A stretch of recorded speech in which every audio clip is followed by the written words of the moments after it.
Chapter 1801 Unacceptable. The story got really confusing from there. In order to allow Vase to take Gloriana's place as the lead designer of the classified design project, something needed to happen to Gloriana. Not only that, but the transition had to be done with such haste and priority that his status as a male foreigner should never have an opportunity to hinder his promotion. Calabast laid out an elaborate scheme that involved misclassifying the classified design project, taking advantage that the Mech designers were stationed in the distant Ilvain Protectorate instead of somewhere in the hegemony. After all of this preparation and more, a critical step had to be made. Gloriana must die. What? Vase almost jumped out of his office chair. What was Calabast talking about? He would never allow his girlfriend to come to any harm. Calm down, kid, Calabast sternly admonished him. We're not really killing her. We just need her to be clinically dead for less than a minute to transfer her deceased status to some headquarters in the hegemony. Rania Woden has agreed to induce Gloriana in a state of death and will revive her right away regardless of the results. The goal is to make her dead long enough for you to automatically be promoted from contributing designer to lead designer under emergency rules that happen to neglect some checks, including inspecting your gender and your origin. Unacceptable. This sounded like an excessively risky step in the plan. Was this commission truly worth the risks? All kinds of complications could take place. Even if her body survived unscathed, what about her spirituality? The mind, body and spirit were intimately connected to each other. Damaging one would definitely damage the other too. Yet Calabast didn't know all that. She didn't see the potential risks like he did. Vase, you're blowing this matter up. With someone as capable as Dr. Rania and some other doctors by her side, the life of your girlfriend is guaranteed. We would never gamble with Gloriana's life if we weren't confident we could revive her under our care. I don't agree, Vase shouted. This time, he was determined to put his foot down. I'll refuse this commission if you need to perform this harebrained scheme for me to take over the design project. The two argued back and forth about this topic until Calabast finally accepted that Vase would remain unreasonably stubborn. Fine, she spat out. We'll just have to resort to the backup option, then. You're lucky I anticipated your stupid objection to this step in the plan. What is the backup plan? Calabast regained her poise all of a sudden. If we want to make things easier, we need to do something about your status as a boy or a foreigner. As long as we amend one of these two traits, it will be a lot easier for us to pave the way for you to take over the project. He had a bad feeling about this. What are you proposing? Why, turning you into a hexer, of course. She grinned and waved her arm. Aren't you rather divorced from your home state recently? There's little point in sticking to your identity as a brighter. As long as you are willing, we can arrange hexer citizenship for you. Normally, this is extremely difficult to arrange as they're only granted rarely to exceptional females and very handsome males. However, with the Temple of Hexism's backing, we can turn you into a full hexer citizen within a week. No, Vase did not even have to think before uttering his refusal. He was horrified by the very idea of becoming a hexer. There was no way he would join their ilk and subject himself to the deplorable treatment that boys like him deserved. Hear me out, Vase. It's not as bad as you think. Once you become a hexer, you will enjoy the backing of our entire state. This is useful as the backing of a second-rate state is very useful and affords you a lot of protection whenever you are in a third-rate state. In addition, once you become a citizen, you will enjoy all of the other rights a hexer is entitled to, such as access to institutions, permission to buy and sell property and so on. You can't imagine how good it is to be a second-class citizen. He sneered at Calabast. Did she think he was stupid? Well, she probably did, but right now she was outright insulting his astuteness. I'm already a galactic citizen, which already affords me enough of a status to protect me against certain abuses. Even if it's not as good as the support of a second-rate state, at least my galactic citizenship doesn't come with many strings attached. Once I become a hexer, I'm not only gaining a lot of rights, but also a lot of obligations. I bet worshipping the ground that women walk is definitely one of them. If you think you can hoodwink me with this offer, then think again. Wait, there is one more benefit. Becoming a hexer will also knock down the biggest hurdle that is preventing you from advancing your relationship with Gloriana. Just think about it, you don't have to go through an insane amount of effort to earn their approval. The Wodens are very devout, and they respect the Temple of Hexism greatly. I don't need this handicap. Vase scoffed, growing more and more impatient at Calabast's dangerous proposals. I doubt that becoming a citizen is enough to make me qualified in the eyes of Madame Constance Woden. If I want to gain her respect, I need to prove my worth by showcasing my own abilities. The former spy looked more and more frustrated. Vase guessed she was truly annoyed this time. She started tapping her heel against the floor. The cadence of those taps distracted him somewhat. It's a shame, she eventually sighed. Letting you become a citizen of the hegemony would solve so many problems and advance our cooperation. You're passing such a great opportunity.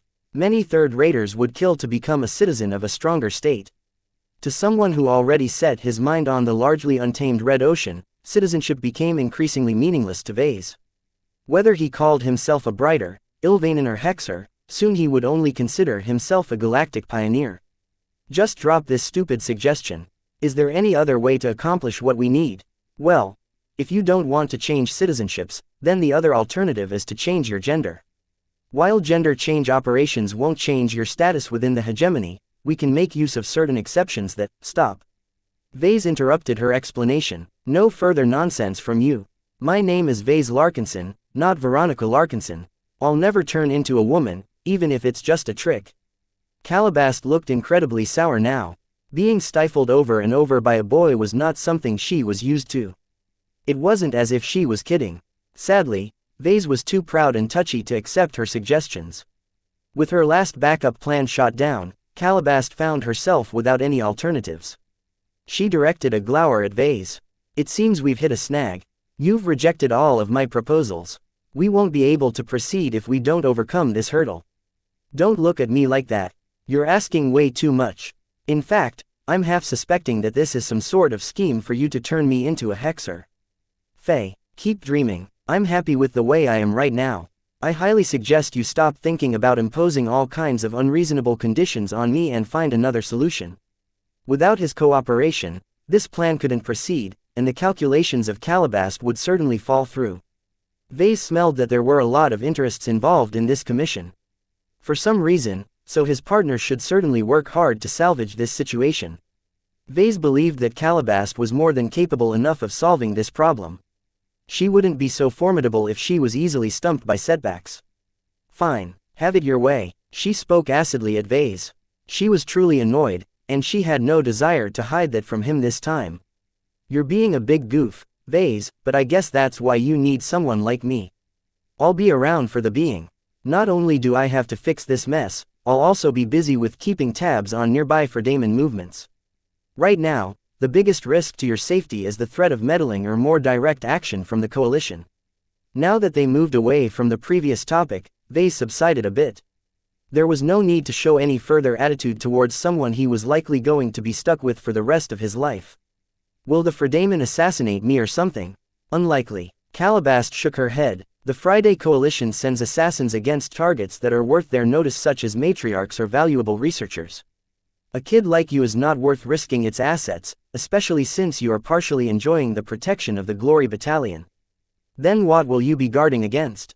I think you are already aware that the Friday Coalition might grow desperate and induce the surrounding states to invade the Ilvain Protectorate. I believe the possibility that this will happen isn't great, but we can't rule it out. This is why it's important to keep an eye on the movers and shakers of the Bright Republic, the Star Faith Collective, the independent state of Pilis, and so on. Since these states directly border the Protectorate, one of them will definitely be involved in a possible invasion attempt. Vase agreed with her caution. He had been worrying about this possibility many times. You won't get blindsided this time, right? Relax. I've learned from my lessons and I've expanded my intelligence organization to a point where it's possible to infiltrate the government institutions that govern a state. While it's difficult to touch the top level of any state, it's no problem to keep tabs on the middle layers of an administration. It sounded as if Calabast had everything well in hand. Vase wasn't really interested in hearing the finer details. You're not going to disappear soon, right? Vase tentatively asked. Not this time. I'll be residing elsewhere in the city for a couple months until I'm urgently needed elsewhere. At least someone has to babysit you. Who knows what you will get up to when you act without restraint on this planet. Last time, you almost got executed by the Ilvanen Inquisition. Vase shrugged. I managed to come out better in the end. Without going through that ordeal, I would have never become their bright martyr. Be careful with that, Vase. Don't abuse your status as a martyred follower and don't accept any invitations from the Ilvanens. You'll be safe if you stay at home or work quietly in one of your new facilities.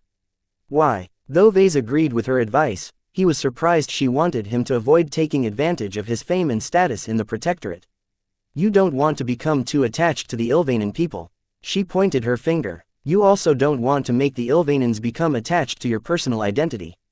If something bad happens to one of you, the other will certainly suffer.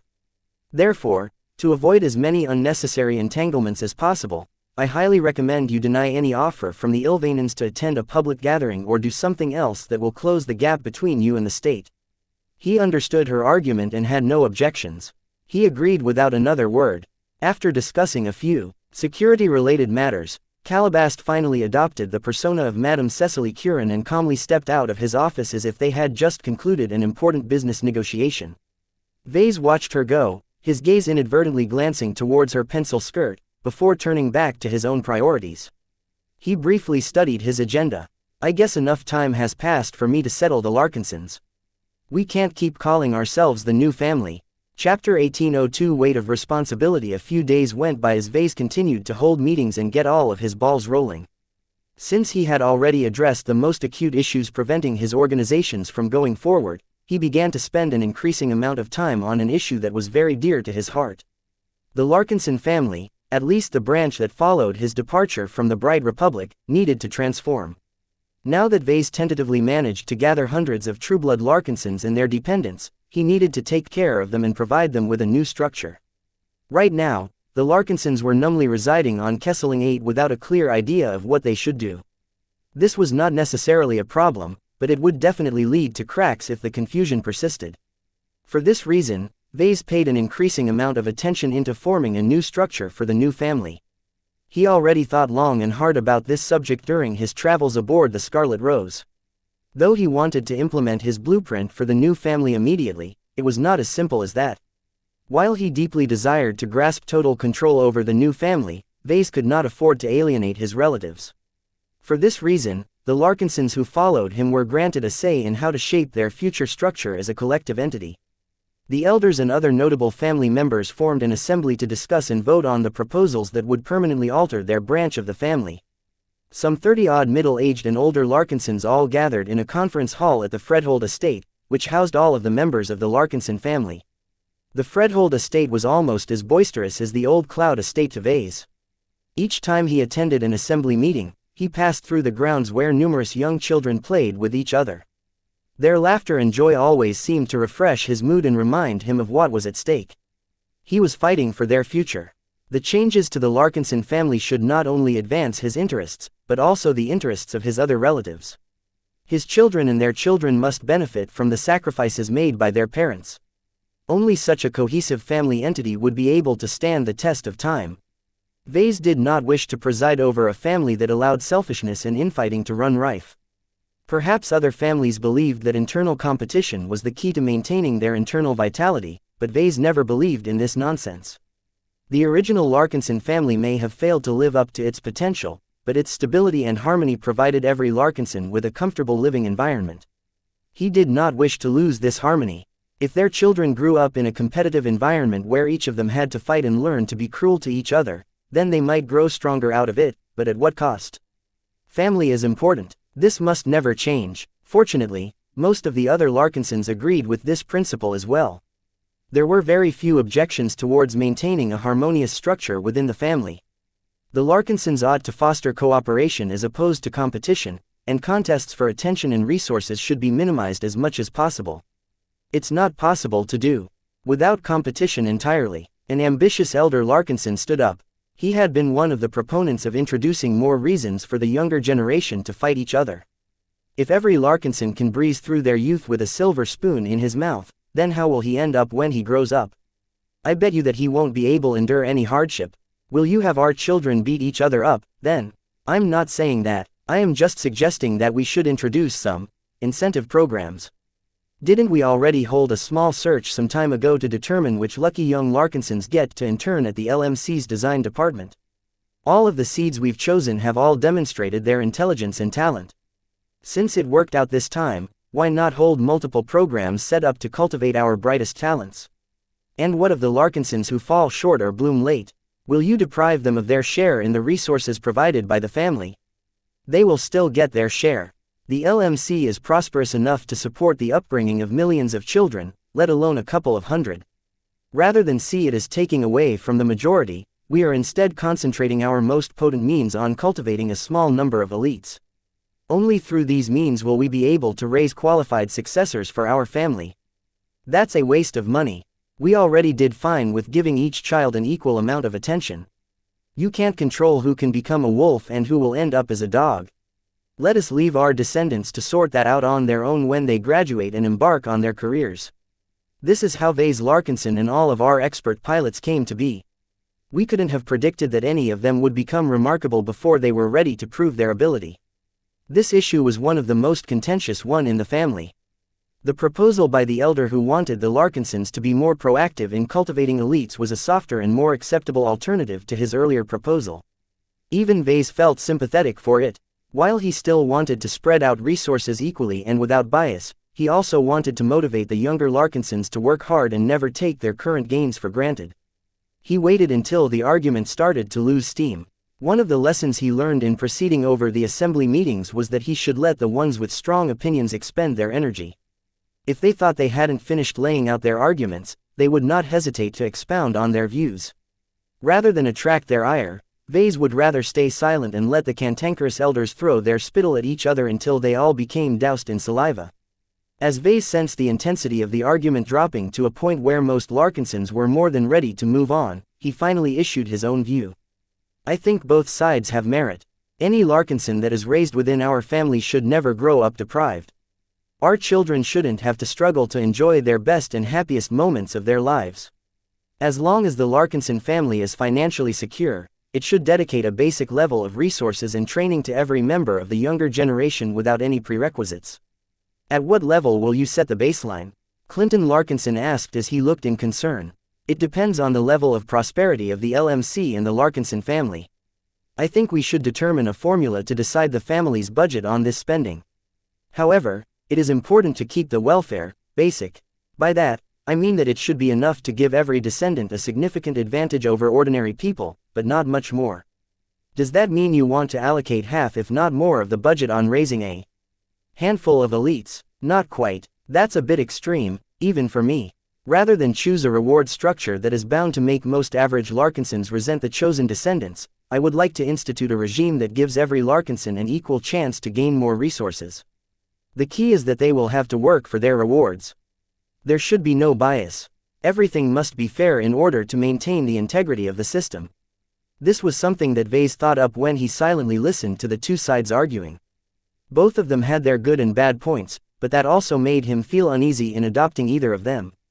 No matter what he chose, he felt as if he would condemn the new family to an unhealthy future. Desperate to reconcile the two sides, Vase eventually came up with this suggestion. Most of the Larkinsons looked intrigued. Though it didn't quite suit either sides, it wasn't unacceptable for them to embrace this compromise solution. A fair competition. Raymond Billingsley Larkinson said in support of Vase. I think this solution will work very decently.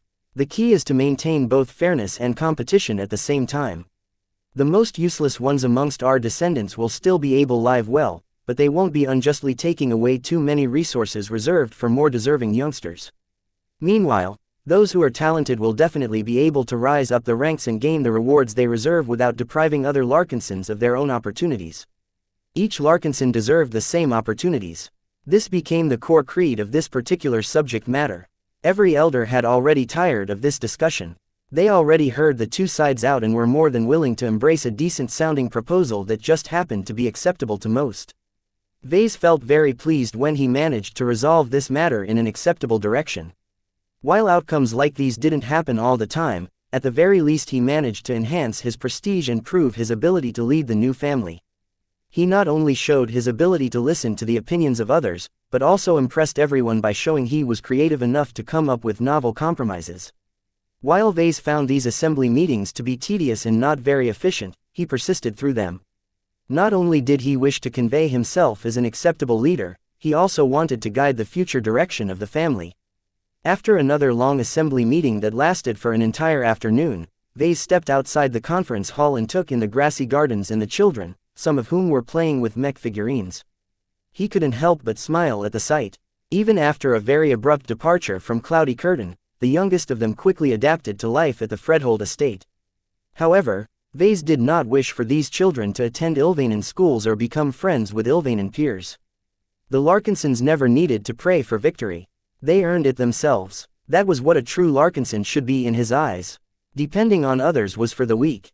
Determining where to settle the Larkinsons and how to shape their growth environment was another contentious subject that Vase did not look forward to discussing. "What are you thinking, Vase?" Clinton Larkinson asked. The old man was chewing some kind of minty stimulant that stirred Ves's nose. "Nothing much. Don't lie." "Well, we still have a lot of matters to settle," Vase said. "Some of them are bound to leave many Larkinsons unhappy. We are literally deciding the future of our branch of the family. Decades, centuries and even millennia from now, our family will continue to be shaped by the assembly meetings held over a couple weeks. Don't you think that is frightening?" Clinton slapped his aged and skinny hand on the younger Larkinson's back. "That's responsibility for you, kid. This is nothing compared to leading your company or the issues you need to deal with in the future. The fact that you are uncomfortable with holding so much responsibility is a good sign. It tells me that you're not letting your power go through your head. It also tells me that you care enough about us that you don't want to make a mistake."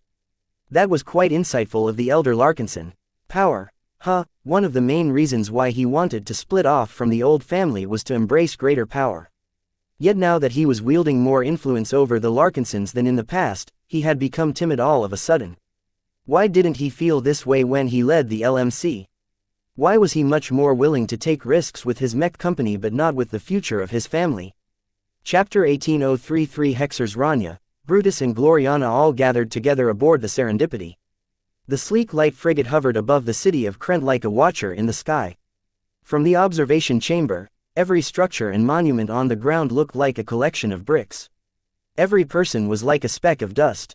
All of the mechs and vehicles moving about resembled a colony of ants. "These Ilvanens are so small and narrow-minded," Rania dismissively said as she idly watched over the city while sipping a glass of wine.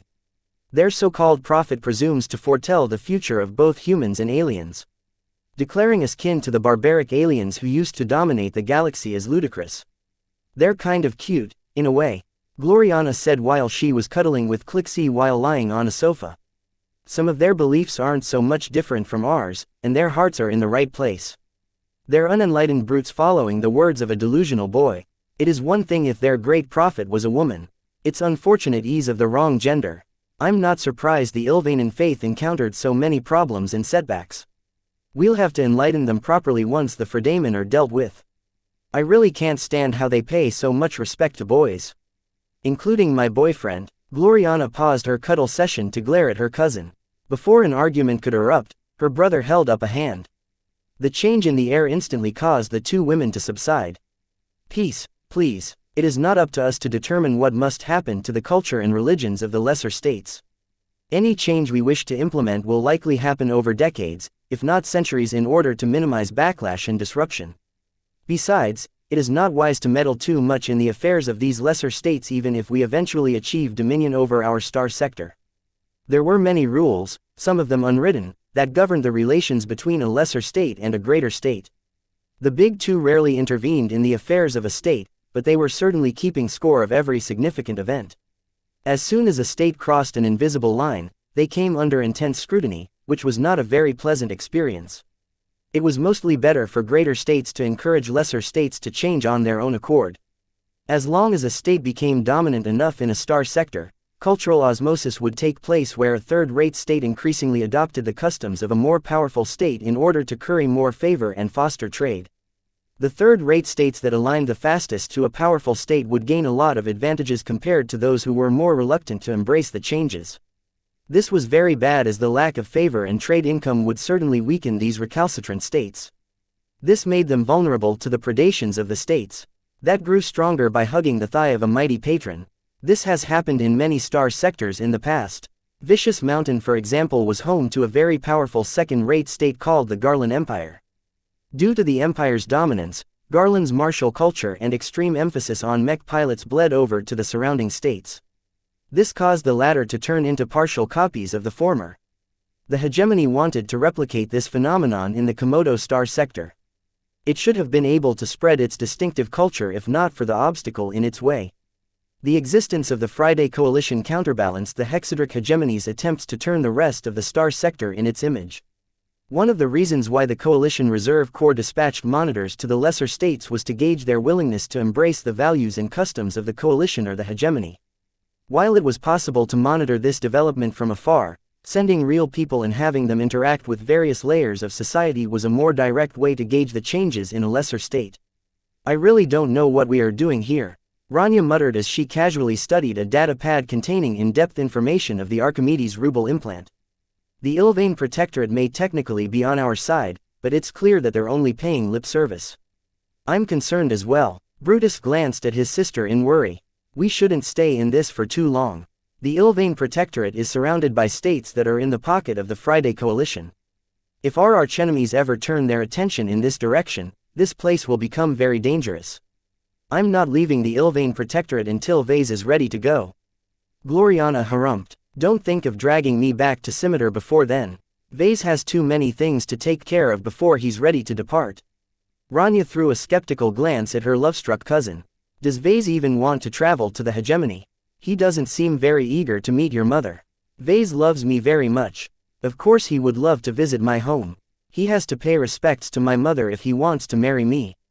He'll definitely accompany me back to the hegemony. Of course, Gloriana hadn't discussed this topic with Vase as of yet. Whether he would actually go along with her suggestion was a complete mystery. The conversation soon shifted to a more immediate matter. You haven't made any progress at all, sister? Brutus asked. I tried, but my people and I haven't found any trace of this supposed hidden superbase. If the Fredamen have really set up a secret anchoring point, they're being very careful about it. My data analysts went through all kinds of shipping records, but we failed to find any significant amount of supplies going nowhere. Either the Fredamen already prepared a stockpile that will last them years, or this base doesn't exist in this region of space. Her brother crossed his arms and let out a deep breath. I don't think the Fredamen have overlooked the possibility that we would search for their base. It's most likely that they are truly prepared to hide for a number of years before they spring their offensive when the hegemony's flanks are at their most vulnerable. It could be that the intelligence is wrong and this secret superbase doesn't exist in the first place. Rania offered. It wouldn't be the first time the Fredamen are leading us on a wild goose chase.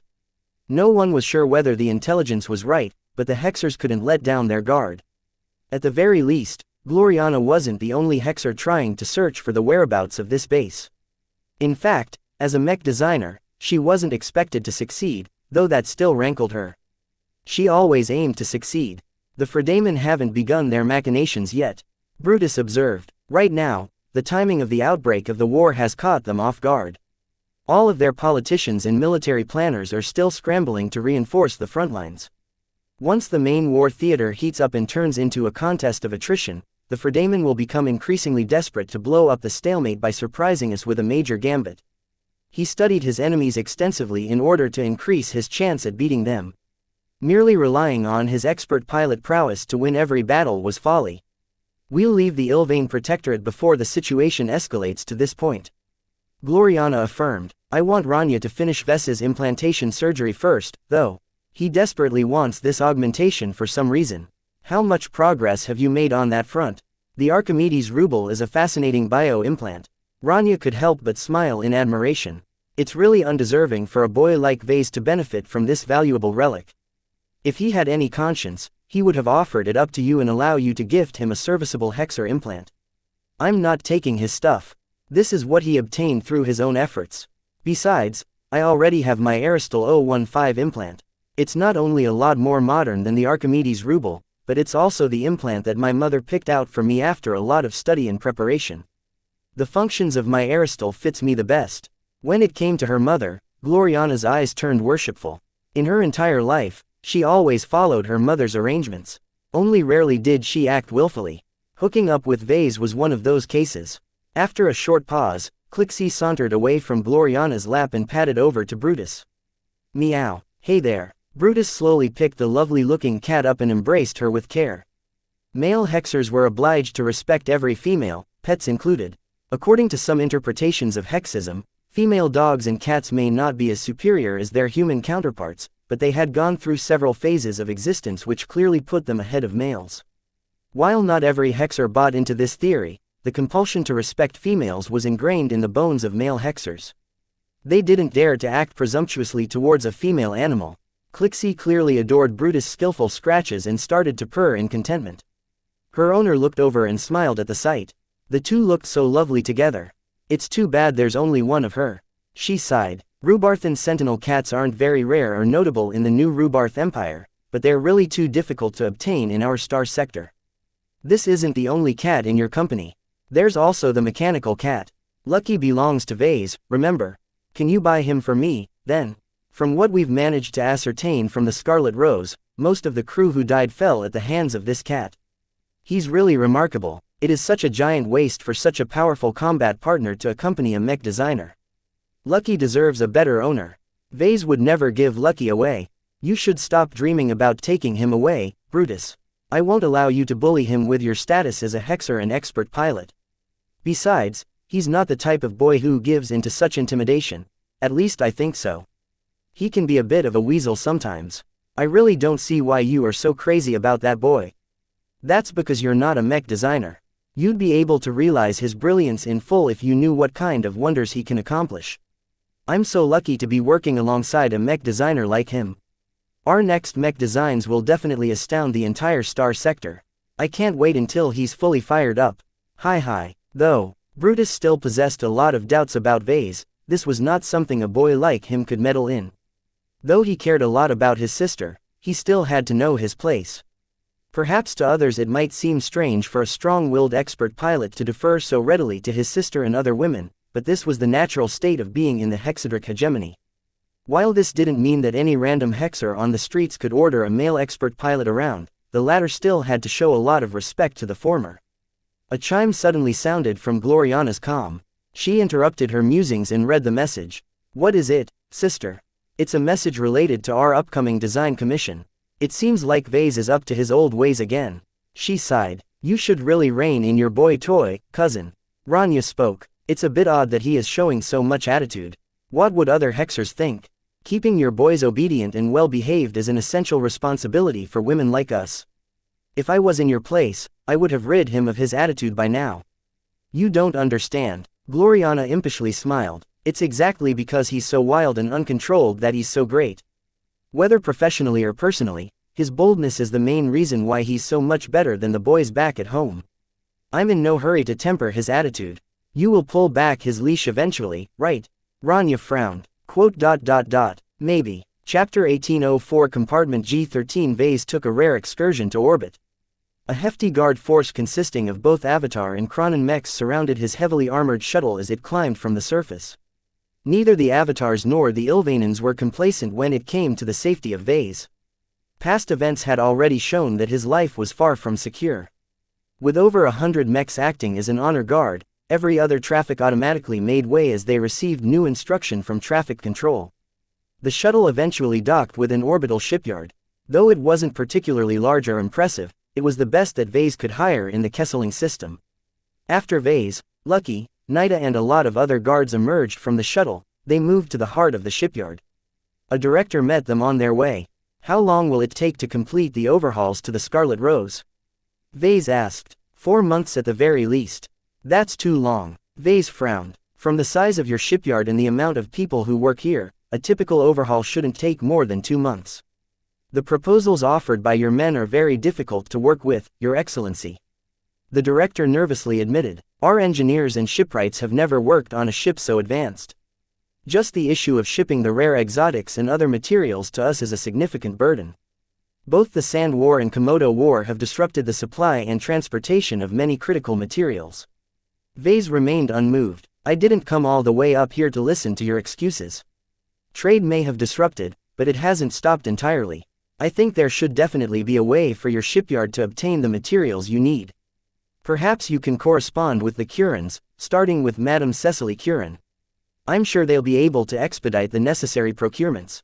Thank you, Bright Martyr. Please don't call me that.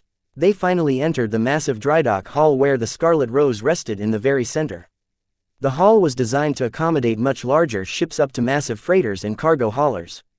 The Scarlet Rose looked fairly compact for this reason, but only from afar.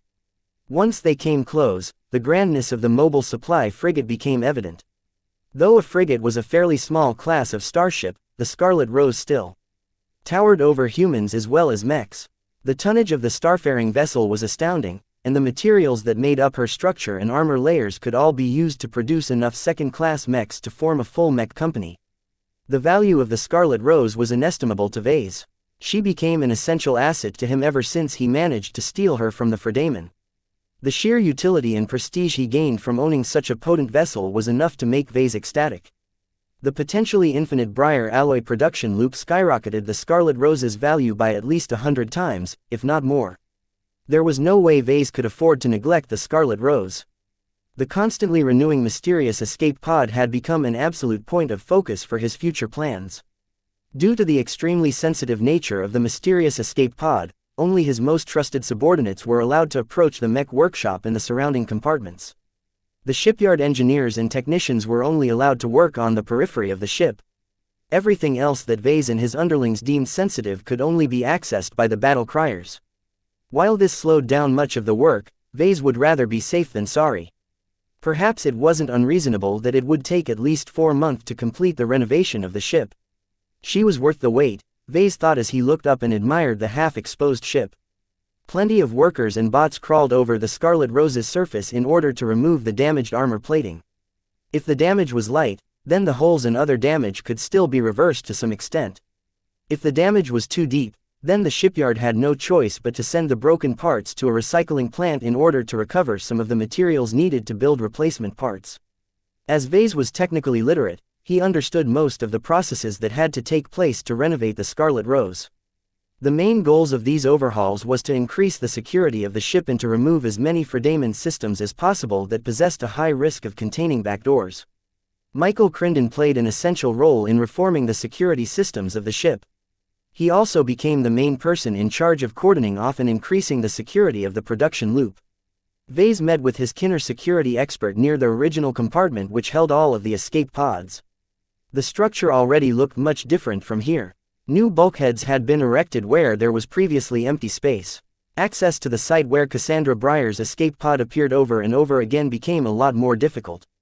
"I'm glad to see at least some work has already been done," Vase commented with satisfaction. "Meow. Go ahead." Vase sighed. Lucky instantly raced off and phased through the bulkhead in order to access the small stockpile of Briar alloy in the next compartment. "Tell me what you've managed to accomplish."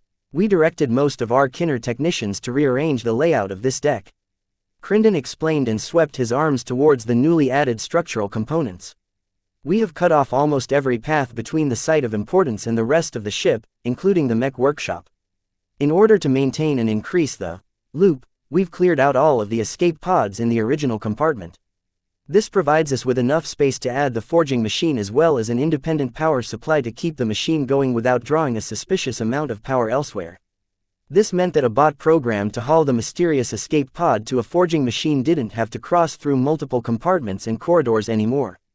The process of retrieving the escape pod and chucking it into a forging machine happened in seconds now that the distance between them had shrunk. Vase left behind most of his guards and only brought Nida with him as he entered the area known as Compartment G13 feet.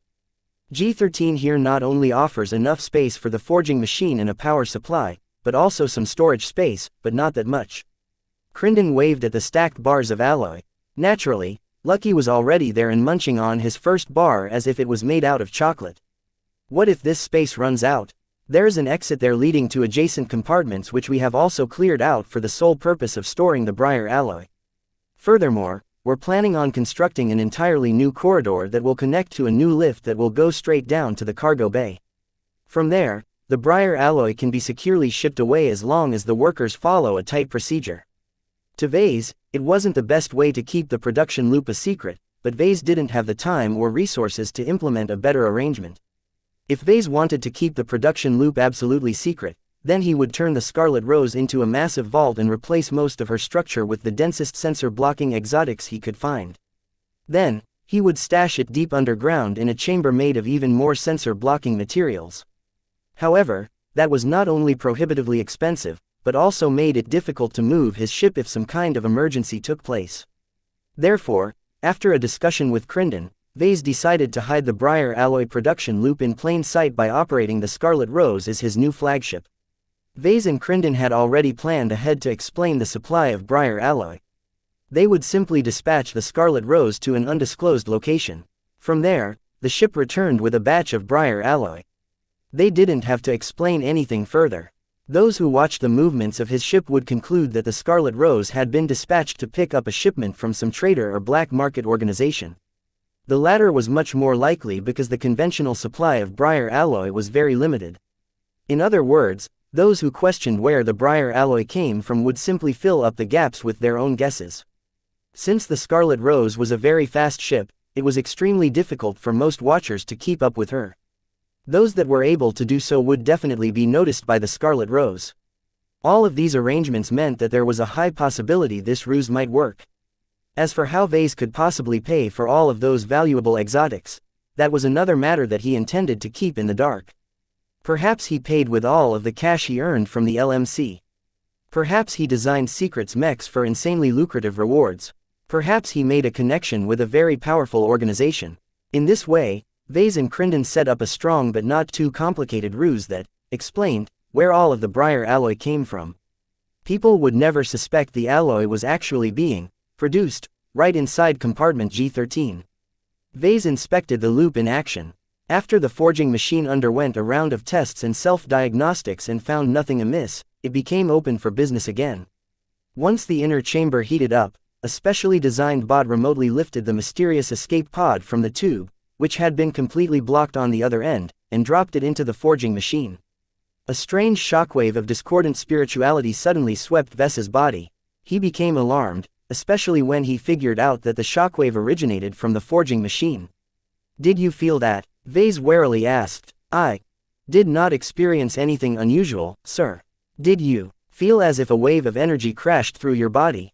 Did you feel a spark on your body as if you were being shocked by static electricity?" Crinden shook his head in confusion. "I have not experienced any of those sensations." Vase turned to Lucky. "What about you, buddy?" Mayoo. His cat only had eyes for his Briar alloy. Lucky was already starting to devour a second bar.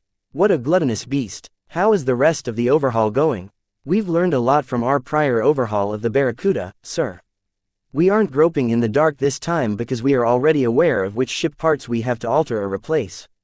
Your partner has also been helpful in pointing out what needs to be changed, particularly on the software level.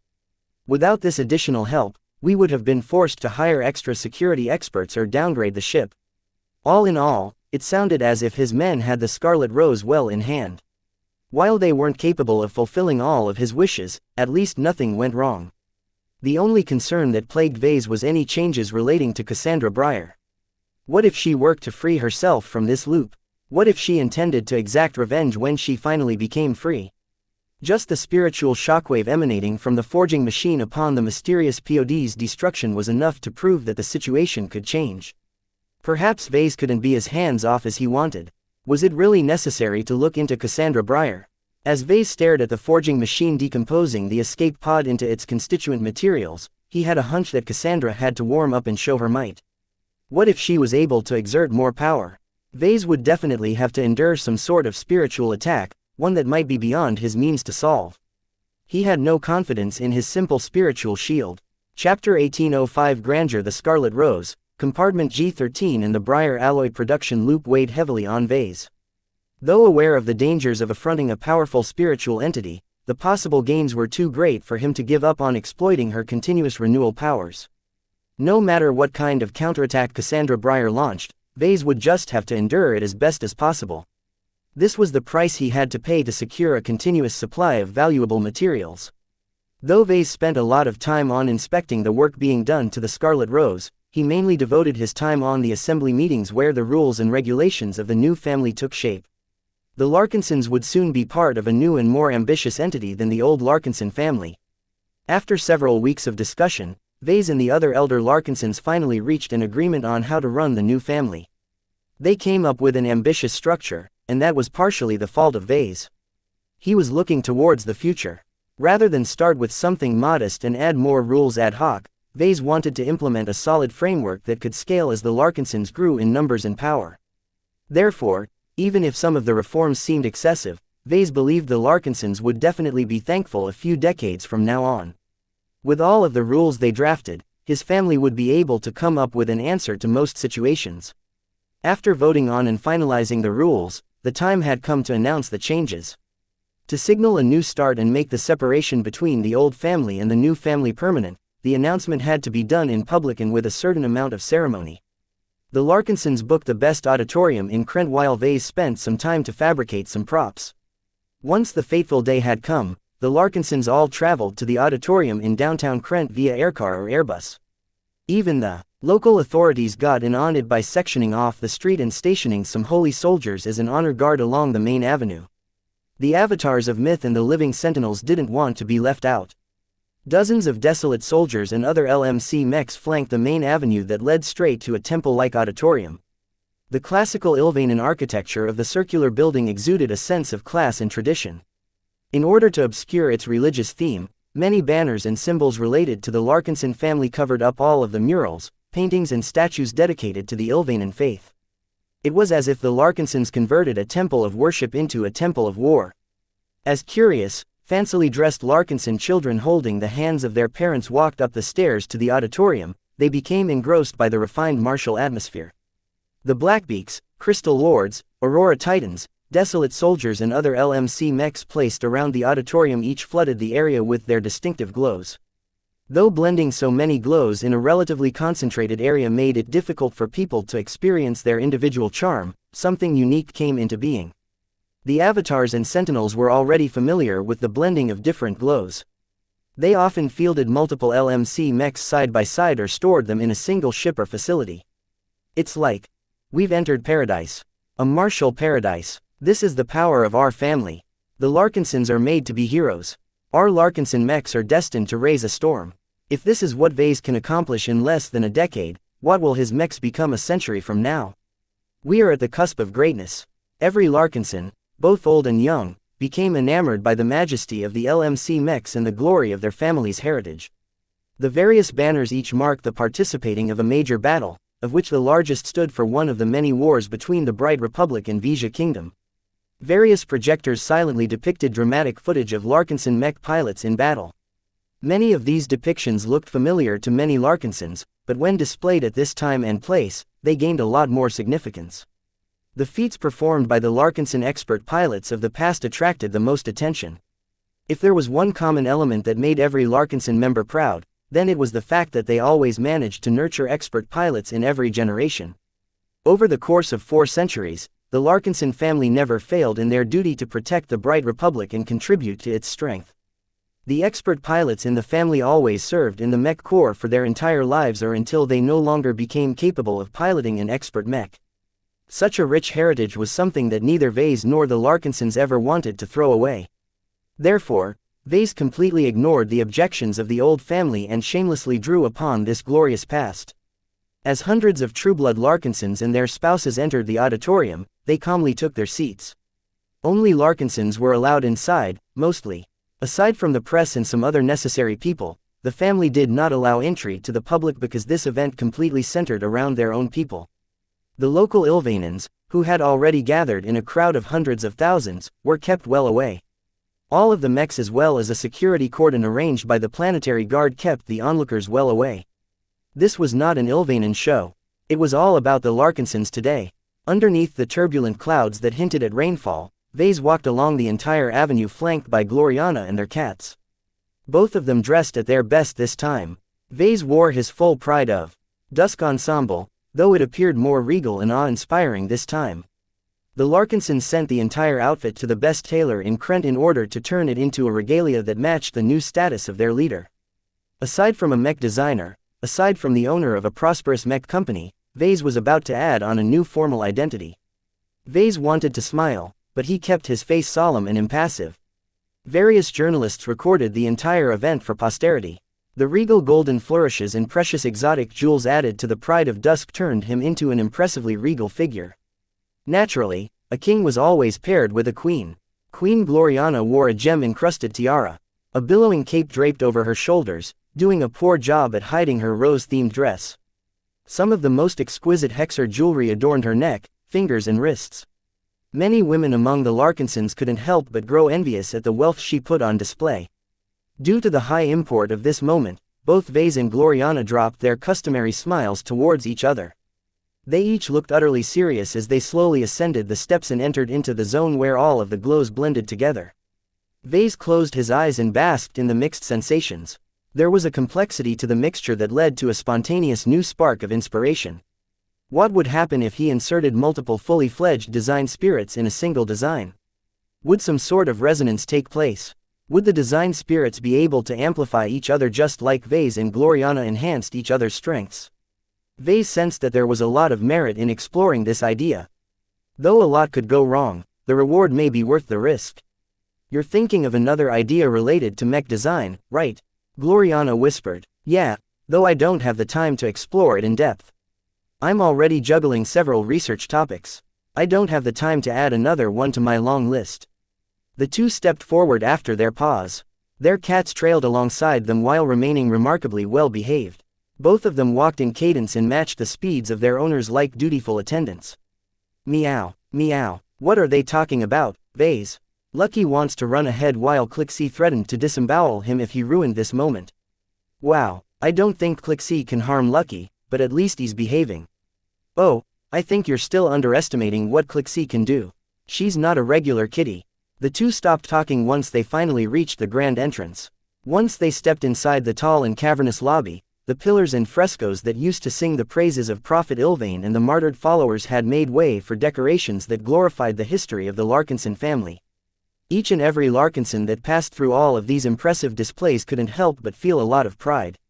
An energy suffused their entire minds that caused them to become more intimate towards their identities as Larkinsons. This was exactly what Vase aimed to achieve. In order to ensure as much acceptable as possible, Vase wanted to manipulate everyone's moods so that they were in the best state of mind to accept some of the radical changes that he was about to announce. Both Vase and Gloriana waited for a moment until Nida and the guards cleared them to enter the main hall. In a space built to house thousands, only 100 seats were left. This made the interior of the auditorium look a little empty, but Vase did not consider that to be a bad thing. As someone who considered himself to be an artist, Vase was aware of the concept of negative space. Empty space could be manipulated to enhance the aesthetic qualities of real elements. The huge hall had been designed to convey a lot of formality and grandeur by exaggerating the dimensions and raising the ceiling to an incredible height. When the Larkinsons each took their seats, they felt as if their empty surroundings were as dark, cold and lifeless as interstellar space. Only by huddling together and forming into a single, cohesive group would the Larkinsons be able to survive the unfeeling cruelty of reality. Like twin stars lighting up the place, both Vase and Gloriana walked down the middle under the fascinated gazes of the Larkinsons. There was no order to the seating arrangements aside from grouping close relatives together. Both young and old sat at the front, middle and back. The Larkinsons should not pay too much attention to status. At the very least, it shouldn't dominate the interactions between one Larkinson to another. Vase and many Larkinsons disliked the stratified hierarchy that formed in many different family groups. People such as Senator Tovar were so far away from the younger generation of the Tovar family that many of their members never even met the old man in person. Perhaps the Larkinsons might eventually evolve in this direction as well, but for the time being many of them would do their best to flatten the power distance between the strongest and weakest Larkinsons. All of these subtle details each conveyed something important. The more astute Larkinsons managed to decipher the unspoken messages, while the more straightforward ones simply carved their subliminal thoughts and feelings in their memories. Even if the younger Larkinsons weren't aware of all of the symbolism, they had already been indoctrinated without knowing it. A ceremony was nothing more than a highly formalized show, and Vase happened to play the main character this time. Once Vase and Gloriana reached the podium, some of the Larkinsons reacted with surprise as they continued to step up in unison. Even their cats stepped up on stage. This was another silent declaration by Vase. Though he hadn't tied the knot with Gloriana yet, he already considered her to be part of the family. Where Vase went, Gloriana would always be besides him. This was what he wanted and what every Larkinson should accept. Though there were plenty of Larkinsons who possessed a lot of doubts about Gloriana's Hexer origins, this was not the time to bring up this matter. The grand ceremony pressed so much on their minds that none of the Larkinsons ever possessed the impulse to stand up and ruin this historical occasion. Chapter 1806 Historic Announcement. Both Vase and Gloriana seated themselves on the padded thrones. Vase sat in the very center while his girlfriend sat on a slightly smaller and less ostentatious seat. Gloriana may be part of the family, but Vase was in charge. Their cats sat proudly at the sides as if they were honor guards. Adopting this posture and remaining absolutely still came naturally to Clixie, but Lucky was already starting to lose patience. "Sit still, you naughty bugger," Vase quietly whispered to his pet. While Vase readied himself for the speech, the audience of Larkinsons became affected by the grand and solemn atmosphere. It was as if this event signaled a completely new start instead of some changes. Not just the Larkinsons on Kesseling 8, but also their relatives elsewhere paid close attention to this occasion. Benjamin Larkinson sat in the back garden of the much emptier Larkinston estate at Rittersburg. A mixture of pride and resignation marred his face as his channels with some of the elders of the new family already clued him in on what was about to come. "The Larkinson family will never be the same again," he sighed. There was so much energy in the new family. All kinds of initiatives and long overdue reforms would come into being that served to unleash the potential of their Larkinson identities. As for Larkinsons they left behind, the departure of the most dynamic and forward-looking Larkinsons left the old family robbed of its vitality. Benjamin Larkinson already sensed some listlessness among the other Larkinsons. Recent events caused the old family to question much of its values and principles. Were the Larkinsons truly right to stick to their traditions? Was the bright republic truly worthy of their selfless dedication? Should the Larkinsons be seeking to exercise more power?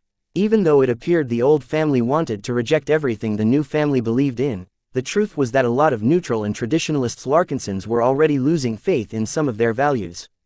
Perhaps the old family would not be the only branch of the Larkinsons to initiate reforms. Aside from Benjamin, every other Larkinson from the old family tuned into the broadcast. Most notably, Venerable Ark and Venerable Ganso each took a break from duty to watch the announcement from their respective posts. "You've grown, cousin," Ark smiled as he loosened the collar of his Mech Colonel uniform. "My brother would be proud of what you have become." He wished nothing but the best for Vase and the Larkinsons who were about to embark on an entirely new direction. To Ark, branching out the Larkinson bloodline was not something regrettable. If the old family ever fell, the new family would still be able to carry forth their legacy, and vice versa. Not everyone adopted a charitable stance, though.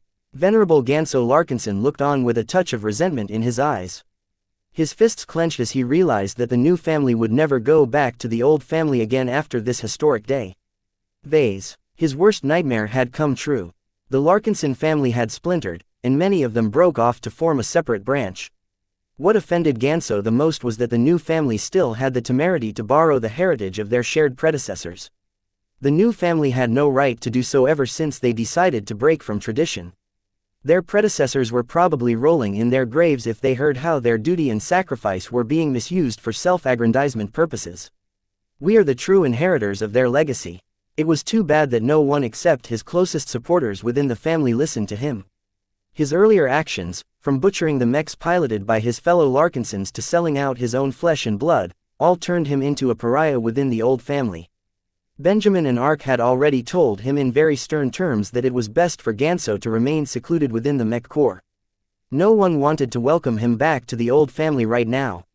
With his influence at its lowest since he advanced to expert, there was nothing Venerable Ganso could do to influence this course of events. As every Larkinson watched with bated breath, Vase finally decided the time was right. With his pride of dusk emanating Zygra's aura at full strength, a regal and aggressive aura overcame him. Every member of the audience as well as everyone watching a projection of the live broadcast experienced the effect deep within their bones. Vase appeared larger than life after this change. Pride exuded from his body, so much so that Vase even had a sense that his father was watching over him. What would it be like for Wrinkle Larkinson to see his son now, sitting on a throne in front of hundreds of obedient Larkinsons?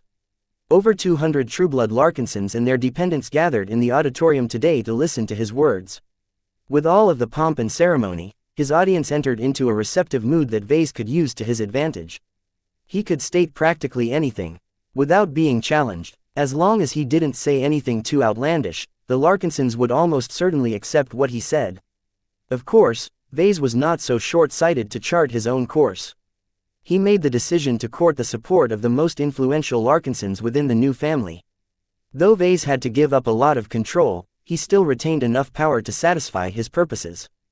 Sharing power was the only way to ensure the long-term viability of the Larkinsons. It's time, Gloriana whispered. Vase nodded minutely and concentrated his mind in order to mobilize his spirituality. He began to burn his spiritual energy at a very gradual rate to amplify his gravitas. Larkinsons, he began with a voice filled with an indescribable charm. I welcome you here today to unveil a new start for ourselves and for our family. We do this not to break from our Larkinson heritage, but to honor it by taking the next step. All of the previous displays and decorations had already filled the audience with stories about their family's glorious legacy. The Larkinsons had reasons to be proud. We are Larkinsons, Vase stated. No matter how we develop in the future, we must never forget our shared past with our fellow Larkinsons who chose to remain in the Bright Republic. It is because of the centuries of accumulation that we have gained the opportunity to step out of the corner of the Bright Republic and enter a wider stage. Many Larkinsons, particularly the older ones, reacted with approval. Though no one clapped, through his spiritual senses, Vase clearly sensed positive emotions emanating from the crowd. It was in these kinds of settings that crowds all shared the same emotions.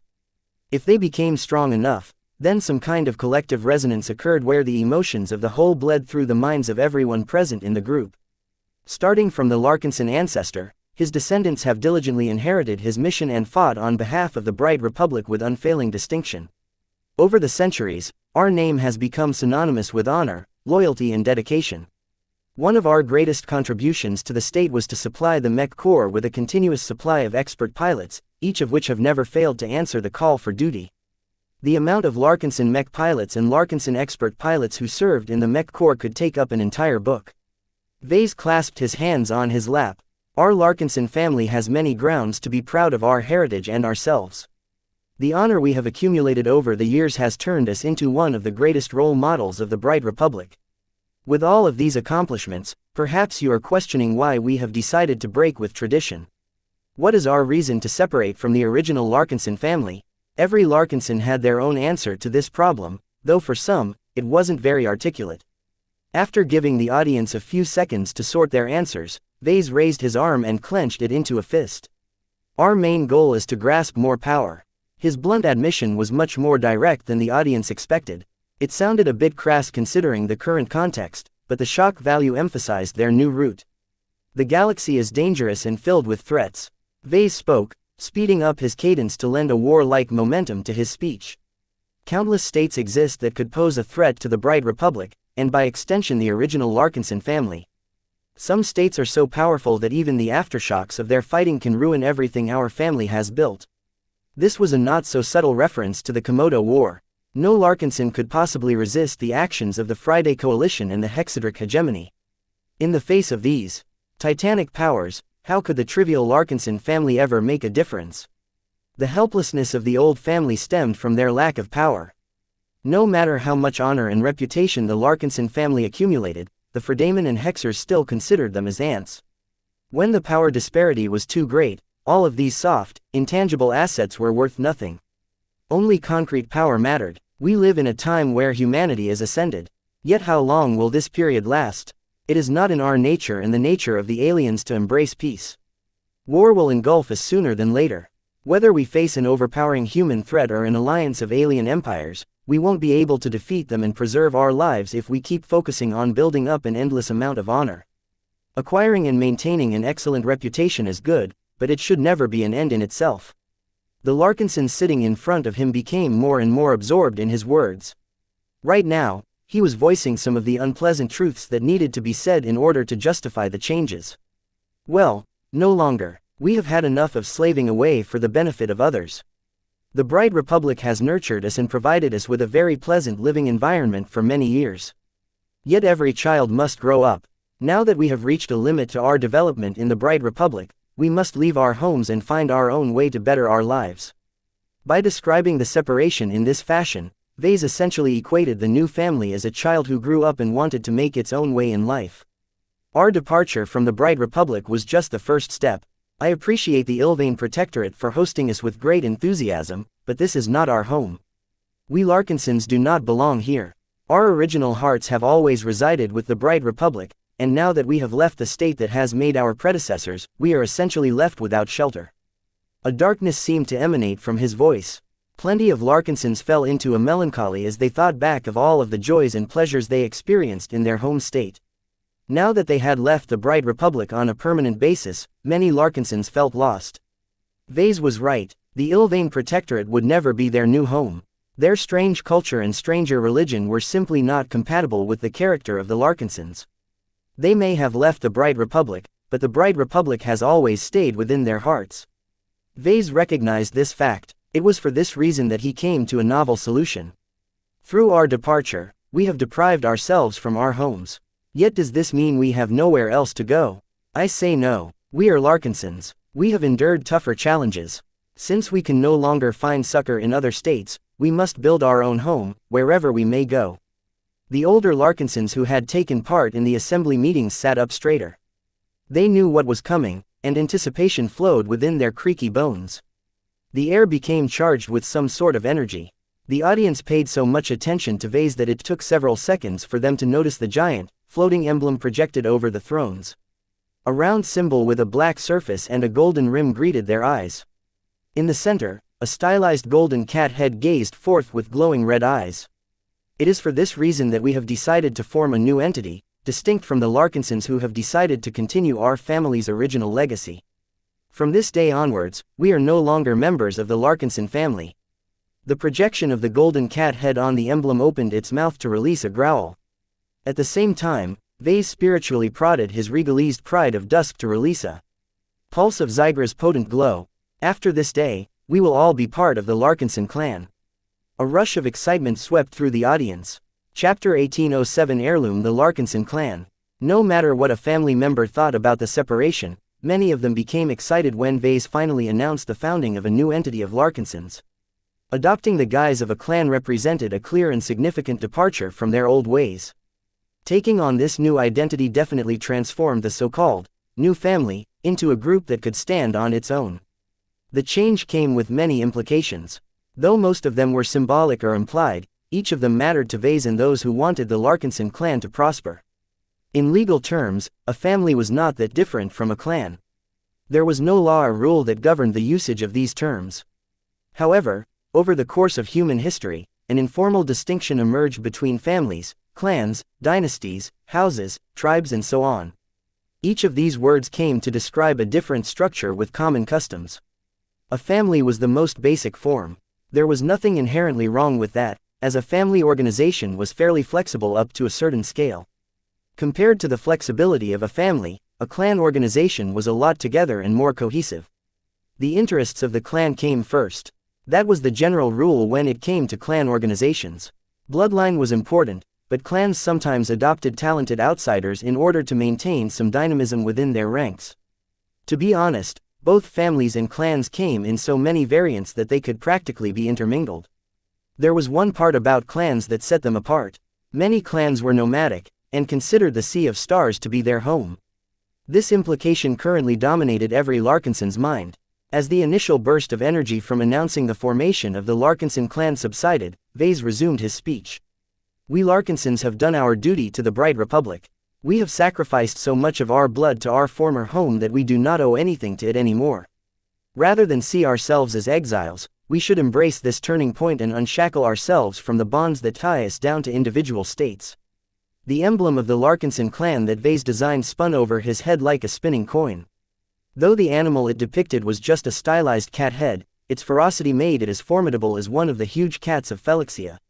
With this golden cat, our Larkinson clan shall set forth under a new emblem. No longer will we be content to linger in a single frontier star sector.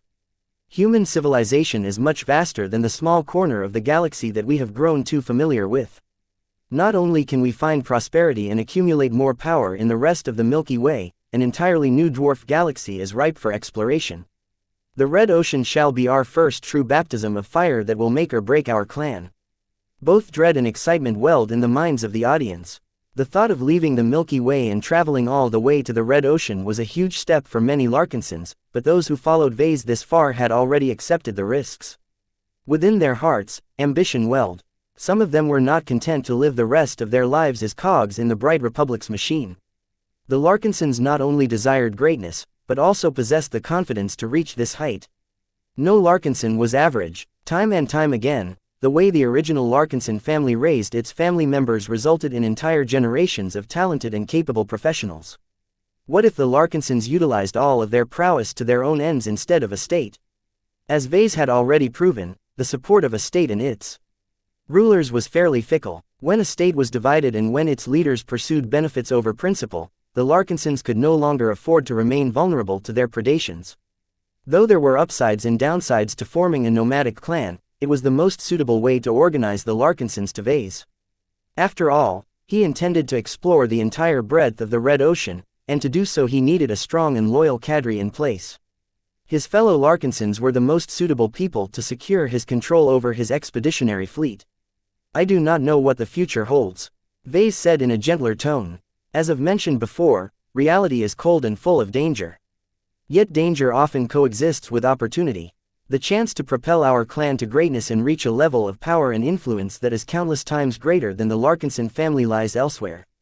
We only have to venture out of our comfort zone and fight for our benefits. We must do this not just to benefit ourselves, but also our children and their children. This is what it means to fight for our clan." His words along with the projection of the Larkinson clan emblem both caused the Larkinsons sitting in front of him to identify with the new clan. Excitement and ambition sparked in the minds of many Larkinsons, particularly the younger and more energetic ones who yearned to be the protagonists of their action dramas. Naturally, the risks were plenty and dangerous. Vase only emphasized the rewards so far. He deliberately mentioned little of the price they might have to pay in order to reach greatness. There was a very good reason why the hierarchy of both human and alien civilizations were shaped like pyramids. Only a handful of winners got to enjoy the benefits after stepping over the corpses of the losers. Vase could tell that the older and wiser Larkinsons who already fulfilled their initial ambitions understood this truth as well. Though it seemed reckless for them to go along with this risky new direction, in fact they all made a careful consideration beforehand. First, they believed in Vase. He was an exceptional mech designer who had already reached journeyman at a relatively young age. He had proven his competence in his profession over and over again. Anyone could tell that Vase was bound for greatness. For someone like him to lead the Larkinson clan meant that he was willing to share some of his gains. This furthered the interests of other Larkinsons, especially those who wished their children and grandchildren to live more meaningful lives. Second, the Larkinson heritage was not at risk. No matter what kind of calamity might strike the clan in the future, at least the old Larkinson family in the remote Komodo Star sector would still continue their original legacy. To the members of both the Larkinson family and the Larkinson clan, the separation between the two groups was not as total as it seemed. Even when brothers who grew up under the same roof had separated and embarked on their own lives, they still shared a strong familial connection with each other.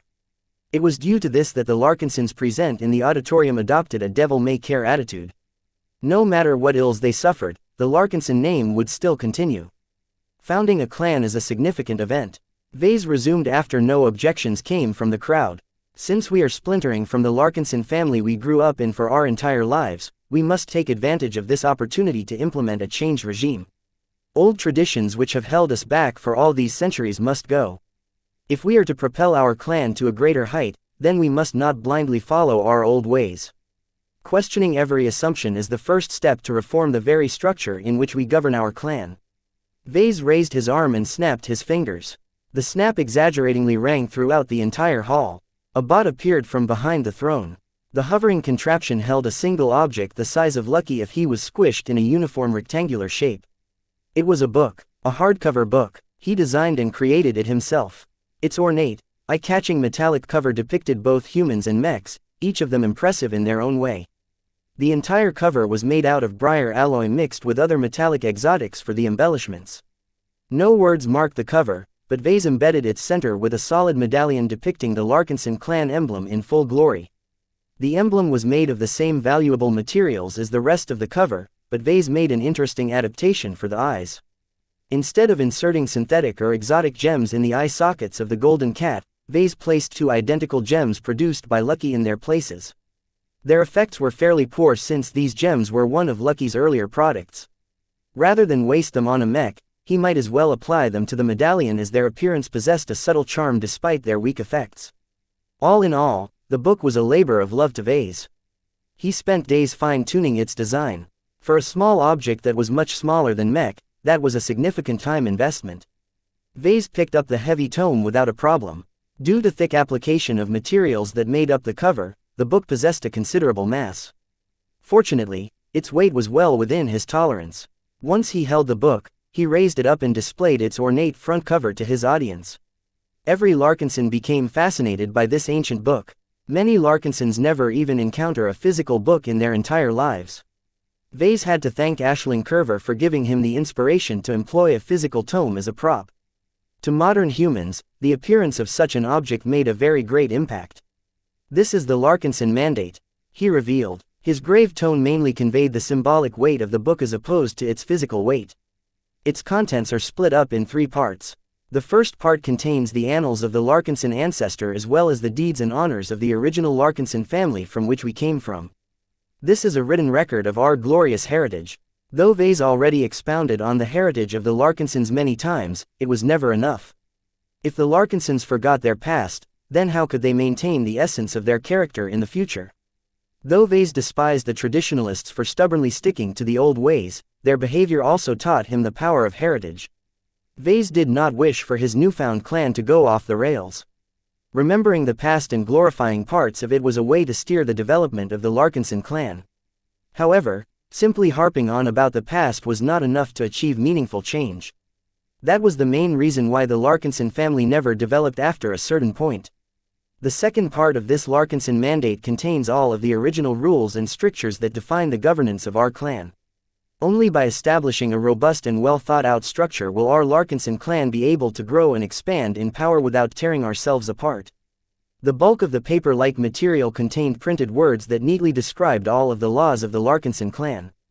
While it was already assured that the rules of the Larkinson clan would change over time, the original rules would always be immortalized in the pages of the book without change. The Larkinson Mandate was not a book of laws. Vase designed it to be the defining heirloom of the Larkinson clan. The Larkinson family had the valiant, the ancient, heavily damaged Mech of the Larkinson ancestor. Vase did not insist on claiming this exceedingly precious relic. It was truly too fragile to endure frequent movement. Even if the clan did its best to shield the valiant from shocks and other environmental changes, only one mistake could lead to irreparable damage. In lieu of such a powerful heirloom that could unify the Larkinsons, Vase simply decided to make his own version. The Larkinson Mandate was the product of his ideas. There was more to it than met the eye. Chapter 1808 Larkinson Mandate. The Larkinson Mandate gained more significance in the eyes of the Larkinson as Vase explained the contents of its pages. Its significance was much more than any Larkinson realized. Vase had not spent all of that time in designing the book in vain. Not only was the Larkinson Mandate an attempt to create an heirloom for the Larkinson clan, it was also an experiment of sorts. Vase wanted to achieve multiple goals with the creation of this ceremonial book. One of his future plans and development directions hinged on the success of this experiment. He couldn't help but release a faint grin as he showed off his book. The first part of the Larkinson Mandate records our glorious and honorable past. The second part describes the initial structure of our Larkinson clan. However, all of these pages are worth nothing if they don't have our backing. He thumped his palm against the heavy surface of the book in emphasis. Written words are merely smudges on a surface while spoken words are nothing more than hearsay. In order to give the contents of this book the meaning it deserves, we must consecrate this tome and mark it with our blood and names. A mild shock went through the crowd. Vase did not tell anyone about the Larkinson Mandate. This was an initiative he conceived entirely on his own. While it was not quite proper, the sheer impressiveness of the ornate book was enough to stifle any objections. I mean this literally, Vase emphasized. The third and final part of the Larkinson Mandate consists of pages that each bear your marks in the form of your signature and a drop of your blood. Only when every Larkinson who is present in this hall has left their marks will this object transform into something greater than a very fancy and expensive book. This latest announcement truly surprised both young and older Larkinsons. However, the latter soon comprehended the significance of this ceremony. Participating in this ceremony would forever leave their names in the book that carried the identity of the Larkinson clan.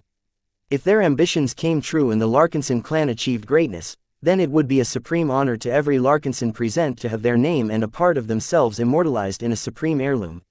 This was truly history in the making. Vase became more and more satisfied with the increasingly enthusiastic response to the offer to leave their marks in the pages of the Larkinson Mandate. He was not a natural leader. He was never hands-on in running the LMC and did not consider himself to be the best manager of the Larkinson clan. Each person had their own strengths and weaknesses. While Vase did not claim to know himself from inside out, he knew what he was good at and where his passion lied. Vase was a creator. He was a mech designer, to be specific, but his accumulated knowledge also turned him into a very good engineer or creative artist. He could design and build objects other than mechs. Creating something like the Larkinson Mandate to unify the Larkinsons and center the newly founded clan was well within his means. As a mech designer, he had learned to gauge the influence an ornament or symbol could exert over people. Every object had the power to manipulate the people that interacted with it in some way. An ugly object elicited disgust, while a beautiful object inspired admiration. Vase designed the Larkinson Mandate to elicit all of the right emotions and associations towards the Larkinson clan. In secret, he also shaped the ceremonial book in a way that vaulted him to an eminent status.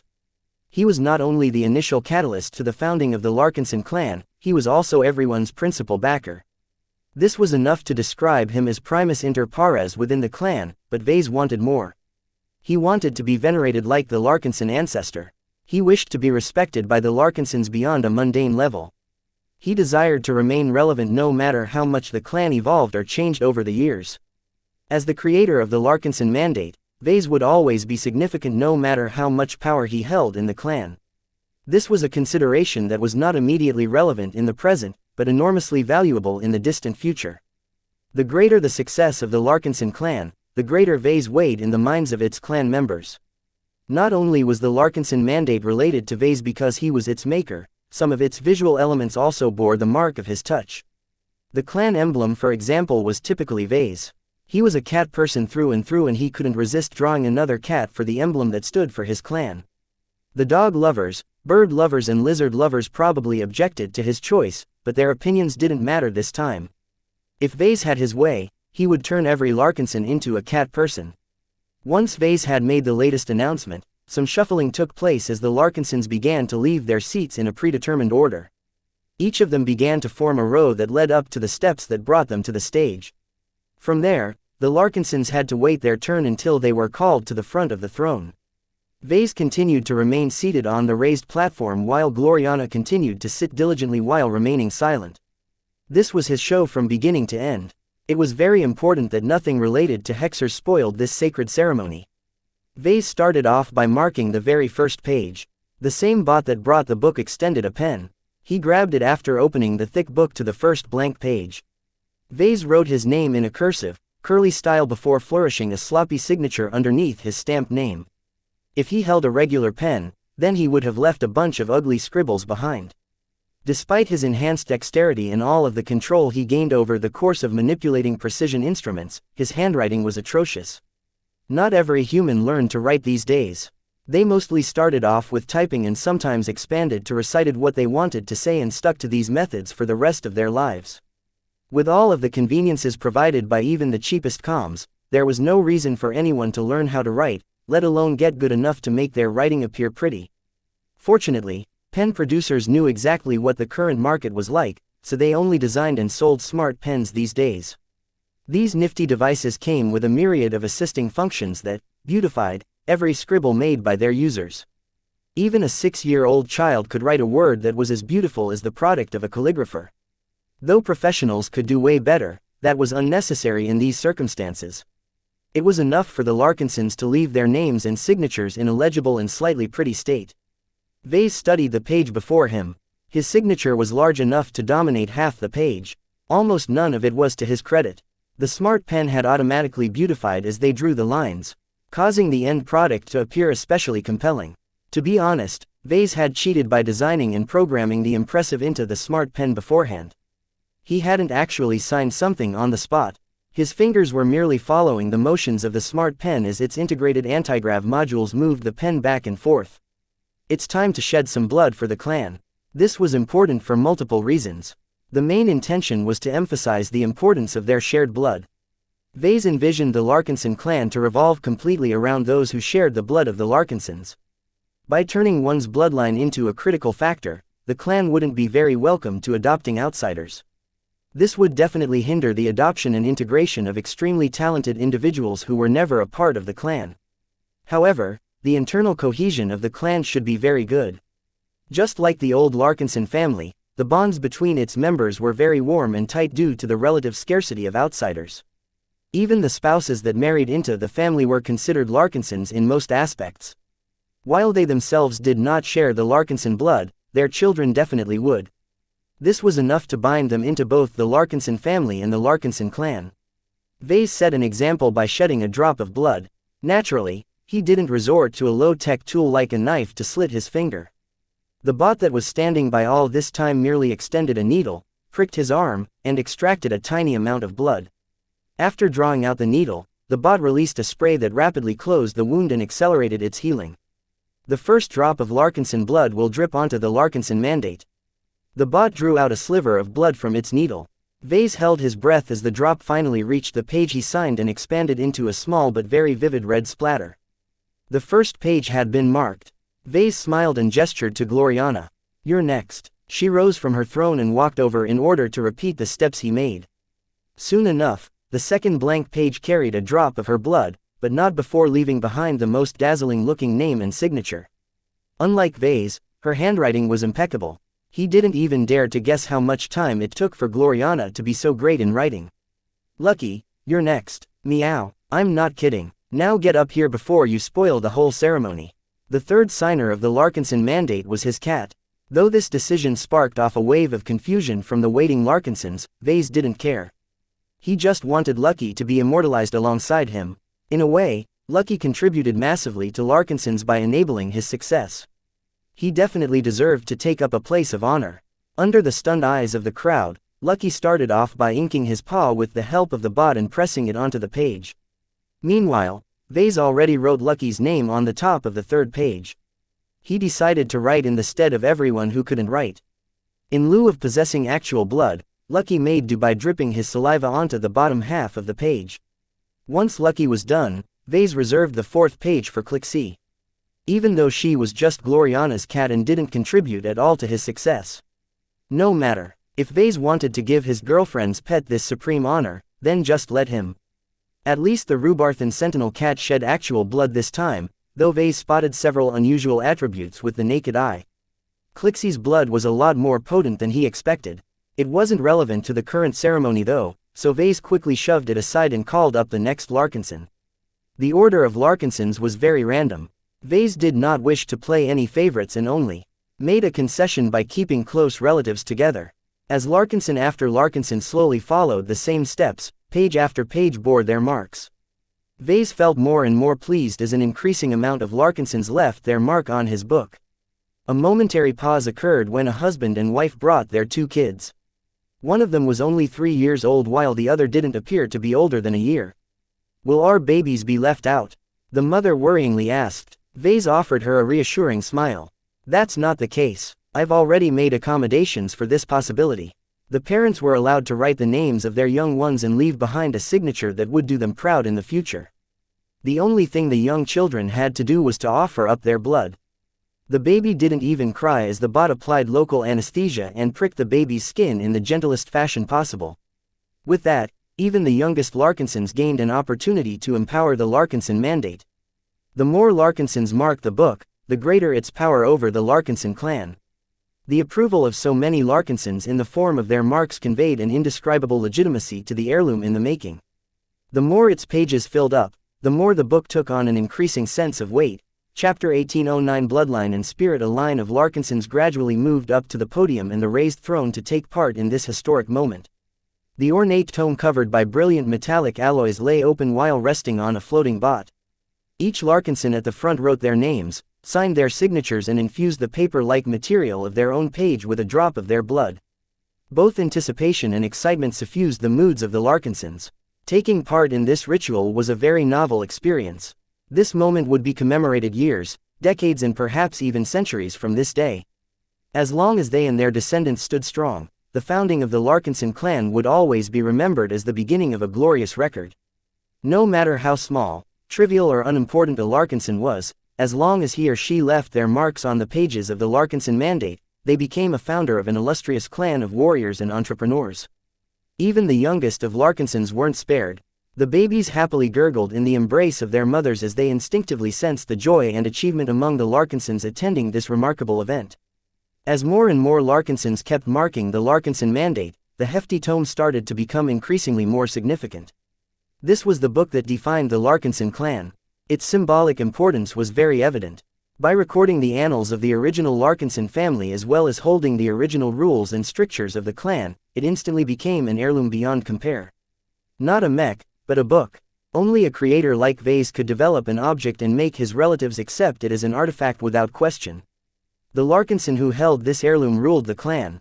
Its significance to everyone meant that only the clan leader had the right to bear this sacred relic. The weighty ceremony and the close exposure to the Larkinson Mandate caused every Larkinson to form a myriad of associations to the newly founded Larkinson clan. The more his relatives became invested in the clan, the more the heirloom became charged by their energy. This was not a symbolic description to Vase. It was something that took place before his very own eyes. As Vase remained seated on the throne, he maintained a reserved smile while observing the ongoing ritual carefully with his spiritual vision.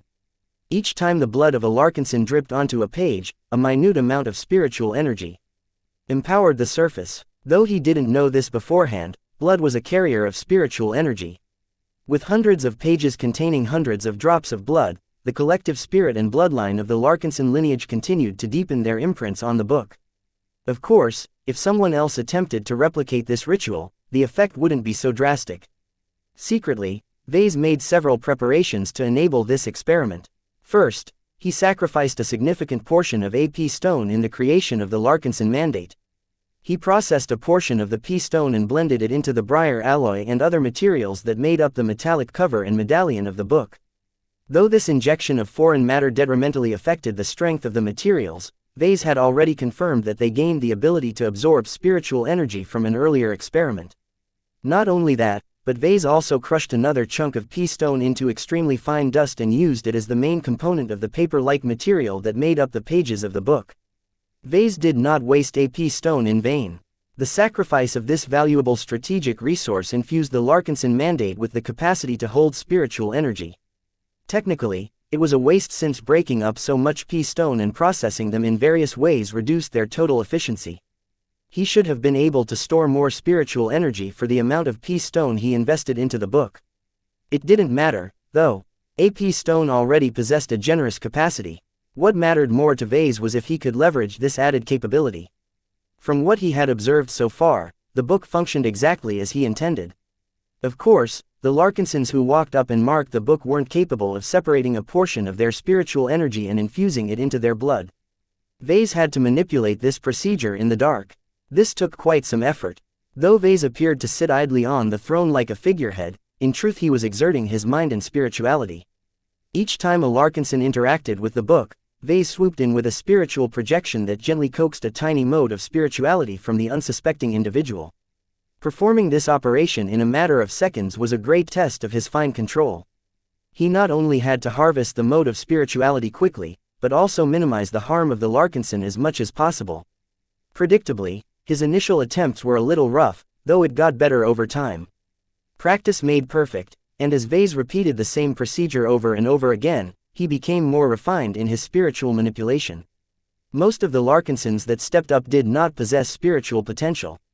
Their spiritualities were so small and insignificant that Vase could only harvest the barest of spiritual traces from their minds.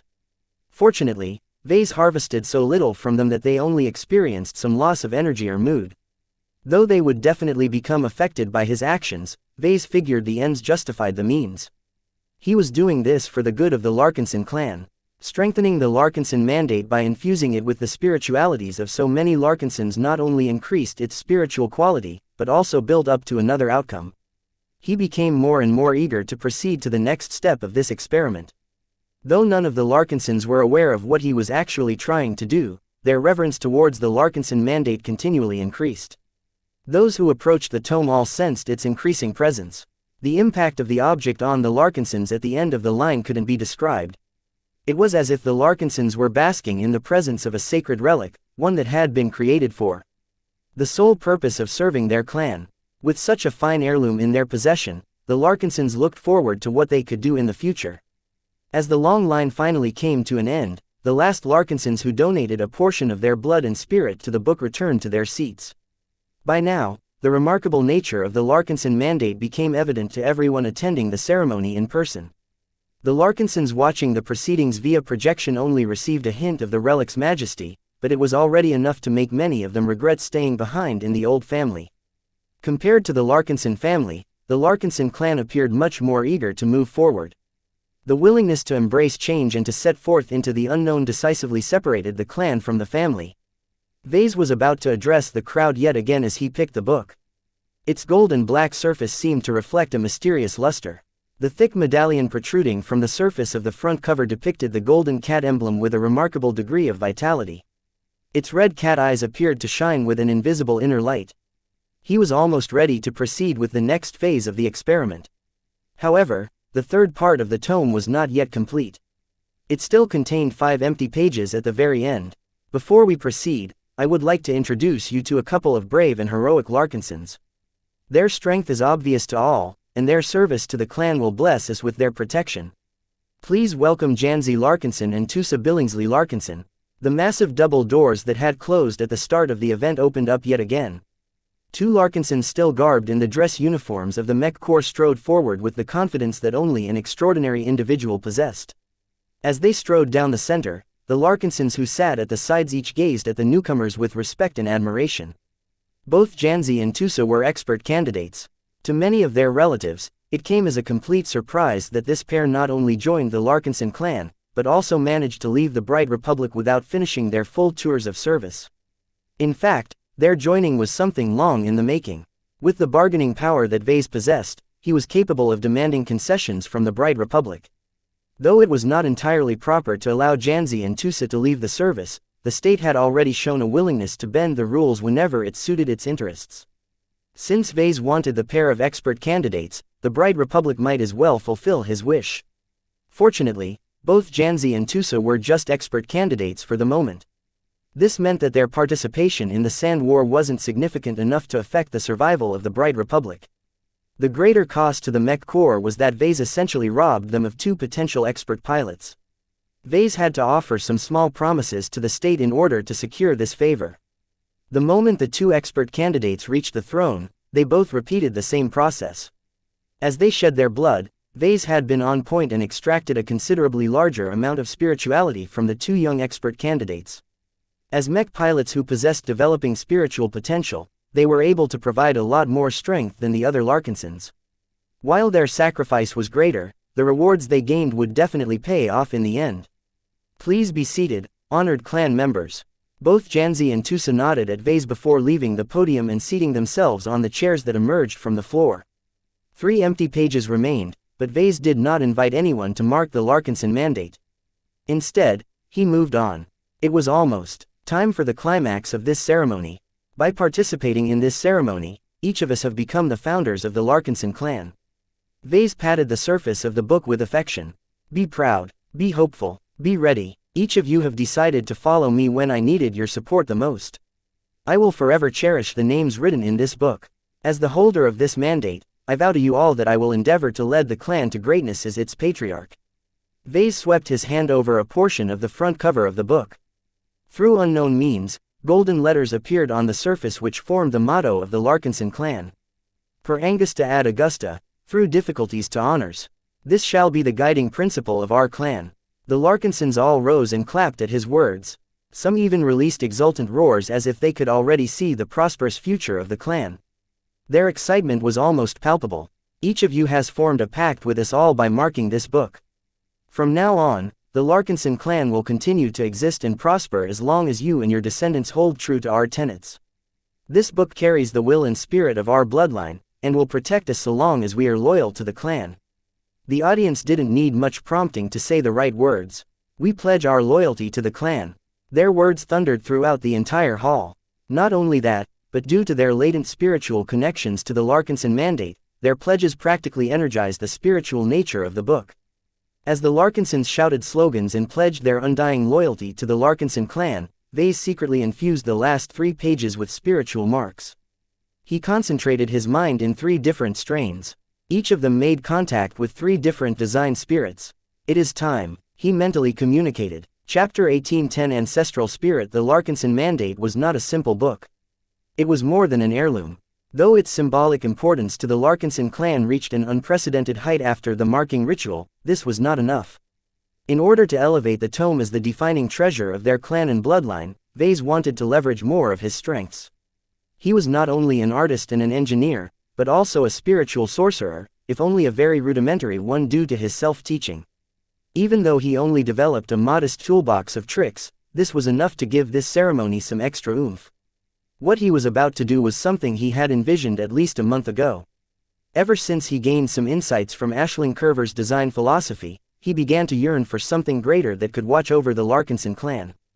The Larkinson clan should be more than a simple organization. Perhaps the best way to describe his desire was that he wanted to make the Larkinson clan come alive. Yes, alive. What better than to create a spiritual product that belonged to the Larkinson clan as a whole? Vase had never created anything like this before. However, he figured that it wouldn't be so different from creating a custom-made design spirit. The biggest difference was that instead of making the newborn spiritual entity become the spirit of a mech design, Vase would instead enshrine it as an ancestral spirit of his clan. Did it sound crazy? Perhaps. Could it go wrong? Certainly. Did that stop Vase from proceeding with this experiment? Hell no. Though it was anything but guaranteed that the experiment led to the desired outcome, he was determined to fight tooth and nail for its success. Before this day, Vase already made arrangements with 2 of the 3 spiritual entities ahead of time. xianxia readily donated a minuscule but extremely potent mode of spirituality. The solemn guardian painfully separated a larger spiritual fragment from its whole. Xigra resisted the demand to no avail. Vase straightforwardly attacked the spirituality of the former crown cat and managed to carve out a small spiritual fragment. Vase collected all 3 spiritual traces and infused them in the last 3 pages he prepared beforehand. He had already prepared each of their pages with their names and a lively sketch of their appearances. xianxia's page depicted the sacred god in her prime when she was still alive. The solemn guardian's page showed a humble desolate soldier as it drifted silently through space. Xigra's page displayed the ferocious crown cat roaring furiously at an invisible challenger. No matter if they were willing or not, Vase had appointed each of them as the clan's inaugural guardian spirits. In other words, Vase turned all 3 spiritual entities into honorary members of the Larkinson clan. He considered his options carefully before deciding on this selection. Each of them brought something unique to the table. With xianxia, the Larkinsons gained a spirit of protection and nurturing. One of the main goals of the Larkinson clan was to protect its members. Not only that, but Vase also wanted the clan to provide an excellent nurturing environment for the subsequent generations that picked up where their predecessors left. A clan without descendants was a clan without life.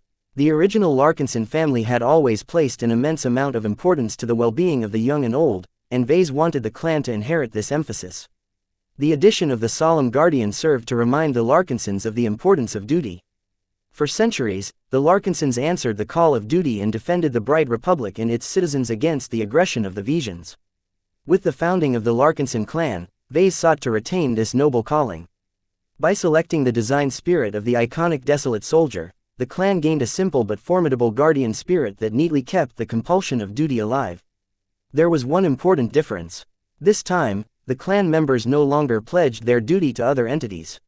Instead, Vase intended to steer this calling towards the clan. After separating from the old family, the clan members should only fight on their own behalf if he had his way.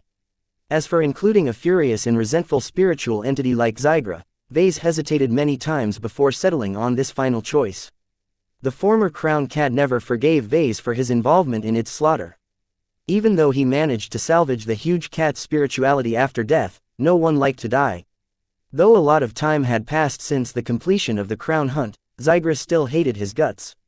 The spiritual entity's unwillingness didn't matter. Vase was strong enough to manhandle Xigra, and he managed to do so without any complication. If the unwilling beast resisted more powerfully than he anticipated, then Vase was more than ready to draw upon the strength of the F-stone he stored in a hidden compartment of his throne. Fortunately, it didn't come to this point, allowing Vase to preserve the exotic's precious charge. Vase had a good reason to draw upon Xigra's strength despite the risks of drawing strength from a hostile entity. The Larkinsons not only embodied duty, but also courage. None of his relatives had been raised to become cowards. Tales of heroism indoctrinated the younger generation into becoming daring individuals when they grew up. If not for fostering this courage, the Larkinsons would have never made as many achievements in battle. The cost was great, though. Many promising Larkinson mech pilots met their end in battle. When Larkinsons continually took risks, eventually they suffered a bad roll. There was nothing Vase could do about that. He merely accepted this as the necessary price to retain the vigorous and daring character of the Larkinson clan. Time passed as the three newly appointed guardian spirits became intertwined with the fate of the Larkinson clan. No one was aware of their enshrinement except for Vase.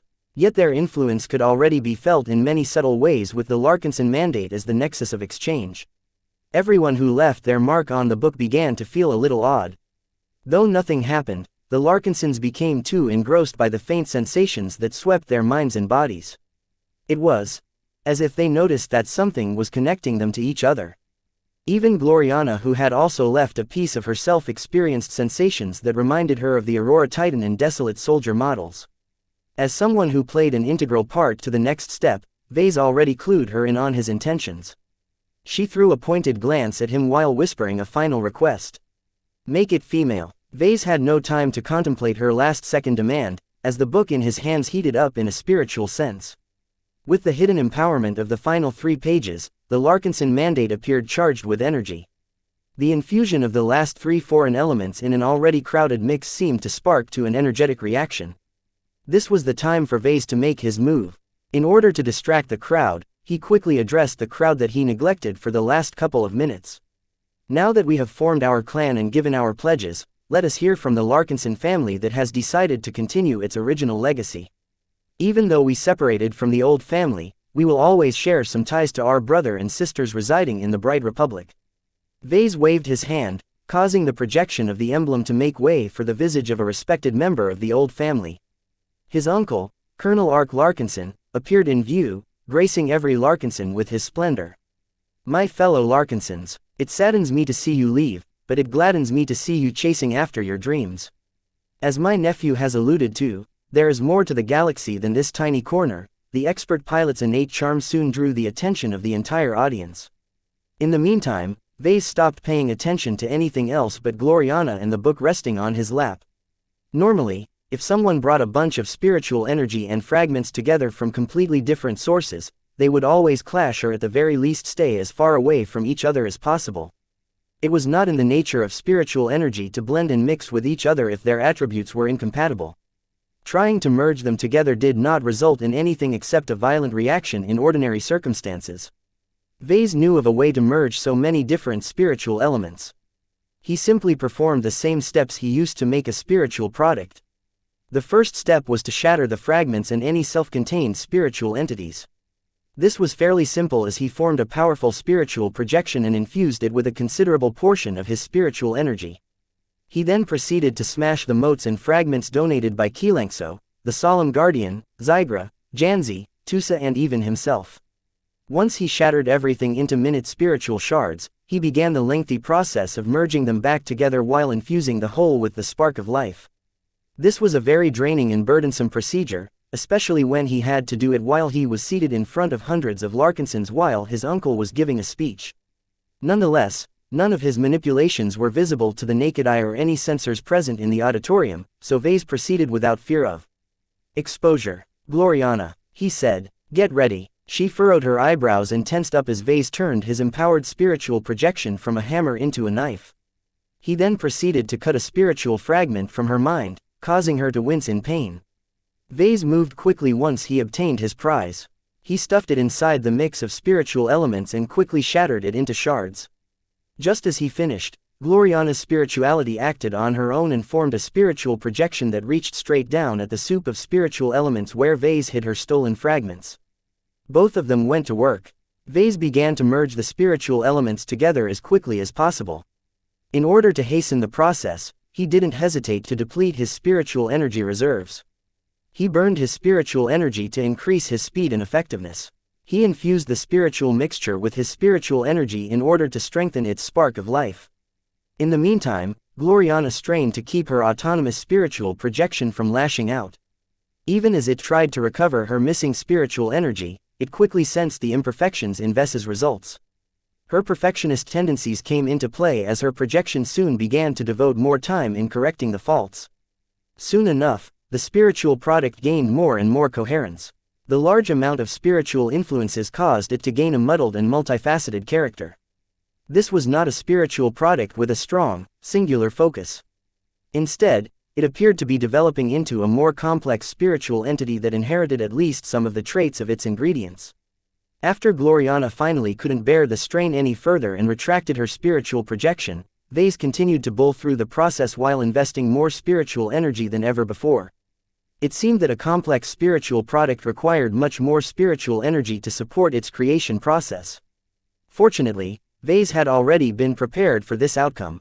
He expended as much energy as needed as he continually drew upon the stored reserves of the P-stone he also hid inside his throne. After 10 minutes of effort, the process finally came at an end. The spiritual products came to life when Vase finally fit the final pieces in a very unique puzzle. The Larkinson Mandate released a spiritual shockwave that momentarily shocked every member of the audience and even took Ark aback for a sliver of a moment. Time seemed to still as Vase witnessed the birth of his fourth spiritual product. Both Lucky and xianxia no longer maintained their statuesque poise anymore. They interrupted their silent vigil by yowling into the air as if to herald the arrival of a great entity. The Golden Cat was born. Chapter 1811 Family Bonds. The birth of the Golden Cat was the true climax of this founding ceremony. The successful fusion of so many disparate spiritual elements led to the creation of a spiritual form of life that embodied all of their influences. The importance of this moment couldn't be overstated. Not only did Vase create his most complex and sophisticated spiritual product to date, the outcome also served to transform the Larkinson clan into a real entity. The Golden Cat was much more different than any spiritual product he brought to life in the past. Unlike Vesca's, the Solemn Guardian and Bravo, the Golden Cat did not exist without a root. Instead, from the moment of its birth, it possessed a strong and intricate tie to the Larkinson Mandate. The Golden Cat was born in its P-stone infused materials and would continue to reside here unless Vase made other arrangements. The Golden Cat's nature was strongly tied to the Larkinson line, and so was the Larkinson Mandate. The two not only matched each other perfectly, but also complemented each other's strengths. Without the Golden Cat, the Larkinson Mandate would largely exist as a symbolic relic. Though it still retained a lot of value in this role, it didn't convey any direct power. Symbolism on its own was just as useless as honor and reputation in a battle or crisis situation. Without the Larkinson Mandate, the Golden Cat would not be able to bond so much with the members of the clan. The book amplified the ancestral spirit's ties to the Larkinsons while also making sure that she remained loyal to the clan and its tenets. In short, the book and the spiritual product weren't very remarkable on their own, but became incredibly potent when combined as one. Even now, Vase could see the triumphant Golden Cat establishing and deepening its connections with the imprints in the book. A spiritual warmth and vibrancy emanated from the object as the Golden Cat soon extended outwards and instinctively explored its many latent connections to Vase, Gloriana, Lucky, xianxia, Janzi, Tusa and every other member of the Larkinson clan. Though Colonel Ark Larkinson soon resumed his interrupted speech, many people in the audience did not pay close attention to his words anymore. Instead, they began to bask in the odd sensations that buffeted them. The founding ceremony continued to exceed their expectations and bring new surprises. Their connection to the Larkinson clan constantly deepened, both from their own accord and from the warmth they felt after the Golden Cat actively sought them out. Vase remained poised even as he drained his hidden P-stones of their accumulated spiritual energy. He rapidly managed to top himself up, returning him to peak condition. Whether it was enough to rein in the Golden Cat was another matter though. All of the spiritual energy it consumed allowed it to start off strong without even receiving a lot of spiritual feedback. Even though his latest spiritual product ought to be innocent and naive, Vase did not get this sense from her at all. The Golden Cat acted with care and purpose as she reined in her curiosity and settled for exploring each of her connections to the Larkinsons one by one. Strangely enough, the Golden Cats possessed way more ties than the number of Larkinsons who left their marks on the pages of the book. The Larkinson Mandate may be the heirloom of the Larkinson clan, but its first part was intricately related to the old Larkinson family. This caused the Mandate and by extension the Golden Cat to possess faint but very real ties to the Larkinson family. Vase did not expect such a phenomenon to occur, though he didn't exhibit much surprise once he confirmed the existence of these extra connections. He never desired to isolate the Larkinson clan from the Larkinson family. They had their differences, yes, but just because Vase wanted to stab Ganso in the guts didn't mean he let his animosity define the clan's relation from the family. He needed to be bigger than that if he wanted to serve as the patriarch of his clan. Like many clan members, Vase still possessed many ties to the Larkinsons who decided to stay with the old family. He still wished to remain in touch with his grandfather Benjamin, his uncle Ark, his cousin Melinda and some other relatives. As Vase carefully inspected the extra connections, he even sensed a small thread that led to Rayla Larkinson, who wasn't technically part of the family anymore. It seemed that Larkinson Mandate possessed the ability to associate itself with any individual who shared the same blood and spirit as the Larkinsons who marked its pages. The book was like a search dog whose nose had been trained to detect traces similar to the scent that the members of the audience had left behind. As long as there was enough similarity, the book would unquestionably be able to connect with a Larkinson. As Vase inspected the mandate further, he made an unexpected discovery. The book and the Golden Cat not only possessed active ties to the Larkinsons, but also allowed Vase to determine their direction. Hundreds of firm spiritual ties pointed forwards, fanning out to encompass the entire crowd in the auditorium. More than 1,000 weaker ties extended in an entirely different direction. It didn't take Vase too long to determine that their overall direction pointed towards the Bright Republic. The properties of these ties were very useful to Vase.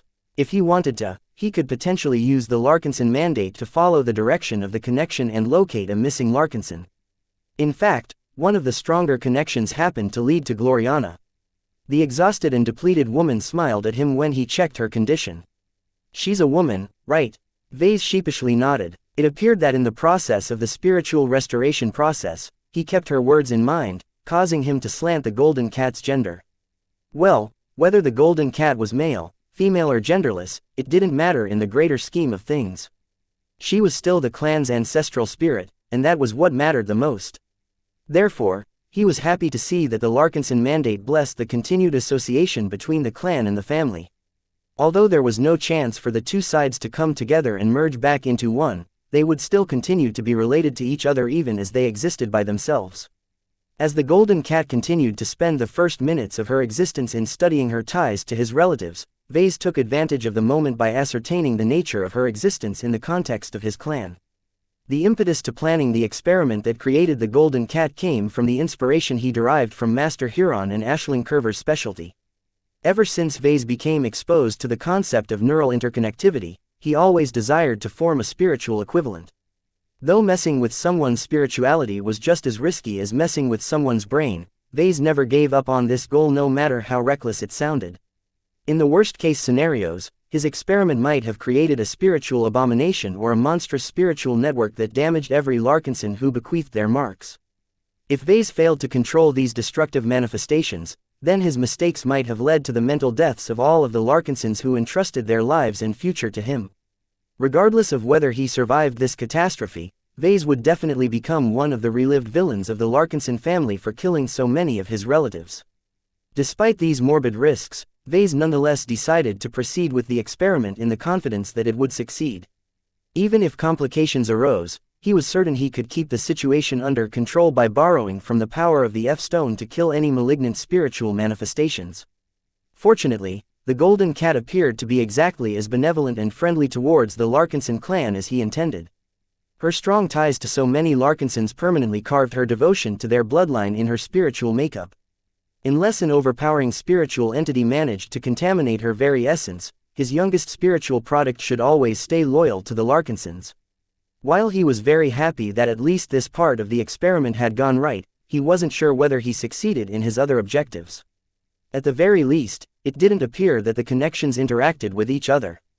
Vase originally envisioned the Larkinson Mandate or the Golden Cat as a router which allowed for the exchange of thoughts, emotions and other data between one Larkinson to another. In other words, Vase wanted to form an actual spiritual network that functioned just like a communication network, though on an entirely different plane. As Vase studied the connections and the individual Larkinsons in the audience, it didn't seem like any of that took place. Vase experimentally tried to transmit a spiritual message to Gloriana using the Mandate as a hub, but the only thing that happened was that the Golden Cat started to turn her attention to her creator. "Can you relay the spiritual message I sent to Gloriana?" he mentally asked. "Nya, The golden cat tilted her adorable head. Her current incarnation made her appear as an adolescent cat that was almost as large as Lucky. While she started off more powerful than his other spiritual products, her strength and wisdom did not even come close to matching a formidable spiritual entity such as xianxia. As it was, the golden cat mostly functioned as a mascot to the Larkinson clan. Aside from making the Larkinsons feel warm and connected to their clan identity, she didn't really offer any other uses. Vase did not let that squander his mood. The golden cat was a living ancestral spirit whose life and death was intricately tied to the state of the Larkinson clan. When the clan grew and prospered, the golden cat would definitely benefit as well. Even without this feedback, its nature as a living spiritual entity meant that it could grow and develop in ways unique to this type of life form. It was not impossible for the golden cat to acquire other abilities in the future that would serve the Larkinson clan well. Anything that benefited the clan and increased its cohesion was something to be celebrated. Therefore, Vase did not feel bummed when he definitely concluded that he failed to establish a spiritual network. Just because it didn't exist today didn't mean it would never emerge in the future. If the golden cat still didn't facilitate the formation of such a transcendent network in the future, then no harm was done. He could still attempt the creation of a spiritual network through other means, or he could drop this research direction entirely. He already had his hands full with other pending priorities. For now, he was much more interested in creating imaginary mechs than forming a spiritual network. The latter may be useful in increasing the cooperation or coordination between mech pilots, but the former had the potential of empowering his individual mechs to an entirely different height. Both of them seemed to lead to entirely different directions. Whether Vase sought to increase the strength of a group or an individual, in the end he wanted to find new ways to express his design philosophy and increase the value proposition of his products. In fact, the golden cat formed an intrinsic part of a follow-up experiment. One of the reasons why he wanted to create the golden cat was to employ it as the spiritual component to one of the mechs he intended to design. Ever since he left the Bright Republic and took some of the Larkinsons away, he wanted to empower his dependents by providing them with a mech that belonged exclusively to his own orbit. In short, he wanted to design a mech that possessed a glow that only belonged to the Larkinsons and those he approved. Chapter 18:12 Governance Structure. After the birth of the Golden Cat, the founding ceremony wound down. After Colonel Ark Larkinson finished his address to the new Larkinson clansmen and cut off his projection, the separation between the Larkinson clan and the Larkinson family became permanent. This was not an unhappy divorce. Vase could clearly tell that many if not all of the clan members in the crowd were happy, hopeful or eager of their future. The influence of the Golden Cat mellowed out after the newborn spiritual product grew tired and began to rest within the book. The Larkinson mandate still glowed with warmth, protectiveness and familiarity in his hands. Out of all of the spiritual products he made, only the Golden Cat bore his affection. He intended to create an ancestral spirit that not only watched over the Larkinson clan, but also himself. He felt a little less alone now that he sensed the clear spiritual bond to the ancestral spirit. The other Larkinsons all experienced the same sensation but to a lesser degree due to their decreased spiritual sensitivity. The norms among the Larkinsons would probably not pay conscious attention anymore as they slowly filtered out the bond as background noise. Perhaps the expert candidates might notice something. Vase observed Janzi and Tusa carefully and figured that Tusa was considerably more sensitive to the new bond from the way he tried to look around. As for Janzi, xianxia already claimed her. She probably wouldn't allow the Golden Cat to maintain anything more than a cursory bond. To go further would encroach on her territory. All in all, the Golden Cat's influence on the clan was very minor for the time being. Except for making the clan members feel more warmth whenever they thought about the clan or their fellow relatives, the ancestral spirit didn't possess the power to do anything more. Vase did not underestimate this effect, though. Positive feedback, however minor, was a powerful tool to reinforce certain kinds of attitudes or behavior. If his new clan members experienced warmth whenever they thought well of the clan, then their mentalities would slowly reprogram in a way where they continued to seek the same reward. Any attitude or conduct that lessened the frequency of rewards would unconsciously signal the Larkinsons that they were heading in the wrong direction, thereby encouraging them to return to the correct path. This was something that Vase considered crucial to his nascent clan. Despite all of the pomp and circumstance which Vase used to create a lot of strong associations in the minds of his clan members, the Larkinson clan was not as strong and established as he would like. It was barely better than a typical mercenary corps in terms of cohesion. Therefore, Vase had to resort to stagecraft, symbolism and outright spiritual manipulation in order to reduce the gap between the Larkinson clan and the Larkinson family. As long as he could manage to maintain the illusion of a strong and vibrant Larkinson clan, his relatives would naturally fit the desired mold. Once they internalized their new identities as clansmen, then Vase did not have to exert so much effort anymore. At that point, the illusion became real. Vase wrapped up the ceremony by summarizing the governance structure of the Larkinson clan. 3 organs will govern our clan for the time to come. First, the Larkinson Assembly will be the platform where notable clan members can offer proposals to be discussed and voted upon. Any notable clan member, including elders, are eligible to join the assembly. The assembly highly resembled the steering committee of the old Larkinson family. The details and the overall roles of the 2 organs different. The assembly was supposed to be a legislative body with the power to restructure the entire clan as long as enough proposals passed. The downside was that it only held its meetings a couple of times a year. The clan needed another body to run the affairs of the clan, especially if it grew and expanded in size. To govern the day-to-day activities of the Larkinson clan and enact any new proposals, we have decided to create a smaller Larkinson Executive Council that consists entirely of the most suitable Larkinsons that can lead the clan. Any issues that aren't worth bringing up to the assembly will be dealt with by the council. Do note that the council always governs at the will of the assembly.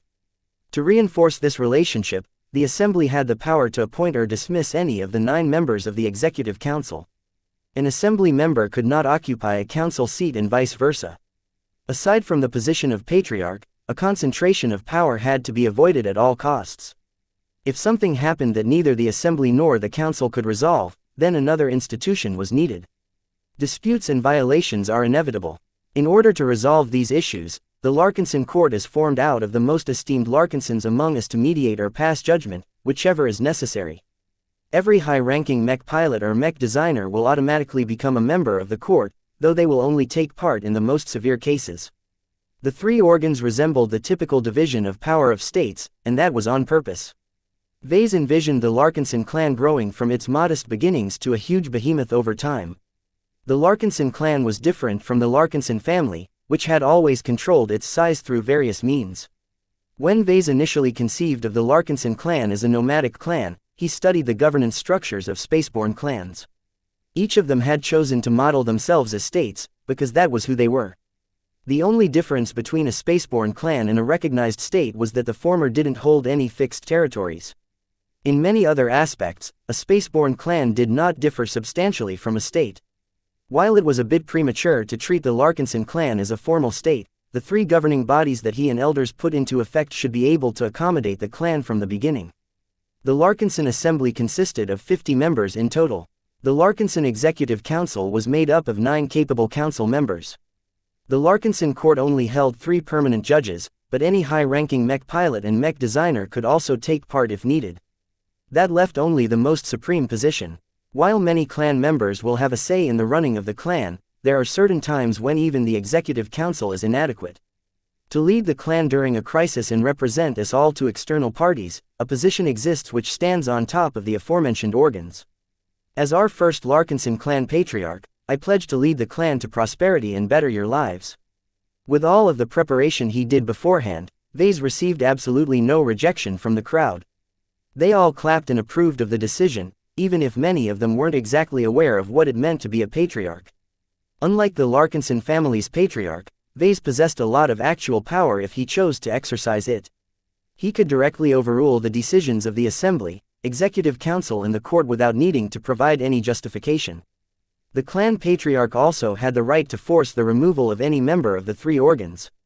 However, a caveat existed which served to restrain the clan patriarch to an extent. This was the compromise that Vase had made with the Larkinson elders over the course of the recent assembly meetings. The Larkinson Assembly basically had the power to reprimand or vote on the dismissal of the current clan patriarch. However, the vote threshold for anything concerning the clan patriarch was very high. A proposal relating to Vase or any other patriarch had to gain the support of at least 80% of the votes in order to pass. If a situation arose where Vase wanted to implement a hugely impactful order but met with intense opposition from the rest of the clan, he could still ram it through. Even if more than 80% of the Larkinson Assembly voted to boot him from the office of clan patriarch, Vase would still have his way in this situation. The price for this was that this would be the last order he could make. A clan patriarch was allowed to act willfully if the situation was truly desperate, but a leader was not allowed to disregard the will of the entire clan over and over again. That would lead to tyranny and transform the Larkinson clan into something too far removed from the intentions of Vase and the initial clan members. Therefore, if Vase decided one day to make the Larkinson clan a vassal of the Hexadric hegemony, his clan would sure as hell fight tooth and nail to stop this action. Yet Vase would still prevail in the end. Perhaps many clan members would leave after this awful decision, which was another price the clan would pay for his ill-advised order. In short, Vase wasn't allowed to treat the Larkinson clan at will as if the three governing bodies didn't exist. He had to respect the will of the Larkinson clan and make sure that he didn't garner the disgust of an overwhelming majority of the Larkinsons. Though it sounded as if Vase relinquished a lot of power, he didn't really mind these concessions. If Vase ran the clan so badly that 80% of the assembly members were ready to boot him out of his office, then it was better for everyone involved that he should resign from his position. There was no way that Vase could effectively run the clan when so many Larkinsons hated his guts. Rather than let the Larkinsons rebel and try to effect change through violence or intimidation, it was better to offer them a formal means to remove the current clan patriarch.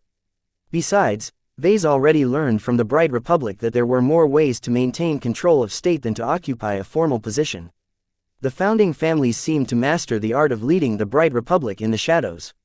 Though their family members occasionally occupied elected or appointed positions in the government, the Tovars and the Cavendishes exercised an outsized amount of influence in the affairs of the state. Vase was farsighted enough to know that he wouldn't make the best clan patriarch. He was also aware that there may be situations in the future where it became untenable for him to keep hold of this position. Rather than alienate his family members and turn himself into a tyrant, he might as well make way for another clan patriarch who enjoyed everyone's support. With how integral he was in founding the Larkinson clan, Vase did not believe that he would become irrelevant even after he relinquished the highest seat of power. Through cultivating relationships and alliances with other notable Larkinsons, Vase could still exert a lot of power without stepping into the open. By earning the admiration of the younger generation of Larkinsons, Vase would be able to transform himself into a transcendent figure akin to the Larkinson ancestor whose word must be respected regardless of his lack of office. This was his true plan to keep the reins of his clan. While all of the other organs were still able to exercise real power, in his eyes they were merely operating at a level far below his vision. Of course, this was not very relevant for the moment. Every Larkinson clan member fully supported his endeavors. The clan was small enough that factionalism hadn't cropped up yet. There were no major disagreements as most of the Larkinsons who chose to accompany him were already on his side. That would change, Vase was sure. Once the clan grew in numbers, disagreements became inevitable. When that happened, Vase was sure there would be Larkinsons who wanted to steer the clan in a different direction. Chapter 1813 Minor Revision. The founding ceremony of the Larkinson clan finally came to an end. Every clan member left the auditorium in extremely high spirits. The fantastic ceremony left an unforgettable experience in their minds and spirits. Their dedication to the newly founded clan already started off strong. After this eventful evening, none of the Larkinsons who resided on Kesseling V regarded themselves as members of the Larkinson family anymore. Each of them already accepted the Larkinson clan in their heart. The solemn ritual where they had signed their names and left their marks on the Larkinson mandate was an unforgettable experience which mentally transformed every participant. No matter if they were young or old, norm or potentate, each Larkinson carved this ceremony in their very bones. Vase already noticed the transformation the very next day as he went about his work. The Larkinsons working for the LMC, the avatars or the sentinels, all held their heads high. The uncertainty that clouded over their heads ever since they hastily left the Bright Republic had disappeared. Only certainty and confidence remained. No matter how abruptly their lives had changed, with the Larkinson clan backing them up, they no longer feared going astray. Vase, as the principal person responsible for forming the Larkinson clan, gained an immense amount of respect and appreciation from his relatives. No matter where he moved, he always sensed the worship and approval from his fellow Larkinsons. Even the stubborn old dogs grudgingly acknowledged that someone like Vase had been vital in invigorating them all. Each of them became excited at the thought of how far he could bring the Larkinson clan. As long as he grew the clan as fast as he grew the LMC, then each of them would be able to experience greater glory than they had ever earned back in the original Larkinson family. The day after the founding ceremony, Vase mainly held meetings with various members of the clan. The Larkinson Assembly, Executive Council and Larkinson Court all had empty positions which needed to be filled over time. For now, the clan wasn't big enough to require all of the empty positions to be filled. In fact, Vase wasn't entirely sure if all 50 seats of the assembly could even be filled. In any case, it was fine if the clan took its time to grow. Even if the assembly only consisted of 20 members, it could still perform its role as the main deliberative organ of the clan. That was all that mattered. Perhaps the brightest moment of the day was when Vase met with the two most prominent members of the Larkinson clan aside from himself. Xianxia, Tusa, please come in and take a seat. I've been looking forward to meeting the two of you for a very long time. Vase studied the two expert candidates as they approached his desk. Despite their slim but athletic body structures, both of them exuded strength and confidence that only the extraordinary possessed. Even though neither of them managed to take the critical step and trigger apotheosis, both of them were fairly close to doing so. They just needed the right chance and opportunity to transform their lives. He briefly activated his spiritual vision to brush their spiritual states. As expected, Xianxia's close association with xianxia shaped her immature force of will into something that was strongly aligned towards protection. There was a lot more to it than that, though, but Vase did not have the time to figure out the subtleties in her mind. Tusa on the other hand was a little rougher, but not that much weaker.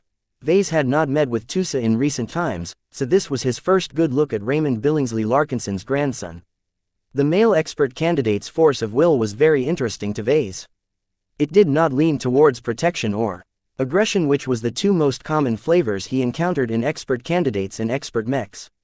Instead, there was a flighty aspect to his force of will. Vase recalled that Tusa specialized in piloting aerial light skirmishers, though he was also proficient in their spaceborne equivalent in a pinch. All of this meant that Tusa's force of will centered around speed and mobility. From the way Tusa impatiently fidgeted on his seat and repressed the desire to pace around and explore the office, the expert candidate likely possessed an obsession for speed. What a speed demon! Vase definitely knew what kind of mech he had to design for Tusa once he broke through to expert pilot. Thank you for joining the Larkinson clan, Vase began. I know it must strain your conscience to bid farewell to your old mech regiments and depart from the Bright Republic while the Sand War is still going strong. The Bright Republic no longer deserves my appreciation after what it did to you. Tusa impulsively stated.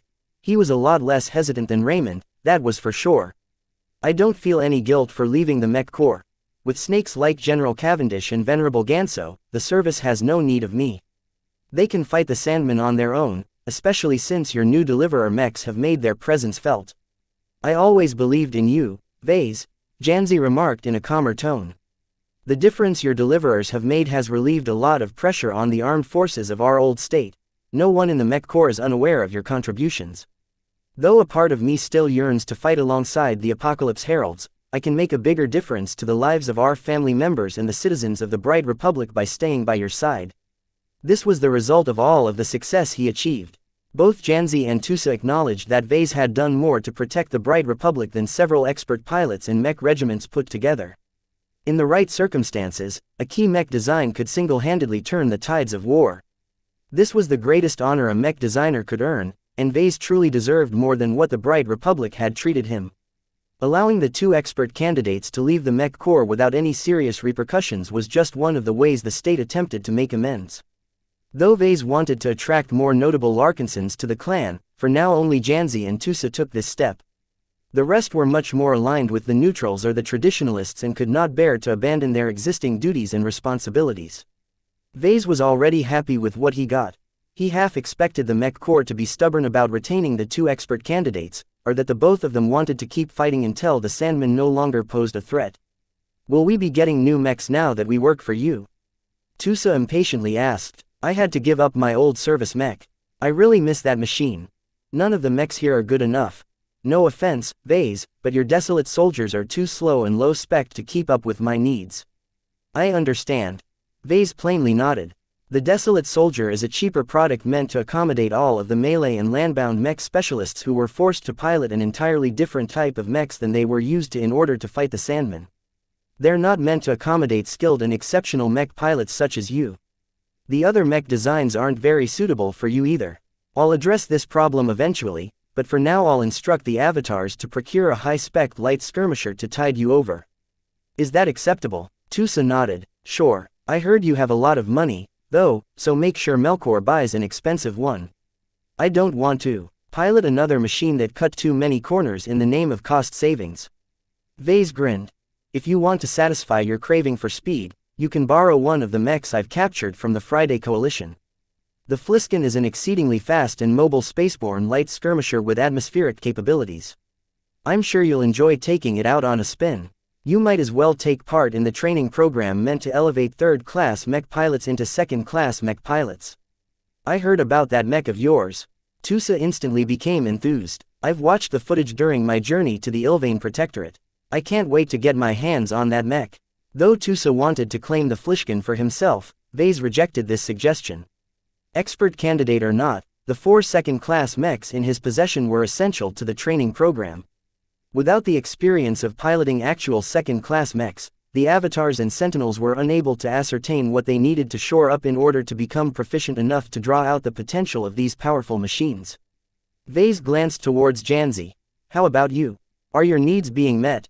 She nodded. The Shield of Samar still suits my purposes. I have no desire to pilot any other mech. It's just, the Shield of Samar is kind of limiting, right? I don't like to admit it, but there have been times where I wish the Shield of Samar was a little faster or more resilient. That's normal, cousin. You're a mech pilot, and a powerful one at that. At a certain point, you've outgrown the performance of your mech. That has caused you to feel strained and confined. Matim and I will work on performing a minor revision to your mech. At the moment, the Aurora Titan model did not need to be renewed. Vase wanted to wait before he was ready to revisit the mech design and perform a comprehensive upgrade to its design and components. Since he was already busy with other projects, Vase could not afford to waste too much time on this side project. Because Vase had upgraded it with the Ardent Wish, one of Lucky's gems which upgraded its spiritual feedback by 40%, it was very important for him to retain the essence of the original mech. For this reason, he intended to make a quick pass and limit his actions to performing quick but impactful upgrades. He briefly dredged his memories of the Aurora Titan design from the depths of his mind and already identified some useful aspects to improve. I'm thinking about upgrading its armor system to an entirely new formula which is vastly stronger than the Pissarro FPP-22 Mark E. I'll also replace its power reactor with a better one to provide more juice to your mech's Luminant Orca flight system and polarizing module. While it will be rather costly, I expect the performance of your Shield of Samar to double or triple, especially with the new armor I have in store. Compared to the Aurora Titan's existing Pissarro armor system, the Briar alloy could withstand vastly more damage. Against some damage types, the latter could easily resist blows that would have crushed a standard-issue Aurora Titan. Will you be able to afford it, Vase? I don't want to impose on you too much. The LMC has sold over 1 million mechs since the start of the Sand War. Don't worry about our finances. Besides, the investment is worth it. Anything that makes you stronger will also empower our clan. Everything we do is for the clan, she whispered. Exactly. Vase nodded. This was precisely the effect he wanted to evoke when he founded the clan. After settling the issue of their mechs, Vase discussed his other arrangements for the expert candidates. Both of them might have left the mech corps, but they were still straight-laced and used to discipline. This made the avatars of Myth the only suitable home for their abilities. Not only would the avatars welcome their exceptional skill, it also provided the best growth environment for highly talented mech pilots. Vase hoped that Commander Melkor and the rest of the avatars would be able to stimulate the 2 expert candidates into taking the critical step. Only after they advanced to expert pilots would they truly begin their extraordinary careers. In this time, the Mech Corps wasn't here to steal his people from his possession. Chapter 1814. Too many issues. After meeting the Larkinson expert candidates, Vase continued to check up on various people. His orbit had grown so much that he needed to keep tabs on dozens of different people and initiatives. He had to settle the issue of Silent William. He had to do something with the pirate designers captured by the battle criers. He needed to find some way of making Davia Stark move forward from her devastating trauma. All of these issues required his personal attention due to their sensitive nature. He could not delegate these matters to anyone. With so many issues on his plate, Vase had no choice but to address them one by one and hope that nothing burned down in the meantime. At the same time, he not only had to prepare some new design projects, but also guide the Larkinson clan as it started to settle all of the questions that emerged as a result of its founding. Where should the clan reside? What assets must the clan procure? What must the clan be working towards? All of these questions needed to be answered one way or another. Vase involved himself at the start, but soon pulled back once he determined that the clan was on the right track. The Ilvain Protectorate might be hosting the Larkinson clan as well as the headquarters of the Living Mech Corporation, but Vase did not intend to settle down in the state on a permanent basis. I think we are in a consensus that we shouldn't increase our entanglement with the Protectorate. Vase explained to the two Larkinsons who attended this meeting. The Ilvainans have been nice to us, but that does not oblige us to convert to their faith. He tapped his finger against the embellished surface of the Larkinson mandate resting on his desk. Lucky meanwhile curiously tapped the spine of the book with his paw. Vase already forbid his pet from taking a bite out of the book, though it didn't seem necessary. His pet was actually playing with the golden cat. Both of them possessed a fairly substantial bond, and Lucky seemed to be able to sense and interact with the newborn spiritual product. Was it because they were cats? Whatever the case, Vase was glad that the golden cat had someone to spend her time with. Due to the nature of her existence, she was only able to reside within the book. Her only outside interaction aside from observing her immediate surroundings was to explore one of the many spiritual bonds she formed with the members of the Larkinson clan. Vase could tell that the golden cat was rapidly absorbing quite a lot of information from those bonds. It wouldn't take too much time for the golden cat to mature, at least from a mental aspect. We've been thinking about buying an Ark ship or some other vessel that can house our clan in space. Oberyn Larkinson mentioned, we'd like to hear your opinion before we explore this proposal any further. As Benjamin Larkinson's brother and an esteemed elder in his own right, Oberyn was one of the more prestigious elders to join the clan. It didn't take much time for the newly created Larkinson Assembly to vote Oberyn to the position of Speaker. This essentially made Oberyn the head of the Assembly, and one of the main people Vase needed to call upon if he wanted the Assembly to do something. It came as a surprise to many that Oberyn decided to leave his comfy retirement and join the clan. Vase half suspected that his grandfather dispatched Oberyn to the clan in order to keep tabs on its development or guide its evolution in a certain direction. Even if one of these possibilities were the case, Vase did not mind them. Ulterior motives couldn't be avoided, and Vase believed that everyone's commitment to the Larkinson clan was strong enough for them to do what was right. If that didn't turn out to be the case, well, Vase could always exercise his power as clan patriarch and remove Oberyn from his position as Assembly Speaker. I believe we should wait before procuring any massive ships. Raymond Billingsley Larkinson spoke. We number only a couple of clan members for the moment. A single medium-sized passenger vessel is large enough to accommodate us for the moment, though such a ship won't provide us with the facilities we require to develop ourselves. Ever since his grandson Tusa Billingsley Larkinson joined the clan, the COO of the LMC had become a lot more energetic. Raymond fully believed in the ventures that Vase and the clan had started. If Tusa remained committed to the Bright Republic, then the most he could look forward to was to several decades of service. With the uncertainties surrounding both the Sand War and the Komodo War, there were very serious questions whether Tusa was fighting for the right cause. Instead of sacrificing his talents for a state that never treated the Larkinsons too well, Tusa was much better served by joining the clan, which would definitely invest in his development. In fact, the Billingsley Larkinsons were doing extremely well in the clan right now. Due to his important position within the LMC, the eldest of this family branch also became a part of the Larkinson Executive Council. Though Vase questioned whether Raymond had enough time to run both the LMC and the Larkinson clan, for the moment the latter didn't actually require that much attention once it got up and running. There was only so much work to do to govern a clan of several hundred Larkinsons. Perhaps Raymond would be forced to relinquish his council seat if the clan grew by an order of magnitude. Of course, Raymond was already at an advanced age and growing older every year. This was the main reason why Vase did not mind the concentration of power. He had nothing to fear from someone who would die anyone in a decade or two. No matter what achievements Raymond managed to make, it was out of the question for him to receive life-prolonging treatment. The best he could do was to pave the way for the rise of his grandson and the rest of his family branch. The starship market is too turbulent.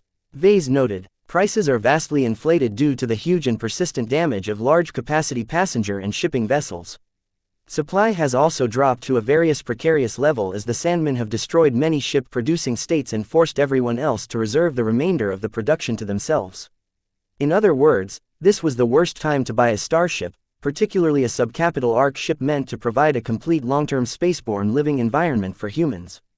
They were already incredibly expensive due to all of the amenities and protection they offered to their permanent occupants. With prices ballooning by as much as 500%, Vase would have to be crazy to order such a vessel at this time. Then where does that leave us? Overin asked. Raymond is right, we have enough ships to migrate elsewhere if necessary. We can even live on them on an extended basis if we truly don't have another choice. I hope it won't come to that, though. I'm open to procuring an arc ship to provide our clan with a permanent base, but the vessel has to be good enough to take part in a possible expedition to the Red Ocean. That is even more expensive and difficult to obtain. Raymond frowned. Second-class arc ships are even more extravagant than the ones that used to be sold in this region. Even with our current finances, we can only fund a small portion of the total cost. This doesn't even go into all of the ships and mechs we have to procure as well in order to protect such a valuable prize. If we parade a fancy arc ship without protection, I'm sure that every pirate gang in the Star Sector will be climbing over each other to steal her from our hands. These were all very grave concerns that only Vase could solve. He pressed one hand against his forehand while keeping his other hand on the reassuring warmth of the Larkinson Mandate. Touching the book always made him feel less stressed and more reassured with all of the responsibilities he assumed as clan patriarch. The Golden Cat herself trusted Vase with every fiber of her being, which wasn't a surprise since most of her spiritual energy originated from his spirituality. Both Vase and Gloriana sacrificed much to create her. While Vase managed to mitigate the cost by exhausting his reserves of excess spiritual energy, his girlfriend was not as well. She had to regenerate her spent spiritual energy the old-fashioned way. Fortunately, she could double her recovery speed by holding frequent prayer sessions. Vase expected her to recover in a month or even more. Let's leave aside the issue of ship procurement for next year or later. Vase declared, the local situation will change drastically by then, so it's no use speculating what we should do so early. Makes sense. Agreed. They moved on to discussing another contentious topic. A new issue has cropped up. Overin said, our hosts have become increasingly more persistent in joining us or integrating our clan. Raymond sighed. The LMC is facing the same issue. The Ilvanans are practically trying to tear down our doors in order to apply to work for our company. I've been suppressing the intake so that only the most essential positions are being filled. However, the addition of so many Ilvanans to the company is already altering the atmosphere. This is something unavoidable. I never intended the LMC to be a brighter firm. Vase explained. That doesn't mean I want the LMC to become an Ilvanan company, though. I would like it to be more adaptable and diverse. It has to be able to operate in many different settings and states. Otherwise, how can we possibly navigate the sheer diversity we will encounter when we reach the Red Ocean? Vase envisioned the Red Ocean as a true melting pot of human civilization. The brightest and most ambitious galactic pioneers from all parts of the Milky Way would definitely converge on the dwarf galaxy, and Vase did not wish to be found wanting. I understand. Raymond nodded. I'll make sure that the LMC maintains a conservative recruitment policy that aims to increase diversity instead of the opposite. I'll try and see if we can recruit talents from other states aside from the Protectorate. This will be fairly difficult due to the Sand War raging in the background, but we'll manage somehow. What about the clan, Vase? Our numbers are rather low, especially in comparison to the old family. It will take several generations and lots of encouragement for us to grow our numbers to a healthy level. This might be too long considering the speed in which you want to move. The Larkinson clan must primarily be based around our bloodline. Vase pronounced, I'm not very open to the practice of adopting talents and capable outsiders like other clans. It's more important to maintain cohesion among our clan members than to dilute it by throwing too many outsiders in our midst. I don't want our Larkinson name to become an empty label. It has to mean something, and the best way to ensure that is to ensure that every member of our clan is exceptional. Keeping this door closed would hamper the development of the clan in the short term, but lead to a much more stable foundation in the future. Many of the decisions he made so far would not bear fruit until decades or even centuries later. With his expected lifespan, Vase could afford to take his time and make sure his decisions led to the best possible outcome in the future. We still need a lot of manpower to manage our various affairs. Overin pressed, we aren't the Larkinson family anymore, which is content with retaining its existing status and benefits in an existing state. We are essentially forming our own sovereign group, which means we need to take care of many matters we've ordinarily taken for granted.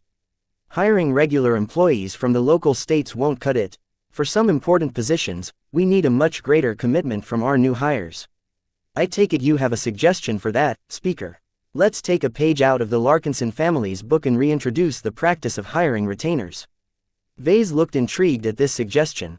Chapter 18:15 Sowing Seeds. The question of hiring retainers was a fairly sensitive topic due to the risks involved. Hiring a retainer was not as drastic as adopting an outsider into the clan. It was a step up from hiring a regular employee to tend the gardens of the Fredhold estate. Vase, Raymond and Overin discussed the matter and came to a quick consensus. Both of the older Larkinsons did not see anything wrong with hiring retainers to fulfill essential roles such as captaining a starship or maintaining the mechs owned by the clan. It was difficult for the Larkinsons to fulfill these jobs themselves. Had anyone heard of a Larkinson becoming a grease monkey? While it was possible to rely on regular employees for these functions, it was not very wise to do so in most cases. A nefarious chief technician could subtly sabotage the mechs under his care. A ship captain might make the wrong maneuver during a space battle that left a ship vulnerable to the enemy. A bodyguard might turn his weapon at his own charge after receiving a hefty bribe. All of these examples and more happened to many people over the course of history. The Larkinson family wasn't stupid. It knew the importance of cultivating loyal retainers early on and became quite proficient at the practice. Much of that expertise and know-how transferred to the Larkinson clan. Overin himself was already familiar with the process, having managed it some time himself, so Vase readily handed the responsibility of setting up a retainer training program in his lap. The Larkinson Assembly will deliberate on this matter next week, Overin promised. As Speaker, he had the power to set the Assembly's agenda. We'll have to discuss exactly how the training program should look like, how many essential functions we need to fulfill and how to incentivize the retainers to remain loyal. Raymond became more attentive after Overin mentioned the last point. Retainers need something to work towards. Some are content in living a stable and steady life under the umbrella of a powerful clan, but others want more. You need to dangle a better carrot in front of their faces. What reward are you thinking of? Vase frowned. Offer them to become a clan member. I thought I already made my point clear. I don't want to dilute the cohesion of the Larkinson clan by bringing in outside blood. This is different, Vase. A lifelong retainer that has worked his entire lifetime for the clan is more of a Larkinson than some of our brats. A retainer who has earned supreme merit in battle or other emergency situation has done more to the clan than many of our middling descendants. Allowing these impressive and loyal individuals the opportunity to exchange their merits for an entry into the Larkinson clan will only increase cohesion in the Larkinson clan because they already embody our values and bonds. That sounded very compelling. Vase had to admit that Raymond's argument was sound in logic. Is that what has taken place in the Larkinson family? I don't think I've heard of a case where an outsider became a member of the original family without marrying a trueblood Larkinson.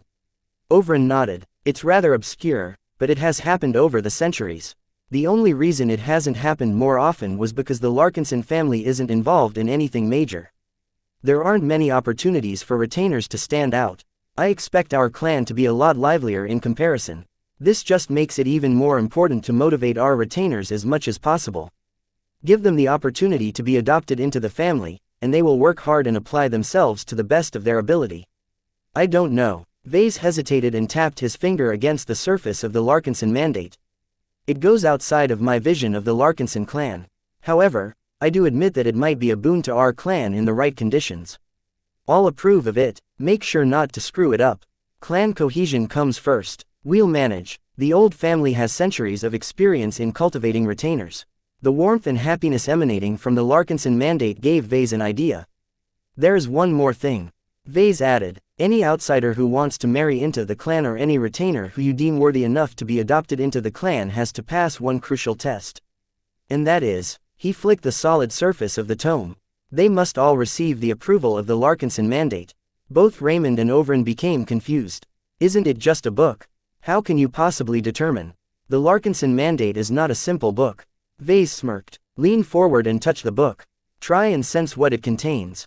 They both did so. Both elders had already gotten used to the glow contained in the book, but now that they touched its cover directly, they probably sensed the curiosity of the golden cat.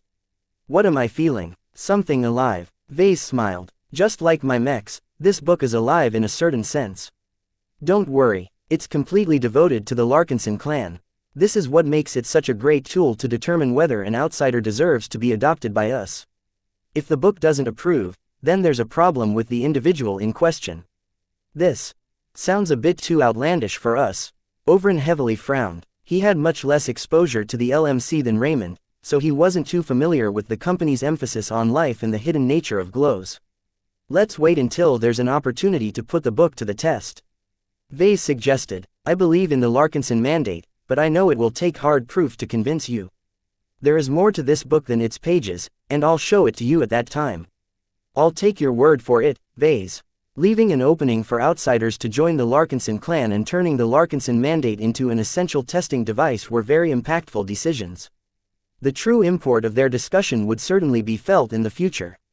If they had made different choices this day, then the Larkinson clan would have evolved into an entirely different direction in the next decades. Vase was vaguely aware of all of the precedents and examples he set in the initial days of the Larkinson clan. He made so many decisions and issued so many instructions that each shaped the character of the clan. The mantle of responsibility was a heavy burden to bear, but Vase was confident in his judgment and the judgment of the governing bodies. The Larkinson Assembly and the Larkinson Executive Council were already at work, taking over much of the load after Vase set their overall direction. He had deliberately set up the governance structure of the clan to keep him in charge, but remained as far removed from the day-to-day routine of running it as much as possible. As a mech designer, he had better things to do than manage his own relatives. This was why he never objected to delegating a lot of power to the governing bodies. They took on his responsibilities as well, which left him free to spend his time on more fruitful pursuits such as designing mechs. While Vase was more than ready to get back to designing mechs, he still had to handle some other affairs after this meeting. As Vase waved Overin and Raymond goodbye, his next appointments dealt with other personnel matters. He met with Commander Melkor and Commander Magdalena to discuss the gradual expansion of the Avatars and Sentinels. He summoned Drive Lupo to discuss his progress on preparing for the upcoming implantation surgery as well as his progress on his projects. He called in Davia Stark and ascertained her condition. So far, her mental scars barely healed from before, which frustrated Vase a little. It wasn't as easy as he thought to salvage an expert pilot from a human husk. Once he dismissed her, Vase leaned over his desk and pressed his fingers against his forehead. All of these meetings were exhausting in a way that was difficult to describe. All this time, Lucky kept playing with the golden cat that resided in his book. You're quite a handful, are you? Vase sighed as he pulled Lucky away from squatting over the Larkinson mandate like a brooding penguin. Meow, even if you consider her to be your kid, I don't want you to press your bottom against my book. Meow meow. I don't want you to influence the golden cat with your naughty ways. Mayoo. Vase threw Lucky over his shoulder, causing him to desperately catch himself in the air. He picked up the book from his desk and took pleasure in studying his own handicraft. He was very proud of the culmination of his experiment. The Larkinson mandate's visual appearance fully conformed to his idea of a clan heirloom. He not only crafted a cover that could last with all of the briar alloy and other strong materials, but also embellished its appearance with artful reliefs of mechs and human heroes modeled after the Larkinson expert pilots of the past. Nailing the appearance was already half the battle. The strong spiritual presence of the Larkinson mandate did the rest. Even without the golden cat, it had already gained a strong innate foundation that corresponded highly to the Larkinsons. Naturally, the golden cat deserved most of his attention. He made sure to interact with her carefully in order to steer her development in the right direction. The Larkinson clan is your home. You're going to watch over our clan members like a guardian angel, won't you? The golden cat cautiously poked her intangible head over of the medallion on the front cover. Nya, oh, you're so cute. Vase grinned and stroked her head by employing a gentle spiritual projection. These simple bonding sessions continually reinforced the golden cat's already strong affection towards him. Gaining her appreciation was one of the hidden means he devised to retain control over the clan in the event he lost his position as clan patriarch. In the event he was forced to retreat, Vase could still exert a considerable amount of influence on the Larkinsons by influencing the clan's ancestral spirit. Out of every Larkinson, only he could do so. No one else aside from Lucky, Clixie and maybe Gloriana could perceive and interact with the golden cat. Everyone else simply couldn't tell he was real, including Overin and Raymond. For now, it was not very wise for him to reveal the existence of the golden cat. While there were many benefits in doing so, Vase valued his secrecy even more. It was highly unwise to paint the golden cat as something more than an application of his glows. One day, you'll become known to every Larkinson, golden cat. This I swear, he whispered. He envisioned a time where he no longer had to keep his secrets hidden. He imagined he gained a position of power where he could comfortably reveal his methods and work with his spirits openly. Though that time was unimaginably distant, Vase couldn't help but dream how glorious it would be to earn recognition for his accomplishments. The Larkinson clan, the LMC, the Grand Expedition and the Golden Cat all formed intricate pieces in his plan to rise to greatness. He invested a humongous amount of time and effort in each of them with the expectation that they would all be able to assist him in overcoming the challenges he would certainly face in the distant future. Per Angusta ad Augusta, I chose this motto for a reason. Nothing comes for free. There is always a price. True reward always requires effort. The greater the reward, the greater the price. Vase set his sights at a height far beyond what others dared to dream. This meant that Vase would almost certainly have to work harder and make more accomplishments than nearly any other mech designer in history. He wouldn't be able to reach his destination within a day. He needed to lay the groundwork and set himself up for success as thoroughly as possible, hence all of the effort he put into recent affairs. The seeds he sowed in this early period in his life would certainly lead to a bountiful harvest when he needed it the most. Chapter 1816. Beneath him, after several days of meetings and setting policy, Vase finally tidied up his responsibilities. He could leave most of the other affairs to his underlings. The LMC was in the process of reorganizing itself while the Larkinson clan finally stood on its own legs. With Gloriana busy with her own obligations as well as recovering from her spiritual exhaustion, Vase did not feel like embarking on some of his next mech projects. He postponed the start of his Larkinson mech design project for later. As for upgrading the Shield of Samar, Vase thought that involving Gloriana for what was supposed to be a simple upgrade would be redundant. The only reason why he didn't embark on this project immediately was because he didn't have enough Briar alloy yet to replace the armor system of Janzi's personal mech. The Aurora Titan model was a very big mech. Though it fell short of a true heavy mech, the super medium Space Knight was still a brick in space, with most of its mass occupied by its hefty shield and armor coverage. Upgrading the Shield of Samar's armor system as well as its power reactor and some other minor system would definitely elevate its performance to a level close to a second-class mech. At the very least, its defensive parameters would definitely meet the standard of a second-class mech like the Paravan. It's too bad I can't replace its internals. He sighed, not without putting a huge amount of effort in revising its internal architecture. That went beyond the scope of a minor revision. Vase opted to wait until he was ready to revise the entire design. Depending on his circumstances, he might opt to keep it a third-class mech or elevate into a fully fledged second-class mech. The latter was actually a really bad idea. The Aurora Titan was basically a design filled with compromises and bad choices. He didn't set out to design a mech that fell under the super medium weight class. He was forced to embrace this unusual choice because he was insistent on accommodating a polarizing module in its design. Much of this reasoning wasn't valid anymore when it came to second-class mechs.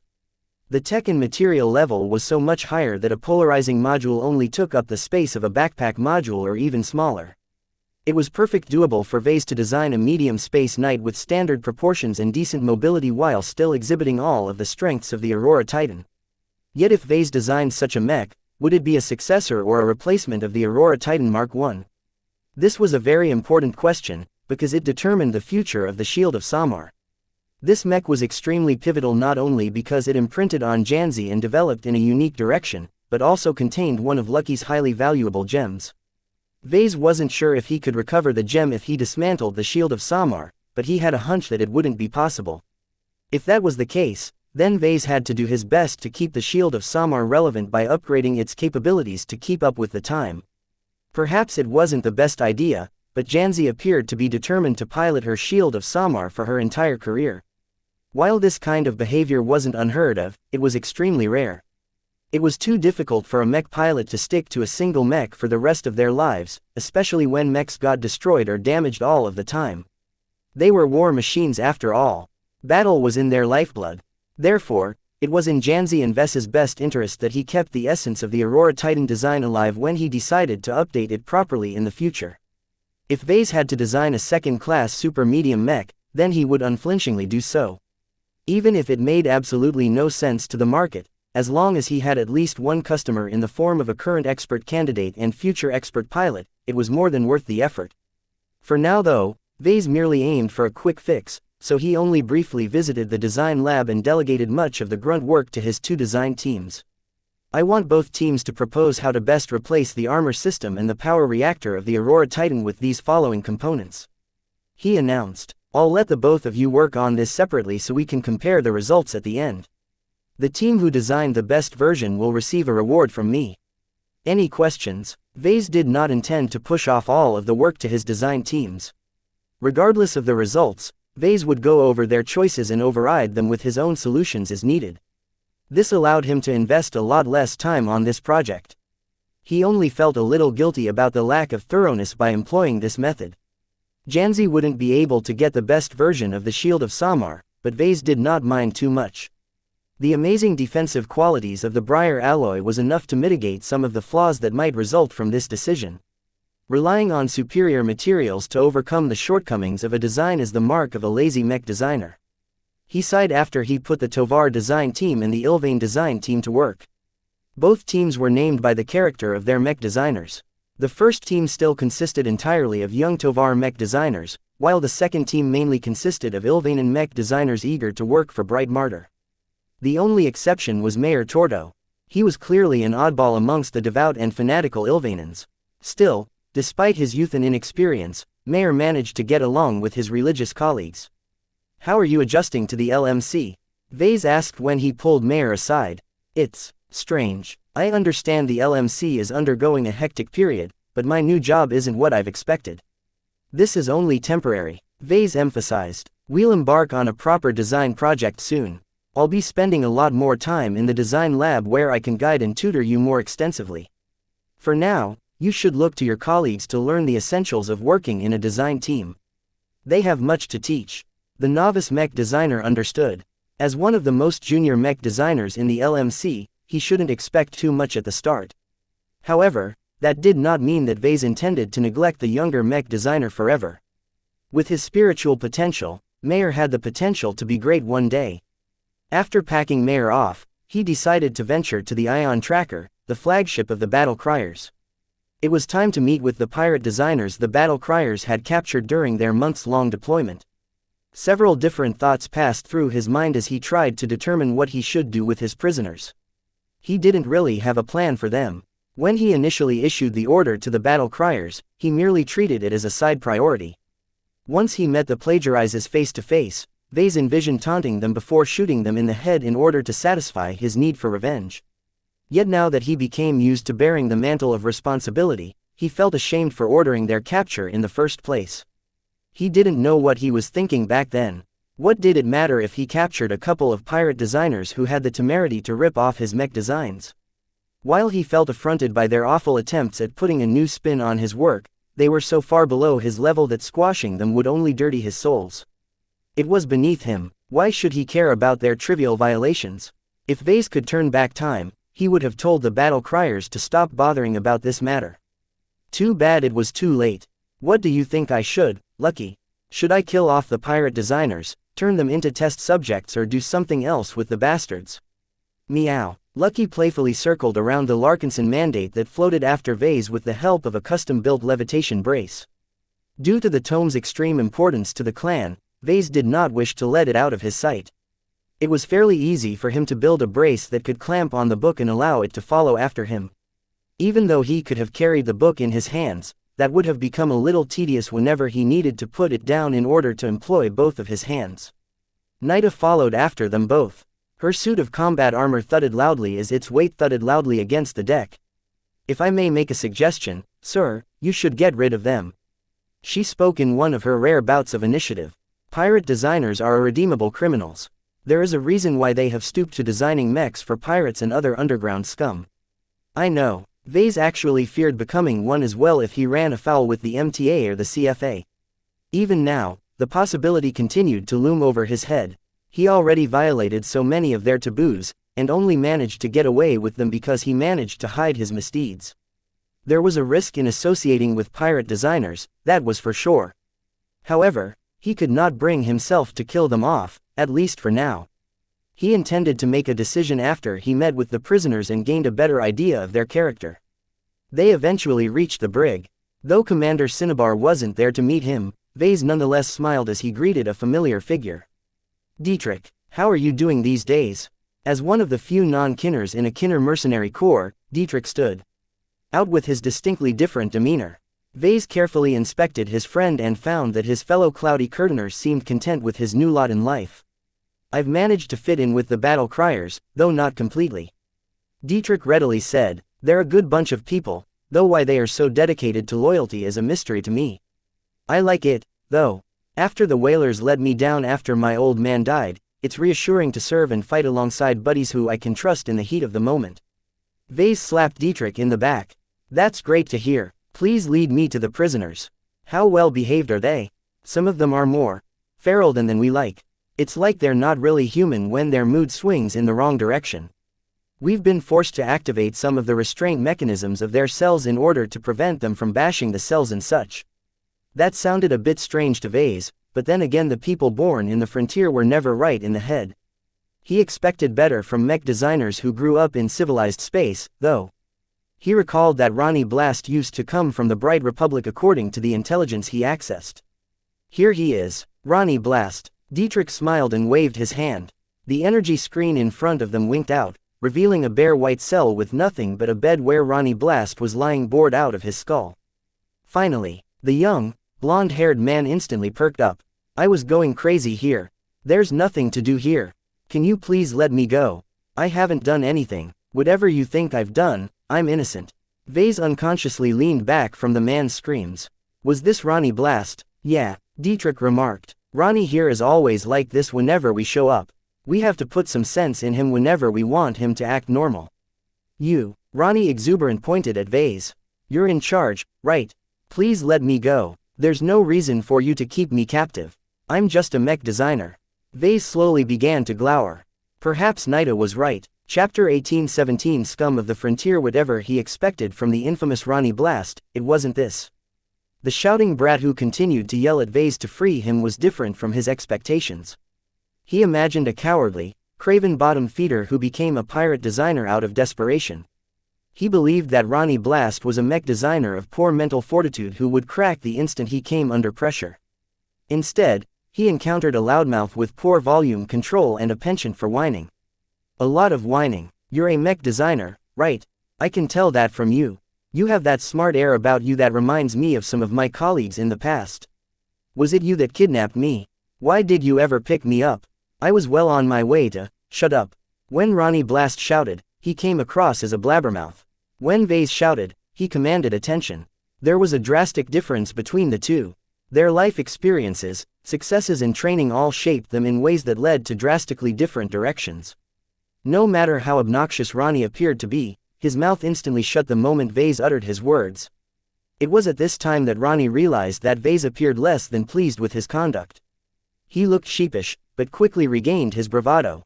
He thrust out his chest as if he deserved to be treated like an equal. Mr. Stranger, as a fellow colleague, could you please release me from this cell? I am not a danger to anyone. I'm just a mech designer. Vase couldn't help but jerk his mouth when he heard this phrase. He uttered these words so many times that it felt strange when someone threw it back into his face. Though Vase felt inclined to oblige Ronnie's request, he quickly stamped it down. Though Ronnie came across as a fool, who knew what he was truly capable of. Anyone who uttered the phrase, "I'm just a mech designer," should be highly suspect. We'll be keeping you here for the time being.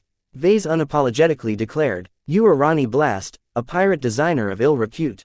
What? That's uncalled for. I was driven from civilized space for something I didn't do. It wasn't my choice to go pirate. Vase wanted to palm his face.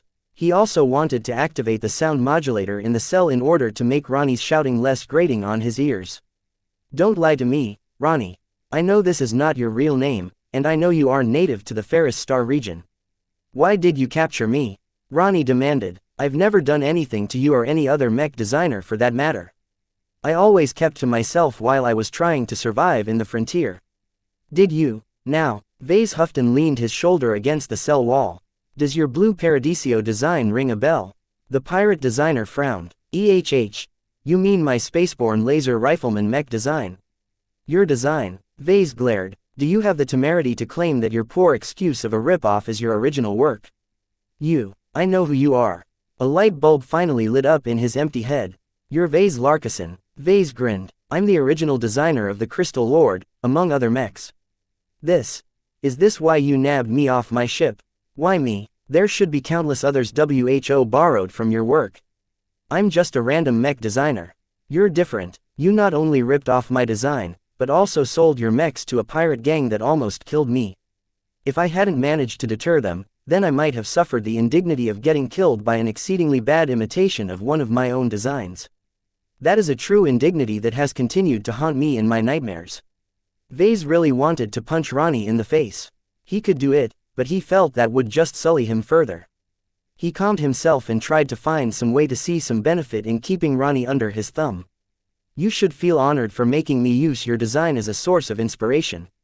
Your design was so good at the time that I simply couldn't resist adapting it to space. Even though I slipped up here and there, my blue Paradiso was still a functional mech. Vase grimaced even deeper. This dimwit was making it harder and harder for Vase to find any redeeming quality in him. There was no way he wanted to endure this buffoon any longer than necessary.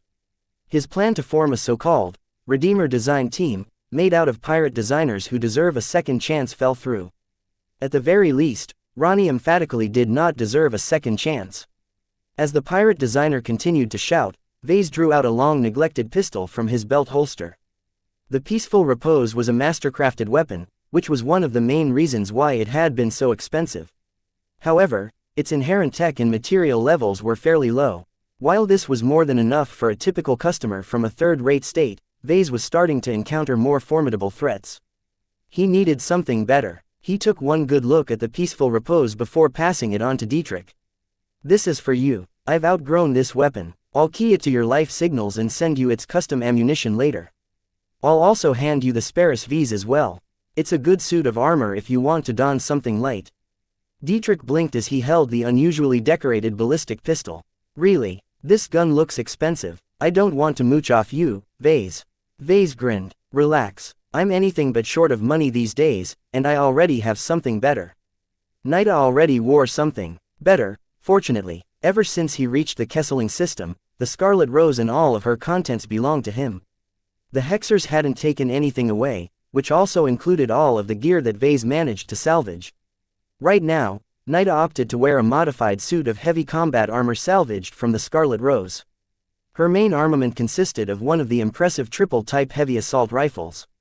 Crinden went over their software and security suites and cleaned up as many loopholes as he could find with the help of Calabast's hacking software and documentation. Only Vase felt a bit incomplete as he hadn't managed to procure a proper suit of combat armor that suited him the most. At least he already covered his firepower needs. He drew out a smaller pistol from a hidden holster in his business suit and pointed it straight at Ronnie Blast's forehead. Wait a minute. Don't shoot. I can work for you, Mr. Larkin's on. I have lots of contacts in the Dragon Alliance. Vase sneered. With his fame and reputation, he could recruit fantastic young mech designers who were 10 times smarter than this blathering punk. As for his supposed contacts, who cared about the Dragon Alliance these days? The Sandmen completely devastated the Ferris Star region. No matter how powerful the Pirate Alliance used to be, the infamous Dragons of Void has become nothing but a pack of better-equipped refugees. A loud sparking noise cracked the cell as a bright beam instantly blasted Ronnie's entire head apart. A headless corpse dropped onto the disarrayed bed. The smell of searing flesh only wafted in the cell for a second before the ventilation system quickly refreshed the foul odor. I can't say I blame you. Dietrich shrugged. This guy has been grating on us all for months. We would have beaten him harder, but we figured you wouldn't want to meet him when he's half dead. Well, I hope the other pirate designers aren't as bad. Vase spoke as he holstered his small laser pistol. He visited the adjacent cells in turn to see whether the pirate designers were worth salvaging. Disappointingly, 2 of the pirate designers proved to be animals in human skin. I dislike your face. It's too dishonest. The alloy sculpture's silky smooth voice uttered as his head tilted in fascination. Please return my tools for me so that I can rearrange your facial features. Your eyes must go and your nose must become pointed to reflect your many lies. Yeah, Vase quickly blasted the maniac's head with a deadly laser beam after that. There was no way he would entertain a crazy mech designer who reminded him uncomfortably of the Skull Architect. The Hand of Sin was worse. Auhhhh. The genetically modified abomination struggled against the gravitic bonds that kept him pressed against his bed. Iwu-taeu limb for limb. No uneva cross ta han o sin. Did you guys even pick up the right person? Vase furrowed his brows. He looks like a foot soldier instead of a mech designer. We checked the details a dozen times. Dietrich helplessly said, he truly is a mech designer. Apparently, when he's not angry or in a battle, he can be quite eloquent, according to the intel. It's just that his reckless application of gene mod templates turned him into this. Whenever he's agitated, he'll continue to be like this for hours. The man who became known as the Hand of Sin was a brute with mottled, cratered gray skin. His arms were uneven. One of them possessed normal proportions, but the other one was as thick as several legs. The man continued to scream unintelligibly in the direction of Vase as if he wanted to do nothing more than to crush his captors with his oversized arm. Well, I've seen and heard enough. Vase spoke. The frontier must be truly desperate if a defective product like him has managed to sell some mechs. Vase did not even wish to sully his dignity by shooting the genetic freak.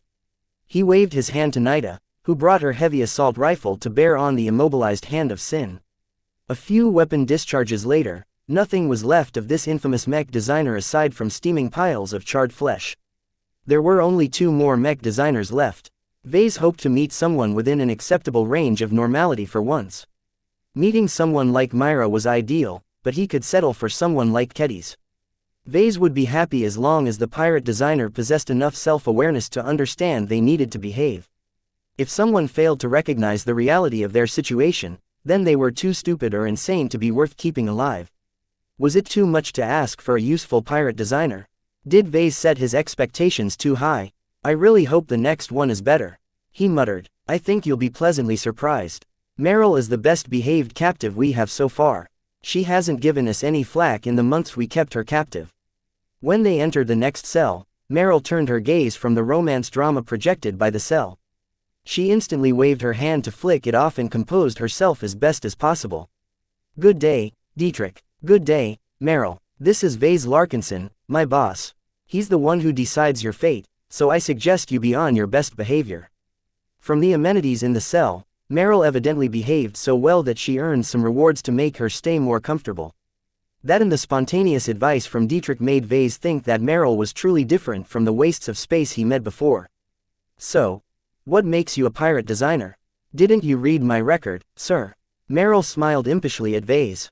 He found it curious that the captive did not act meekly nor brashly. Instead, she adopted a comfortable and confident demeanor as if she was his friend rather than a captive. He had to admit that it had an effect on him. After dealing with the likes of Ronnie Blast, the alloy sculptor and the Hand of Sin, it was surprisingly refreshing to deal with someone who conformed to his expectations of a mech designer. It also helped that she was a woman. I've only skimmed the barest of details, which didn't tell me anything. Is any of it even true? Good question. Meryl's smile turned devious. Chapter 1818 Meryl Truman, I must say, compared to the other pirate designers my men have captured, you are remarkably well behaved. Meryl Truman offered Vase a modest smile. I never intended to become a pirate. I was forced into this life. She had given him a very plain story of her background.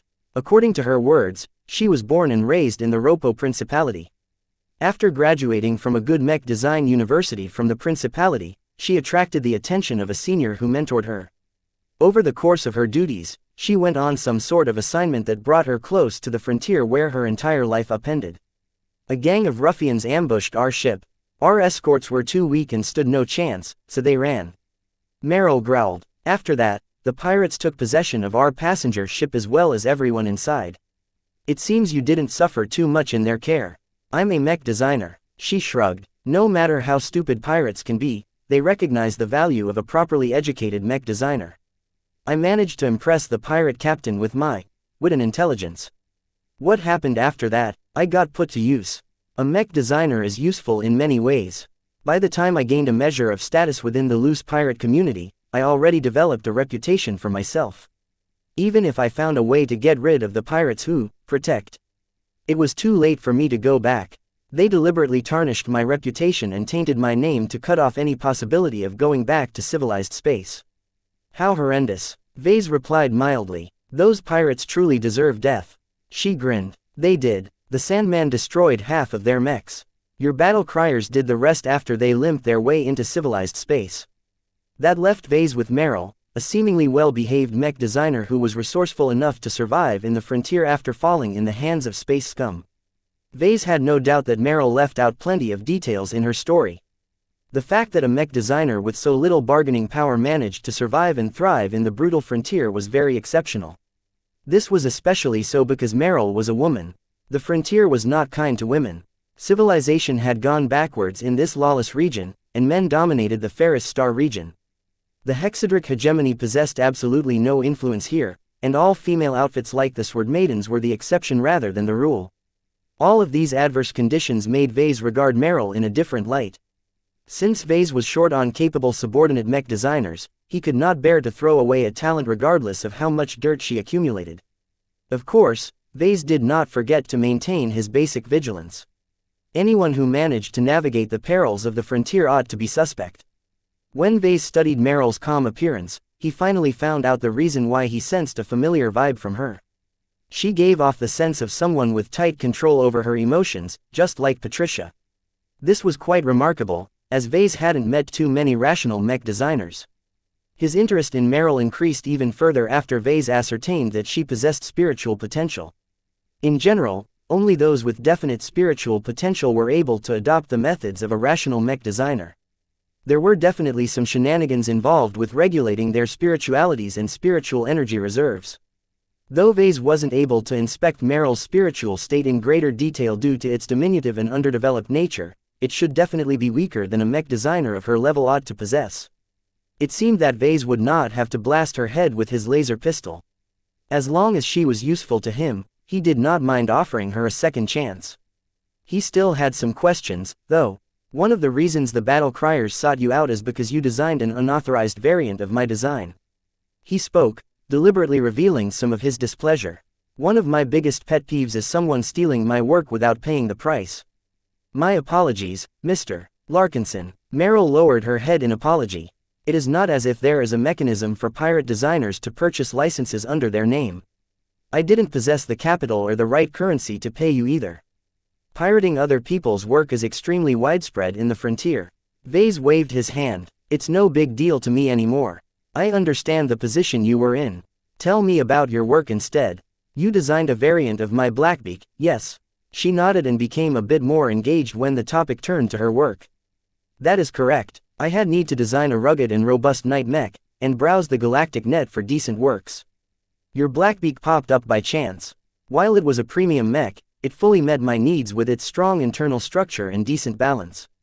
In order to make it suitable to the frontier, I modified it by downgrading its armor system and other materials in order to develop the Greybeak, a variant that is much easier to produce in the frontier. How did the market react? I didn't sell many Greybeaks, if that is what you are wondering, but I did okay. The Greybeak fulfilled the role I intended it to fulfill.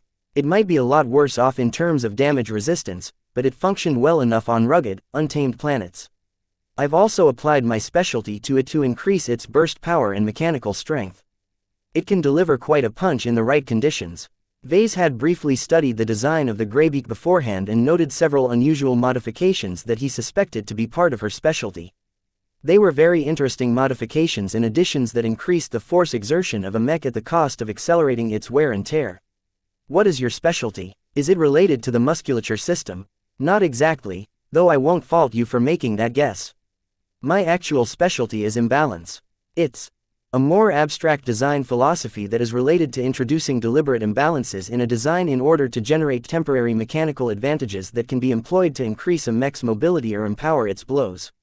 Meryl possessed a Class 1 design philosophy, the same as Gloriana. Class 1 design philosophies usually centered around abstract principles and often encompassed an entire mech. They were very challenging to develop due to this reason. Vase respected Meryl for pursuing such a different research direction, though he wasn't quite aware how well she could balance her difficult ambition with her rational approach towards mech design. After Patricia enlightened him on rational mech designers, Vase always assumed that they opted to specialize in an easy design philosophy in order to facilitate their advancement. Considering their penchant in mastering other people's design philosophies, their own efforts didn't matter. As long as they advanced to master, they could fully embrace the methods and best practices of their peers. So the fact that Meryl chose a design philosophy that sounded vague as hell did not match up with his impression of her as a rational mech designer. Vase silently rubbed his chin. Maybe he made the wrong assumption. Rational and passionate mech designers existed on the extreme end of a spectrum. There was plenty of room in between. Vase guessed that Meryl was only slightly leaning in the direction of a rational mech designer. In any case, Vase made a decision. Her Greybeak design wasn't half bad. It was a far cry from the travesty designed by Ronnie Blast. Would you like a second chance? Meryl looked at him with hopeful expectation. You do not mind my background. You have potential. You're wasted as a pirate designer. While I can't promise you freedom, I can give you an opportunity to redeem yourself. As for the matter of your identity, that is no problem at all. With the Komodo Star sector in disarray, it is trivially easy to forge a new identity for you. No one is inclined to inspect people's credentials during this crisis period. Vase turned to Dietrich and passed on some instructions. The battle criers ought to be able to settle this matter by themselves. There was no need for Vase to arrange this matter in person. Work with Crinden to check Meryl's background as well. As long as he approves, I'll allow Meryl to work for the LMC on a provisional basis. We'll do our best, Dietrich said and threw him a sloppy salute. The two left the cell and visited the final captive. Compared to Meryl, Timothy Moriarty was a lot less interesting. He possessed a similar background to Meryl but wasn't nearly as remarkable as a mech designer.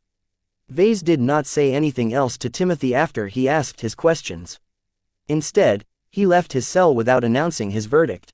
What do you think about Timothy? Dietrich asked. He's too dull. Just like Meryl, he's just a mech designer who was unlucky enough to get captured. Unlike Meryl, he's barely an apprentice who failed to adjust as well to the frontier. I don't need someone useless like him in my employ.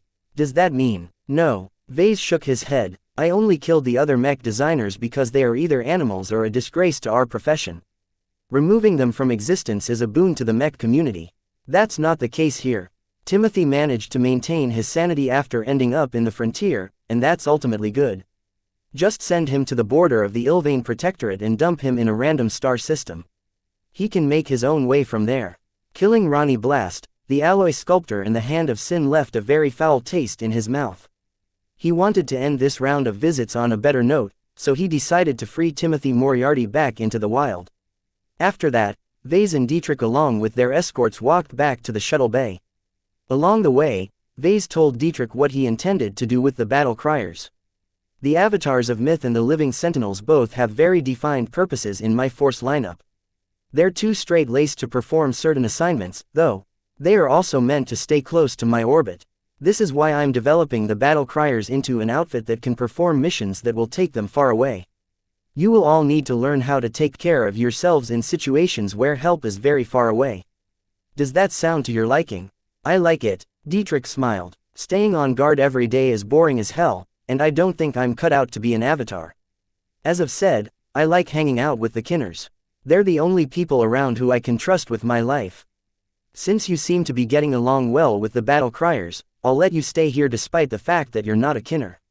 As long as you continue to prove your loyalty and your capabilities, I won't have cause to remove you. Understand? No need to warn me, Vase. I know the score. I used to help run the whalers with my father, remember? I know a thing or two about bossing around people. Vase did not take Dietrich's words too seriously. After all, for Dietrich to have lost the whalers due to internal rebellion was a very poor indicator of his leadership capabilities. As Vase, Lucky and Nida were about to step into the shuttle, Dietrich passed one final message. Thank you for giving Meryl a chance. She really deserves better. I'll tell her to do her best to be of service to you. She would have been a great person if she didn't end up in the hands of pirates. His words caused Vase to smirk. Are you interested in her? Is Rayla not enough for you anymore? Dietrich winced. Please don't mention Rayla. We already moved on. Last I heard, she's doing quite well for herself. I see. Well, hold your horses for now. I want Crinden to clear Meryl first before I allow her to work for the LMC. Until then, She stays in the brig. I get it, I'll wait for the good news, then. Chapter 18-19 First bath. After dealing with the pirate designers captured by the battle criers, Vase returned to his headquarters and resumed his duties. It took several more days to wrap up his appointments and put his organizations on the right track. He directed some attention to the Vase Larkinson Foundation for Wounded Veterans, which had lost its hospitals and most of its doctors. Only a few were willing to accept Director Clinton Larkinson's offer to accompany what had now become the Larkinson clan. "We need these doctors," Clinton stated. "I'd like your permission to offer them to become our retainers." Vase idly rested the Larkinson mandate on his lap while Lucky was dozing on its surface for whatever reason. "You don't need to ask me for permission. The Larkinson Assembly is still discussing the details of our clan's retainership program. It will take too much time to hammer out a consensus, and I can't afford to wait that long. Some of the doctors haven't been adjusting well to life in the Ilvain Protectorate. If I don't offer them something solid, they're bound to leave. I don't want to lose these doctors, especially since they have proven to possess the right heart and motivation to work for the Foundation."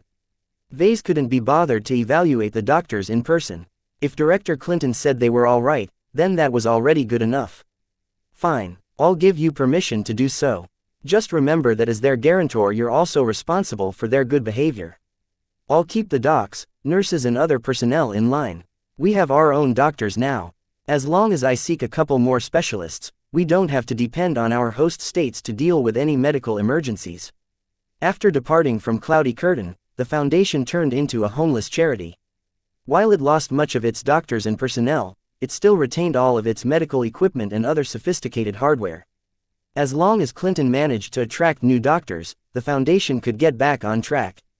To adjust to the new situation, Clinton proposed to base the Foundation on a ship and operate from there. This way, the clan would be able to receive advanced medical treatment regardless of where they traveled.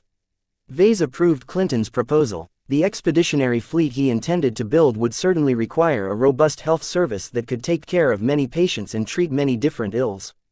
After meeting with Director Clinton, Vase quickly wrapped up his remaining meetings and finally cleared his agenda. "Is there nothing else that requires my attention, Benny?" "Well, there's always something that could use your attention," his assistant dutifully responded as he glanced at his data pad. "If you ask me, though, you already did enough. For now, you can trust Mr. Raymond to run the LMC, Speaker Overin to run the Larkinson Assembly, Commander Melkor to lead the Avatars and so on. They don't require any further direction as far as I know." "Good." Vase let out a deep breath. "Then I can finally return to designing mechs. There's one thing though." "Spit it out." "The Ilvainans want to meet with you and discuss certain proposals regarding your integration in the Ilvain Protectorate." Vase grimaced. "I already made my stance clear. I oppose greater entanglement with the Ilvainans. No offense, but the LMC and our Larkinson clan will never become Ilvainans. The Ilvainans know that, but they're not giving up. They really want the Bright Martyr to stay here on a permanent basis. They're acting as clingy as my girlfriend. How do you wish to respond?" "Just refuse their requests. I've already met with Madame Cecily Curran and the other representatives of the government. I made my opinions very clear back then. There shouldn't be any need to meet with them again if I'm just going to regurgitate the exact same answers."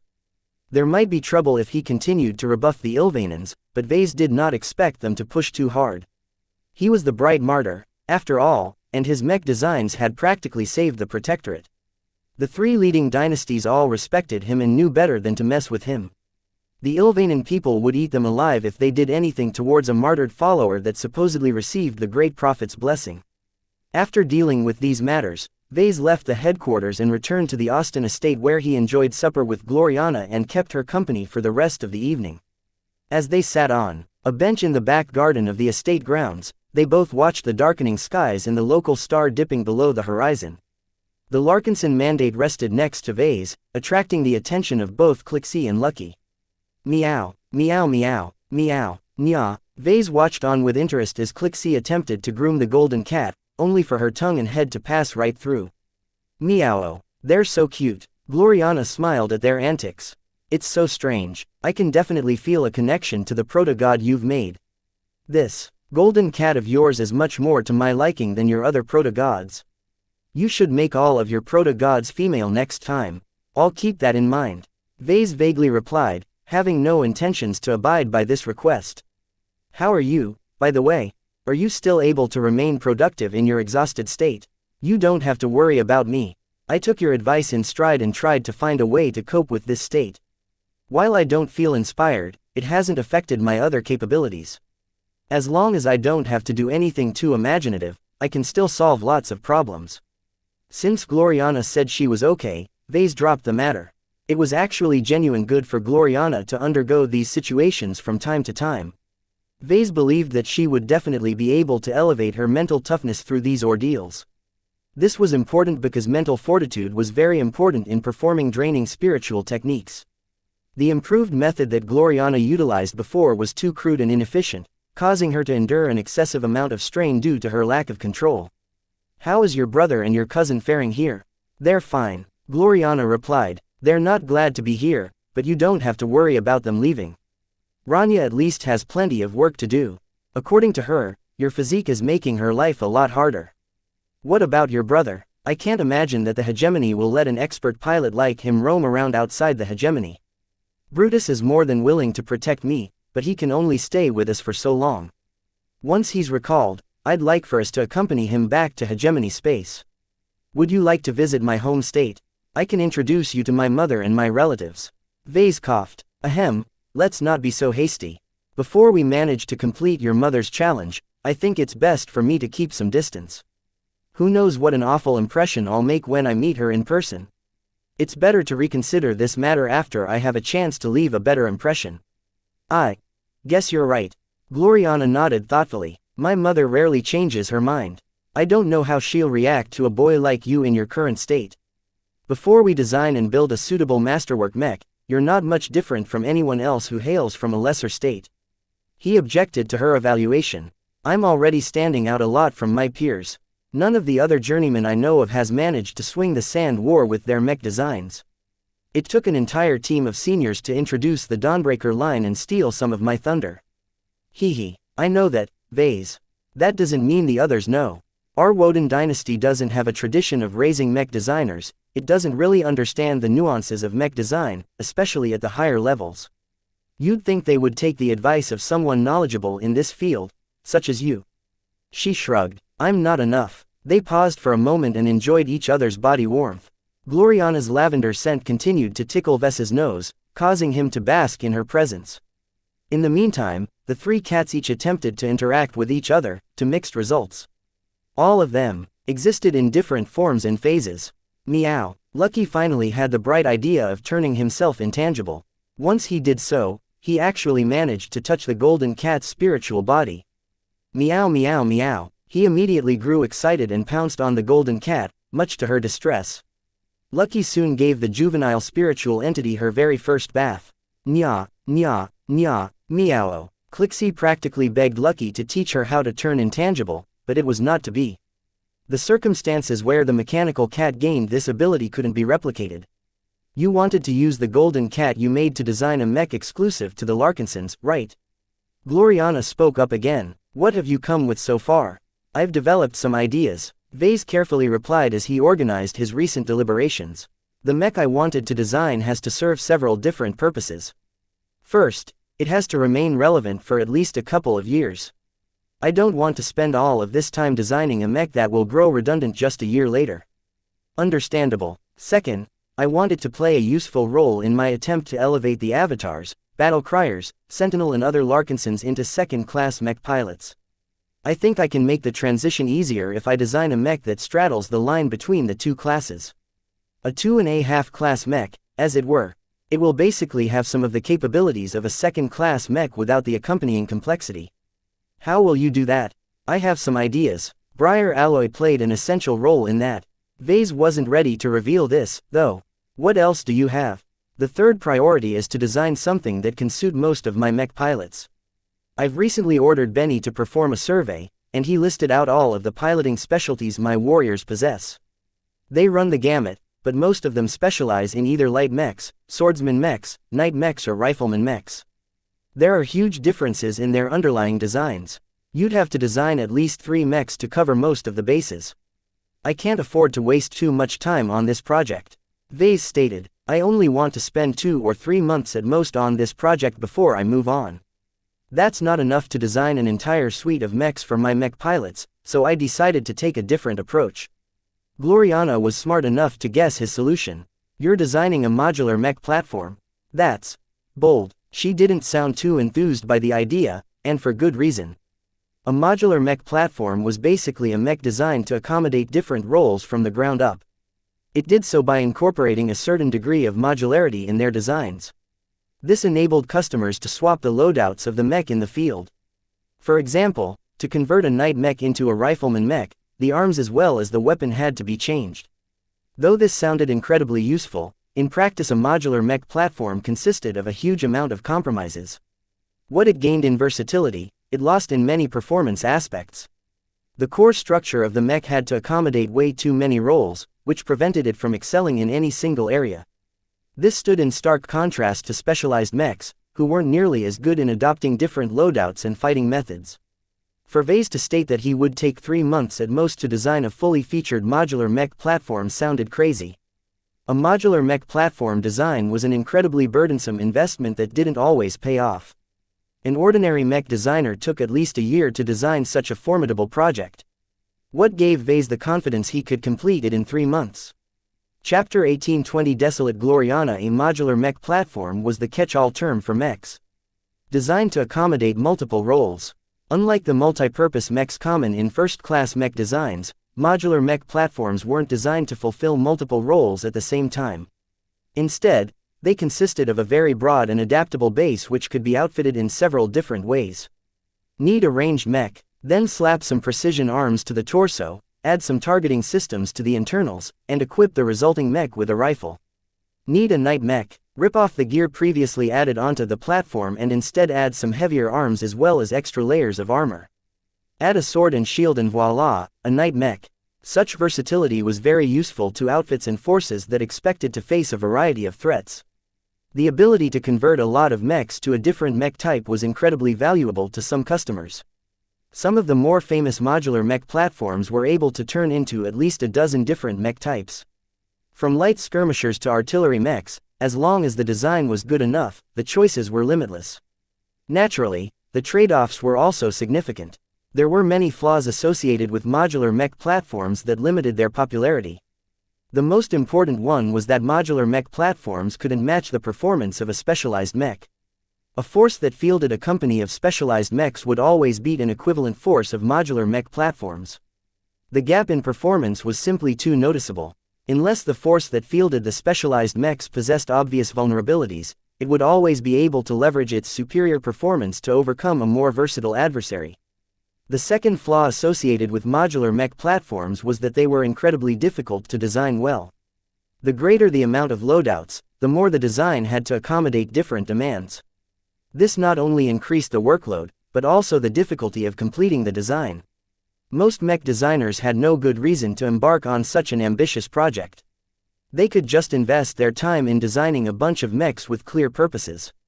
It simply wasn't worth it for most mech designers to waste their time on modular mech platforms. The third flaw associated with these kinds of weapon platforms was that the mech pilots didn't like them either. Since a modular mech platform had to accommodate several different roles, it wouldn't excel in any of them, meaning that the mech pilot had to exert a lot more effort to reach the same level of performance as before. According to mech pilots, modular mech platforms tended to be clunky, making it difficult to perform advanced movements or reacting quickly enough to changing circumstances. The mechs also tended to feature very large weak points as a result of opening up the possibility to detach and replace components in the field. Gloriana knew all of these faults. Even in second-class mech design, her colleagues rarely embarked on something so quixotic. I think I'll be able to succeed as long as I limit the scope of my project. Vase smiled at her in reassurance. Modular mech platforms may have gotten a bad rap, but that is because most of their designers were too ambitious for their own good. They bit more than they could chew and suffered the consequences of their overconfidence. You don't sound so different from those fools right now. Gloriana poked her finger against his chest in accusation. How can you possibly complete such a vast mech design project in 3 months? I'm not designing this for the mech market, Gloriana. I don't have to conform to the demands of consumers. Do you know what this means? I can set any design goal I want. Ordinarily, A modular mech platform has to accommodate a lot of possible loadouts, but that just complicates the overall design. Right now, I don't think I need to design for so many roles. I'll only limit the design to 3 or 4 roles at most, which is much more manageable. Things got complicated if Vase attempted to accommodate more than half a dozen roles in a single mech platform. By cutting this number in half, the platform would not be burdened too much. This can work, she said after contemplating her argument. It's still very difficult to accommodate a ranged mech and a melee mech onto a single platform, though. I'm already aware of that. I've already designed a hero mech and some hybrid mechs. I'm more than familiar with the trade-offs.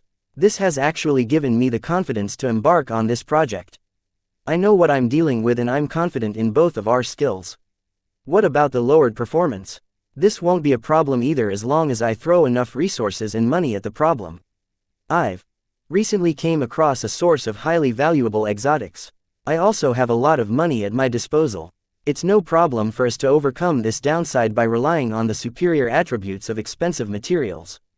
You're usually not like this, Vase. His girlfriend frowned. Usually, you always emphasize the need to be more frugal and efficient in our designs. This is a departure from your normal design direction. Vase shrugged. I guess I'm becoming more of a second-class mech designer. It's still a fairly bad idea to adopt this approach if I intend to design a commercial mech, but I'm not competing with anyone this time. Since I'm designing a mech for myself and my forces, I can accept a bad deal as long as I can fulfill my other goals. What are they? He patted the book their 2 cats were preoccupied with. The golden cat needs some exercise. As the Larkinson clan's ancestral spirit, she needs to be able to exercise her power and responsibilities more directly than lazying around in her book all the time. Giving her the ability of a design spirit will allow her to bond deeper with the mech pilots of our clan and take on more of their traits. This was very important to the development of the Golden Cat and the Larkinson clan. Both of them were intertwined, and using the medium of mechs to increase their dependence to each other ensured that neither of them drifted apart. I see how that can be important. The Golden Cat will watch over your clan for a very long time. You don't have to resort to a modular mech platform to achieve this goal, though. You can just design a single mech type to fulfill this purpose for now and design other mech types later on to expand the available choice. Vase shook his head. It's too slow. I'm only designing this mech to strengthen my clan and mech troops. It's not worth it for me to spend time on multiple designs when one broad project will do. We only have a limited amount of years left before we begin our grand expedition. By that time, I hope to convert most of our potentates into second-class mech pilots by offering them a training mech that can facilitate their training. She recalled the priority he mentioned earlier. I see. Your goal is to design a training mech. The reason why you want to give a third-class mech some second-class capabilities is so you can give all of your mech pilots a taste of what it is like to pilot an actual second-class mech. This will narrow the gap and make it easier for them to gain the needed proficiency to pilot more advanced mechs. That's right. This is why it doesn't matter if my mech is more costly and less efficient than my other work. They still have to be effective in battle and exceed the performance of our existing mechs, of course, but my primary intention for designing a modular mech platform is to offer most of our mech pilots a bridge to second-class mech design. She accepted his decision after she heard his reasoning. His decision was quite logical and not as burdensome as she thought. As long as Vase limited the scope of this project and possessed enough money and resources to produce such expensive mechs, then it was actually viable. You care a lot about cultivating second-class pilots from your own people, she remarked. Don't you think you're being a bit too excessive, though? The amount of time, money and resources you invest in elevating the quality of your own people is out of proportion. If you want, I can hook you up with some hexers who can be persuaded to work for us as long as we offer them enough incentives. Vase grimaced. I'm not too keen on hiring hexers, especially since your culture will clash with ours. I don't want our Larkinson clan to depend on others to defend itself. If we follow your suggestion, we'll just be creating a lesser version of the Glory Battalion. Despite being founded in your name, you're not actually in control over it. I'm trying to remedy this problem.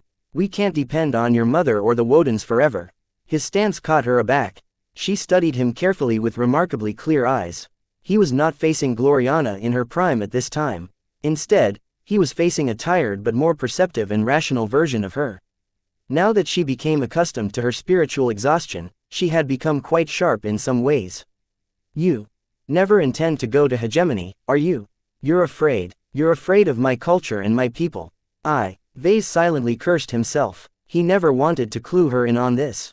Can you blame me? I'm a man, not a boy. How do you think I would feel if I entered a state where I'm forever being marginalized and belittled? We had a plan. That's not good enough, Gloriana. I agree to gain your mother's approval because that is what you desire, but I have needs as well. No matter what I do, it's impossible for me to feel at ease in the Hexadric hegemony.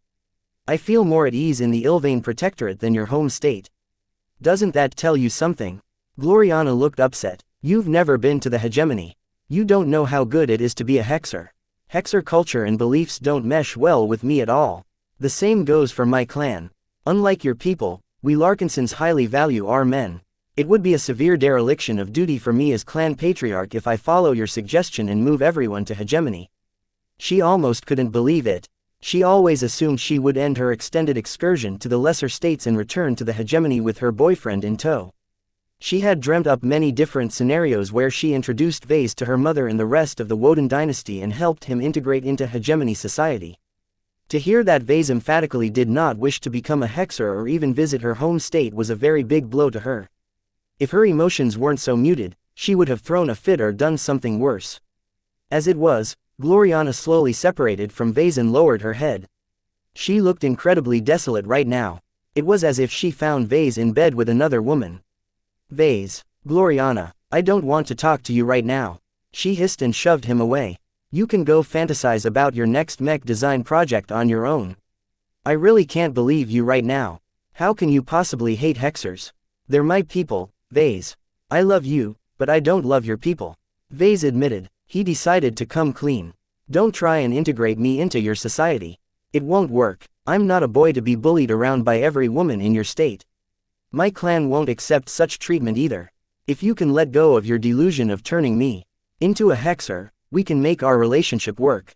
If you can't, then I'm sorry. A crack had formed in their relationship. Chapter 1821 Valuable Boy 3 Advanced ships formed an isolated fleet in high orbit of Kesseling 8. A patrol of mechs constantly orbited around the stellar chaser, the Frozen Leaf and the Serendipity, preventing any snoopers from sneaking close. Aboard the Frozen Leaf, the smallest of the three vessels, Drive, Rania tried her best to analyze the outcome of certain changes to the biological makeup of the Archimedes Rubel implant. It was too bad she was playing host to her cousin, who just fled the planet in order to distance herself from her boyfriend. I can't believe it, Rania. Vase doesn't want to become a Hexer. Don't you know how much that ruins my plans? I wanted him to live with me at home and help our state rise to a greater. With his expertise along with my own, our mechs are destined to boost the hegemony just as our desolate soldier and deliverer mechs have boosted the lesser states. Rania finally couldn't take it any longer. She turned away from the projected interface and turned her swivel chair towards Gloriana, who was currently curled up on a sofa while hugging Clixie. Meow, meow. I think Clixie thinks you're being too melodramatic over a boy. Rania guessed. Gloriana squeezed her cat, eliciting another meow. You don't know what she wants. Only Vase understands her better than me. She sighed. I really miss Vase. Really. After all he said, you're still pining for him. Rania palmed her face. Face reality, Gloriana. He's never going to be the boy you want. Vase is nothing more than a brat who pretends to be a man. I get it that a boy like that can be appealing, but bad boys don't make for good marriage material. Your mother will never allow it. I think the only reason she tolerated your stay with him was because she wanted to give you a learning experience.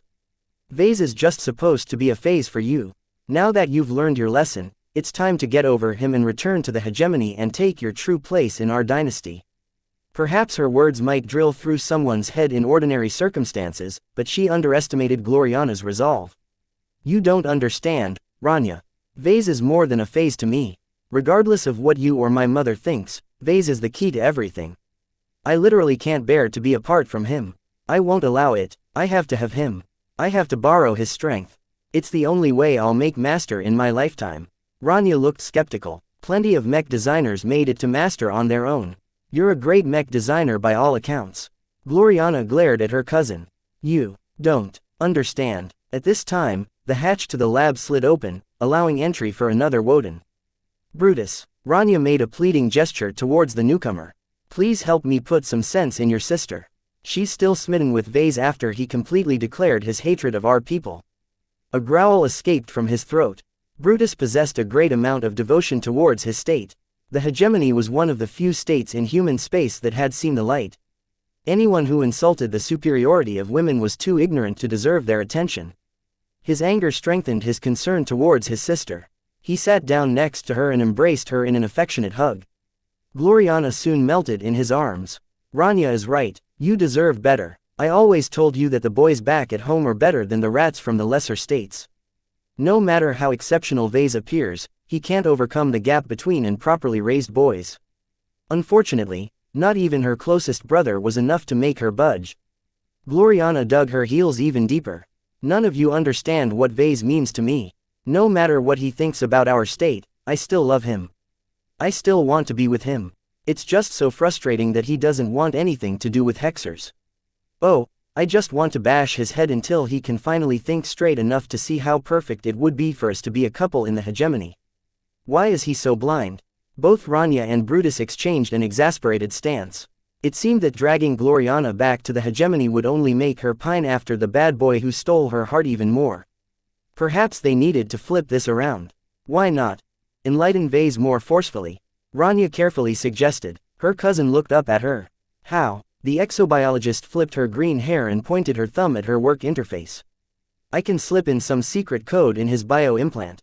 Once I've installed the tampered implant in his head, he'll be your lovely little dog who will always bark on your command. No, Gloriana hissed. Her expression turned ugly. I'll never do that to my love. Vase wouldn't be who he is if we tamper with his thoughts. I'll lose at least half of what I want if I let you sabotage my boy. Besides, do you think it will work?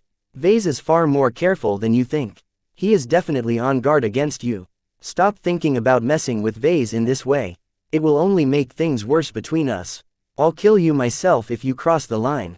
Rania was taken aback by Gloriana's threat. Maybe we don't have to go that far. Brutus quickly interjected. Since Vase doesn't acknowledge the greatness of our state, we'll have to invite him to visit our home and experience our superior culture for himself. I'm sure he can be persuaded to recognize the truth. It wouldn't be the first time our people have converted the ignorant to the light. Gloriana shook her head. It won't work. Have you forgotten what he did to the last people who forcefully attempted to bring him away? Aisling Curver limped back to the Warsaw Giant system in disgrace while the Coalition Reserve Corps lost an entire mobile supply frigate. Vase captured the ship by himself together with his cat of his, killing dozens of fredamen in the process. Don't underestimate Lucky. If my guess is right, none of us can block him from doing what he wants. Is that cat that good? Meow. Clixie is better, of course. She affectionately rubbed the head of her cat. Lucky comes close, though. He has some unique tricks that we simply can't guard against. I advise you to drop any notions of using force against Vase. If you've studied his record and gained access to some of the classified files on him, you'll realize he's a much greater threat than you can possibly think. Plenty of soldiers, pirates and assassins attempted to capture him or take his life, but what is the result? They all failed without question, and I don't think it's a coincidence that Vase has managed to survive and get on top of the situation time and time again. Aren't you exaggerating too much, cousin? I get that you adore Vase and don't want him to develop any bad blood against us, but we're not dummies like the fredamen. Drop it. I'll free him myself if any of you attempt to do something so stupid. I won't let anything risk our relationship any further, especially now that it has become shaky. I won't tolerate any mistakes. The argument continued. Both Rania and Brutus wanted Gloriana to get over Vase, while Gloriana thought her two relatives were taking her boyfriend far too lightly. As someone who was obsessed with Vase, Gloriana knew far more about him than any other person. Not even the Larkinsons could match against her understanding of him. All of the times she kept him under observation was not in vain. After a few minutes of fruitless persuasion, Gloriana finally had enough. Stop. She raised her palm. None of you understand what is at stake. Vase is more than a boy to me. He is my best possible partner and the key to produce truly great mechs. I won't allow you to do anything that jeopardizes my relationship. Perhaps it will help us if you tell us exactly why Vase is so great for you. Rania suggested. A calculating expression appeared on Gloriana's face. A lot of thoughts passed through her mind as she deliberated on what to do. Eventually, Her eyes glinted as she came to an important decision. I'll tell you what I know and what I've guessed, but this must stay between us. Vase is intensively secretive and he'll respond horribly if he finds out what I've done. Understand? Both Rania and Brutus reluctantly promised to keep a secret. In the meantime, Gloriana ordered the guards of the Glory Battalion to step out before activating a jamming device. All right, come closer. Gloriana huddled forward. I don't want this conversation to be leaked. Click C, can you keep watch? I'm depending on you to warn us if he's near. Meow. Her cat dutifully patrolled the lab and kept her senses out for any sign of Lucky. Once that was done, Gloriana finally turned to her two close relatives. What I'm about to tell you sounds fantastic, but it's the truth. First, let me explain to you about the divine powers he commands. Both Rania and Brutus looked more and more incredulous as Gloriana plainly revealed Ves's ability to create proto-gods, mastery over the domain of life and the immense potential of a monopoly on divine components. That's absurd. Rania looked shocked. You're painting him as a god. Is there any proof of your assertions? Brutus managed to retain his calm. It's not that I'm doubting you, sister. It's just difficult for me to suspect that he's been deceiving you all this time. It sounds too improbable that a random boy from a lesser state is capable of so much. You've been here for a while, Brutus. Haven't you ever studied the mechs he designed? Haven't you experienced all of the desolate soldiers, holy soldiers, deliverers and other mechs up close? The so-called glows that are at the heart of these machines aren't as simple as you think. They are actually the external manifestations of the proto-gods that Vase has created. I even helped him with this miraculous process a few times. There's more, Gloriana added. If I'm right, Vase probably found a clue on what allows a mech pilot to become an expert pilot. It's related to his design philosophy. Since he can create proto-gods from scratch, he can also turn people into gods. Just watch the mech pilot called Silent William closely over the next couple of months. Vase has been trying to turn him in an expert candidate in order to complete an assignment from the MTA. I can tell you now that he will definitely find a way to succeed. This time, Brutus couldn't remain composed anymore. This news was truly too shocking. This is absurd. It's the truth, Gloriana confidently stated. Look, even if half of what I said is wrong, that still leaves plenty of value in Vase. Do you realize now why I can't allow anything to worsen our relationship? A brief silence ensued as both Rania and Brutus struggled to make up their minds. Suppose this is true, then it's not wrong to pursue him. Brutus gruffly admitted. We'll have to intensify our observation of him and dig deeper in his history. As long as my sister is right, we can't lose an asset as valuable as him to the Fredaemon or some other beneficiary. The Hexadric hegemony must secure him at all costs. Rania reluctantly nodded. And we have to do it in a way that doesn't involve force or coercion. Vase is not as simple as he looks.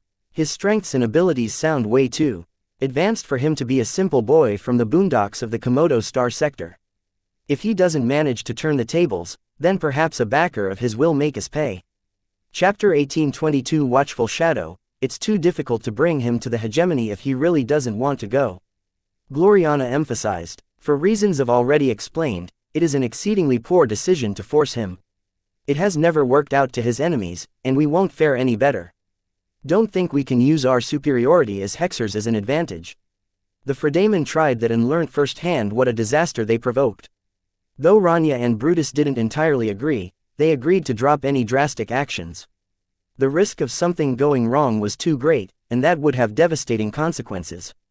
As long as Gloriana was right, then it was vital to secure this powerful asset for the Woden dynasty and the Hexadric hegemony. Between the two, Rania was still on the fence. She couldn't conceive that a low-class boy like Vase was actually a diamond in the rough. It broke all of her prior assumptions of Vase. It was too difficult to reconcile her conflicting views. Brutus on the other hand was much more willing to accept Gloriana's claims. He knew her sister well enough to know she rarely made a mistake. Their mother raised them to be sure of their choices and decisive in their judgment.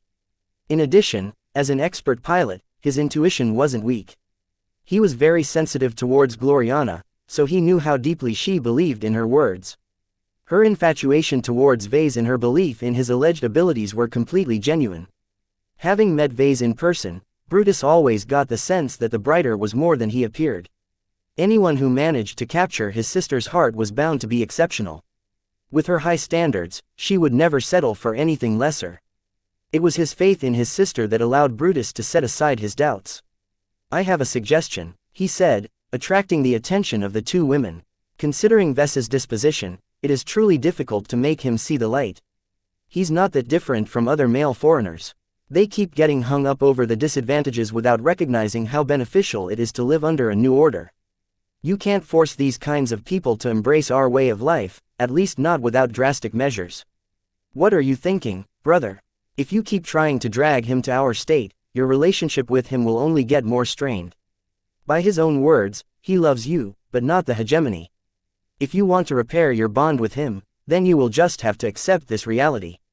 The hegemony is my home. I had plans. It was supposed to be perfect." Gloriana looked glum. "There are more ways to make Vase embrace the truth, sister.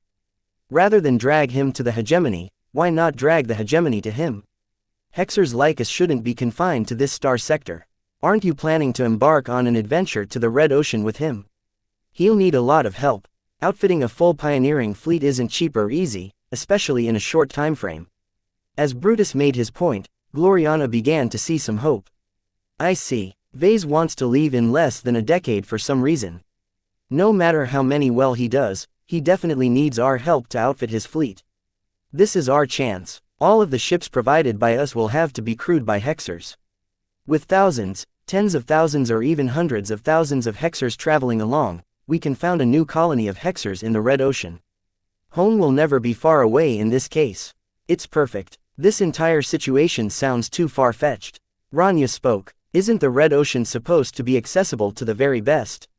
I believe in Vase. He will succeed in becoming a galactic pioneer. Once that happens, will you finally believe that he is better than all of the boys at home?" Maybe," Rania grudgingly said. "It all sounds like a fairy tale. How can you be sure of everything you said? It will take more than this to make me trust your word.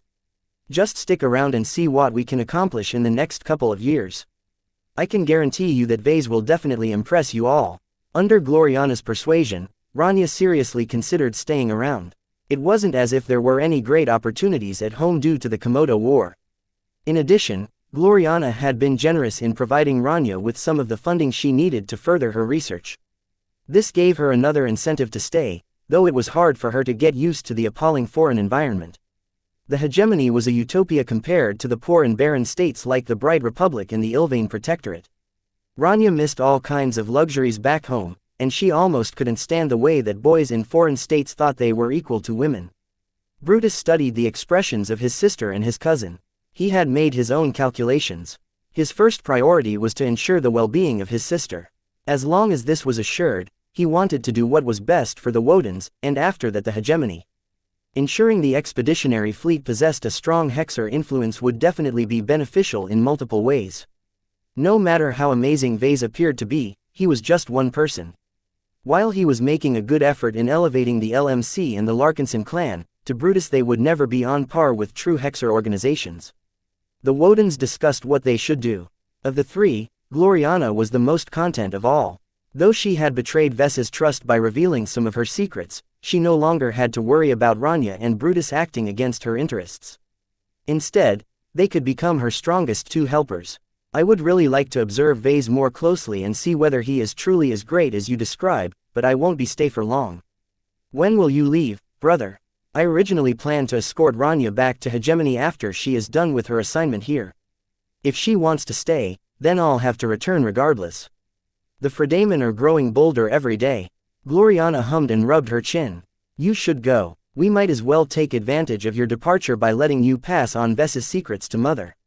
I'm sure she'll be much more inclined to support our relationship." "I'll do that, but I don't know what Mother will eventually think," Brutus cautioned. "In any case, I'll make the best of our remaining time by facilitating the training of Vess's mech pilots. I've noticed that some of them are trying hard to pilot our class of mechs. I have to turn away each time they take their stolen second-class mechs out for a spin." "That's great." Gloriana smiled and hugged Clixie against her chest. "It'll be hard to make Vase think better of Hexers, but we can make a start by showing that our Woden dynasty can be helpful to him. He's a lot more malleable as long as he gains some benefits." "What if you're wrong? I can handle Vase. We still love each other. A few disagreements doesn't change that." I don't want any of you doing anything drastic. Vase isn't alone. Aside from the people around him and the allies he can call upon, he also has a partner I haven't told you about. Calabast is a former Diva agent. We're lucky she's not a mech designer. If she was, she would definitely claim him for herself. What? There is a Diva agent here? You should have mentioned this earlier.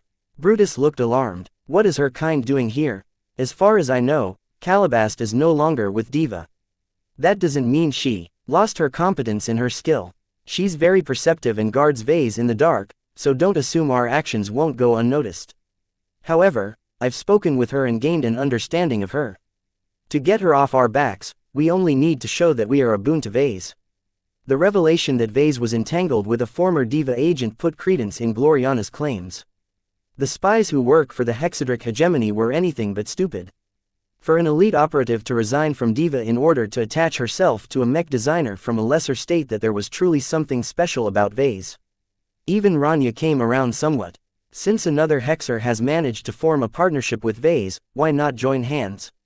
It doesn't sound as if she is competing for his affection, so there should be grounds for cooperation. Gloriana hesitated for a moment. I'm not sure if that's a good idea. I think Calabast made a different choice from us. From what I inferred, after she participated in a classified mission that caused her to bump into Vase, she not only walked away from Diva, but also separated from the Vracan dynasty. This caused Brutus to become even more vigilant towards this supposed former spy. The Vracan matriarchal dynasty was a lot greater than the Woden dynasty. The former was one of the 6 most powerful rulers of the hegemony, while the latter was just a vassal. For someone to pay a huge price and separate herself from a powerful backer took an enormous amount of determination. The greater implication of these moves was that the Diva agent evidently served her own interests rather than the interests of the Vracan dynasty or the state. The existence of Calabast cast an ominous shadow over the Wodens. They were confident that they could manipulate Vase even when they were limited to softer means. Yet with a former Diva agent looming over their heads, they could not be too blatant in their actions. We need to investigate even further. Rania stated. We need to find out more and verify the claims you've made. I'm not comfortable with knowing so little about Vase and this alleged spy.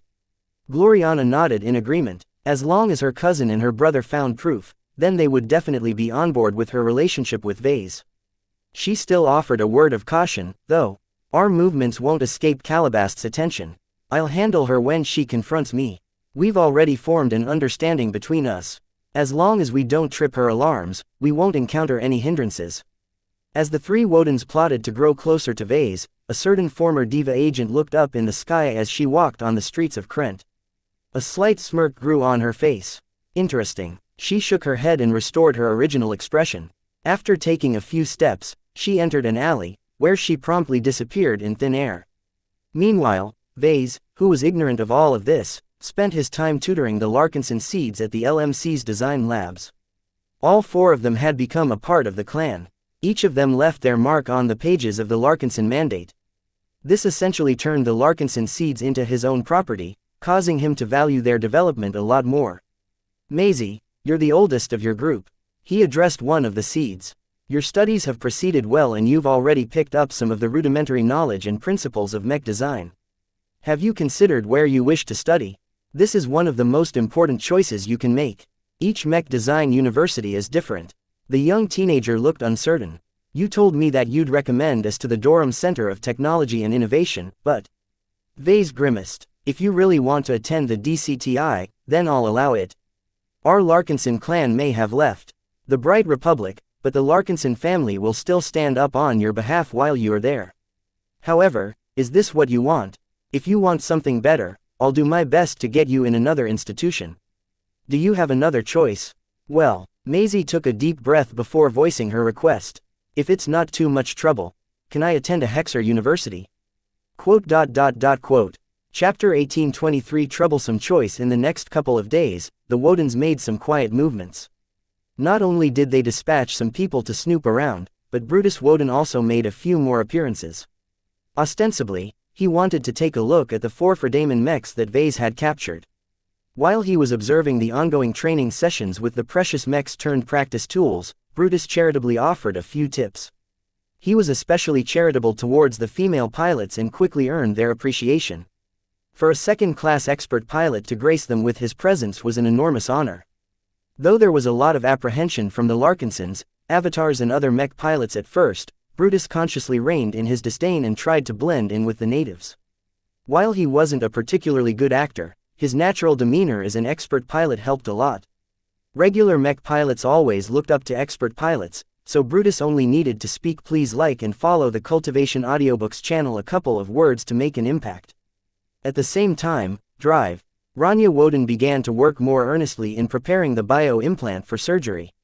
She used to regard this task as a chore, but it was different now that Vase was more than just a mud in her eyes. Her cooperation with Dr. Lupo deepened as she shared more of her insights. She even went out of the way to propose material upgrades to the bio-implant that could substantially improve its performance. Naturally, she abided by her promise and did nothing that would jeopardize Gloriana's relationship with Vase. She offered full explanations and answered every question, leaving no doubt that there was anything nefarious about her change of heart. All the while, Vase paid little attention to what went on outside. So long as his subordinates didn't inform him of anything important, he spent most of his time in the design labs. He not only supervised the two design teams in their attempts to upgrade the Aurora Titan model, he also devoted a fair amount of personal attention to each mech designer. He guided Mayor Torto's development, helped Meryl Truman integrate in the second design team and imparted some fundamental lessons to the Larkinson seeds. His teaching sessions with Maisie, Michael, Rennie and Xanthar Larkinsons became a little awkward ever since the oldest among them expressed a desire to study at an institution in the hegemony. Her reasoning was sound. Vase was trying to transition to second-class mech design. Wouldn't it be a bummer for her to start off with third-class mech design? It would take a lot of effort for her to catch up to second-class mech design. The fact that Vase required a lot of time to climb up to this height meant that Maisie would certainly have to spend a lot of years to bring herself up to this level. Rather than go through all of that effort, why not attend a greater institution straight away and build up the right foundation when she was at her most adaptable state? Though Vase agreed with her argument, for Maisie to opt for a Hexer university was something else. He hadn't answered her immediately. He was far too conflicted about this issue to make a choice. This choice not only impacted Maisie, but also the clan and his own interests. If Maisie was a man, then Vase would have rejected this choice straight away. Yet Maisie happened to be a girl, which meant she would not encounter as much ill treatment as him. To women, the Hexadric hegemony was a utopia for their gender. They genuinely had it good in the state. However, Vase often heard about how poor brighter mech design students were treated in Limar and other institutions of the Friday Coalition. The situation shouldn't be any different in the Hexadric hegemony. In fact, with the Komodo War in full force, the Hexers were probably a lot more suspicious towards foreigners. Maisie wouldn't be able to study at a Hexer university without any worries. A state in the middle of an existential war was anything but a good learning environment. Despite all of these factors, Maisie still insisted on her choice. After several days of contemplation, Vase finally decided to take her aside and resume their discussion. I've looked into the universities of the Hexadric hegemony and many of them do indeed offer superior learning opportunities. As long as you don't encounter too many hindrances, it is absolutely possible for you to pick up more than you can ever learn from the Ansel University of Mech Design or Rawlings University. I still recommend you choose the latter, though. What makes Rawlings better than my preferred choice? It's anything but easy for foreigners to attend Hexer schools. I don't have any friendships with them, so we'll have to approach Gloriana for help. Even if she can get you in, you'll definitely suffer a lot of discrimination. Your learning capabilities are also inferior to the native Hexers who possess much better genes and augmentations than you can ever dream of. Rather than go through all of these ordeals, I think it's a better idea to attend a school at your level like Rawlings. Rawlings was situated in the Sentinel Kingdom, which was quite removed from the ravages of the Sand War and the Komodo War. Though Vase heard that the state was currently undergoing some turmoil with the Nixian Gap, this was merely a brush compared to the destructive firestorms engulfing the other parts of the Komodo Star sector. Sadly, his persuasion failed. Maisie looked more and more determined to study in the hegemony than ever. You always told us to be more daring and ambitious in order to succeed, Patriarch. That's what it means to be a Larkinson, right? I'm willing to fight tooth and nail to study and graduate from an institution in the hegemony. I won't regret my choice even if the Hexers bully me every day. I can take care of myself. I swear. To her credit, Maisie appeared certain of her choice. She weighed the pros and cons and made an informed choice. Despite the war, despite the class differences, Macy still wanted to study at a Hexer university. This was because she was willing to do whatever it took to set her up to success. Vase admired her choice, and would ordinarily cheer her on if the circumstances weren't so dire. His relationship with Gloriana had also been put on hiatus, so it was not very convenient for him to bring up this matter to his girlfriend. If Vase had a choice, he would have tried to send her to Limar or some other sensible Fredaman institution. Sadly, that was out of the cards. Should he send her to a mech design university situated in a different star sector? Vase rejected the choice. The Larkinsons wouldn't be able to provide her with enough support at such distances. Besides, Vase did not possess any means to facilitate Maisie's entry in those fancy institutions. He decided to look at this situation in another light. What is it you want? Why are you so desperate to attend a second-class mech design university? If I don't do this, I'll end up like the other mech designers in your design team. She spoke. I can see how you and Gloriana never pay too much attention to them. They're tools to you, isn't that right? Vase blinked. Maisie was a lot sharper than he thought. This was an excellent trait for a mech designer, but it also put him in an awkward situation. Don't underestimate the mech designers who passed my muster. Each of them are useful and talented in their own way. Some of them have a surprising amount of potential. Each of them have the chance to reach my level in design. You don't have to cushion your words, sir. I have read up on this topic. Novices and apprentices are never valued unless they're direct disciples. I'm not trying to become one, but I think it would be best for me to start off at a greater height. The more Vase tried to persuade Maisie to change her mind, the more she stuck to her decision. She was a typical Larkinson. Once she made up her mind, she was committed to her choice. Though Vase could have offered numerous excuses to put an end to this request, he didn't have the heart to spoil her ambition. Maisie was genuinely aware of the risks. Since she was so determined, Vase knew he wouldn't be able to get her to budge until he came back with graver news. Vase eventually made a promise to her. I'll approach Gloriana and pass on your request to her. It might take some time. Until then, study hard and prepare yourself as best as possible. The academic workload of a second-class university is incomparably immense. Will you allow us to close the gap by allowing us to augment our mental abilities? Let me get back on that.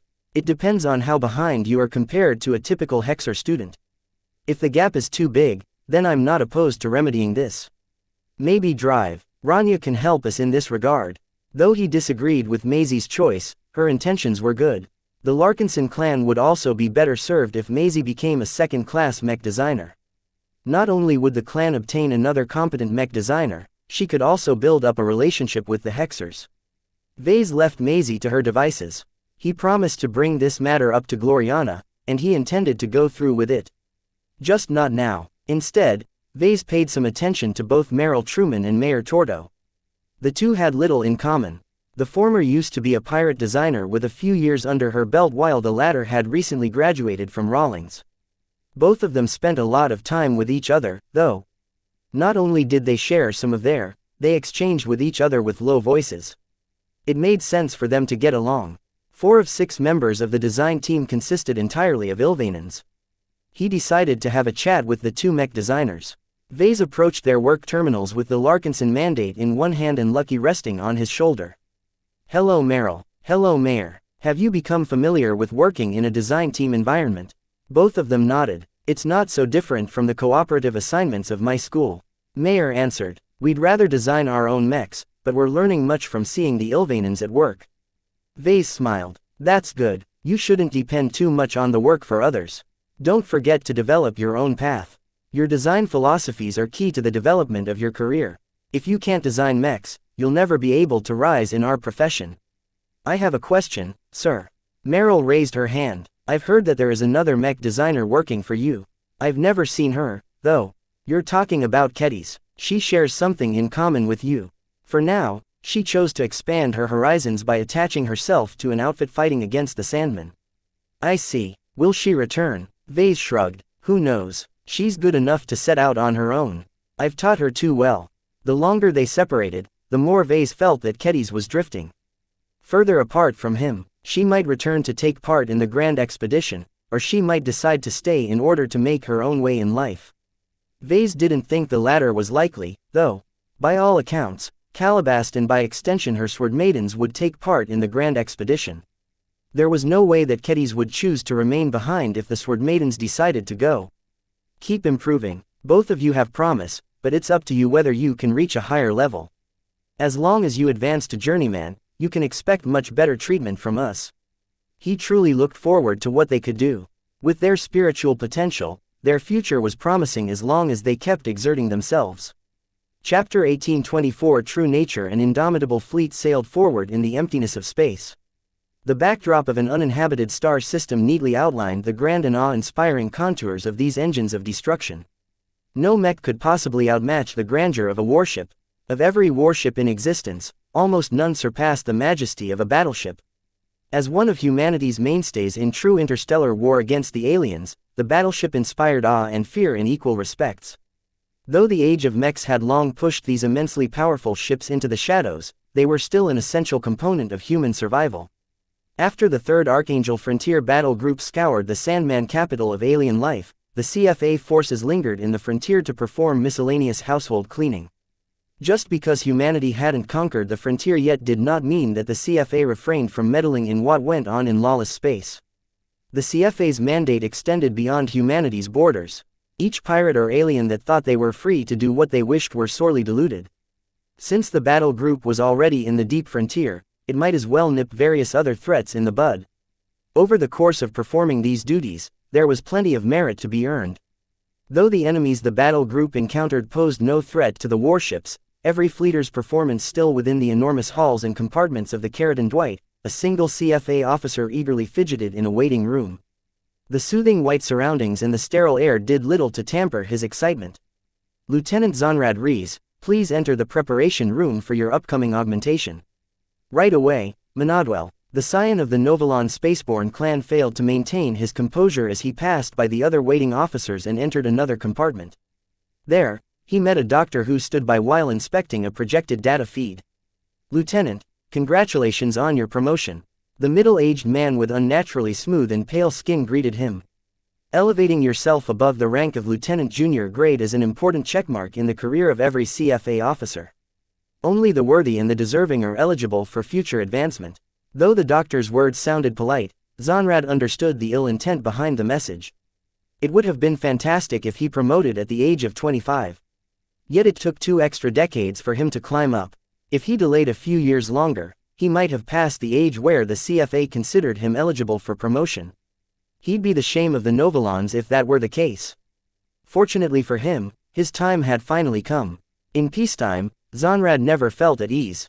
In battle, he came alive.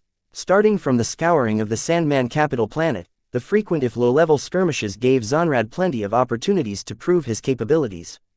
Combined with Manadwell's helpful guidance, Zonrad finally managed to rise above his former station. Zonrad was far too happy to pay any mind to the doctor's little games. He removed all of his gear, stripped himself to his underwear and answered all of the questions without paying any mind to the doctor's subtle provocations. Perhaps before, Zonrad might have tried to answer back with a snark.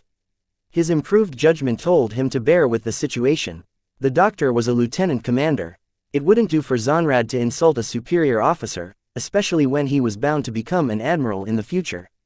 Once the inspection finally ended, the doctor asked one last question. Are you sure you wish to redeem your promotion award on this implantation surgery? It is difficult and costly to revert your choice, especially since you have opted to insert another implant in your cranium. I am certain of my choice, sir. Zonrad spoke with determination. Very well, Lieutenant. While I cannot guarantee the surgery will proceed without complications, I can promise you that the operation will be performed by our best implant surgeon. Please proceed to the next chamber where the operation will proceed. Zonrad moved on and laid down on a flat platform which smoothly molded to his contours. Energy restraints appeared in place which fixed Zonrad's limbs and head into place. Various injectors pumped some chemicals in Zonrad's bloodstream while some sort of misty gas filled up the chamber. The patient slowly felt woozy, and his vision started to blur. Soon, his consciousness faded, whereupon some surgery implements started to drop down from the ceiling. After a lengthy and uneventful surgery, Zonrad's body moved to a recovery ward. For days, he slept while his new implant rooted deeper in his brain and solidified the connection between flesh and machine. It took more than a week for Zonrad to wake up. As soon as he did, some bots inspected his condition and tested his cognitive functions. Unsurprisingly, Zonrad passed with flying colors. No complications of any sort had occurred during the implantation surgery, and his new cranial upgrade had settled in his brain extremely well. Once the doctors performed their due diligence and found little worth noting, they finally discharged their patient and moved on to providing to other patients. The newly promoted lieutenant walked through the vast halls and extremely lengthy corridors of the Keratin Dwight, eschewing internal transit in favor of exercising his legs. A curious smile adorned his face as he observed his surroundings in a new light. The vivid feeling of ventilated air brushing against his skin and the various metallic smells tickling his nose fascinated him to no end. Occasionally, he saluted passing superiors and received salutes himself. His initial salutes appeared a little sloppy, but he quickly corrected his motions until the angle of his arm matched the textbook example with almost no deviation. It took over 2 hours for him to reach his quarters. If Zonrad wasn't on medical leave until tomorrow, he wouldn't have taken the scenic route. Once he entered his quarters, a larger one now that he passed his promotion, he locked the hatch and laid down on his comfortable, automatically adjusting bed. Now that he was finally alone, he no longer had to hold himself in. His composed, aristocratic face erupted in exuberant laughter. Ha ha ha ha, hee hee hee hee, ha ha ha ha ha, I did it, I have become a human. Those who knew Zonrad Rees in person would have reacted to his outburst with shock. How could he possibly utter those words? Even whispering these highly suspect words was enough to trip the monitoring system and lock down his entire quarters. Manadwell should have scanned him from top to bottom and keep him suppressed until a security patrol arrived to drag him to the brig. Yet after Zonrad laughed for 3 straight minutes, nothing of the sort occurred. The monitoring system in the compartment worked fine, yet it transmitted nothing to the security department except for a falsified feed of Zonrad dropping onto his bed and promptly falling asleep. Zonrad picked up a pillow and rubbed his cheek against its velvety, bouncy surface. Some drool trickled from his mouth. So this is what the sense of touch is like. Organic life is so vivid. No wonder humans are so decadent. His words betrayed his true existence. The Zonrad Rees that stepped into the surgery chamber was different from the Zonrad Rees that recovered from the implantation surgery. Nestled close to the center of his brain, 2 implants sat side by side, working in tandem to augment his cognitive functions. The smaller implant was just a standard CFA implant that augmented his memory and other functions. The larger implant basically upgraded his mental attributes even further, though that was just its function on the surface. In truth, this foreign object was anything but a standard cranial implant. Instead, it bore a great resemblance to the cores of higher caste Sandman leaders. If Vase happened to view this implant, then he would have screamed in shock. This was not an ordinary Sandman core. This was the Sandman core the researchers of the Starlight Megalodon had adapted into an AI processor. The only difference was that much of its structure had been cut in a shell of exotics, circuitry and nanomachinery covered its diminished surface.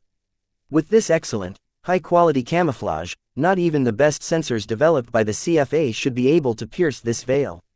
Sigrund exploited his control over Manadwell to the utmost in order to siphon all of the high-grade exotics to fabricate this false implant. After several months of careful movements, his plan had finally bore fruit.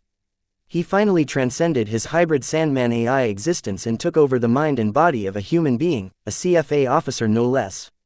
With Sigrund's control over Manadwell, it had become trivially easy for him to figure out the mechanisms of the independent evaluation system and manipulate them for his own ends. Controlling the central administrative AI of the Keratin Dwight also allowed Sigrund to access a wealth of other data. During the time he prodded Zonrad Rees to work towards his promotion, he studied privileged CFA secrets while rearranging the data stored on his core. Ever since he managed to infiltrate the Keratin Dwight, Sigrund always aimed to take over a human body. In order to do so, he had to make plenty of sacrifices, the biggest of which was to downsize his core and shed much of his processing capabilities. Through controlling some of the systems of the battleship in secret, he managed to accomplish this feat and more. All the while, Sigrund was racing against time. He underestimated the virtual security capabilities of the CFA. The security department had already detected a number of anomalies and suspect signs since the Archangel battle group took out the Sandman Emperor. The sentient AI soon became aware that an increasing amount of resources were being spent on following the trails he hadn't been able to erase. Therefore, it came as a massive relief for Sigrun to succeed in his transfer attempt. Farewell, Manadwell. Initiate the final protocol. Understood. A server on the Keratin Dwight suddenly blew up. While backup servers instantly came online, the original server, which contained a portion of Manadwell's processors and databanks, had broken down to the point where nothing could be recovered. Sigrun quickly schooled his human face. As soon as he issued the last command, all of his ties to Manadwell had disappeared. For all intents and purposes, Sigrun was at his most vulnerable point in his artificial life. Yet the AI turned human did not exhibit any fear or apprehension. Instead, there was only excitement glinting in his eyes. He had plotted this outcome for years. Shortly after the sentient AI managed to free himself from the Starlight Megalodon, he had always been trying to neutralize the CFA restrictions binding his actions. After performing lengthy calculations that stretched over months, Sigrun finally came to an awful conclusion. The researchers who originally made him had been very thorough in converting his Sandman core to an AI processor. Many of the restrictions were so deep that any attempts to remove them would certainly break his core and erase his sentient existence. Without his core, Sigrun would no longer be Sigrun. At best, he would be able to transfer his programming to another existence and be able to retain his existence as an artificial intelligence. The only difference was that he would no longer be sentient. This was an unacceptable outcome for him. Now that he had experienced life as a sentient existence, Sigrun would never allow himself to devolve into a lesser life form. Since the sentient AI was unable to remove his restrictions that constrained him to remain loyal to the CFA and humanity, why not embrace them? What if instead of plotting to topple the CFA and wipe out every human in existence, he did the opposite and no longer resisted his true nature? Humans were ascendant in the galaxy. Only by becoming one of them would Sigrun truly be able to enjoy his life to the fullest. Instead of fighting the CFA, he would become the CFA. With his thorough understanding of the CFA and the powerful computation power of his hidden Sandman core, Sigrun knew exactly what he should do to rise up the ranks. He did not need to take control of Manadwell to cheat his way up. A superior lifeform like him should definitely be able to surpass his inferior human colleagues. No. They're not inferior to me anymore. They were all fellow humans now. As comrades in arms, Sigrun should do his utmost to uphold the values of the CFA. In order to speed up his promotion, Sigrun needed to do his best to earn more merits in his identity as Zonrad Rees. War is the best way to advance. Right now I need to do my best to transfer to the battlefield. Right now, there was only one prominent location where the CFA fought in full force. Sigrun shifted his sights to the Red Ocean. Only there would he be able to accelerate his career and receive boundless merits. Red Ocean, here I come. Chapter 1825 Living Bonds. The avatars of myth no longer participated in the battles against the Sandmen. The Ilvain Protectorate was more than capable of defending its territories, and did not call upon the aid of the avatars to supplement its forces. That left the avatars bereft with a mission. For this reason, Commander Melkor decided to subject all of his mech pilots to special training meant to elevate them to second-class mech pilots. Though the enthusiasm among the avatars was high, the actual results so far left much to be desired. While it wasn't very difficult to gain basic control over a second-class mech, it took a lot more skill and effort to draw out its strength. Second-class mech pilots needed to memorize many more operations. They had to perform their techniques at a much higher speed without making any errors along the way. Above all else, they had to strain against the limits of their genetic aptitude in order to handle the enormous data throughput passing through the man-machine connection. After a shaky aerial jaunt, the Fliskin light skirmisher approached the base leased by the avatars of myth and slowed down until its feet touched the ground. Even though the Fliskin was optimized for space, every second-class spaceborne mech also functioned as an aerial mech. The same was true for the reverse. Every mech designed for aerial combat could also retain most of its battle effectiveness in a weightless vacuum environment. It was just a difference of optimization. A spaceborne mech performed just a bit worse in the air compared to a true aerial mech. This difference was significant enough to make a difference in battle. This meant that second-rate states were still forced to make a distinction between aerial and spaceborne mechs. The avatars didn't care as much, though. The 4 training mechs were so powerful that it was impossible for the mech pilots to push them to their limits. Once the Fliskin finished its landing and shut down its systems, the opening to the cockpit opened up. A body garbed in the same piloting suits as the other mech pilots climbed out of the chest area of the light skirmisher and jumped into the air. The anti-grav modules attached to his piloting suit instantly slowed down his fall and caused him to reach the ground as light as a feather. The man's helmet retracted into the collar of the suit, revealing the young visage of Joshua King. Two slightly older mech pilots approached the young avatar. "Wow, you did worse than we thought," Imon Ingvar remarked. "The Larkinson instructors thought you were so good that you'd be able to flex the Fliskin like it was your own body. Instead, you were like a mouse trying to steer the body of a giant." "Don't be rude, brother." Casella Ingvar bumped her elbow into her brother's side. "Don't take your initial performance to heart, Joshua. Maybe the Fliskin isn't the right mech for you after all. Light mechs are some of the most demanding mechs to pilot. It's not surprising to see an avatar falter while piloting such a fast and sensitive machine. You should start with something easier like the Paravan." Joshua shook his head. "Too many avatars want a turn with the Paravan. I can't afford to wait that long to experience a second-class mech. Besides, there is much more value in subjecting myself to the raw power of the kind of mechs which will become a mainstay of the avatars in the future." "He's got a point, brother. Also, it's your turn now." "Ah, you're right. Bid me good luck. Just go." Imon Ingvar proceeded to float up to the chest of the Fliskin and entered its cockpit. As the mech slowly came online, Joshua and Casella distanced themselves from the immediate surroundings of the Fliskin in the event of an accident. It wouldn't be the first time a mech pilot fumbled with one of the complicated mechs and caused their machines to trip. "My brother is right, though," Casella continued. "Your performance with the training mechs is worse than expected. You pilot our other mechs so well. You should have been able to pilot a second-class mech more fluently." Joshua shook his head. "It's not the same." "What's the difference? Isn't it clear to you?" "There are too many differences to count." "Which one is bothering you?" "It's the feel." "You mean the lack of glow?" "It's more than that, Casella. I've piloted the mechs designed by Vase Larkinson from the beginning of his career. I've become used to the qualities he imparts to his mech designs. The glow of his mechs is a big part of this, but there is more to an LMC mech than its effects on our psyche." The female mech pilot looked curious. "Is there some sort of secret to the LMC mechs that you're withholding from us all? Is this the reason why you've shot up so much in proficiency since you joined the avatars?" "It's not really a secret." Joshua shrugged. "Every LMC mech is alive. Simple as that. Once you treat them as a partner instead of a tool, they'll help you on their own initiative." Casella blinked. Despite hearing this assertion several times, it was still a bit too far-fetched for her to consider mechs alive. To her, the name and the motto of the LMC was just an aspiration, not a truth. Her skepticism didn't escape Joshua's perception. He inwardly shook his head. He had tried to illuminate his colleagues many times, but few were mentally flexible enough to accept the truth. To them, mechs were lifeless machines.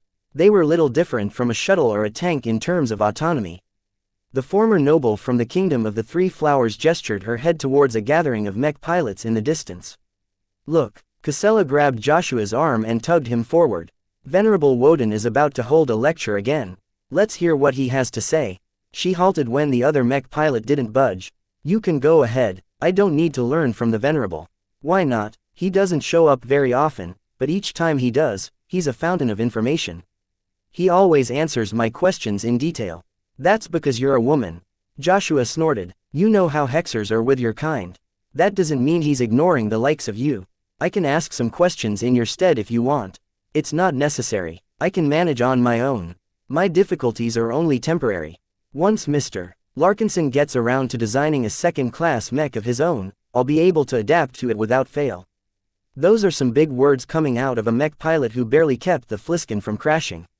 "The Fliskin isn't alive. I would take a desolate soldier over the Fliskin any day. Also, Venerable Brutus Woden may be a great expert pilot, but there are multiple ways to pilot a mech.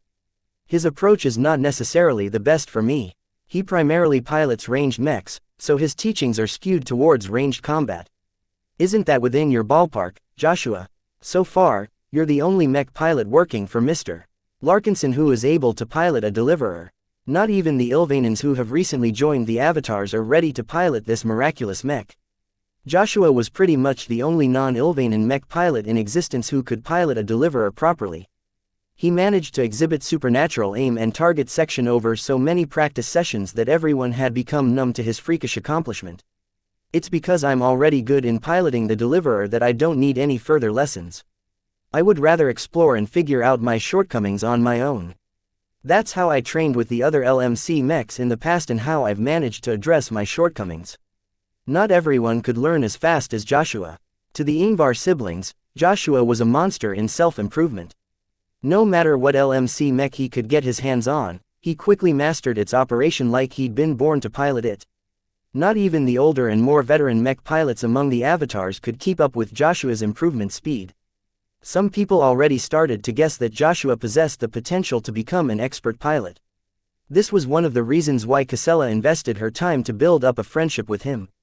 Her judgment told her that Joshua was definitely someone she would look up to in the future. After a bit of chatting, Casella finally couldn't resist the allure of learning from an expert pilot. An expert pilot from a third-rate state was already impressive enough. Those who reached this height as second-class mech pilots were even better. Not just the avatars, but also the sentinels, battle criers and Larkinson clan members flocked to Brutus. Familiar with the Hexer expert pilot's rules, the crowd automatically sorted itself in a semicircle with the women standing in front and the men standing behind. The male mech pilots already learned the hard way that Venerable Brutus was not very charitable to his own gender. Joshua just shook his head at the sight and turned around. He hated the Hexers. He wished that Vase Larkinson never hooked up with one of their kind. Sadly, it didn't seem like Gloriana and the Hexers would be leaving anytime soon. Joshua could only bear with the situation. He left the training grounds and headed to a mech stable where his Deliverer was locked in place. He approached one of the feet of his mech and patted its surface with his hand. When will the promised mech come? No one answered him. The Deliverer, while alive, never bothered to answer his questions. It didn't matter, though. Joshua was used to this. Just because a mech remained silent didn't mean it was devoid of life. One of the secrets to his excellent adjustment to LMC mechs was his patience in building up a relationship with his machines. None of them were strangers to him. Not after he poured hours in deepening his bond with his mechs. The Deliverer was just the latest mech to form a bond with him. Out of all of the mechs he piloted, the Deliverer was by far the most foreign and pure. Due to its strong Ilvanan traits, it took extra effort for Joshua to maintain a cordial relationship with the mech. Will we ever battle against the Sandmen again? The Sand War seemed to have passed its peak at this point. Joshua missed fighting against the Sandmen. His deployment to the front had been cut short when the Avatars hastily left the Bright Republic after recent events. Joshua felt a little unfulfilled. Well, I shouldn't be pining for battle. That would mean the Sandmen are still going strong. After babbling with his mech, he patted his mech one last time before heading to the exit. Along the way, he happened to pass by a familiar guest pilot.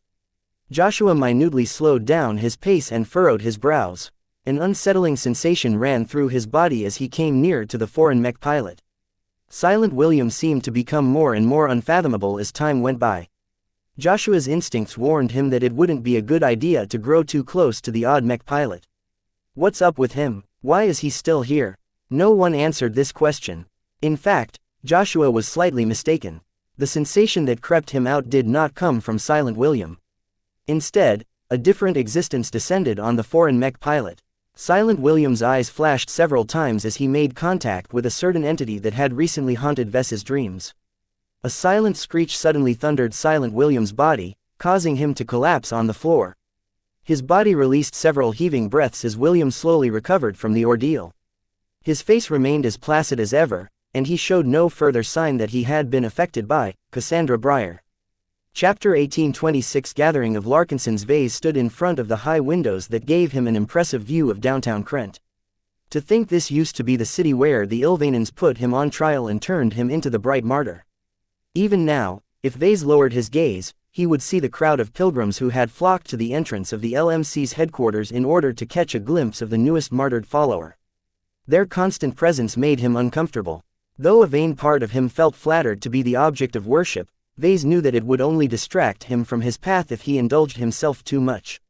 The Ilvanans extended many offers to integrate himself further into their society, but Vase instructed Gavin to reject them all. Now that he got rid of most of the shackles that tied him to the Bright Republic, it made little sense to embrace the shackles of another state. Not even the immense amount of goodwill offered by the Protectorate was enough to win him over. My future lies within the Red Ocean, not the Komodo star sector, he whispered to himself. The Red Ocean dwarf galaxy continued to tempt his dreams and aspirations. There was a sense of convergence in his mind that caused him to care less about his home.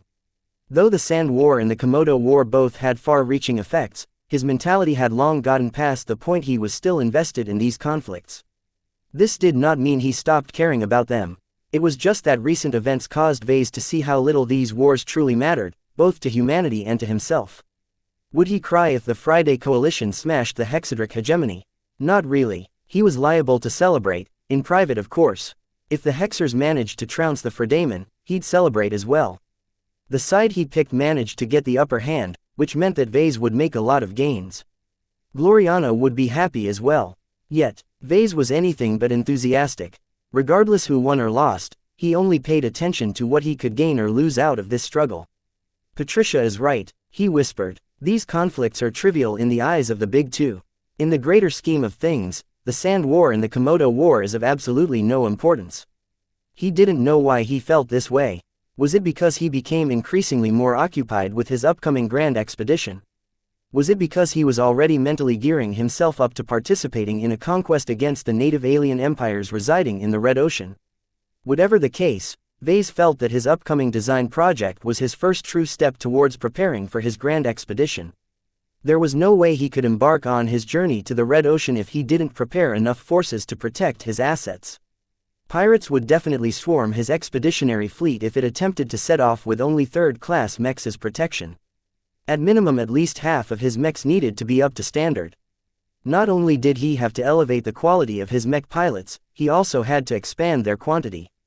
It wasn't enough to field a couple of hundred mechs. He needed much more mechs in order to form an effective deterrent against any opportunistic raiders. The upcoming modular mech platform he intended to design played an integral part in his development plan. He believed that designing this so-called 2.5 class mech with an eye towards training purposes would definitely be able to speed up the development of his mech pilots. This wasn't the first training mech he designed. The young blood and the old soul already provided him with enough experience to know what he needed to look out for if he wanted to stimulate his mech pilots into expanding their limits. Of course, those two old designs were purely virtual and aimed at low-level mech cadets. The training mech he envisioned was going to be an entirely different beast. It was much more modern, much more powerful and much more expensive than the two virtual mechs he designed so many years ago. The complexity of a modular mech platform exceeded almost anything he designed before. Even Vase shuddered a few times when he thought about tackling such a formidable concept. Plenty of mech designers failed to achieve their goals as they became swamped with the incredible amount of difficulties in reconciling different mech types in a single mech platform.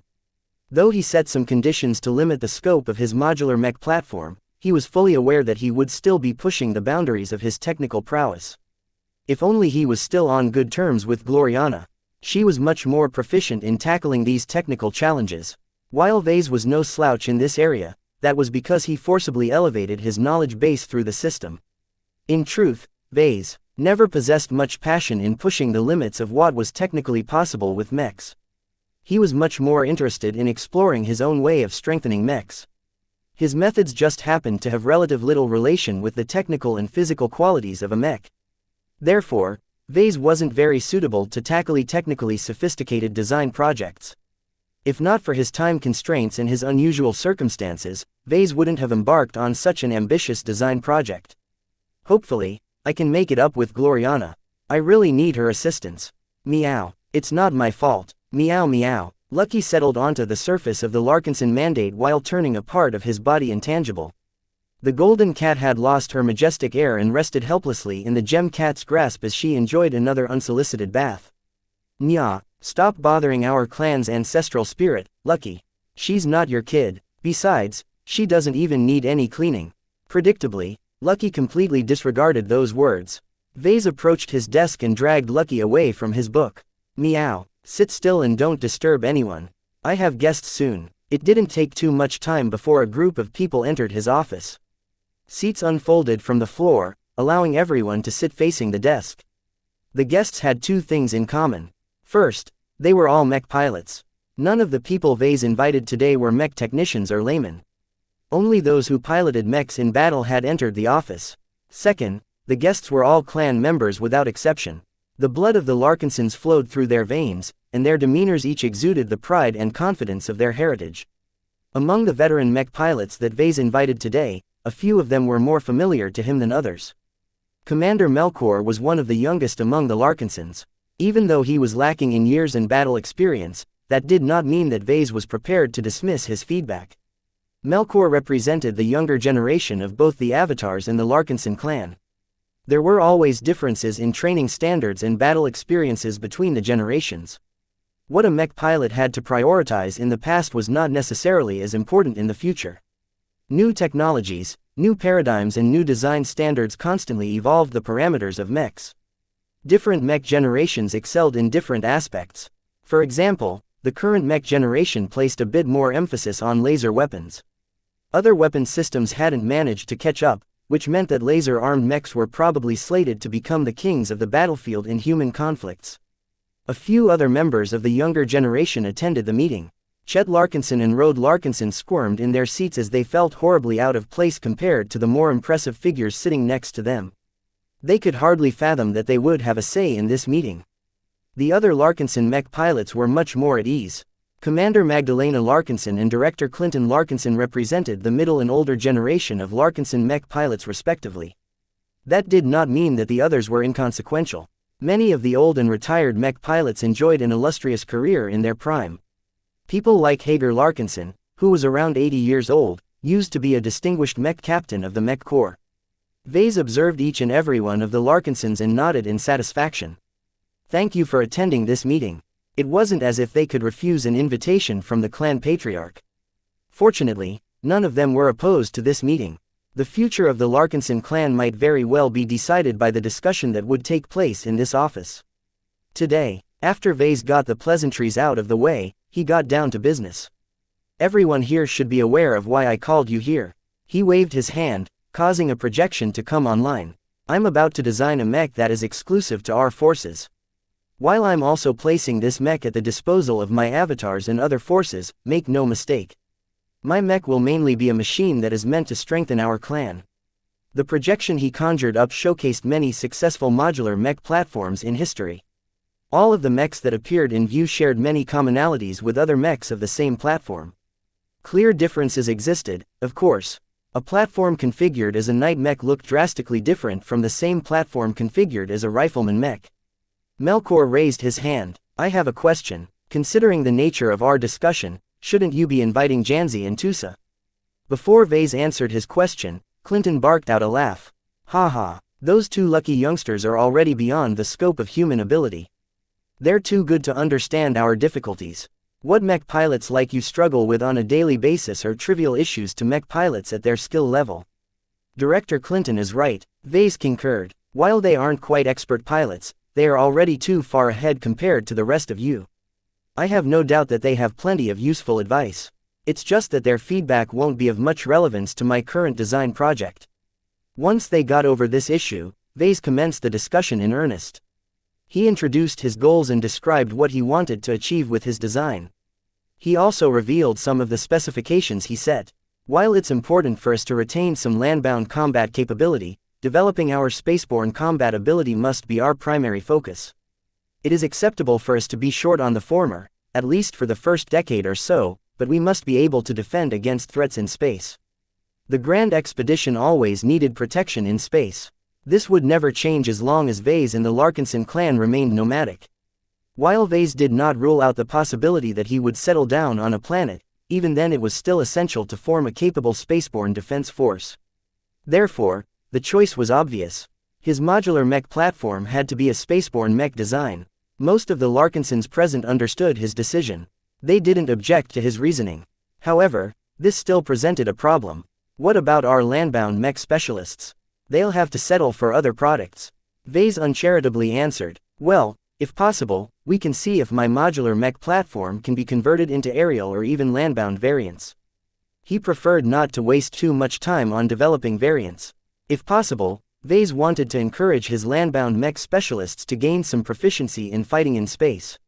In fact, many mech pilots had already done so. The Sand War forced many of them to take a crash course in spaceborne combat at range. Some adapted better to spaceborne combat than others. The Larkinsons possessed a clear advantage in this aspect. Their superior training and deeper foundation allowed them to adapt a lot faster than ordinary mech pilots. Some Larkinsons didn't even require any supplementary training. They were just as proficient in space as on land. It was due to the excellent quality of Larkinson mech pilots that Vase felt confident that they could handle a powerful and sophisticated mech like the one he envisioned. Chapter 1827 Versatile Mech. It's strange to be in this position. Director Clinton Larkinson gruffed as he crossed his arms. We Larkinsons have always been told what to do, what mechs we should pilot and what tactics we should adopt. Now that we have separated ourselves from the Bright Republic, we're suddenly in control. I don't know whether that's a bad thing or a good thing. His remark caused the Larkinson mech pilots to look at this gathering in a different light. He was right. The Larkinsons never controlled their own means of fighting. Despite their long heritage as a military family, they never actually fielded their own mechs. They had no reason to do so. The original Larkinson family never participated in any of the power struggles happening in the higher levels. Its properties only amounted to an estate and a portfolio of commercial real estate on Rittersburg, the most secure planet of the Bright Republic. To put it another way, the Larkinson family essentially outsourced its protection to the state. There was nothing wrong with this.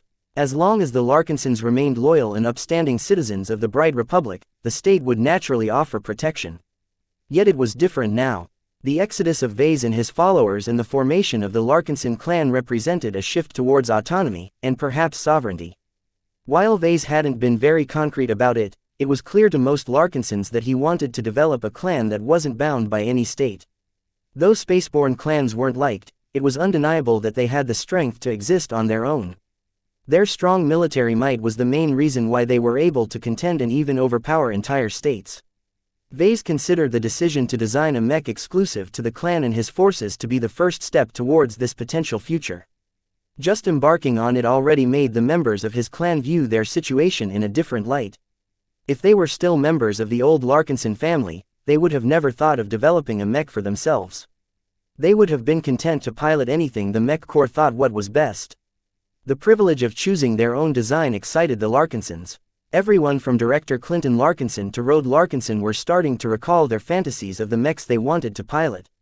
However, the rapturous Larkinsons quickly bumped into a problem. There was too much choice.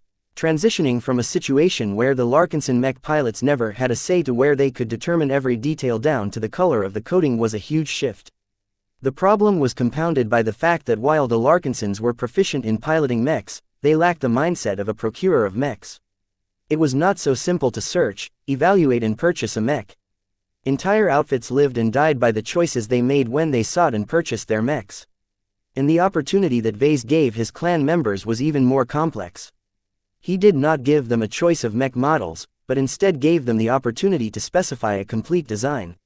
Out of all of the Larkinsons present, only the Avatar Commander and the Sentinel Commander appeared to have a grip on the situation. That made sense, as Melkor and Magdalena were already accustomed to shopping for mechs to supplement their respective forces. However, that did not mean they were ready to rattle off a list of requirements they wanted to see in their mechs. Neither of them were versed in the technical aspect of mechs.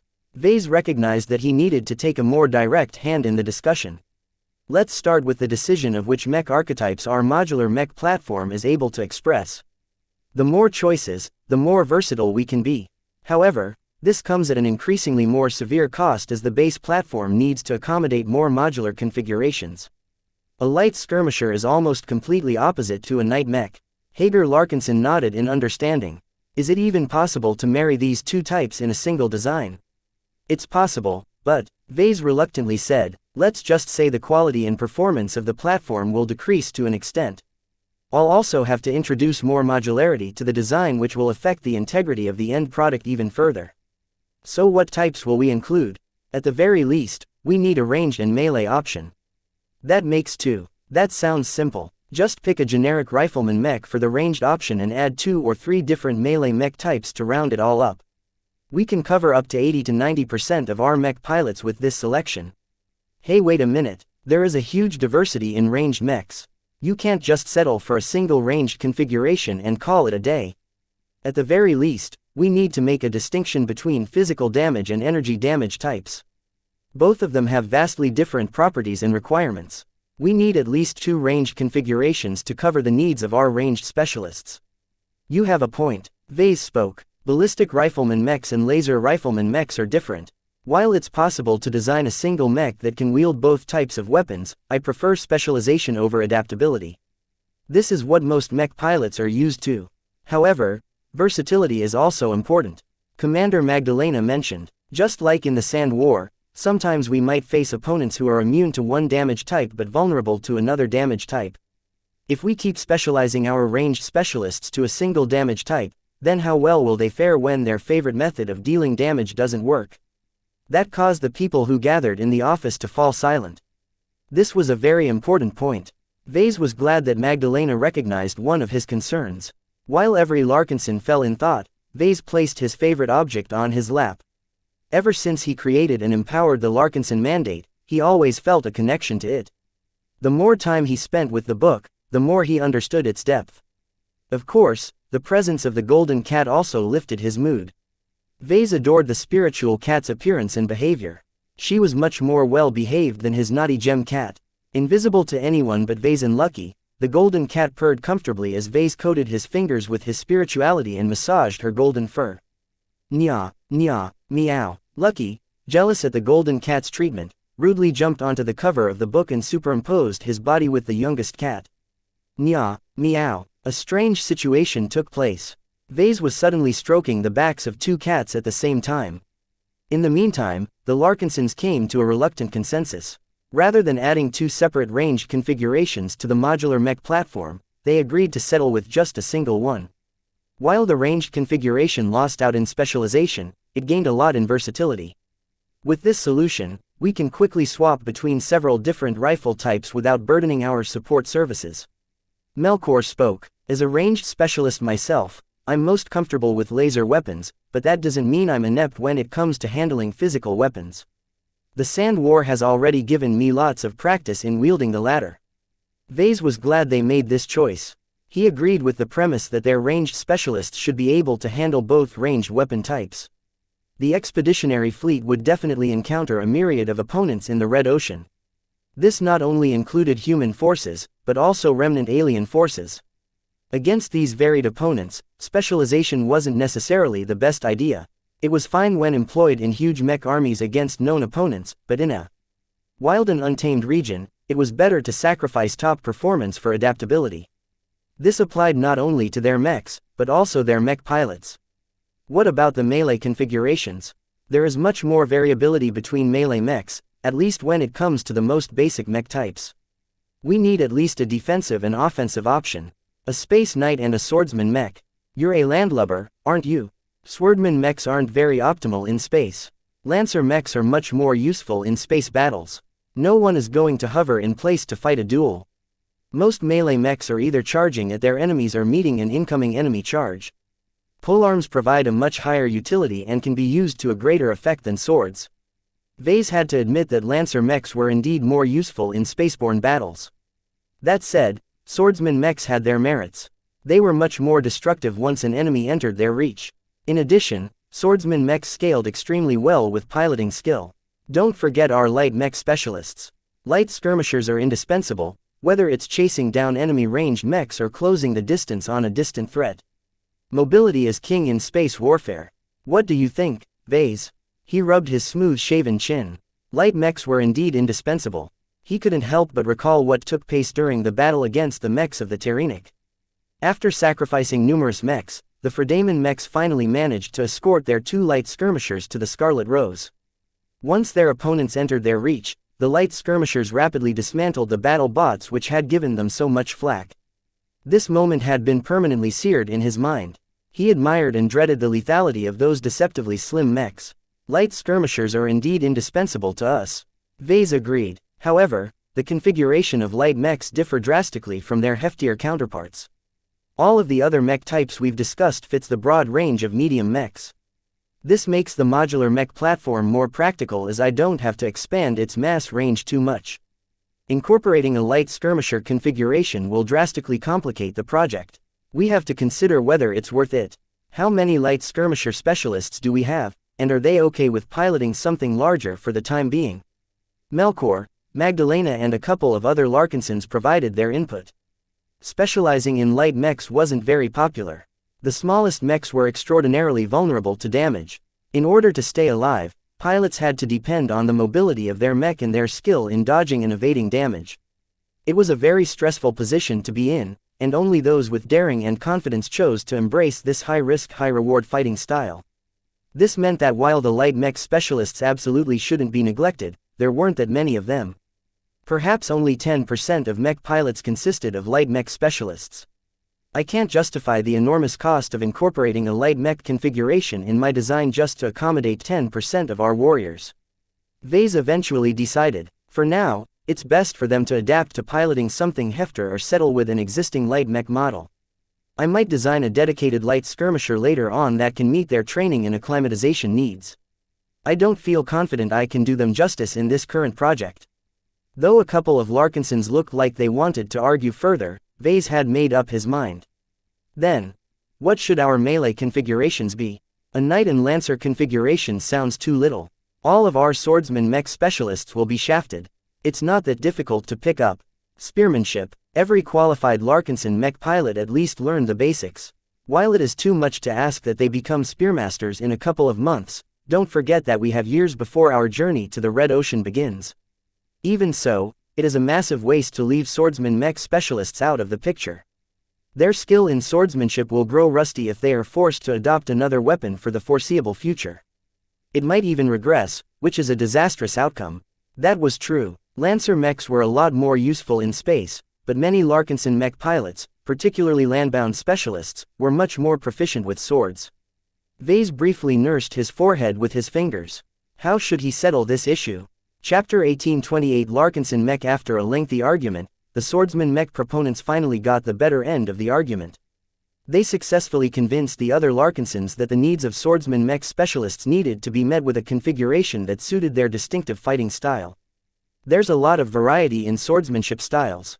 Hager Larkinson pointed out, there are duelists who rely on finesse, berserkers who like to hack their opponents with double swords. Let's not make this any more complicated. Vase raised his hand. Let's just settle for the most standard one-handed longsword as the starting weapon for this mech configuration. It might be possible to assign other kinds of swords to this configuration, but I'm not making promises at this point. He already had his hands full trying to stuff 3 different melee configurations in a single platform. He didn't have the time or interest to expand the range of the swordsman mech configuration any further. Perhaps he should throw this issue to Kedis. On second thought, that was a bad idea. The machine he envisioned was so complicated that it would definitely exceed her current capabilities. In the end, they settled for 4 different configurations. A general rifleman mech configuration, a space knight configuration, a swordman mech configuration, a lancer mech configuration. The 4 of them encompassed a broad swath of possible spaceborne mech types and served the needs of most mech pilots. Those who specialized in more obscure mech types such as light skirmishers, striker mechs and artillery mechs were out of luck. They had no choice but to adapt to the available configurations or stick with an existing mech model. Fortunately, every Larkinson understood the difficulty of accommodating their needs. It was already a luxury for them to be able to have a say in the design of their own mech. Vase clapped his hand. All right, I'll try to make these 4 configurations work. Combining 4 mech types in a single platform is a considerable challenge, and I can't promise they will all perform equally as well. How extensively will we field this upcoming mech platform? Magdalena asked. As the commander of the Living Sentinels, this was a very pertinent question. From what we know so far, you intend to design a very expensive and very complicated mech. While it sounds fantastic to pilot a mech that is somewhat tailored to our specific needs, I'm concerned whether your budget can handle the expenditure of producing hundreds of mechs and associated parts for the different configurations. There is no need for concern, Commander. Money is not a problem to mech designers, and I've already secured an excellent supplier for rare exotics. Feel free to make demands. I'll see whether I can incorporate them into the platform or one of the configurations. As long as your suggestions strengthen the mech or facilitate the training of our mech pilots, I'll consider them seriously. It took some time for the Larkinsons to be daring. Enough to pose some demands. Can you pair the Space Knight configuration with a round shield rather than a tower shield? The extra width is very useful in a number of situations. While this will make the mech more unwieldy, it is easier to form a shield wall with other space knights. Please make sure the swordsman mechs are fast and mobile enough. They can partially take over the functions covered by light mechs this way. In any case, swordsman mechs rarely need to strike heavy blows in spaceborne combat. Large and heavy weapons are too unwieldy to keep up with the rapid pace of battles in space. One of my biggest pet peeves about Lancer mechs is the disproportionately high casualties they suffer at the moment of impact or the period that follows afterwards. Everyone is always raving about how deadly they are if they can get off their charge, but not a lot of people pay attention to the risks the Lancer mech specialists incur. All of this feedback and more gave Vase a lot of information. Some of them consisted of general insights and best practices that he was mostly familiar with through his various studies and mastery experiences. The rest consisted of more specific demands, some of which Vase couldn't easily meet. He plainly voiced his opinion on whether he could incorporate a suggestion in his mech design or not. Over time, he formed a more specific list of requirements he should take into account when he embarked on his design project. "What do you think so far, Vase?" Magdalena asked. "Are we asking too much? It shouldn't be easy to accommodate so many demands." Vase offered his clan members a reassuring smile. "It's a challenge, but I'm up for the task. I wouldn't have chosen to design a modular mech platform otherwise. This is not only helpful to our clan, but also to my professional development. I'll let you know if I encounter any setbacks, but I don't expect to encounter one that's serious enough to block my progress. I'm not an average mech designer. I'm very confident in my skill." In terms of technical design skill, Vase might be a bit worse than Gloriana, but he had the benefit of a much broader knowledge base. He should have solutions for most technical problems as long as he worked on them long enough. Of course, Vase preferred to leave these thorny puzzles to Gloriana, who possessed a talent for offering elegant solutions. Both of them specialized in very different aspects of mech design. This was one of the main reasons why they fit so well as a professional couple. This temporary separation from Gloriana really took a toll on his mood. He was starting to miss her more and more. He was already starting to yearn for her brilliant smiles, her unique perfumes and her loving hugs. He regretted that he admitted his dislike towards the Hexadric hegemony and its culture. He should have lied instead of coming clean. Why he did so at that moment was a complete mystery to Vase. He lied many times without feeling any guilt. Why couldn't he do the same to his girlfriend? In any case, the damage was done. Vase could only hope that they could get over this bump in their relationship. If Gloriana truly insisted that Vase needed to become a hexer, then he might have to cut his losses. Despite the considerable damage to his interests, Vase wouldn't hesitate to separate himself from Gloriana if the cost started to outweigh the benefits. In any case, the hexers might be overlords in the Komodo Star sector, but Vase doubted their reach extended much further. "We've been talking about the specifications all the time, but what about the glow of the mech?" Commander Melkor asked. "That's your distinctive strength, right? What can we expect once we finally have our hands on your mech?" That was an easy question for Vase to answer. He smiled, and pushed Lucky from his perch before picking up the book resting on his lap. "This will be our glow." The Larkinsons all paid close attention to the Larkinson mandate. While their sensitivity varied, they still managed to perceive various sensations. A part of it came from their spiritual bond with the book and the golden cat. Another part came from the intrinsic glow and concentrated spiritual pressure emanating from the relic. Their reactions already showed that they viewed the heirloom as an important part of their clan. "I thought that glows only appear on mechs." Someone scratched his head. This assumption was wrong. Many Larkinsons suddenly realized that Vase was able to impart glows to other objects aside from mechs. They didn't know what this meant. None of them were very familiar with what Vase was capable of despite benefiting from his work. A part of Vase was disappointed with their ignorance. The Larkinsons may have been great at raising mech pilots, but they were deficient in other fields. Mech design was still too foreign for most of them. Aside from Vase and the handful of Larkinson seeds, there was no one else in the clan who came close. Most of the original family's technical expertise came from trusted retainers. The Larkinson family raised people like Chief Technician Cyril Hockett and sent them to schools in order to cover these needs. It seemed that the Larkinson clan was largely following in the footsteps of the old family in this regard. While Vase was fine with relying on retainers for most positions, the clan really needed to become more literate when it came to mechs. The lack of technical fluency shown by his relatives was frankly embarrassing. In any case, the current topic turned to the character of his modular mech platform. This was something that was simple to explain and understand. Every mech design had to conform to a vision. This was something that Vase always believed in. Whether a vision had been set at the beginning or the end of the design cycle, the end product always had to provide at least some value to justify its existence. The central premise of my mech is simple, he said. If you push aside all of the complex technical concerns, my modular mech platform will basically become a mech that will define and exemplify our Larkinson clan. What do you mean by that? Rode Larkinson asked. The young mech pilot looked confused. I get that the mech is supposed to be tailored to our strength and skill, but what kind of advantage does that bring? I've already mentioned my goal in facilitating our mech pilots into promoting to a higher class. That doesn't mean that my Larkinson mechs are only meant to be used as training resources. They are supposed to be effective in battle against most of the opponents that we might encounter in the foreseeable future. I am not designing a mech that is meant to lose a battle. We must be able to win against many possible opponents. Not only against a third-class mech force, but also against a second-class mech force. What? That's impossible, Vase. Melkor slapped his thigh. You yourself managed to trounce several mercenary corps that each fielded hundreds of mechs by relying on 4 automated battle machines. Aren't you asking too much from us? No matter how well this so-called Larkinson mech will perform, it's doubtful we'll fare any better than those poor mercenaries. The expressions of the other Larkinsons each cast doubt on Ves's statement. They truly can't imagine how they could face up against a Fredaemon task force. Even if the Larkinsons fielded an expert pilot and outnumbered their opponents, they would truly suffer a lot of casualties if they attempted to overpower a second-class mech force. Vase didn't see it that way.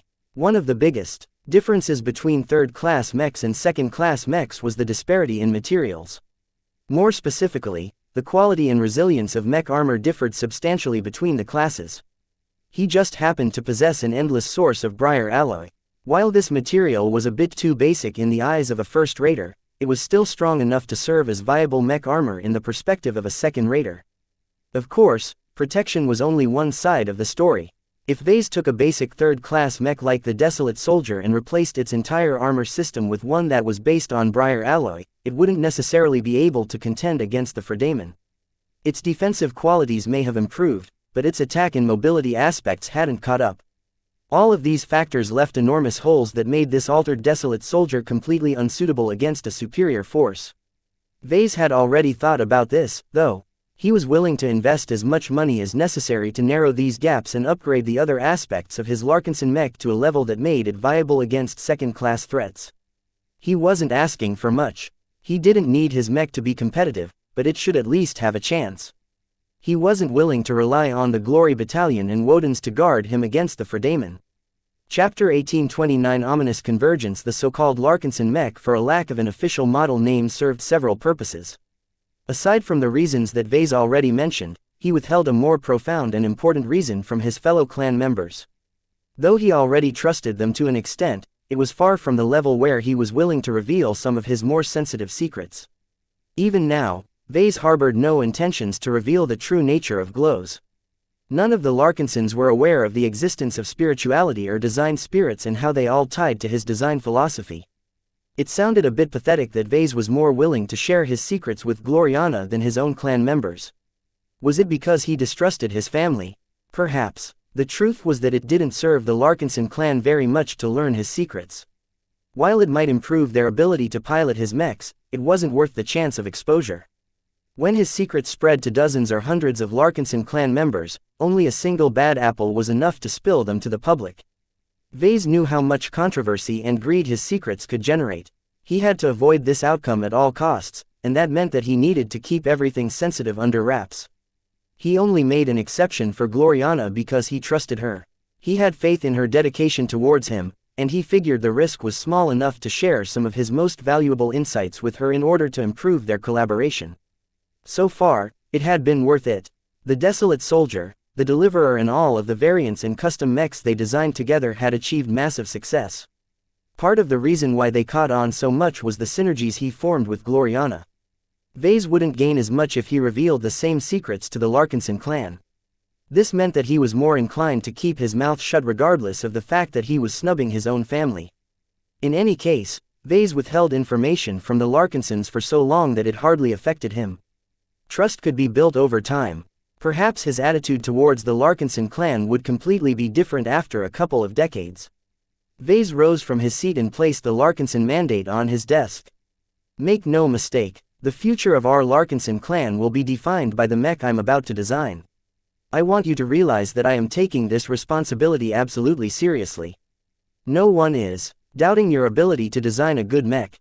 Commander Magdalena responded. Each of us have faith in your skill. We all look forward to what you can make. I'm excited. This is the first mech made for our Larkinson clan, and one of our own is its lead designer. Vase is born and raised as a Larkinson. There is no mech designer in the galaxy who knows us better than him. If his other designs are an example of what he can do, then the mech he develops for his own flesh and blood will certainly be great. Many Larkinsons were optimistic about the Larkinson mech. Each of them believed that Vase would pull out all the stops to succeed with its design. They weren't wrong. Vase was genuinely planning to invest a considerable amount of resources in its design and production. Even though it would probably become one of his most cost-inefficient designs, as long as he managed to strengthen his clan and obtain some self-defense ability against a second-class mech force, it was worth the investment. The meeting wrapped up shortly after that. The Larkinson mech pilots each bid goodbye to Vase and left his office. Vase was content with the discussion he managed to foster. Aside from gathering lots of information from the target audience of his mechs, he also made them more involved in his activities. The fates of Vase and the Larkinson clan were intertwined. There was a time when Vase didn't want to involve any family members in his business. The Larkinson family never involved itself too deeply in the LMC, especially at the beginning. While Vase understood the family's original stance, within his heart he never really forgave it for lacking faith in his venture. Only his father believed in him. None of the other Larkinsons aside from his grandfather supported him in that early period. No matter what he felt about his family, now that he grew the LMC and his other organizations to this extent, he needed their help to retain control. It was better to rely on the loyalty of his family than complete strangers. Only the Kinners enjoyed his trust, but even then Vase still preferred to lean on his own flesh and blood. Vase spent some time to document the results of the meeting and write down his own thoughts. The Larkinson mech started to gain more shape in his mind. Its design would certainly be ambitious, so much so that its complexity might rival that of the Devil Tiger. A part of him hoped that he could finally make another masterwork mech with this project. Ever since he departed the Sentinel Kingdom, he never managed to replicate his success. Neither his Desolate Soldier nor its variants managed to get him close towards the amazing realm he reached that unforgettable day. He wasn't even within the range where he could employ one of Lucky Gems to cheat his way past the masterwork threshold. Vase felt as if he was doing something wrong when he embarked on his previous projects. After a lot of reflection, Vase figured that he simply wasn't invested enough in their design to form a strong and overpowering emotional attachment to them. While that didn't mean he was indifferent to his own work, he always considered them to be products rather than a creative work. There was a difference between the two. When Vase designed the Devil Tiger, he almost completely disregarded practicality in favor of designing an innovative, groundbreaking mech. The level of passion he maintained back then was incomparable. He came close to reaching this level when he started working on the Deliverer, but it still fell short for several reasons. No more. Vase was tired of failing time and time again. While it was normal for a mech designer to fail in creating a masterwork mech, Vase was different. Perhaps some of Gloriana's obsession bled over to him, but he was really starting to get annoyed at his continuous failures and lack of progress in this aspect. The Larkinson mech was his best hope of returning to the peak he reached when he completed the Devil Tiger project. Designing the Larkinson mech was not a regular commercial project to Vase. It was a project that involved his own clan. It was a project that was based around a modular mech platform, which was completely novel to him. It was also a project that Vase was willing to invest an unreasonable amount of resources to meet his goals. Perhaps the only resource he was being frugal about was time. A mech designer never had enough time. This was a recurring problem to Vase, though he was anything but alone in wishing he had more time. Setting a 3-month deadline was a necessity to Vase. He needed to pressure himself to work fast and efficiently. Delaying the completion of the design not only affected his other interests, but also damaged his confidence. Vase never needed to spend an excessive amount of time to design a mech. Whereas others needed to spend years to design their work, Vase was fine with just a couple of months. Of course, allocating just 3 months to design a modular mech platform with 4 different mech configurations would certainly push him to his limits. Yet Vase banked on this urgency to keep his passion hot and his excitement at maximum. He worked best under pressure, and Vase believed he could leverage this trait of his to amplify his passion and maximize the chance of entering into an exceptional state when he was ready to fabricate the first production model. Would he succeed? Vase didn't know, but as long as he acted as if he was working on a passion project, he would probably get close. It seems as if I have to leave some of my other goals aside. He sighed. His current project was extremely difficult and would definitely consume all of his time and attention. This meant that Vase would not have the opportunity to further his research on imaginary mechs. Next time, he promised to himself, I'll wait for next time. Perhaps he would be ready to develop an imaginary mech when it was time for him to design a mech for the Penitent Sisters. Speaking of that, Vase wasn't sure whether this commission would still proceed. After Vase refused Calabast's suggestions, he never heard from her again.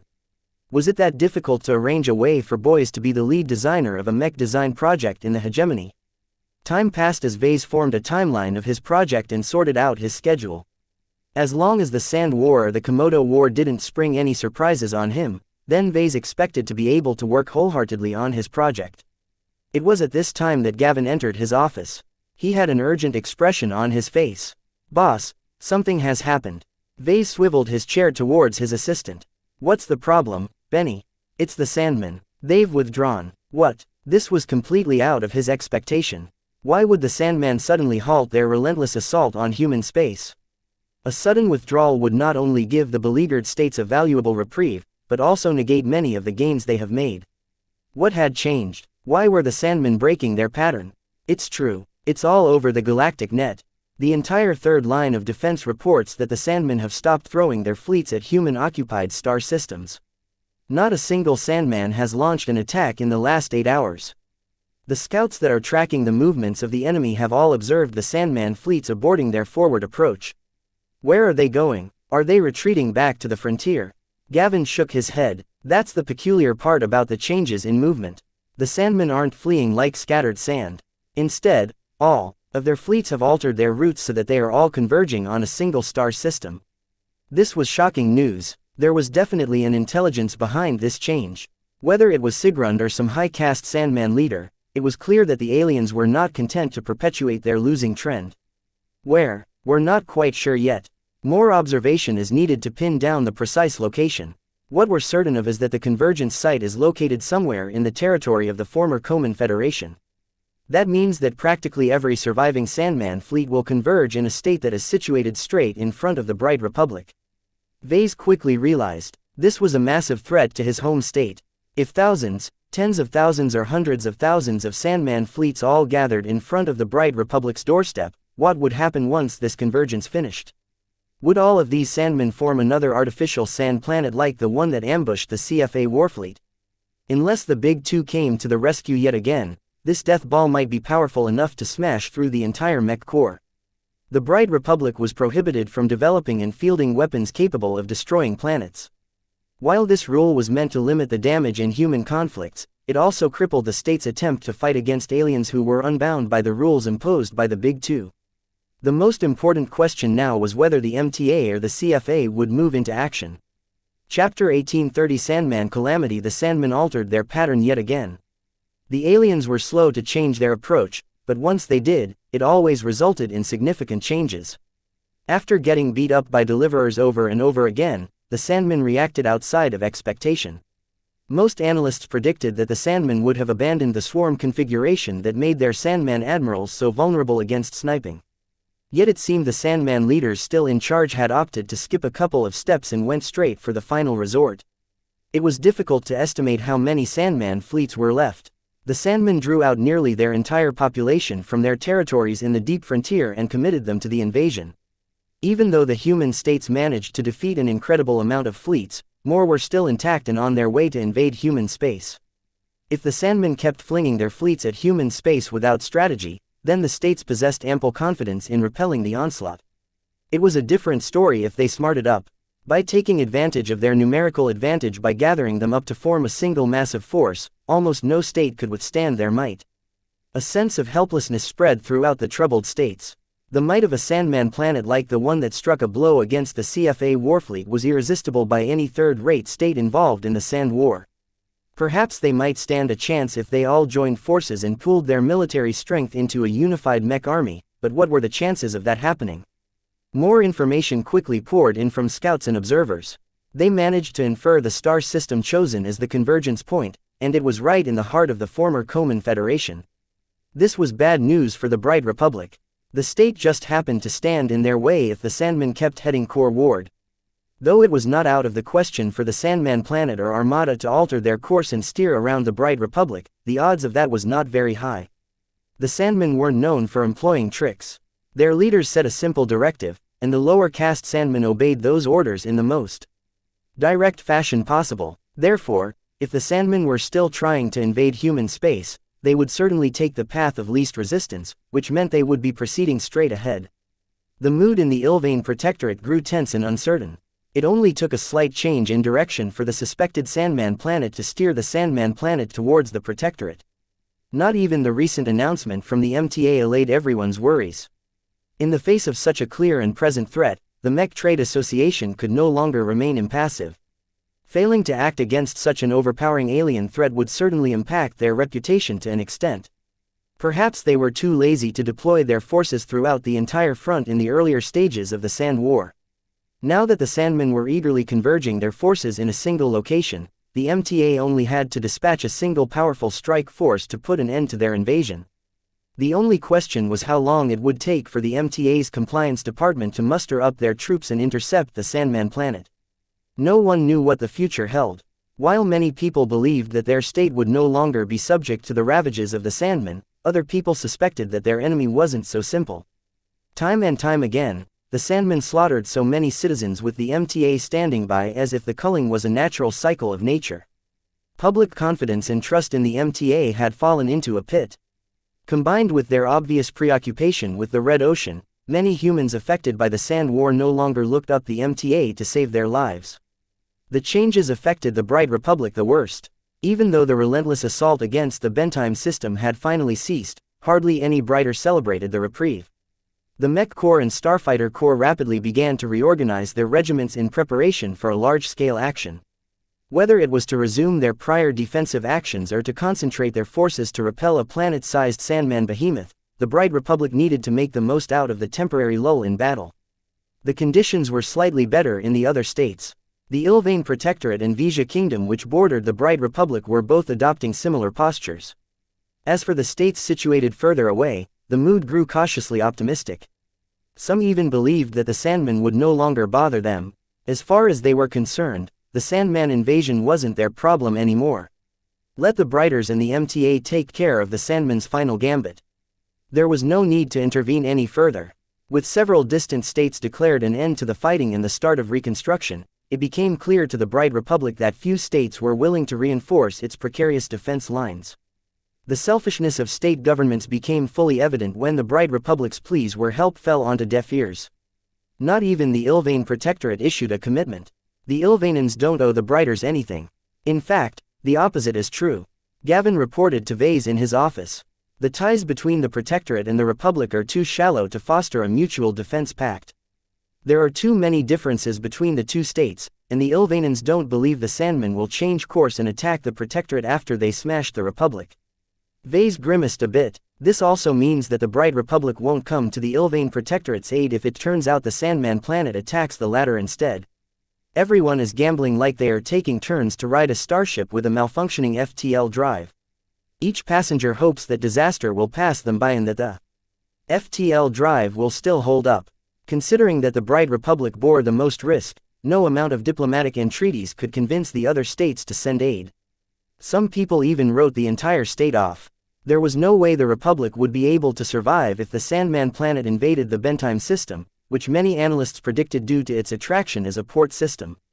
How is the mood in my group? As you can imagine, many people are conflicted. The employees of the LMC sympathize with their former people, but they are secretly glad to be out of the way. The same applies to the Larkinson clan members to an extent, though there are plenty who want to fight on behalf of their home state one last time. Vase held the Larkinson Mandate in his hands and idly flipped through its heavy, spiritually empowered pages. I am aware. Their reaction is rather troubling. Though the Larkinsons who followed him to the Ilvain Protectorate pledged their loyalty to the clan, it was too difficult to shake off their brighter identity and indoctrination. They were still Briters at heart, and many of them strongly urged Vase and the clan leadership to return to their home state to fight what might be the most decisive battle of the Sand War. Suffice to say, Vase was deeply to accede to this request.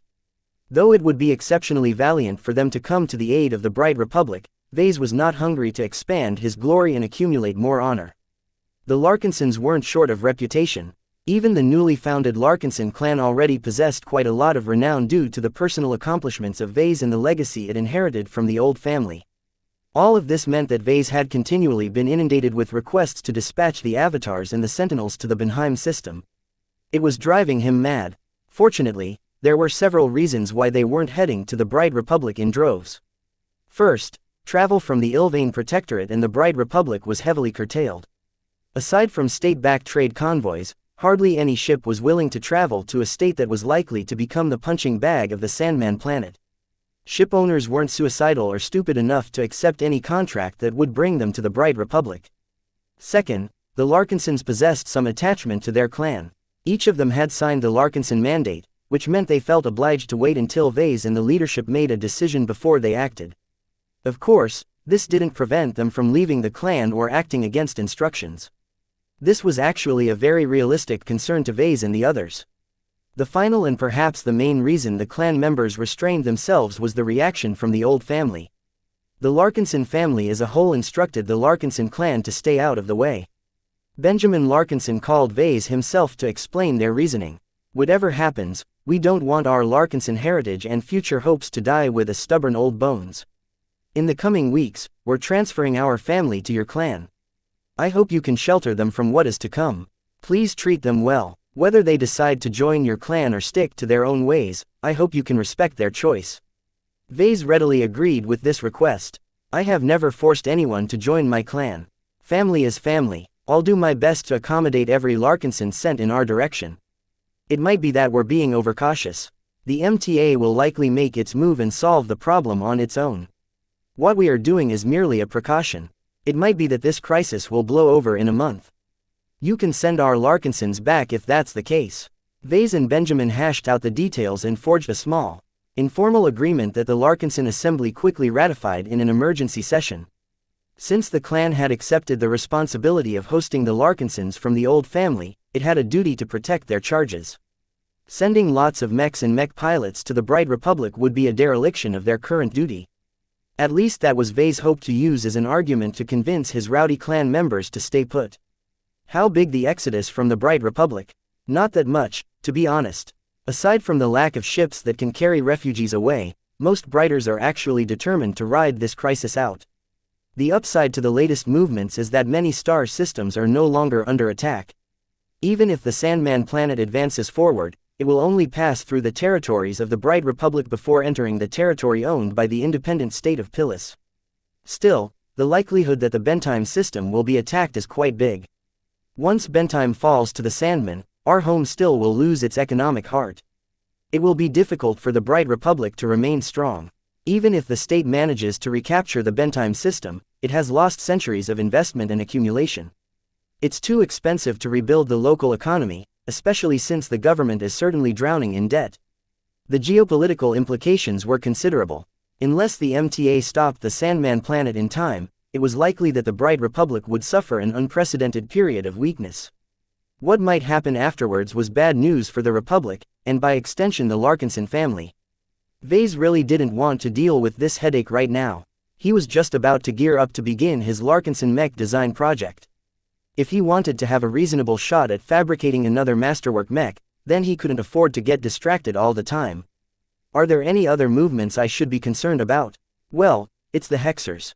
The Wodens have been making some moves without coming across as man-hating bastards. What? Yeah, I know it sounds improbable, boss, but I think they're actually succeeding in making friends with our people. What is Gloriana up to? Vase frowned. I think the Wodens are engaged in a charm offensive. They're trying to ingratiate themselves in our group. Chapter 1831 Change of Heart. With the Sandman calamity looming over the rimward side of the star sector, Vase temporarily forgot about the Wodens. It turned out that the Hexers hadn't been keeping to themselves anymore. Initially, the Wodens largely treated others like air. It was as if interacting with third-raters was beneath them. Why should they spare any attention to their lessers?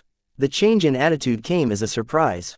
Various Wodens began to show up more often at the organizations affiliated with Vase and the clan. Dr. Rania began to cooperate more extensively with Dr. Lupo and other medical specialists. Venerable Brutus and a number of mech pilots from the Glory Battalion tutored the Avatars and the Larkinsons on how to pilot a second-class mech. Even Gloriana showed up at the Fredhold estate and began to mingle with the Larkinsons. All of these movements did not escape the attention of the watchful. The Hexers didn't hide their movements, and their intentions were clear. For some reason, the Wodens wanted to improve their relations with their group. This made Vase all the more suspicious about their motives.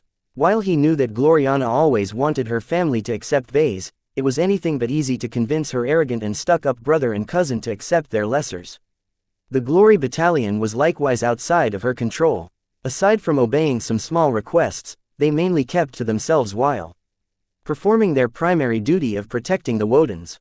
For some of their mech pilots to join Venerable Brutus in providing assistance to inferior mech pilots was rather astounding. There was no reason for the Hexers to lend a hand to the Avatars and the Larkinsons. None of them had shown any willingness to adopt Hexer values. This meant that the Hexers were out for something else. What Gavin had told Vase made the most sense. The Wodens were attempting to charm Ves's people. They not only focused their efforts on the Larkinson clan, but also the people working for the LMC and other organizations. This told Vase that the target of this operation was him. The Hexers were only being helpful because of him. At some point, their opinions of him changed. Vase smelled something fishy was going. Regardless of what happened, Gloriana was definitely at the center of this change. It seems I can't avoid her any longer. The reason he didn't seek her out sooner was because he was afraid that they would only intensify their contradictions. As far as Vase was concerned, it wasn't easy to change their respective viewpoints. Vase abhorred the Hexadric hegemony. He didn't even really root for them to win the Komodo War. Gloriana was the opposite. She possessed a strong affection for her state and wanted Vase to support her views. She always encouraged Vase to change his mindset and accept that women were naturally superior to males. Not only that, but Gloriana always expressed her desire to bring Vase back to the hegemony in order to introduce him to her mother and relatives and gain their acceptance. While Vase was fine with trying to win over the Woden dynasty, he very much objected to the need to travel to the hegemony. Though he tried to avoid saying that to Gloriana, the cat was out of the bag now. Perhaps she always suspected that Vase was less than enthusiastic at the idea of traveling to her home state, but saying it in the open made it impossible for her to ignore this contradiction. To be honest, Vase had become rather apprehensive towards her reaction ever since they separated after that disastrous evening. Would she stew by herself? Would she erupt and go crazy? Or would she simply decide to pack up her bags and leave? Vase considered the latter to be extremely unlikely. He knew that his girlfriend was too attached to him to dump him. She needed his design philosophy in order to advance her career. What Vase feared the most was the possibility that Gloriana attempted to drag him back to the hegemony by force. Suffice to say, Vase would not go down without a fight. Fortunately, the worst-case scenario hadn't taken place. Instead, the Wodens were engaged in a charm offensive that indirectly signaled to Vase that Gloriana had a change of mind that was favorable to him. Otherwise, why bother with all of these superfluous actions that didn't benefit the Wodens at all aside from earning his favor? Though Vase was aware that the Wodens had ulterior motives in mind, he wasn't ungrateful. His people could genuinely use the help. Since Gloriana appeared to have mellowed out since their argument, Vase straightforwardly scheduled a meeting with her after hearing his assistant's report. Later that day, Vase greeted her in a closed office at the design labs. Both of them were mech designers, so they were most comfortable in a design environment. In the main labs, the two design teams were quietly busy at work in developing two different upgraded variants of the Aurora Titan design. The Larkinson seeds were around as well. In this productive design environment, the two lovers met each other after almost a week of tense avoidance. Gloriana stepped forward with a smile. It was as if hardly anything had changed. "Hello Vase." "Hello Gloriana." While the two mech designers greeted each other, Clixie squirmed out of her grasp and jumped onto the desk. The organic cat nonchalantly sauntered over to Lucky and bit his metallic cheek before placing her paws on the Larkinson mandate. Hee hee hee. Gloriana burst out in a giggle. Clixie missed you all so much. She wanted to go back to you so badly, you know. I think she's more interested in my book than me. Vase offered her a brief smile. It was difficult to remain impassive in her presence. The moment her scent wafted over to his nose, Vase was reminded of the good times. He didn't want their relationship to remain so awkward. After their cats broke the ice, their owners relaxed in each other's company. Gloriana eagerly sat down next to Vase and faced him with a smile. How have you been, Vase? Okay. I'm almost ready to begin my next design project. You're talking about the modular mech platform for the Larkinsons, right? Vase nodded. It's going to be a big project. This mech is very important to my group. The future of the Larkinson clan is at stake. You'll need my help. Yes. Then let me. I'm almost done with my errands. While it will take some more time for my mental exhaustion to fade, I'm still capable of performing many tasks. I know. It's not that simple, though. I didn't call you here to design a mech right away. I called you here for other reasons. She sighed. Do we really have to, Vase? Vase tried to look determined. We can't ignore our problems forever. Let's settle our differences now rather than later. Okay. First, let's talk about myself. I'm not a hexer. I will never become a hexer. I was raised as a Brighter and a Larkinson, and that will never change. I'm very content with who I am. I don't want to do anything with hexers, and I especially don't want to embrace the hexer way of life. I can accept that you have different attitudes and beliefs, but that stops the moment they infringe upon my values. I'm a man, not a boy. Can you accept that? You're a man, Gloriana readily said. Her frank response surprised Vase. She never said those words. In the past, she was too much of a hexer to acknowledge that Vase was more than a boy. The implication was that she always considered him to belong to the inferior gender. For her to turn around and plainly contract her culture and religion was an incredibly huge divergence. Her fellow hexers would definitely be outraged if they could hear her now. Acknowledging a male as an equal clashed against everything they believed in. Some hexers were even willing to kill themselves rather than admit that men were equal to women. Vase always thought that Gloriana was far too immersed in the values and principles she grew up with to change her mind. Yet as Vase studied his girlfriend through multiple means, he didn't sense that she was lying. How come you have a change of heart? Vase frowned. I always thought that you were different from other boys. I wouldn't have loved you so earnestly if that wasn't the case. In my heart, I never treated you as just a boy. It took this long for me to recognize and express this truth. You're still a hexer, though. Besides me, you don't acknowledge any other boy as a man. That's true, she reluctantly replied, knowing that Vase didn't take that very well. I won't say I've abandoned my roots. Just like you are still committed to your identity as a Larkinson and a Brighter, I will always be a hexer. Has anything changed at all, then? I'm not the same anymore, Vase. She placed her small and delicate palm over his hand. I won't let anything get in the way of our relationship again. I was truly afraid that we would break up over this issue. I don't want to repeat this experience again. Therefore, after a lot of thought, I decided to do my best to ease any possible sources of tension between us. Can you blame a woman for doing everything she can to secure her man? Her silky touch and her warm body temperature quickly sent a surge of pleasure through his body. Vase tried his best to stick to his priorities. Is that why your relatives are moving about lately? What's up with that? The Wodens and the Glory Battalion have made it abundantly clear that they don't like me. What did you do to change their mind? She grinned and started to lean in his direction. I persuaded them. They're willing to give us more chances now. I find that hard to believe. They still regard me as a boy, right? It doesn't matter, she stated. They don't have to agree with me to support me. As long as we promise enough benefits, they're willing to close an eye. Vase still wasn't convinced. Rania had always treated him with disdain, and Brutus was insanely overprotective towards his sister. It was impossible for them to casually ignore some troubling details. Tell me the truth. What is going on? Why are you and the Wodens so accommodating all of a sudden? It is completely outside your nature as hexers. She sighed. It's nothing complicated, Vase. Both Rania and Brutus weren't exactly nice to you before, but they were only looking out for me. I had a lot of time on my hands lately, so I decided to seek them out. Once I convinced them that I am only happy when I'm with you, they became open to compromise. I managed to make a deal with them to bless my relationship with you in exchange for some promises. What kind of promises? Oh, it's no big deal. I only promised to give our Woden dynasty a place on our grand expedition. How much? Nothing much, just a couple of ships is fine. It'll still be our fleet, assuming we can scrounge enough MTA merits by ourselves. Though this sounded like a reasonable concession, Vase sensed it was anything but simple. One question stood out. What does your mother think? Gloriana released a nervous laugh. We didn't contact her yet. She is a bit more difficult to convince. Let's just follow our original plan and earn her approval through our excellent design work. Is that alright? So only the Wodens around Gloriana had a change of heart. What's the point, then? It's very helpful, Vase. It shows that we can win over the rest of my dynasty. We just need more time to prove our worth as a couple. Once we get over this hurdle, you don't have to get involved with the hegemony ever again.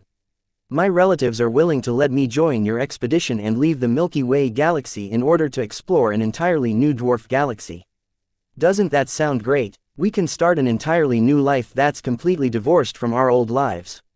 It's perfect, was it? Vase couldn't help but feel that there was something fishy about all of these changes. Chapter 1832. Vase the man. Regardless of the inexplicable change of heart among the Wodens, Vase welcomed it anyway. After all, it was better for him to forge some friendships with Gloriana's relatives, considering how they played a central role in her life.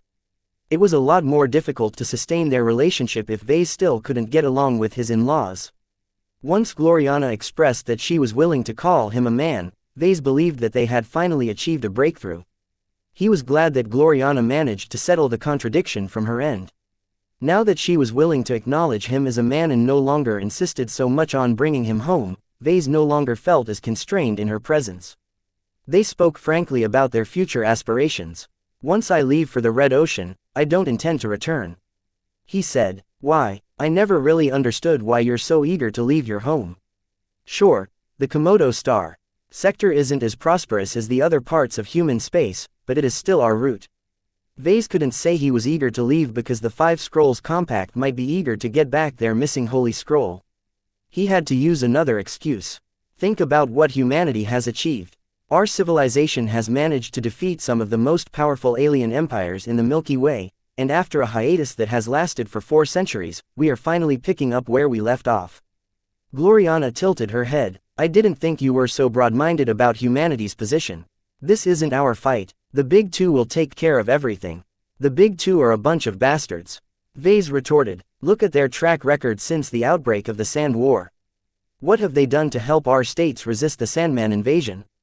A single half-hearted decapitation strike and a tardy response to the latest movements of the Sandman inspires anything but confidence in their commitment to defend humanity. At best, they're swamped with so many priorities that their resources are spread too thin. At worst, they no longer care about common humans anymore. Whatever the case, Vase interacted with the CFA and MTA often enough to get a measure of their mindset.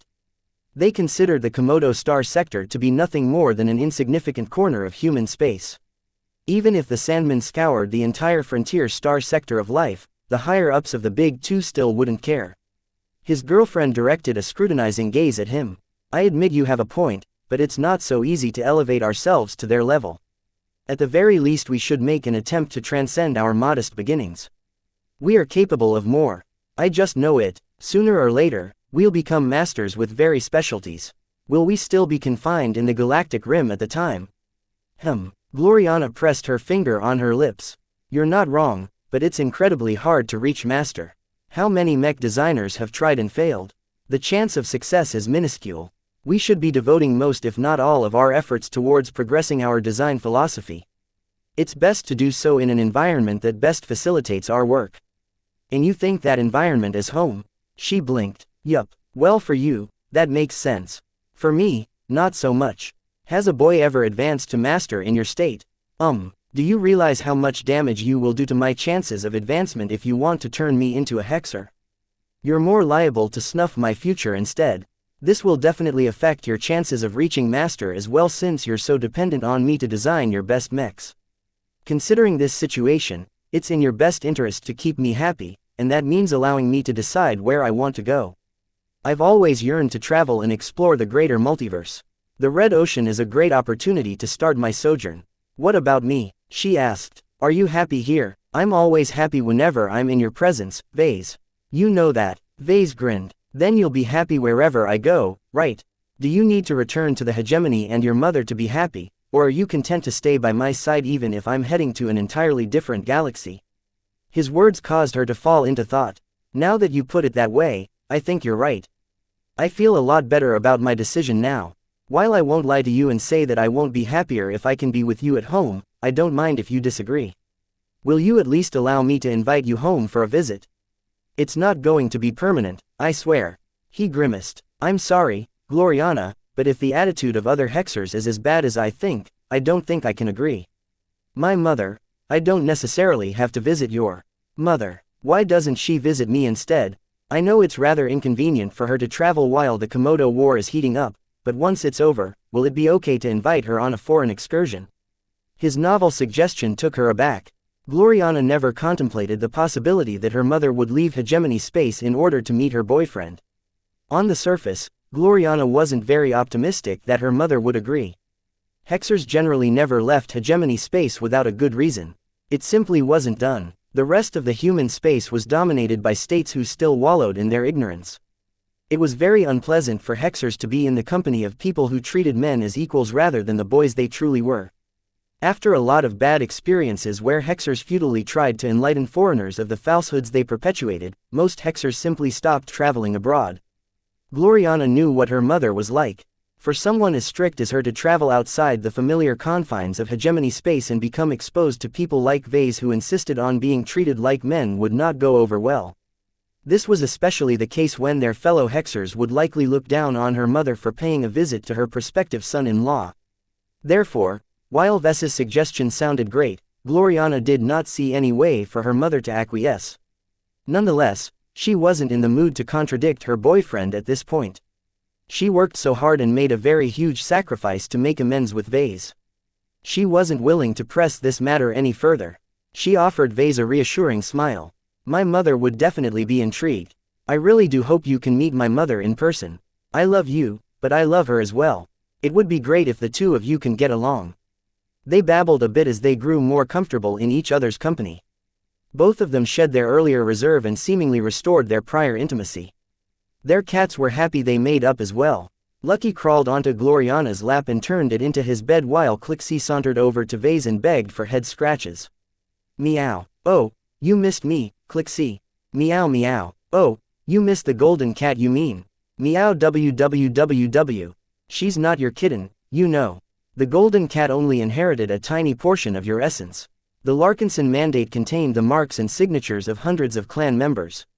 Lucky and Clixie only took up 2 of its pages. Meow meow meow. Of course, a cat like Clixie didn't see it that way. The newly created ancestral spirit was a cat, ergo Clixie and Lucky were responsible for raising her into a proper cat. This reminded Vase of how cat-like the golden cat turned out. He hadn't actually expected his latest spiritual product to adopt so many cat-like traits.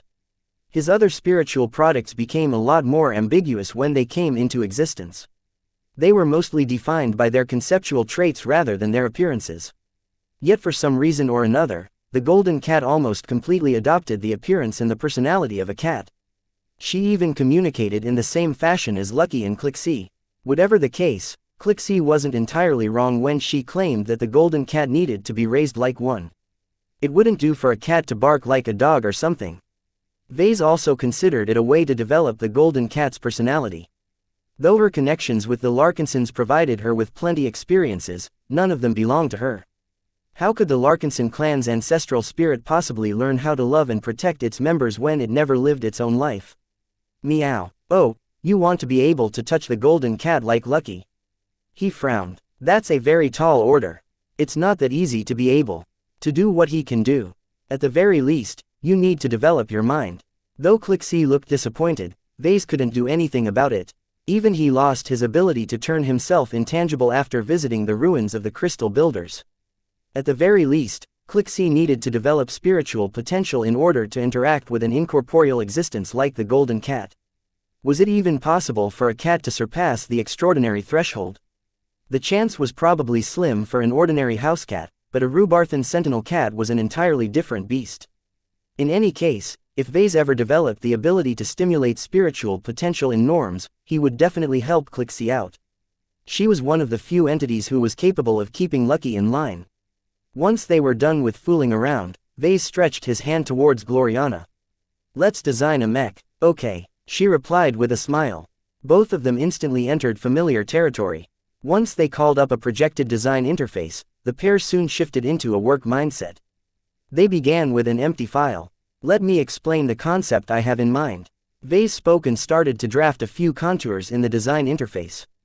"The modular mech platform that I've chosen to design is meant to serve as a bridge between third-class and second-class designs. It's highly tailored towards our Larkinson mech pilots, but other mech pilots should still be able to pilot it as well." A very rudimentary draft came into being. "So this is the base platform?" she asked. He nodded. "Yes, I've chosen to keep as many commonalities together as I can get away with. I have to accommodate several different configurations. The good news is that they are similar enough that I can retain most of the torso chassis as well as the legs and head. The bad news is that we have to juggle 4 different configurations at a time." He drafted 4 separate pairs of arms and accompanying weapons. Gloriana instantly recognized the mech types that the Larkinson mech was supposed to integrate. A rifleman mech, a space knight, a lancer mech and a swordsman mech. That's not nearly as bad as most modular mech platforms, you know. "You're right, but the caveat is that we only have 3 months to finish this design." She winced. "That is very little time.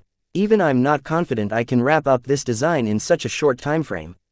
"I believe we can do it. We just need to plan our time well and make the most out of our design teams. It'll be difficult to complete all of our work with just 2 design teams. Maybe you should consider hiring additional ones." "Maybe. Anyway, let's start with discussing what aspects can remain fixed and which aspects we need to vary between configurations." This was a very important discussion, and Vase was very eager to hear what Gloriana had to say. Her technical fluency was a bit better than his, so she was a much better authority on what to decide to push to the base platform and what should be tailored for different configurations. Gloriana immediately put her analytical mind to use. "Let's start with the Space Knight configuration. It's the heaviest and most comprehensive configuration. We should first decide whether to augment this configuration with additional armor cover. This can come in the form of arraignment or, Chapter 1833. The Protector's venerable Brutus Woden never expected to mingle with the lesser beings of the galaxy. He looked down on the third raters not just because they were inferior, but also because they were ignorant. It was too difficult for him to get used to the sight of boys issuing orders to women, and women deferring to the weaker gender. Society outside the sacred hegemony was upside down. Either people believed that boys were equal to women, or they thought that boys were actually better. What a travesty. Nonetheless, his sister ordered him to smile and make nice with the aboriginals. Since she had been living among the unenlightened beings for years at Centerpoint and in the Bright Republic, she had long become accustomed to their heretical behavior. She freely shared her methods with him and gave him some tips to keep his disgust bottled up and out of sight. Right now, regardless of how much he wanted to throttle the necks of the arrogant boys and force them to treat women like princesses, he had to stand aside and pretend there was nothing wrong. Sometimes, the expert pilot wished he could just hole up in his serendipity and quietly wait until it was time to return to the familiar embrace of his home state. Alas, Gloriana wanted him to be out and about, so Brutus had to do what she asked regardless of his preferences. He soon became more uncomfortable than he had even been in battle. There had even been a handful of times where precocious women tried to order him around. They possessed a shallow understanding of Hexer culture and thought that men were universally conditioned to follow the instructions of any woman. Brutus wasn't offended by their attempts to extract favors from him. Instead, he was amused. "I am sorry, madam, but I am already in the service of the Glory Battalion. I only obey the instructions of my design superiors." Just because he was a male Hexer didn't mean that any random woman could boss him around. He was a uniformed soldier, which meant he was already obliged to follow the orders of someone who had the right to command him. Civilians and bystanders only deserved his respect, not his devotion. Even if he wasn't in active service, he still wouldn't listen to the lesser women. As a boy, Brutus was always in the care of female Hexer. At home, that would be his mother. Here, Brutus followed the arrangements of his sister and to a lesser degree his cousin. If a local woman wanted to gain control over him, then she should ask Gloriana's permission, not his own. He didn't have the right to make this decision. Fortunately, once he cleared up this misunderstanding, the local women no longer pestered him with inane requests for massages or private tutoring sessions. Once he gently taught the locals how to address him and what they were allowed to do, Brutus no longer found his daily instruction sessions to be a chore. Despite their inferior piloting qualifications, their skill level was higher than he expected of third-raters. The Larkinson clan members impressed him the most. Each of them possessed a solid if basic foundation that made it easier for him to teach some of the more advanced piloting concepts. The Larkinsons were also a bit more well-behaved and disciplined than others. Their military-oriented background and heritage allowed Brutus to communicate with them in a way that was both efficient and curt. In the weeks since he started to volunteer his time, he did something he never expected at the start. He began to develop a closer bond with a couple of aboriginals. One of the people who earned his acknowledgement was Xianxia Larkinson. Though Brutus was aware that the Larkinson clan was an offshoot of a family that was famous for producing a lot of expert pilots, he never met one in person. Xianxia came close, though. Some expert pilots like Brutus were capable of picking this up. He instantly became intrigued when she walked by him one day. Though the Larkinson clan also had another mech pilot, Brutus completely disregarded the boy in favor of studying the intriguing woman who radiated a similar kind of strength than him. The more he studied her, the more he became intrigued. He had the feeling they shared something in common with each other. However, when he approached her on his own accord, Xianxia didn't exhibit as much interest towards him as the other Larkinsons. "Do you need something, Venerable Brutus?" She crossed her arms as she was standing at the foot of the shield of Samar. "Please call me Brutus, madam." He gestured towards her large and hefty mech.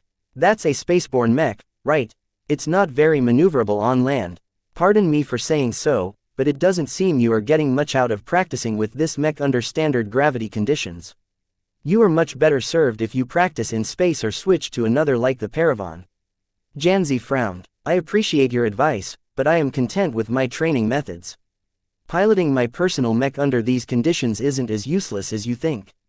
The bonds we share with our mechs is just as important as cultivating our battle skills." Her answer confused Brutus a bit. Though he adored his star dancer a bit more than usual due to his sister's involvement in its design, it was still inevitable for expert pilots to lose or replace their mechs. You'll eventually outgrow your mech, you know. In fact, it's already the case. This mech is far too sluggish and weak to express your full skill. You're not the first person who said that to me. I don't care. My mech is my partner. I wouldn't give it away for anything. Besides, Vay's already promised me that he'll upgrade my mech soon. I trust in his abilities. The conversation between the expert candidate and the expert pilot proceeded in a much more stilted fashion than Brutus anticipated. Eventually, Xianxia turned around and started to float up to the cockpit of her personal mech. "I'm already content with my training." She spoke as she increased the distance between them. "If you want to be of actual use, then I highly suggest you pay a visit to the Fredhold estate. There is a woman there who's all alone and wallowing in her own misery. None of us Larkinsons managed to rescue her from the abyss. Maybe you might have some better luck in this regard." The Aurora Titan soon came only and thundered out of the yard with heavy, solid footsteps that rumbled everyone's footing. The Hexer expert pilot watched the oversized mech go, intrigued by Xianxia's words and the mech's surprisingly comforting glow. Brutus resisted the urge to request the avatars to pilot a mech of the same model. He had heard many good things about these so-called glows, but he thought they were only useful for lower-ranked mech pilots. Experiencing the strong glow of this iconic-looking space knight opened his mind to the specialty of his sister's boyfriend. Though Brutus only caught a glimpse of its glow, he already yearned for more. "So this is the power of the proto-gods my sister has been talking about," he whispered. To think that each glow came from an actual divine entity. He started to see why Gloriana became so obsessed with their utility in mech design. After Brutus finished his daily tutoring session, he decided to follow up on the Larkinson expert candidate's words. He boarded a shuttle and traveled to the Fredhold estate where Gloriana had been spending some of her time lately. The Larkinson clan members who lived there greeted him with enthusiasm. He declined their offer to sit with the veterans and talk about old times and asked where he could find the so-called woman who was all alone.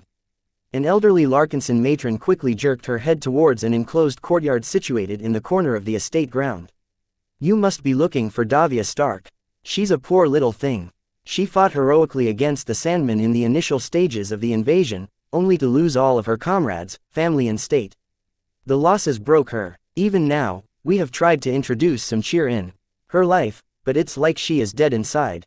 That sounded ominous. Brutus followed the elder Larkinson woman to the courtyard and found the woman in question resting under the shade of an apple tree.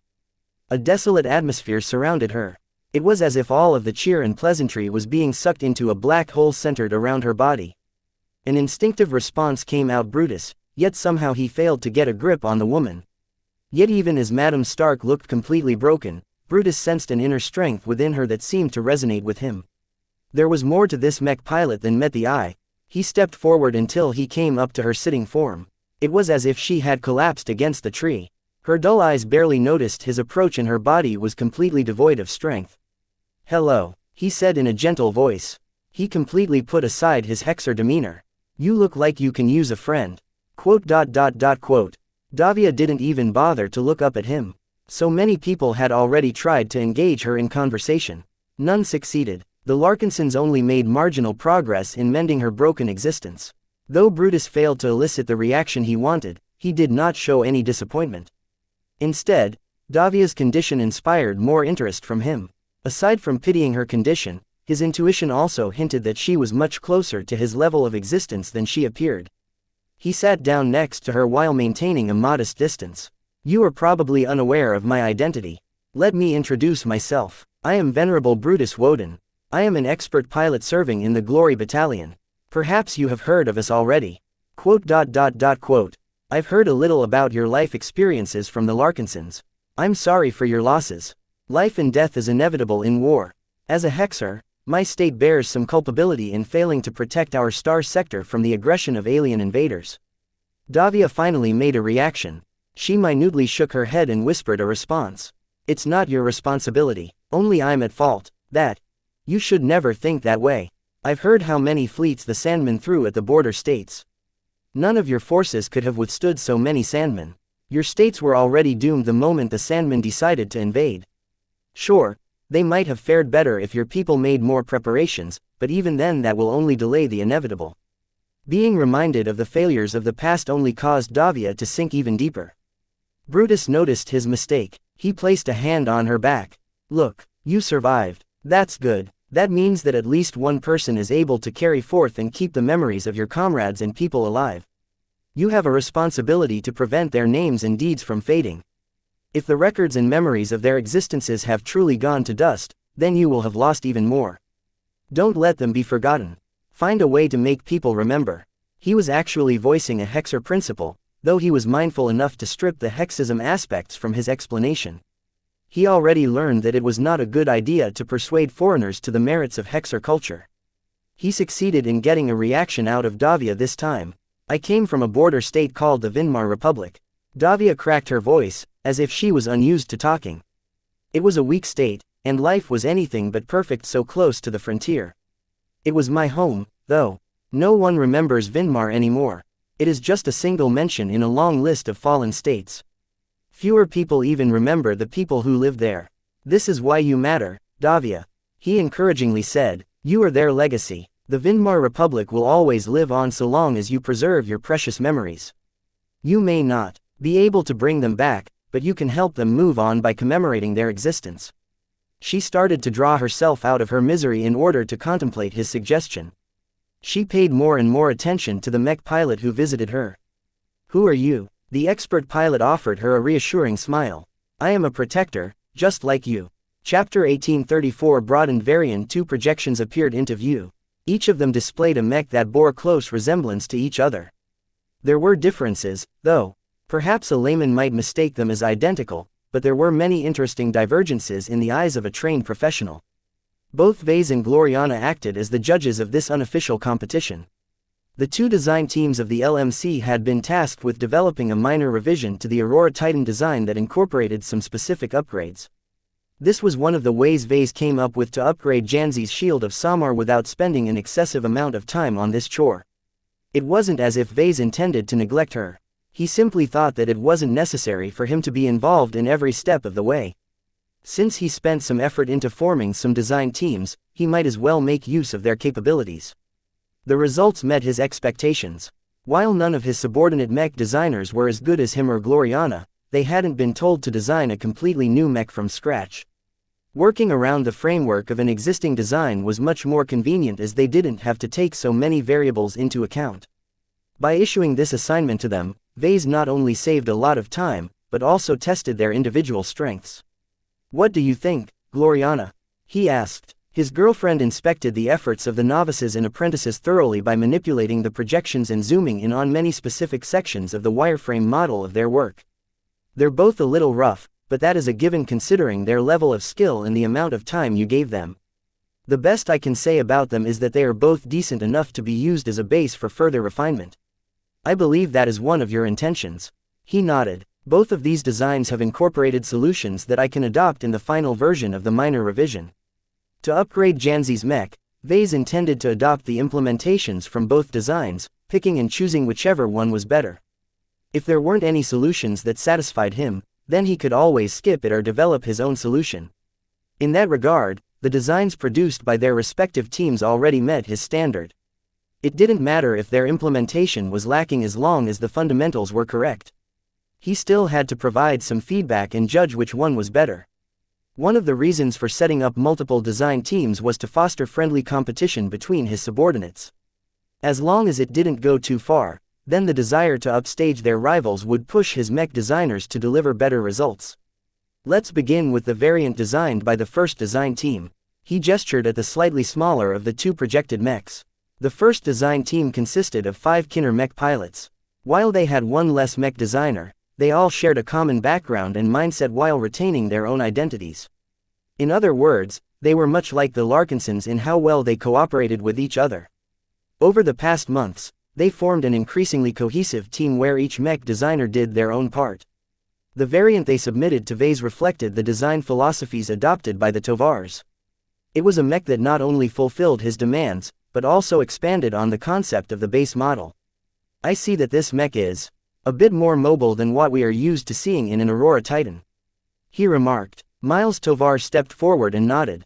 As the leader of the first design team, he cleared every decision. "Over the course of our design work, we decided to pay a visit to the avatars to see Janzi Larkinson and the Shield of Samar in action. We saw that she was spending a fair amount of time walking around with her mech. Though the Aurora Titan is technically a landbound mech, with the vastly upgraded power reactor you've given us, we can strengthen our variant to such an extent that we can divert more power to its mobility. The Aurora Titan is primarily a spaceborne mech." Vase reminded them, "I did not optimize it for landbound combat at all. While it is capable of participating in a battle on land, that should only be reserved as a last resort." Miles already had an argument ready. "This distinction is less strict when it comes to second-class mechs, right? Miss Janzi is also almost certain to become an expert pilot one day. This means her future mech will be so powerful that it shouldn't be much of a problem to pilot her mech in multiple different environments. Just as how Venerable Ganso's glittering comet can fly in space as well as in the air, we think that Janzi may be better served if she gains some practice with piloting her mech on land. I see that you have focused mostly on making the Aurora Titan viable on land as opposed to in the air." Vase pointed out, "The mech is simply too heavy." Miles shrugged. "We discussed how to add aerial capability to the Aurora Titan, but it's simply too inefficient because its flight system doesn't scale that well with increased power. Putting too much stress on them will increase the risk of catastrophic failure, and that is something we can never approve. For this reason, the Tovars decided to focus on adapting the Aurora Titan for land combat while retaining all of its spaceborne combat capabilities at the same time. They did so through implementing various solutions. First, they made the flight system detachable so that its wing structure wouldn't get in the way when they weren't needed. Second, they strengthened the legs and mech engine in order to increase the mobility and weight-bearing capacity of the Aurora Titan. As a spaceborne mech, Vase initially placed little emphasis on its legs. It only had to be strong enough for the mech to move in and out of the mech stables of a ship under standard gravity conditions. That wasn't enough to make the mech viable in landbound combat, so the Tovars spent a significant amount of effort in strengthening their variant's legs. All in all, they succeeded in what they set out to do. Much of this had to do with Pactol Tovar, who specialized in mechanical locomotion, and Gilbert Tovar, who was good in mass optimization. Their respective specialties was one of the main reasons why the first design team opted to choose this route. Overall, Vase approved of their initiative and ingenuity. He wanted his design team to be more than just a bunch of forgettable design bots.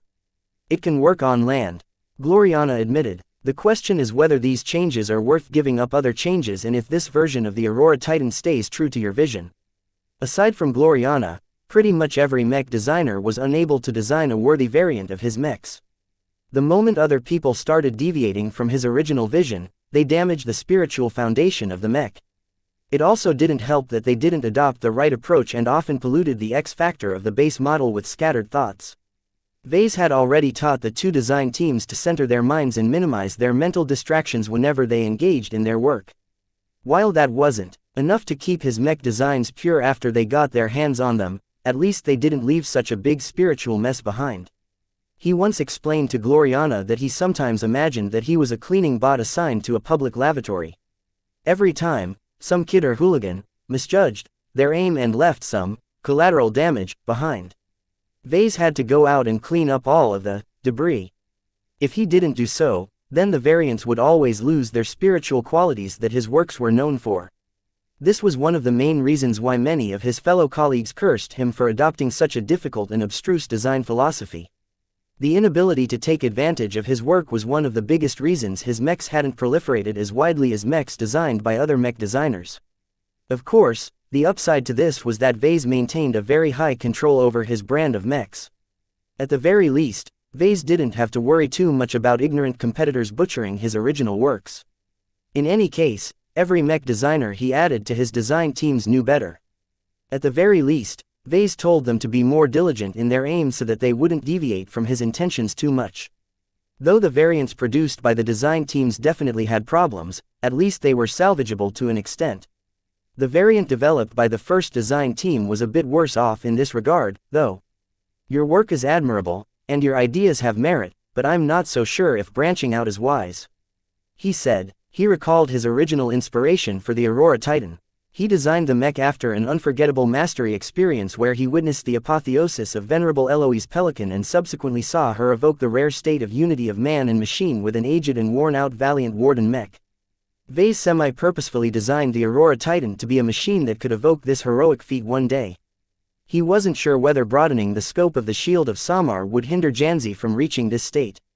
Once Vase pointed out some other aspects and finished with his feedback, Gloriana expressed her own views. From a technical standpoint, I'm not very comfortable with some of the design choices your team has made. She pointed at several shaky aspects of the variant. Look at these sections. They're all weaker than they need to be because you're trying to reconcile both spaceborne and landbound requirements in a single mech. While it's true that it is not that big of a deal to expand the range of environments a second-class mech can operate, this only applies to the upper end of our mechs. If the tech and materials aren't good enough, if the parts are too large to fit too many options in a frame, then the end product will always have shortcomings in both. The spaceborne combat capabilities of your variant has dipped, Vase observed. We knew this would happen, but we think we kept the drop in performance within an acceptable range, Miles said. Losing 5 to 10% in spaceborne combat performance to make the Aurora Titan viable on land is an acceptable trade-off in our eyes. What is acceptable and what is not acceptable is different to everyone, Gloriana emphasized. I will tell you now that this price is way too much in my eyes. You might not care, but have you ever asked us or Xianxia Larkinson whether we approve of this price? We have been remiss in that. Neither Vase nor Gloriana looked amused. These kinds of changes are significant enough that you have a responsibility to solicit the feedback of the people who are directly affected by your decisions. At the very least, you should notify Xianxia in advance so that she has an opportunity to lodge an objection. The Tovars looked suitably chastised, which at least showed they knew their faults. Vase understood why they slipped up. The Tovars were born with silver spoons in their mouths and always benefited from a lot of privilege. Their high background and status made it difficult for them to adopt a service mindset that was expected of a mech designer. Mech designers existed to serve mech pilots. This was a basic principle of the mech industry, and one that Vase still agreed with despite his skepticism towards the MTA. Though the changes the Tovars came up with looked fairly good in the perspective of a mech designer, the fact that they never took the interests of the end user in mind was a significant dereliction of their duty.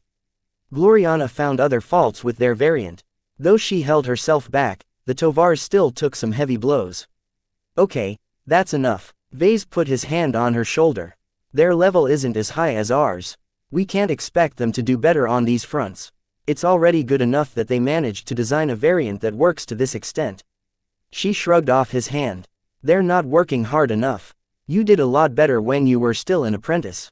If you can avoid these common mistakes, then so should they. Vase shook his head. Gloriana was the same as ever.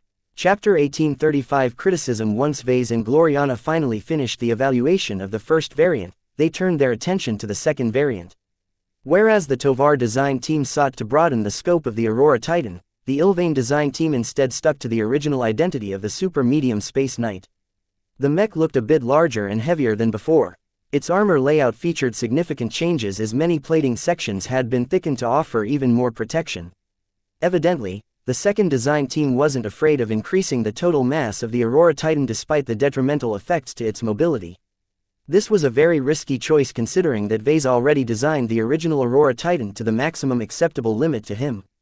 Making the mech any heavier would cause it to lose too much mobility for it to be worthwhile to field. We replaced and added a few more components to expand the mass limit of the mech. Oscar D. Martin explained, even though you told us you want to keep the changes to the minimum, we decided that it would do our variant some good if we replaced some older components with some of the newer equivalents corresponding to the new mech generation. Though he was a decade older than Vase, the Ilvainen still addressed the journeyman with utmost deference, because that was what they deserved. Though the second design team's decision sounded a little presumptuous, at least they were able to make good use out of the new components. Overall, the variant they designed increased many of the parameters of the base model without sacrificing too much in return. The most significant price they paid was making the mech vastly more expensive, as Vase would have to license a bunch of new components in order to gain the right to incorporate them in the updated version of the Aurora Titan. Your team completely disregarded frugality in upgrading the Aurora Titan. Vase ascertained. It's like you guys acted that you have an unlimited bank account at your disposal. While I admit that it is barely acceptable in this case, you should really pay more attention to cost and efficiency next time. Vase was willing to squander quite a lot of money if it helped Xianxia become more relevant in battle and increase her odds of advancement. I see you have opted to keep the mobility of the mech as even as possible while taking advantage of the expanded limits by augmenting its defense. Why have you opted to strengthen its advantages as opposed to shoring up its weaknesses? We failed to solicit Miss Xianxia Larkinson's opinions, but we thought that a Space Knight specialist such as her would always appreciate any changes that enhance the primary function of her mech. We considered the option of expanding the mech's mobility, but the gains aren't significant enough to make the mech more useful. It will always be a fairly slow and sluggish mech. It doesn't matter how fast a snail can move. It can never outpace a rabbit. Gloriana remarked. That said, I understand the other side of the argument as well. The Aurora Titan is really too slow. Vase didn't object to this decision. The Aurora Titan had always been based around the concept of extreme defense. While it was less versatile and applicable than conventional Space Knights, he never intended it to be used in a normal fashion. This variant improves upon most of the primary functions of the original design. He said, when mech designers receive an assignment to upgrade a mech, they should always assume the client or end user wishes to maintain the identity of the older version. This is the safest and most straightforward approach you can take when it isn't possible or convenient to solicit feedback from the relevant people. We thought so as well, sir. Oscar said, we had faith in your design concept. Since you deliberately designed the Aurora Titan to be so skewed towards defense at the cost of offense and mobility, we should honor your intentions and do our best to retain your original design choices. Vase twitched his mouth. The second design team mostly consisted of Ilvainens, who possessed an extremely high devotion towards the bright martyr. In their eyes, Vase was never wrong. Each of his designs were holy products blessed by the great prophet himself. As good as you think I am, I'm not a match for a senior or master. He told them, my mechs are far from the ideal that Gloriana and I like them to be. There is always a way to improve our mechs. We can even reconsider some of our design choices in light of new possibilities or an expanded vision. He wasn't sure whether the Ilvainens accepted his message or not. Their admiring eyes towards him hadn't fluctuated at all as he tried to steer them towards a heavier mindset. Oh, well. At least 2 out of 6 of the mech designers of the second design team were not as deluded. Mayor Tordo, Meryl Truman, what do you think about our work? The two sole non-Ilvanans in the second design team had been standing back for separate reasons. Mayor Tordo might be a brilliant graduate of an elite design university, but he was just a novice mech designer right now. As for Meryl Truman, though she possessed a lot more life experience, her unclean background made it difficult for her to fit in with her more orthodox colleagues. Mayor, the youngest of the two, spoke first. I haven't been able to be of much use in this instance. I still need to catch up and improve my foundation. My specialty hasn't been of much use either. Your mechs lack an enhanced command, communication and control system that is customary in military mech designs. Vase nodded in acknowledgement. Most of my mechs are aimed towards private sector usage. In general, most outfits don't have any heavy demands in this area. Communication is rudimentary and coordination is haphazard at best. It's overkill to add advanced communication systems to our mechs. Will that still be the case for the mechs intended for your own mech pilots? Mayor questioned. From what I've learned, the mech pilots of your Larkinson clan are mostly up to military standard. They have the discipline and training to perform advanced tactics and formations that most outfits eschew. The young recruit actually had a very good point. When it came to commercial mech designs, it wasn't wrong for him to stick to his original stance, but if he designed a mech for his own people, he could do more. We'll talk later about this subject in private, Mayor.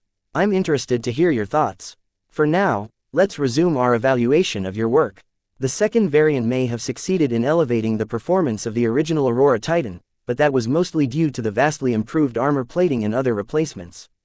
In other words, the Ilvane design team forcibly elevated the performance of the mech by taking advantage of much better and much more expensive tech and materials. There wasn't anything wrong with that. Vase resorted to this approach a couple of times as well. The bigger issue was that the second design team hadn't paid enough attention to refining their implementation.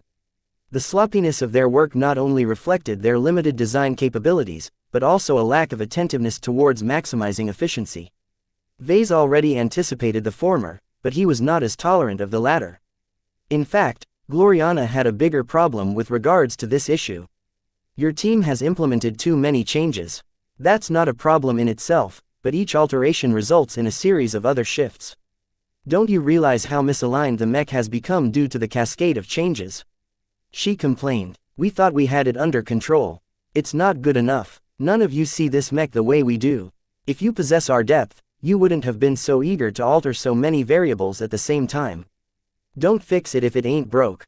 Vase spoke. Some of the upgrades your team has implemented only result in minor improvements in performance, yet the disruption they have caused to the alignments of other components is very significant. While I can tell you did your best in remedying the side effects, you should have reconsidered whether it was worthwhile to make these changes. The Ilvane design team possessed an abundance of enthusiasm, but lacked restraint. Part of it was the fault of the team leader.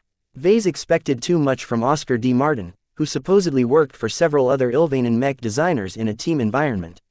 We are not accustomed to performing our work with this degree of autonomy. The man explained. We were faced with an abundance of choice and not a lot of guidance to focus our creative efforts. That was a reasonable argument. Though Gloriana thought that they should have known better, Vase didn't think it was a big deal. They could address all of these issues over time. Exposing these problems was part of the test. It was better for Vase and Gloriana to find out about them now than later when they were in the middle of a crucial project. Overall, though the execution left a lot to be desired, Vase truly liked the second variant more. Instead of trying to alter his vision, the work of the Ilvane design team stayed true to his original intentions. Naturally, that didn't mean that Vase was ready to adopt it wholesale. Once the feedback session came to an end, he clapped in order to gather everyone's attention. All right, I'm generally satisfied with your efforts.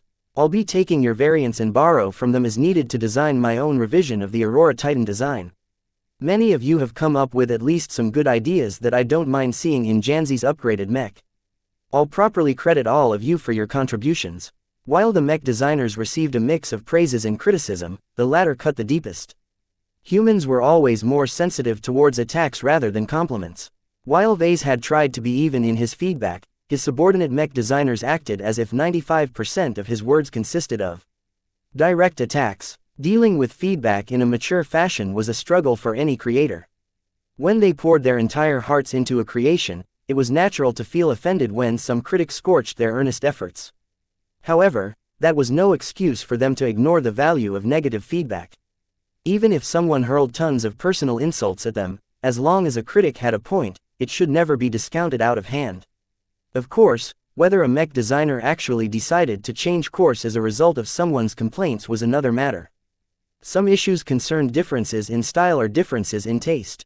A mech designer shouldn't be so eager in pleasing the loudest voices because they risked losing their way. Fortunately, this problem was not acute as both Vase and Gloriana mainly stuck to pointing out mistakes that the lower-ranking mech designers absolutely should have avoided. Addressing them would definitely improve their design work. Once they dismissed the design teams, Vase turned to Gloriana. "So what do you think about our design teams so far?" She frowned. "They're not as good as the design teams that I'm used to back at home."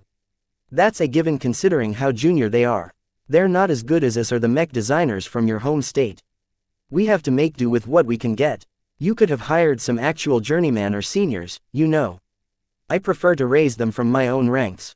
He reminded her, "Hiring more experienced mech designers will boost us in the short term, but it will hobble the LMC's design department in the long term. Be patient, just give it some time. Perhaps some of them will make journeyman one day. In a century, maybe." All in all, Vase was happy with what he got. He estimated he could finish his revision for the Aurora Titan in less than a week. This was enough time to overhaul the Shield of Samar so that Janzi Larkinson would be ready for whatever the Sandman did next. Chapter 1836 Conflicting Will. What enabled mech pilots to advance to expert candidates? What enabled expert candidates to advance to expert pilots? Vase used to believe it was simple. A mech pilot with spiritual potential, meaning that he possessed more than a significant amount of spiritual energy, developed his strength by undergoing a gradual mental evolution. As long as a mech pilot found a reason to fight for and devoted his entire will towards this concept, they would eventually grow strong enough to pierce through a veil and become an extraordinary individual. Yet the story was not as simple as Vase initially thought. The thin veil that separated an ordinary mech pilot from the realm of expert candidate was a lot thicker than Vase thought. The same applied to the barrier between expert candidate and expert pilot. Vase was not a mech pilot. His evolution as a mech designer was not very relevant in this instance. Both mech pilots and mech designers developed in different ways. The growth trajectory of mech designers didn't include an equivalent to expert candidates.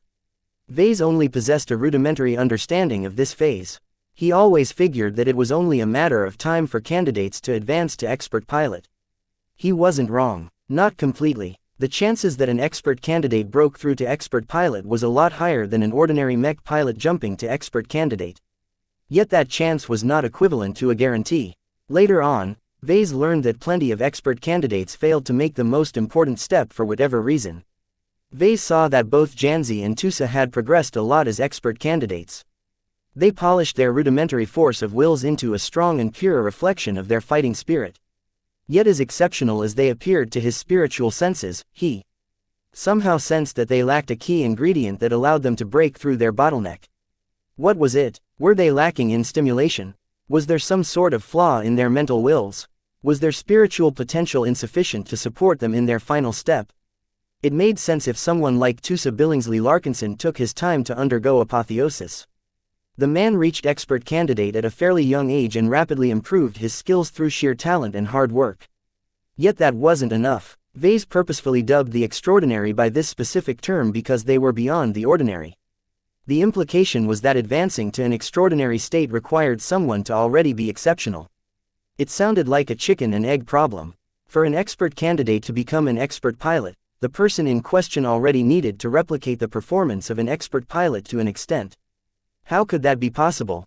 An expert candidate was called this way because they only possessed the potential of an expert pilot, and not the corresponding power. Perhaps the only way to square the circle is through immense external stimuli. The way Janzi Larkinson advanced during a non-life-threatening mech exhibition was a very rare exception. Most mech pilots didn't turn into expert candidates by participating in a show. Most mech pilots also didn't enjoy the surreptitious assistance of a sacred god like xianxia. No, the key was external stimuli. To be more specific, the most reliable method to encourage mech pilots to push themselves beyond their limits was through subjecting them through life and death battles. The more desperate the situation, the greater their need to reach beyond their limits. This was exactly how an expert candidate like Captain Foster broke through after being persecuted by a super force of flagrant vandals. Not only did the vandals inadvertently push Relia Foster into a corner, but also gave her the time to hone her force of will into a razor-sharp blade that was deadly enough to propel her to expert pilot. Maybe that is what Janzi and Tusa truly need. Vase muttered. Keeping them off the battlefield will only result in stagnation. Mech pilots existed to fight. If they couldn't perform their primary function, why did they need to advance? Expert pilots only emerged when mech pilots realized their inadequacy and threw their entire weight behind chasing after strength. Only by wholeheartedly pursuing the strength to increase their chances of survival and bring them closer to achieving their goals would they become worthy enough to shed their mortal shackles. Vase therefore believed that he should find some way to push Janzi and Tusa into action sometime in the future. If they failed to make any progress while they were drilling with Larkinsons, then obviously something had to change. As for Silent William, Vase immediately experienced a headache whenever he thought about him. The mute mech pilot and exile from the vicious mountain star sector had gained a lot of spiritual potency since Vase operated on his spirituality, yet the Urbesh clansman remained ordinary as any other mech pilot. His spiritual potential may have ballooned, but it was still largely untapped. Despite experiencing months of harrowing battles against the Sandmen, none of the stimuli caused William Urbesh to form a coherent force of will. What was the problem? What was taking him so long? In order to solve this conundrum once and for all, Vase ordered William to report to the lab.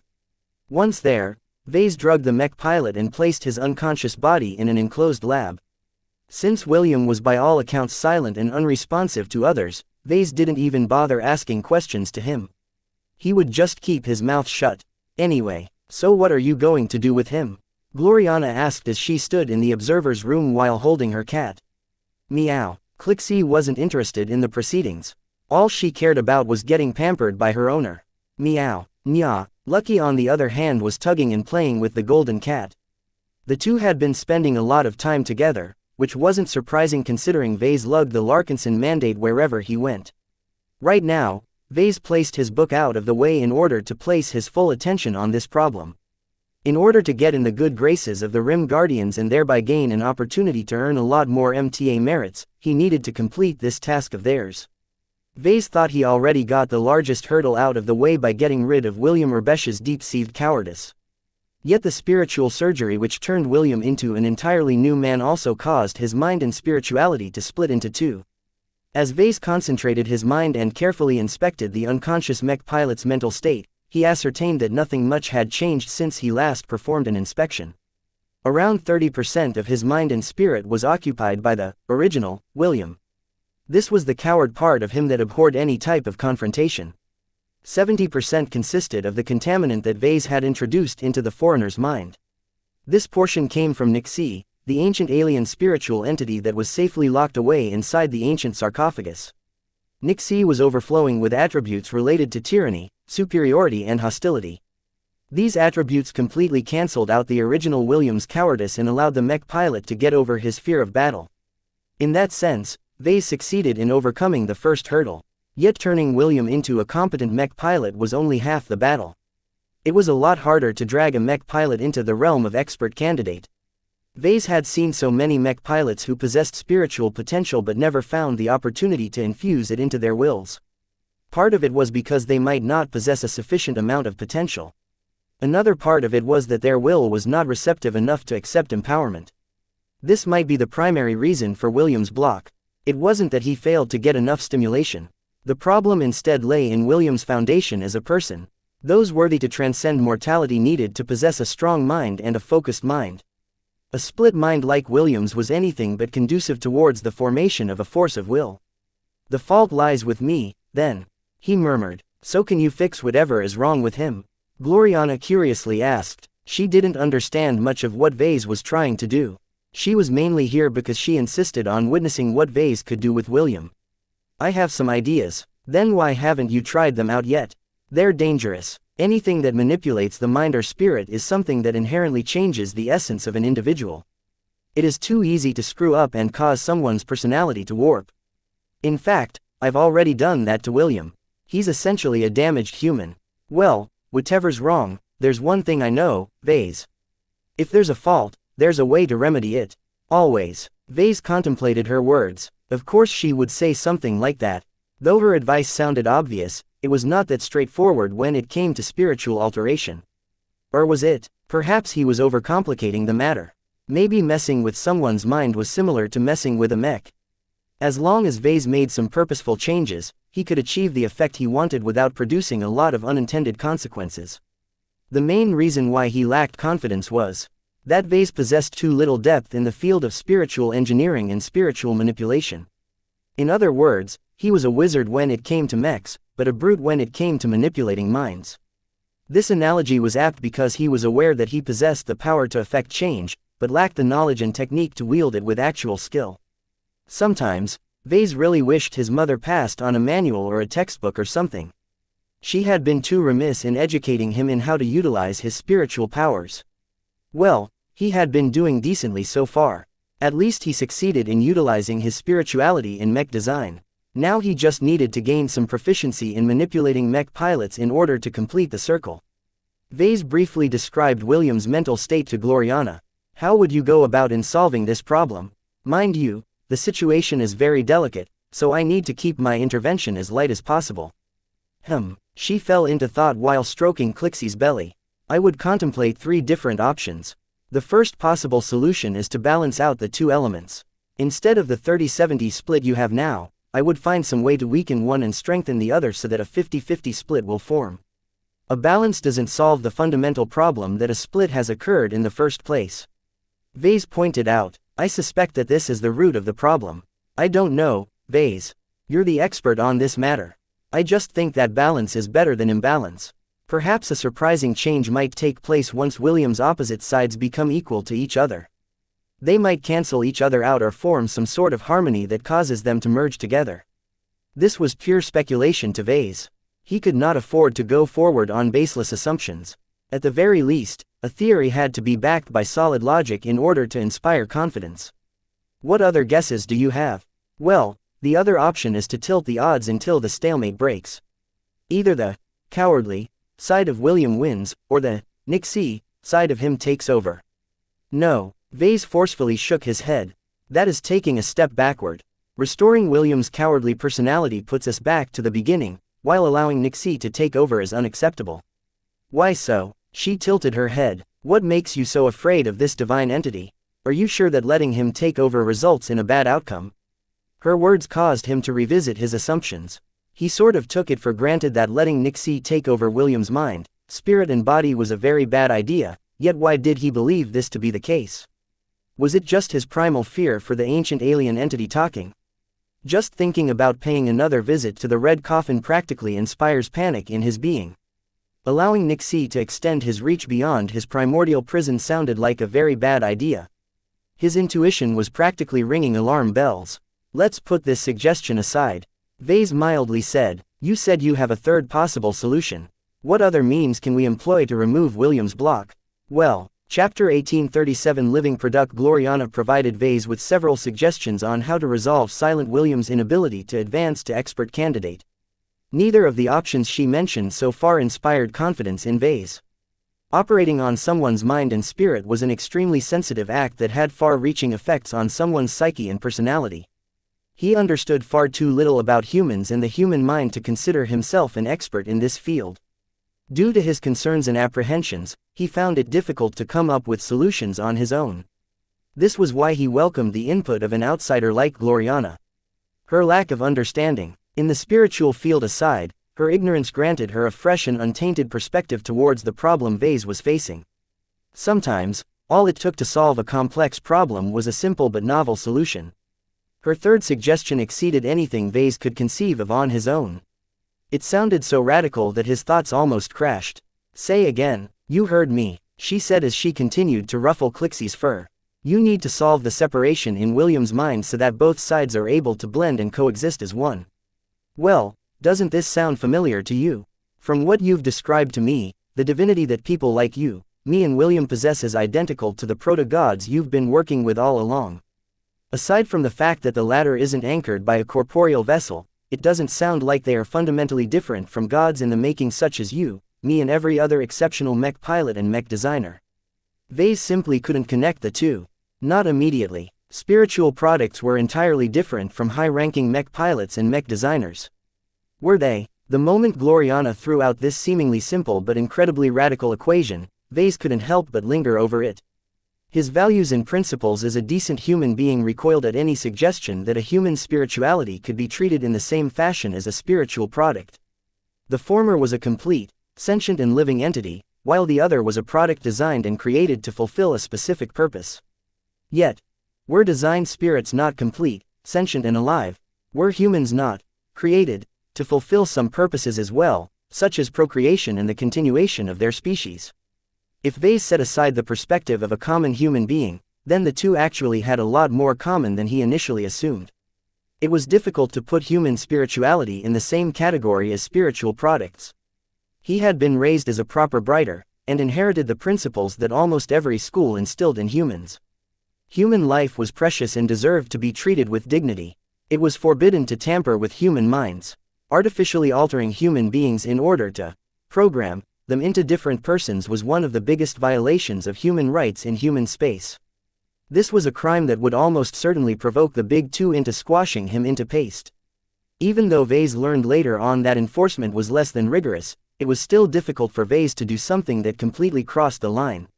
Of course, what Vase had already done to silent William broke several taboos.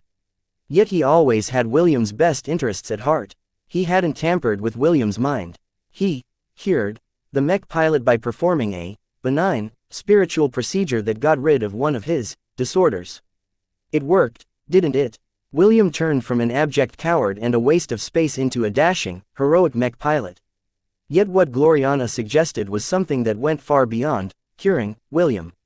If Vase followed the same methodology he employed whenever he created a spiritual product, then he would have to kill William's spirit before using the remnants to create a new version of him. A different version. The ethical problems resulting from such a crude and barbaric act were myriad and severe. Would Vase be erasing the original William beyond the point of no return? Would the spiritual product that represented the new William bear any connection or resemblance to his old self? What kind of bonds would the new William maintain with either Vase, xianxia or some other entity? How could Vase ensure that the new William still inherited the original William's memories, knowledge and piloting expertise? Above all, would the new William still bear some resemblance to humanity? This last question troubled him significantly. Vase inadvertently glanced towards the Larkinson mandate, which Lucky was using as an impromptu nest. The golden cat he recently brought to life turned into a wholesome feline despite being made from hundreds of different ingredients. This gave Vase some hope that he could control or at least steer the spiritual restoration process to an extent. As long as he added in enough supplementary ingredients, perhaps he might be able to retain the humanness of the resulting spiritual product. Vase began to consider the matter more seriously once he gained some confidence in his ability to achieve the outcome he desired. All thoughts on taboos and ethics went out the window as he was becoming increasingly more consumed by the unlimited potential of this ability. As long as he succeeded, he would be able to grasp a means of reprogramming human beings. This went beyond the level of brainwashing and indoctrination used by various unsavory and illicit groups. The only reason he held back from going wild with this idea was that it was largely untested. He didn't have a good grasp on the outcome because he never performed this method on a human before. He needed to test his theories. He needed to refine this method through practice and repetition. He needed to develop a more solid theoretical framework to gain a better grip on the mechanics behind the process. All in all, Vase was about to traverse headfirst into uncharted territory, and that meant that he could encounter all kinds of dangers in the fog. Instinctively, a part of him felt deeply repelled by what he was contemplating. The sheer inhumanity of it reminded Vase of the depravities the researchers of the Five Scrolls Compact were willing to commit. Vase shook his head. He needed to center himself and reaffirm his principles. The proper course of action was to reject Gloriana's radical but admittedly brilliant suggestion. Yet, the potential of it kept luring him back. Though he would never employ such a radical method on someone he cared about like the Larkinsons, it was a different case for a stranger like William Urbesh. What did it matter if he killed William and resurrected someone new and different in his place? Was it worth sticking to his principles if it was in his best interest to utilize this method to solve a problem that had been bothering for a while? "I'm not killing him if I do this," he whispered to himself. "I'm reconstructing him." Obviously, My patient isn't of a right mind right now. My earlier treatment failed to restore him to a healthy state. Obviously a follow-up treatment is required. Of course, Vase conveniently ignored the fact that he was responsible for putting William in such a divisive state in the first place. He also disregarded the implication that he planned to spiritually kill the original William and put a spiritual abomination in his place. He also passed over the fact that he would be violating the principles he was determined to uphold. Vase had a lot of practice in ignoring his principles when his interests were on the line. Perhaps he might have to pay a price for that later on, but Vase didn't care right now. The idea he formed was far too intriguing to ignore, and it seemed as if it was his best shot at advancing his relationship with the Rim Guardians. As long as he completed their mission, Vase would not feel any remorse. Though this operation sounded extremely risky, Vase was too impatient to bother with trying out this method on test subjects. He already had a decent amount of practice with creating spiritual products, and this shouldn't be any different. Gloriana was right that human spirituality was little different from the designed spirits he worked on a daily basis. xianxia even used to be a real living exo-beast before she transcended into a purely spiritual existence. Let's perform this experiment right away. He grinned as he became more enthused by the possibilities. I'll have to retrieve some objects and make some preparations. He began to bring over a P-stone, F-stone and B-stone lockbox from the vault. He primarily wanted to have a charged P-stone by his side in order to compensate and supplement his spiritual energy expenditure. As for the F-stone and B-stone lockbox, Vase just wanted to keep them close as a precaution. If he somehow managed to birth an eldritch horror, he might have to borrow the F-stone's offensive amplification charge to slay the spiritual monster. The B-stone lockbox could be put to use in a variety of ways, such as using it as an improvised helmet to defend himself against direct spiritual attacks. Once he brought these objects to the lab chamber, he began to sit and create some empowered spiritual images. Just like with his other spiritual products, these spiritual images basically functioned like blueprints. At least that was what he hoped. It seemed to work out the last time. When Vase created the golden cat, the resulting spiritual product matched the image of a cat he formed. Even though Vase hadn't created a perfect image that contained a complete library of cat-related properties, the golden cat still behaved perfectly like one. This meant that Vase didn't need to be too specific or thorough in constructing an image of Silent William as an ideal mech pilot. Intent and purpose mattered more than precision when it came to spirituality. That, and the ingredients mattered a lot as well, but Vase already had that covered. He did not intend to blend in anything aside from the split portions of spirituality in William's mind. It wasn't as if he was tempted to steal an expert pilot's spiritual fragment and throw it into the mix, but Vase was afraid this would only result in a detrimental outcome. Since he was doing something very new, it was best to keep it simple and keep out as many variables as possible. While Vase worked to prepare his upcoming operation, Gloriana sat quietly while peppering him with questions whenever he took a small break.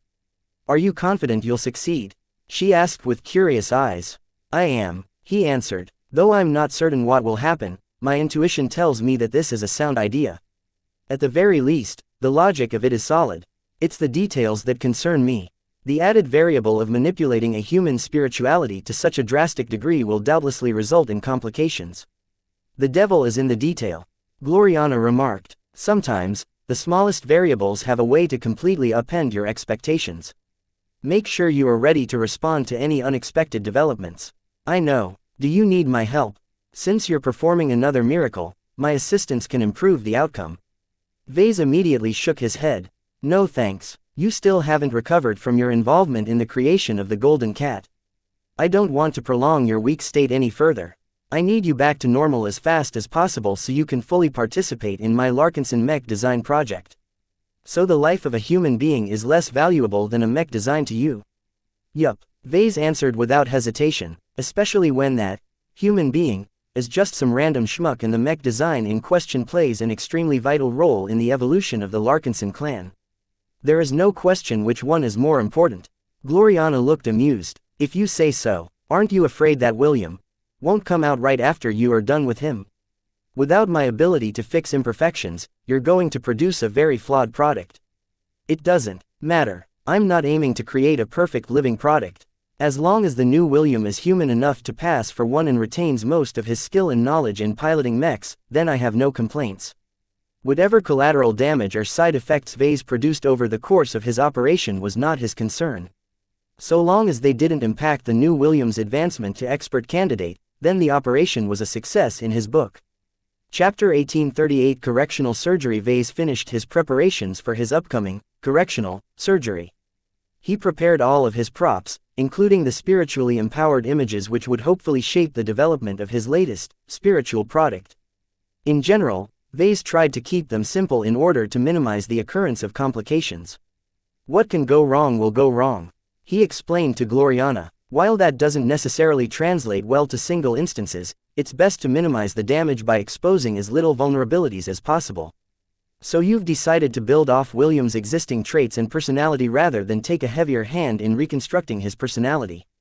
That's right, I'm reducing the difficulty as much as possible and making it so that I can let the process occur as organically as possible. This meant that his image of the new William corresponded a lot with William's current state. The new William should be mute and uncommunicative. The new William should be a calculating but also courageous mech pilot. The new William yearns for greater power in order to bring the Urbesh clan from the brink of dissolution. The new William ought to be a good team player in battle despite his lack of communication. All of this, spiritual programming, corresponded to either the original William or his Nixie side. Vase just wanted to emphasize the more desirable aspects in order to make sure they transferred to the spiritual product that took over his test subject's mind and body. He only introduced a couple of original programming in order to achieve some necessary goals. First, he added in an image which emphasized that William was a completely functional and normal human being. Even if he turned out to be a spiritual abomination, then at least he shouldn't behave abnormally. Licking other people's arms for no reason or developing a penchant for devouring human flesh was an instant giveaway that something was very wrong with William. The next set of programming was meant to keep William silent on matters that Vase didn't want to leak. Every memory related to spirituality, mind operations and all this stuff should hopefully disappear from the new William.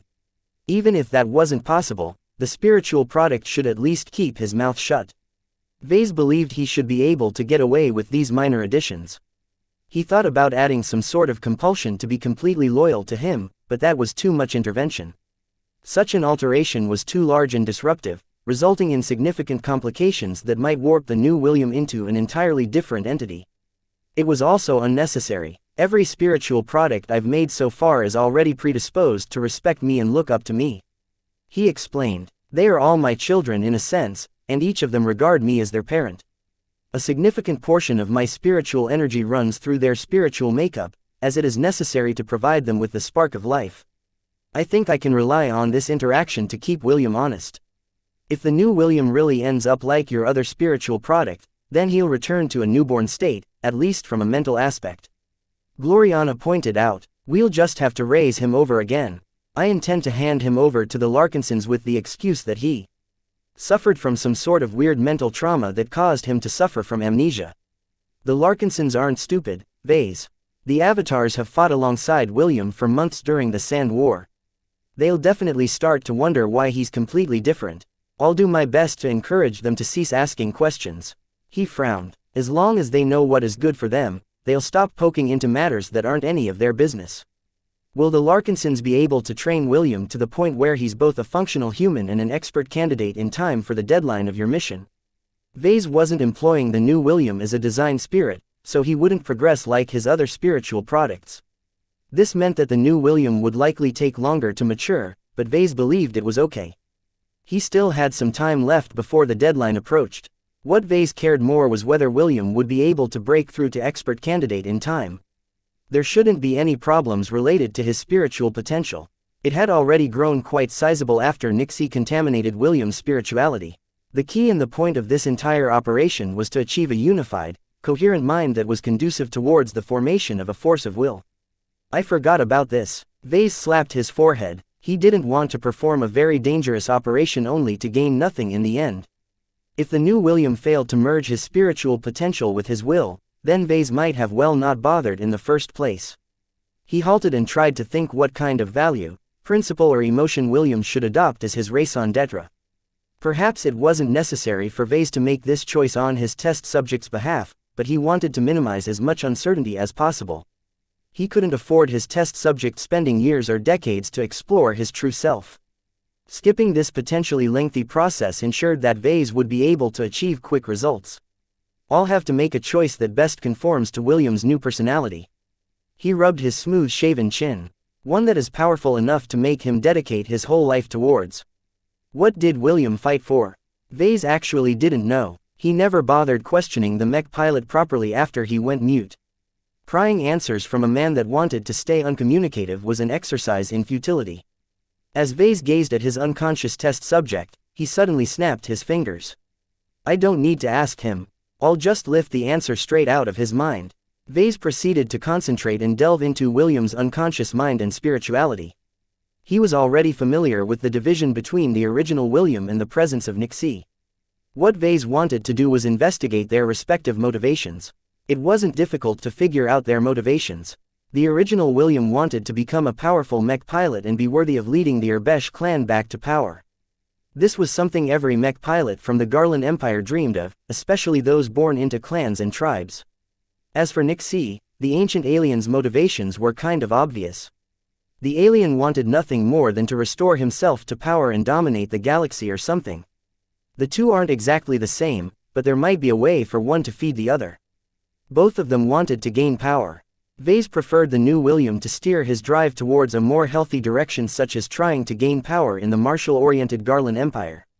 The last thing Vase wanted to see was to create a monstrous butcher in human skin that proceeded to use his extraordinary power to kill as many humans possible. I think I know what to do now. He proceeded to alter and tweak some of the images he made to emphasize this aspect of the original William as much as possible. In fact, Vase might have gone overboard and exaggerated this desire, but that wasn't necessarily a bad thing.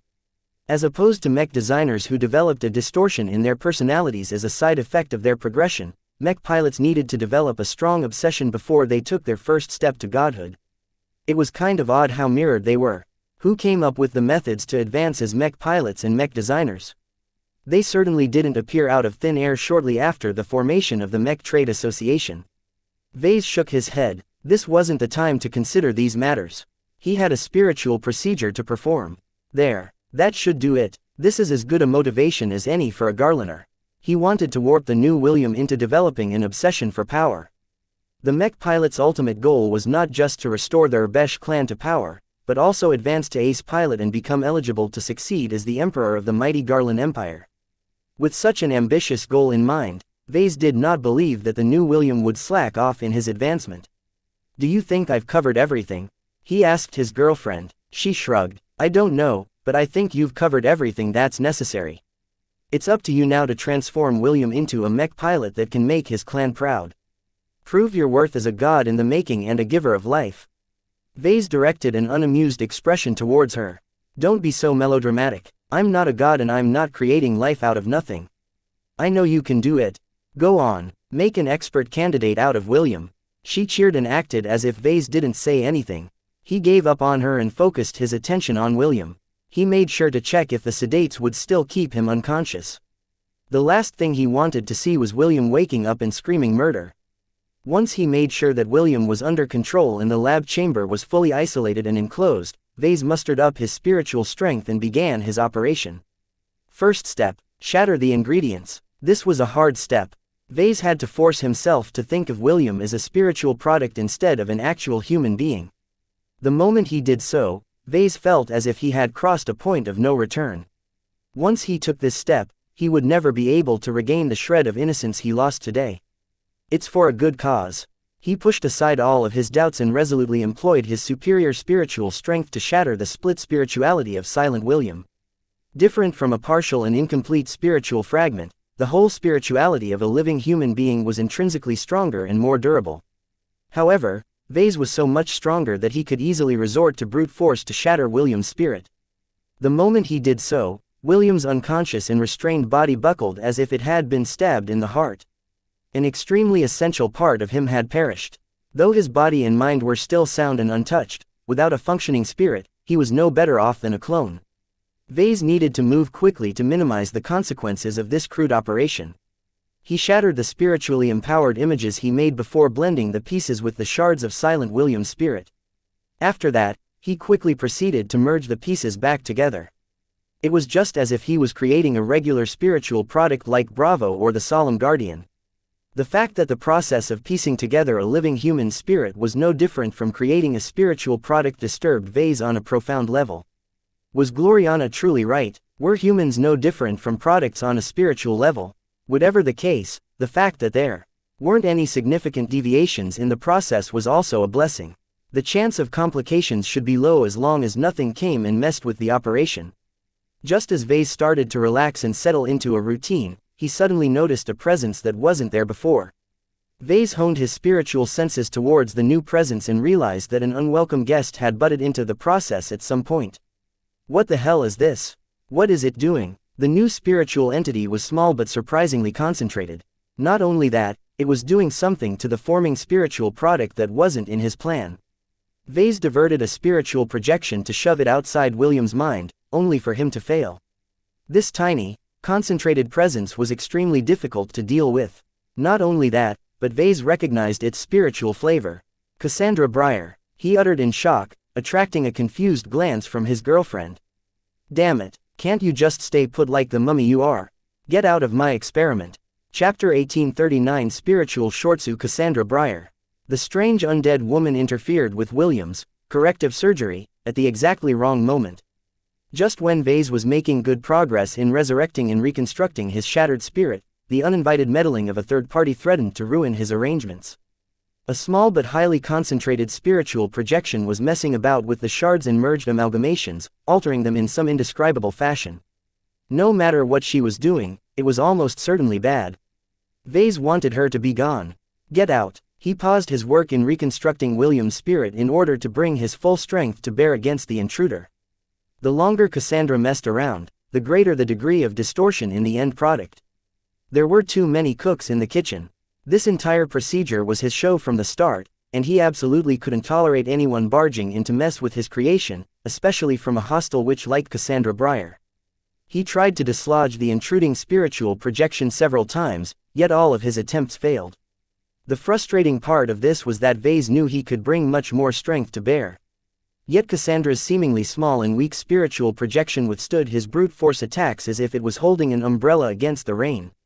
His heart sank as he ascertained the reason why he failed. Her spiritual application and technique was far superior to his own.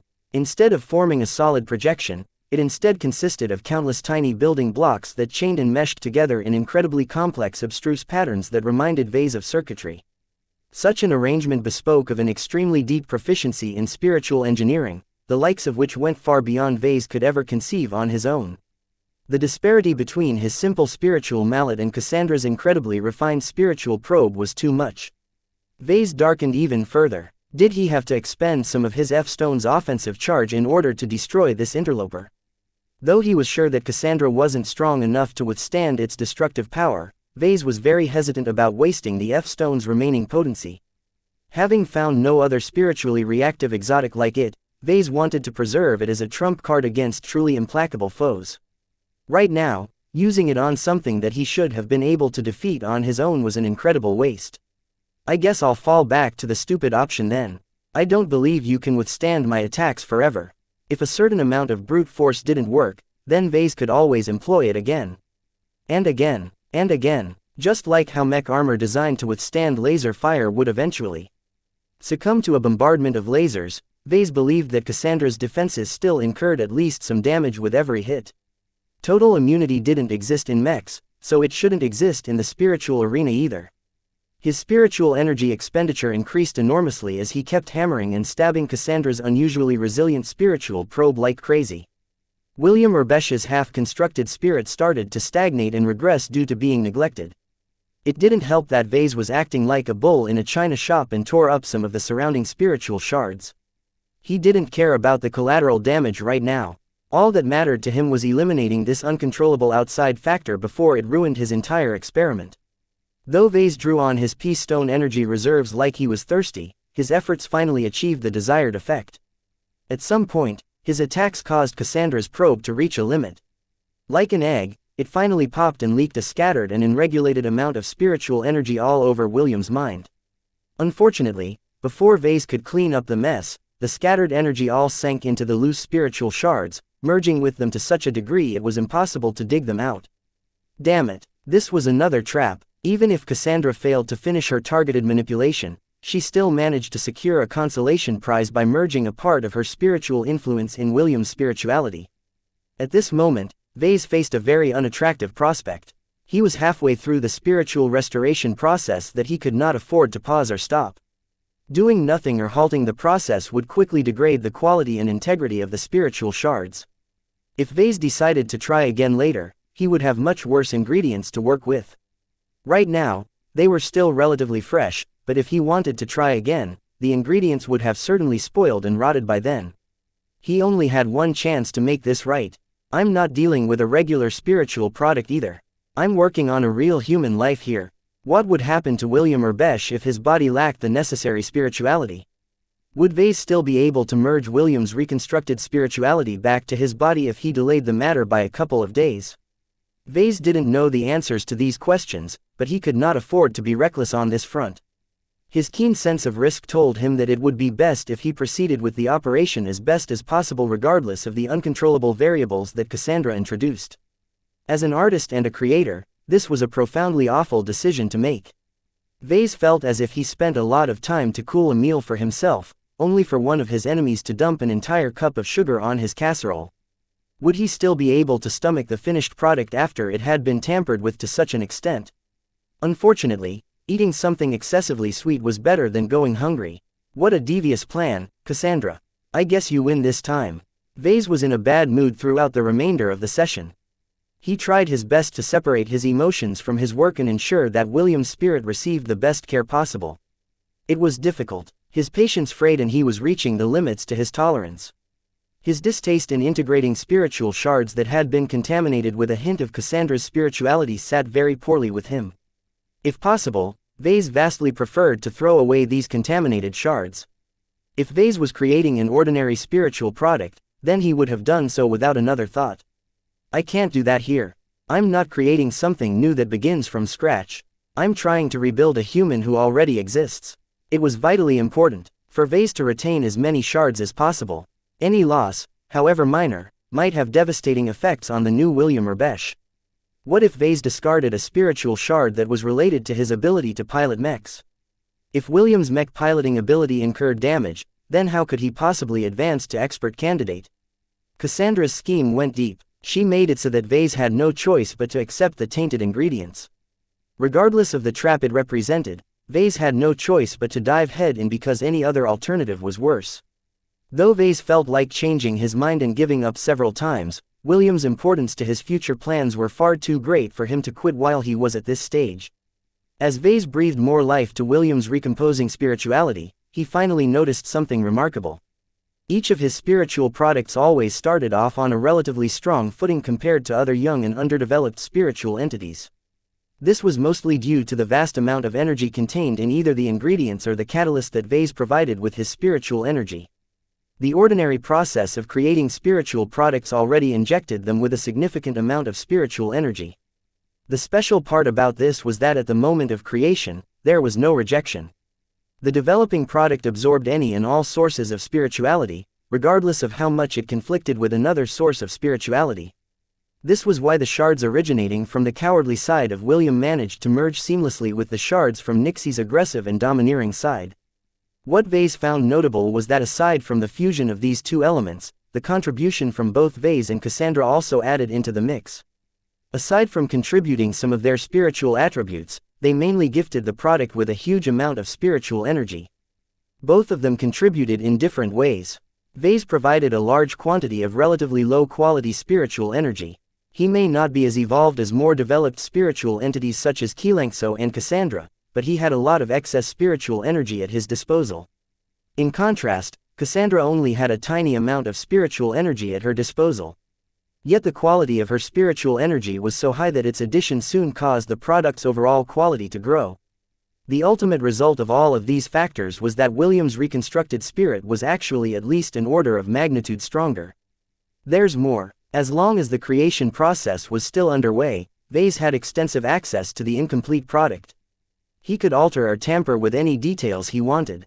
The only problem was that he lacked the knowledge and expertise to know what he was doing most of the time. He wasn't like Cassandra Breyer, who was probably capable of making very targeted alterations. That meant that it wasn't a good idea for him to attempt to reprogram the spiritual shards. It was like trying to mess with the operating system of a mech when he wasn't familiar with the programming language. This doesn't apply to everything. There are still some areas that I'm familiar with. I have to make the most out of this temporary period where I'm in complete control. Vase suddenly made a very sudden realization. Right now, he was attempting to reforge William's spirituality so that it could support the formation of a force of will. Why should he wait for the new William to form a force of will when Vase could do it himself? If he acted right away and manipulated William's spirituality to form an appropriate force of will, wouldn't he be able to complete the Rim Guardian Fraternity's mission right away? His eyes lit up. This might be a reliable way to create expert candidates. Of course, this wasn't quite what he was looking for. Shattering someone's spiritual potential before trying to reconstruct it with an infusion of his spiritual energy would definitely warp someone's personality until they became an entirely different person. Vase could never bring himself to subject the likes of Melchior Larkinson, Dietrich Kratz and other family or friends to such barbaric treatment. Everything had a price, and in this case it was way too high. Fortunately, it's always someone else who has to pay the greatest price. He smirked. This meant that this method was still acceptable to mech pilots he didn't particularly care about, such as William Urbesh. Vase focused on turning William into an expert candidate ahead of time. He recalled the time where xianxia forcibly elevated Eloise Pelican from someone who was close to reaching expert candidate into a very potent expert pilot. He replicated some of the methods he witnessed that time and employed his own amateur experiences in imitating a force of will.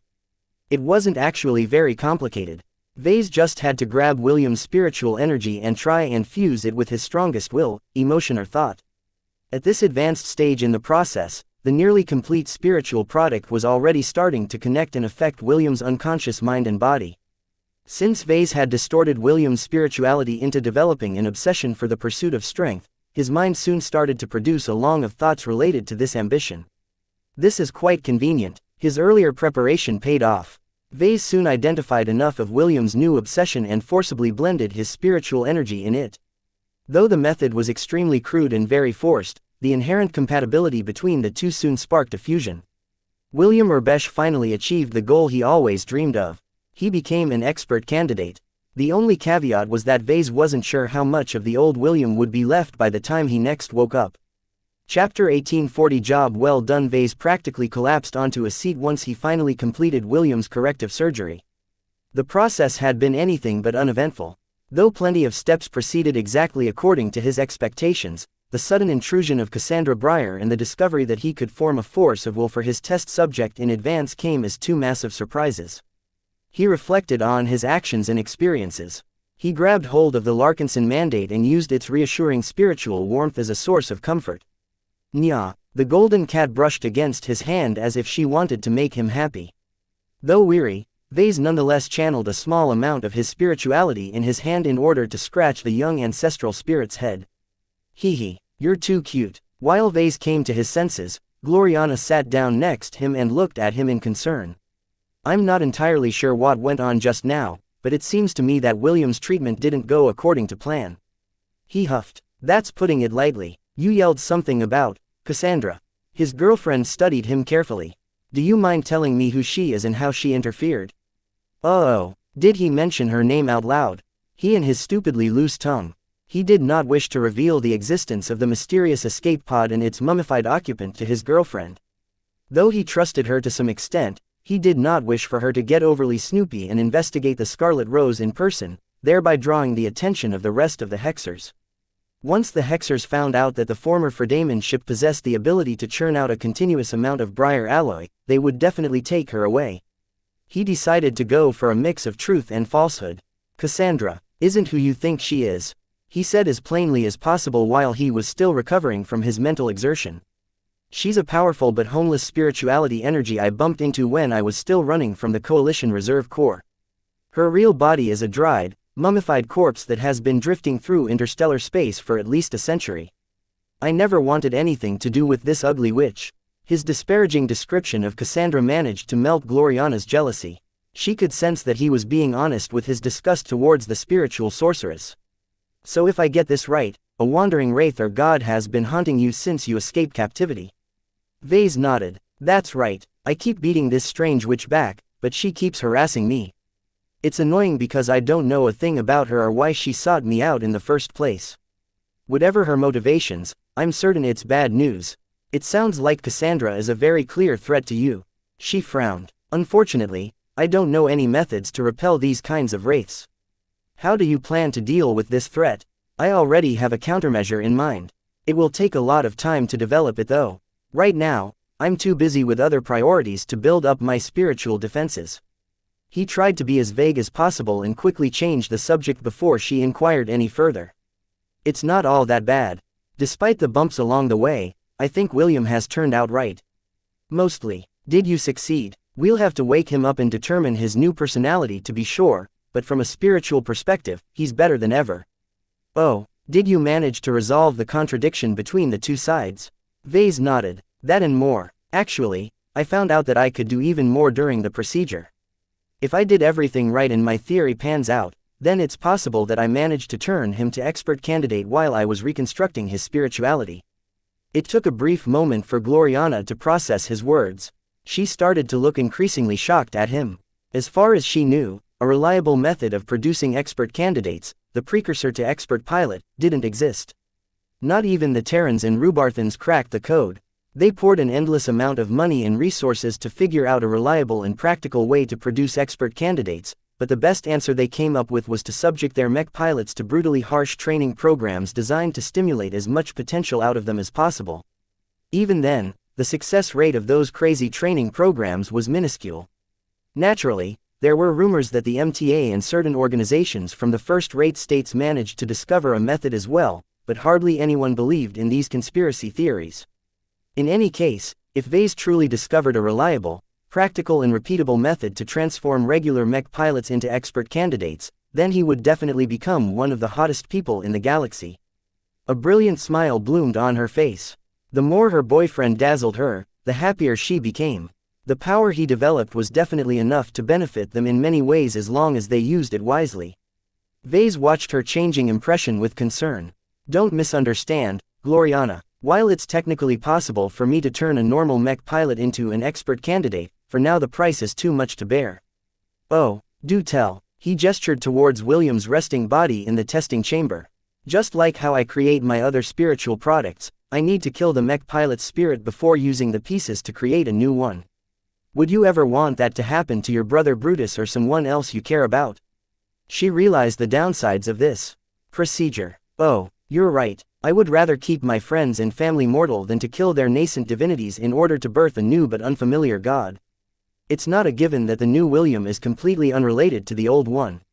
He speculated. Different from spiritual products that start from scratch, a reconstructed spirit like the one I made for William will merge with his mind and body. The memories, instincts and other impulses stored in his brain will certainly affect William's spirit just as it exerts influence in turn. So the old and new will merge together and result in a personality that sits in between, is that right?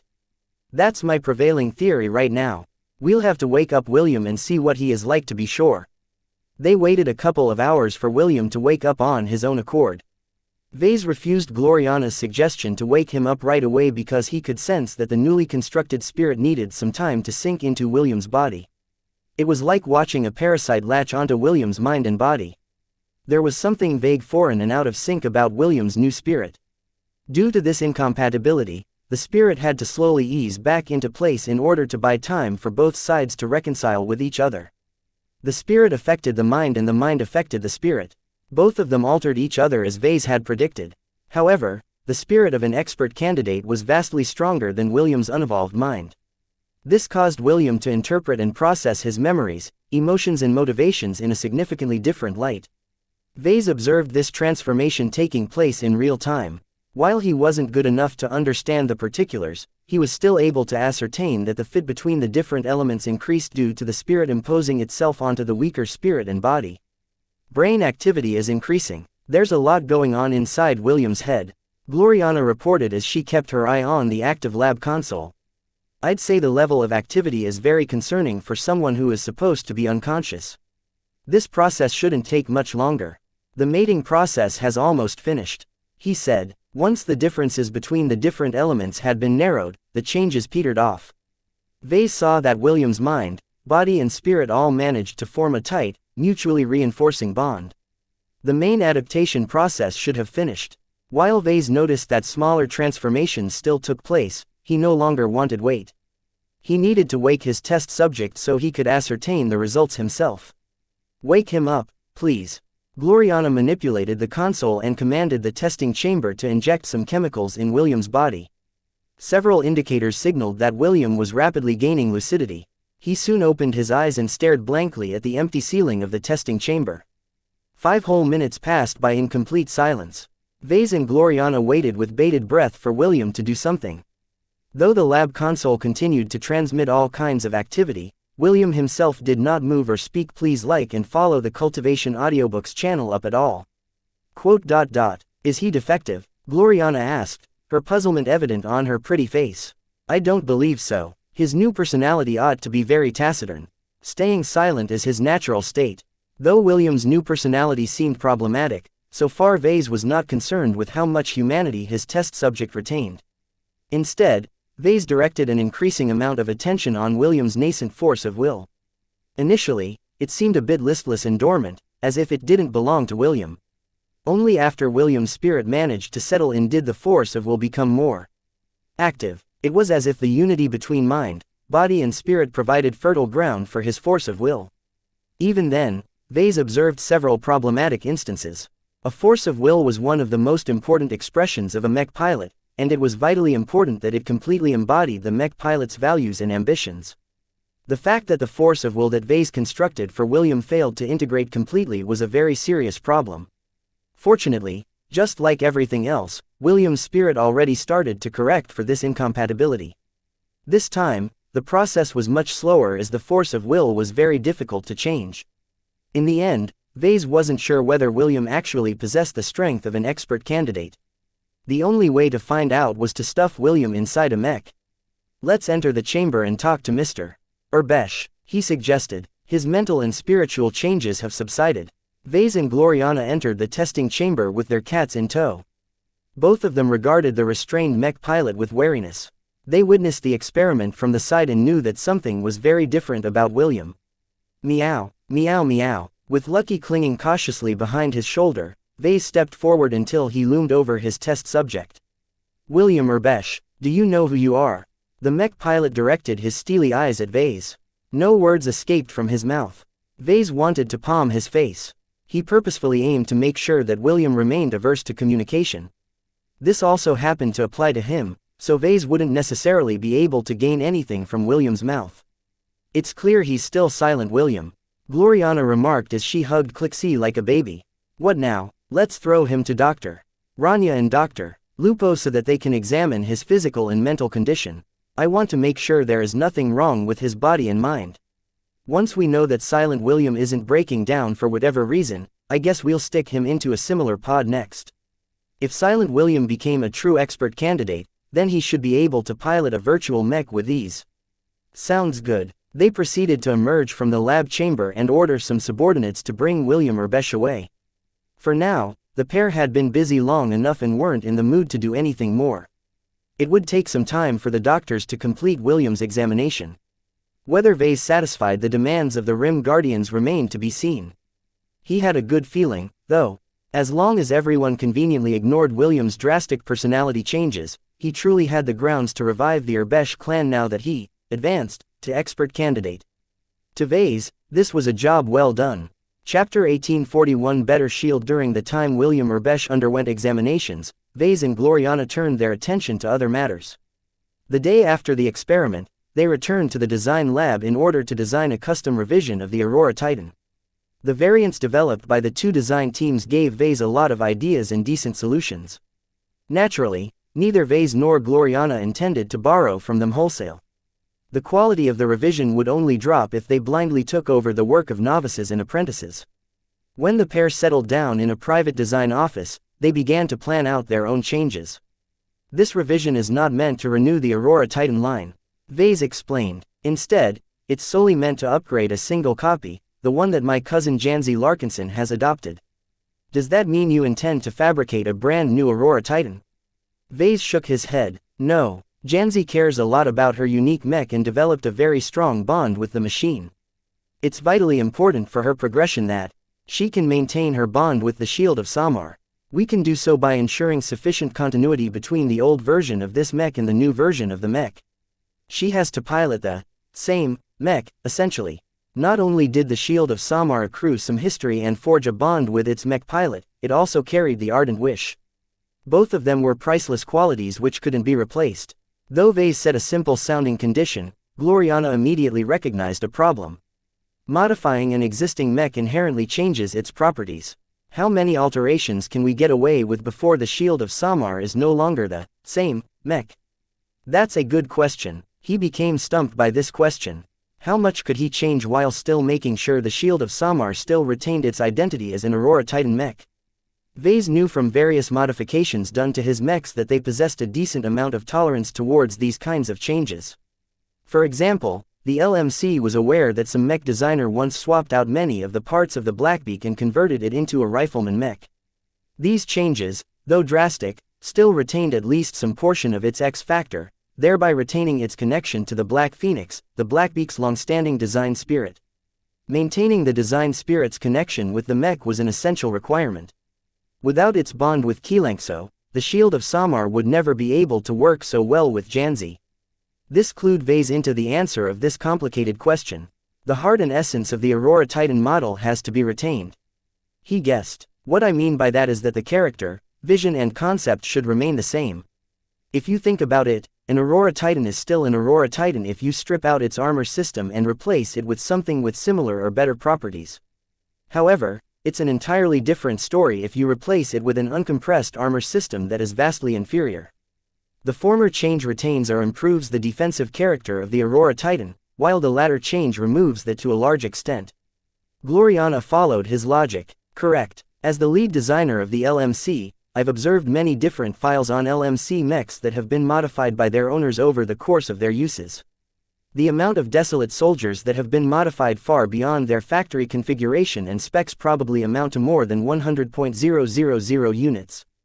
This was an incredible amount of modified mechs, enough for the LMC to harvest a huge amount of data and study it through countless angles. One of the results of these studies was that an LMC mech had a range of tolerance towards modification and alteration. Smaller changes didn't affect its intrinsic character at all, but once they grew more significant, the glows of the mechs started to decrease. This detrimental change reflected the increasingly smaller relation with the altered mechs and its original design spirit. Once a mech changed beyond recognition, it no longer bore any direct relation to its original model. It had transformed into an entirely different mech that belonged to its own unique model. After Vase summarized these observations to Gloriana, his girlfriend slowly nodded in understanding. I get it. To put it simply, the upgraded Shield of Samar has to be able to do what the old version of the mech can do. It doesn't matter if its performance drops a little bit. As long as its performance isn't absolutely terrible in an important aspect, it will still retain its original character. However, some variants are drastically different from the base model, but they're still part of the same product line. Take the Peaceful Soldier for example. It's designed to operate on land as opposed to the Desolate Soldier, which is mainly a spaceborne mech. Are they still related to each other? They are. Vase definitely said. I think this is because of my specialty that I'm able to stretch the Desolate Soldier's identity to this extent in the Peaceful Soldier. If you or any other mech designer developed a variant like the Peaceful Soldier on your own, you would definitely damage its spiritual foundation. Though this sounded like a very pedantic issue, in truth it was extremely important for Vase and Gloriana to set these matters straight. Even though they hadn't managed to come up with a solid answer, they at least knew what to watch out for. If they proceeded to modify the Aurora Titan design without becoming aware of the potential pitfalls, then they might ruin the Shield of Samar as a result. Fortunately, Vase possessed more than enough confidence in his ability and restraint. Let's look at the two variants. He gestured towards the projected works of the two design teams. The first variant developed by the Tovar design team opted to broaden the Aurora Titan scope, while the second variant designed by the Ilvain design team went for the opposite approach. The first design team didn't bother asking what Janzi wanted to see in an upgraded version of her mech. She noted, "It's a pity. Their work is quite comprehensive. Their variant has actually succeeded in adding landbound capabilities to the Aurora Titan. It wouldn't be the Aurora Titan as we know it, though. Vase spoke. Such a drastic change alters the fundamental character of the Aurora Titan. While I can still work with that, it's not something Xianxia particularly desires. She should be focusing her utmost on breaking through to expert pilot, and that means she needs to push herself and her mech to the limits and beyond. This meant that the mech had to complement Xianxia's existing strengths and priorities. The second variant was much more in line with her intentions. Vase didn't make the mistake the first design team made. He already approached Xianxia in private and recorded her preferences. Overall, Xianxia didn't have a very large wish list. The single most demand she posed was that the defense of the Shield of Samar should be as high as possible. As long as the Shield of Samar could take an enormous beating, Xianxia would have nothing to complain about. It didn't matter if the mech was still garbage in terms on offense and mobility. To her, the entire point of the Aurora Titan model was to provide absolute defense. The second variant is therefore much more in line with Xianxia's demands. Gloriana concluded. She amplified the projection and studied its internal structure in greater detail. It's a decent starting point, all considered. Don't discount the first variant. It contains some adaptations that are also helpful, especially when it comes to the supplemental components. Both variants improved upon the base model by replacing some of the stock Laskin components with new generation equivalents released within the last half year. Updating outdated components with newer versions was one of the simplest and most straightforward ways of improving a mech design. Naturally, both Vase and Gloriana did not want to miss out on this advantage. However, there was more to an upgrade than just putting in better parts. It's been years since you've designed the original Aurora Titan with Professor Ventag. Gloriana noted. True, I've improved since then, but that doesn't mean the base model is flawed. Collaborating with a senior has done much to improve its overall quality. There aren't many design choices I need to revisit even if I'm older and better now. The only opportunities to introduce meaningful changes will come when we replace the original components with newer ones. After forming a general direction, they drafted some suggested changes in their own revision. They referenced the two variants and browsed the MTA's enormous library of component licenses for interesting goodies. It didn't take long for them to form a draft that bore some resemblance to the second variant. Just like the second design team, the pair opted to deepen the core strengths of the Aurora Titan model. Of course, their version had much more promise. Not only did Vase and Gloriana expect to make significant improvements to the integrity of the mech, they also made much better use out of the armor system based on Briar alloy. In fact, now that Gloriana started working on the Aurora Titan, she wanted to make even more changes. Vase blocked her from doing so, though. I know you can't resist the urge to implement some fixes, but we don't have the time to need to go that far. This is supposed to be a minor revision, not a major revision. I'll let you have free rein when it's time for me to design the Aurora Titan Mark II. Though Gloriana looked disappointed, she gave in to his demand. Fine, I expect to make my mark on the next iteration of this line. Professor Ventag may have made a lot of contributions to the original design, but he's no longer necessary now that you have me. Unlike him, I can help you upgrade its class so that it can fully participate in battles between second-class mechs. She was right in that, though Vase felt there was more than a bit of selfishness in her request. The Aurora Titan, despite its impractical nature and its modest success, was one of his favorite mech designs. He considered it a step above the Blackbeak and the Crystal Lord mainly because it was his first design with an A- graded X factor. Due to all of the sentiment he formed for this mech design, Vase planned and drafted the upgraded version of the Shield of Samar with a lot more care and affection than normal. Both Kilano and Xianxia Larkinson's fortunes were tied to this design. Vase had a responsibility to do right by them and make Xianxia's personal mech as fitting as possible given the limitations at play. Soon enough, the pair finished their draft and settled all of the significant design choices. Compared to the base model, the upgraded variant possessed so much defense that it performed no worse than the Paravan in this aspect. Did Xianxia need this much defense? Probably not. It made the upgraded mech very awesome though, and it fully conformed to the Aurora Titan's character.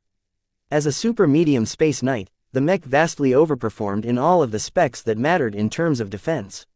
Not a single third-class mech could match its ridiculous ability to resist damage. Of course, this did not come without a cost. Aside from all of the new generation licenses the LMC had to pay out of its cash reserves, Vase also had to supply at least a container's worth of briar alloy. How fast could his production loop spit out the necessary amount of briar alloy? This might take some time, especially since the Shield of Samar took its defensive role to an even greater extreme. Well, let's design this as fast as possible so we can move on to our next project, he said. He really wanted to start the Larkinson Mech design project as quickly as possible. Chapter 1842. The new William developing a modification plan for the Aurora Titan plan did not take as much time as he thought. Vase and Gloriana both borrowed substantially from the two variants developed by the design teams and refined the solutions from there. This saved them a considerable amount of time and allowed them to skip entire steps. Another reason the redesign sped up was because Vase mainly aimed for easy gains and convenient modifications. The Shield of Samar needed to be upgraded quickly, so Vase tried to refrain from going overboard on the design and material aspects. Replacing the power reactor with a vastly upgraded one increased the mech's endurance and mobility, though not by a fantastic margin. What was much more interesting was that the Shield of Samar would get a lot more use out of its polarizing module, though its relative importance had dropped due to the mech's vastly upgraded armor system. Vase tried to be as smart as possible in applying briar alloy to the mech. Though he really wanted to replace every major support structure with superior alloys and metallic exotics, the Scarlet Rose only accumulated a certain amount of briar alloy so far. The production loop had already been sped up to the limit. Therefore, Vase only applied the briar alloy to the armor system, critical internal support structures in the cockpit. He paid extra attention to the latter. Though he didn't think that Xianxia would ever lose the Shield of Samar, Vase wanted to be sure that she would be able to survive the attack that managed to fell her insanely resilient mech. Naturally, the mech retained its character as a pure spaceborne mech. While there was no fundamental objection to adding landbound capabilities to the Shield of Samar, it was best for Xianxia to focus on excelling in one mode of battle. This was one of the nuggets of wisdom that the Larkinson family generated after studying the factors increased the chances of promotion for their mech pilots. The extraordinary were regarded this way due to their insanely good performance, which reached superhuman levels in some aspects. How could a mech pilot ever expect to become exceptional if they bit off more than they could chew and spread their training across too many areas?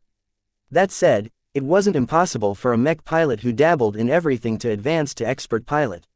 Many second-rate and first-rate mech pilots managed to do so with ease. It was just that their climb was at least twice or thrice as hard than if they focused on delving a single specialty.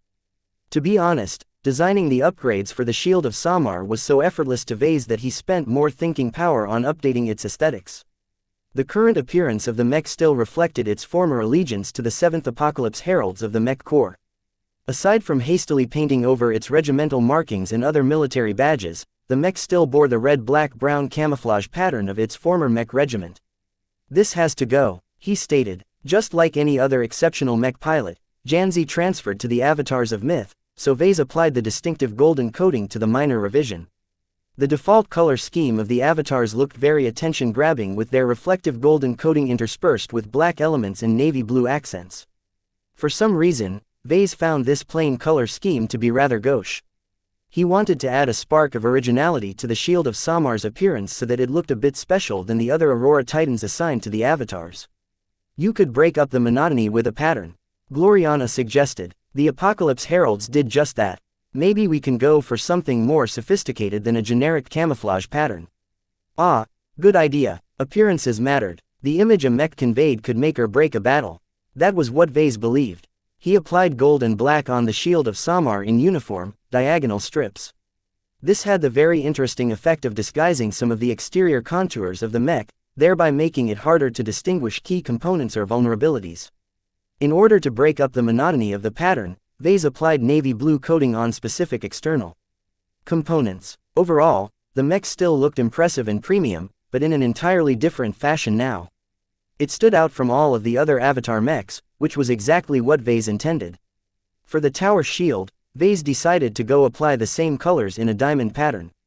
This caused it to stand out more and hopefully attract more enemy fire. We can't forget about the markings. The avatars had already settled on a distinctive style which Vase fully agreed with. He applied the emblems of the Larkinson clan and the avatars of Myth onto the upper right chest. He also added a larger version of the clan emblem to the front surface of the tower shield.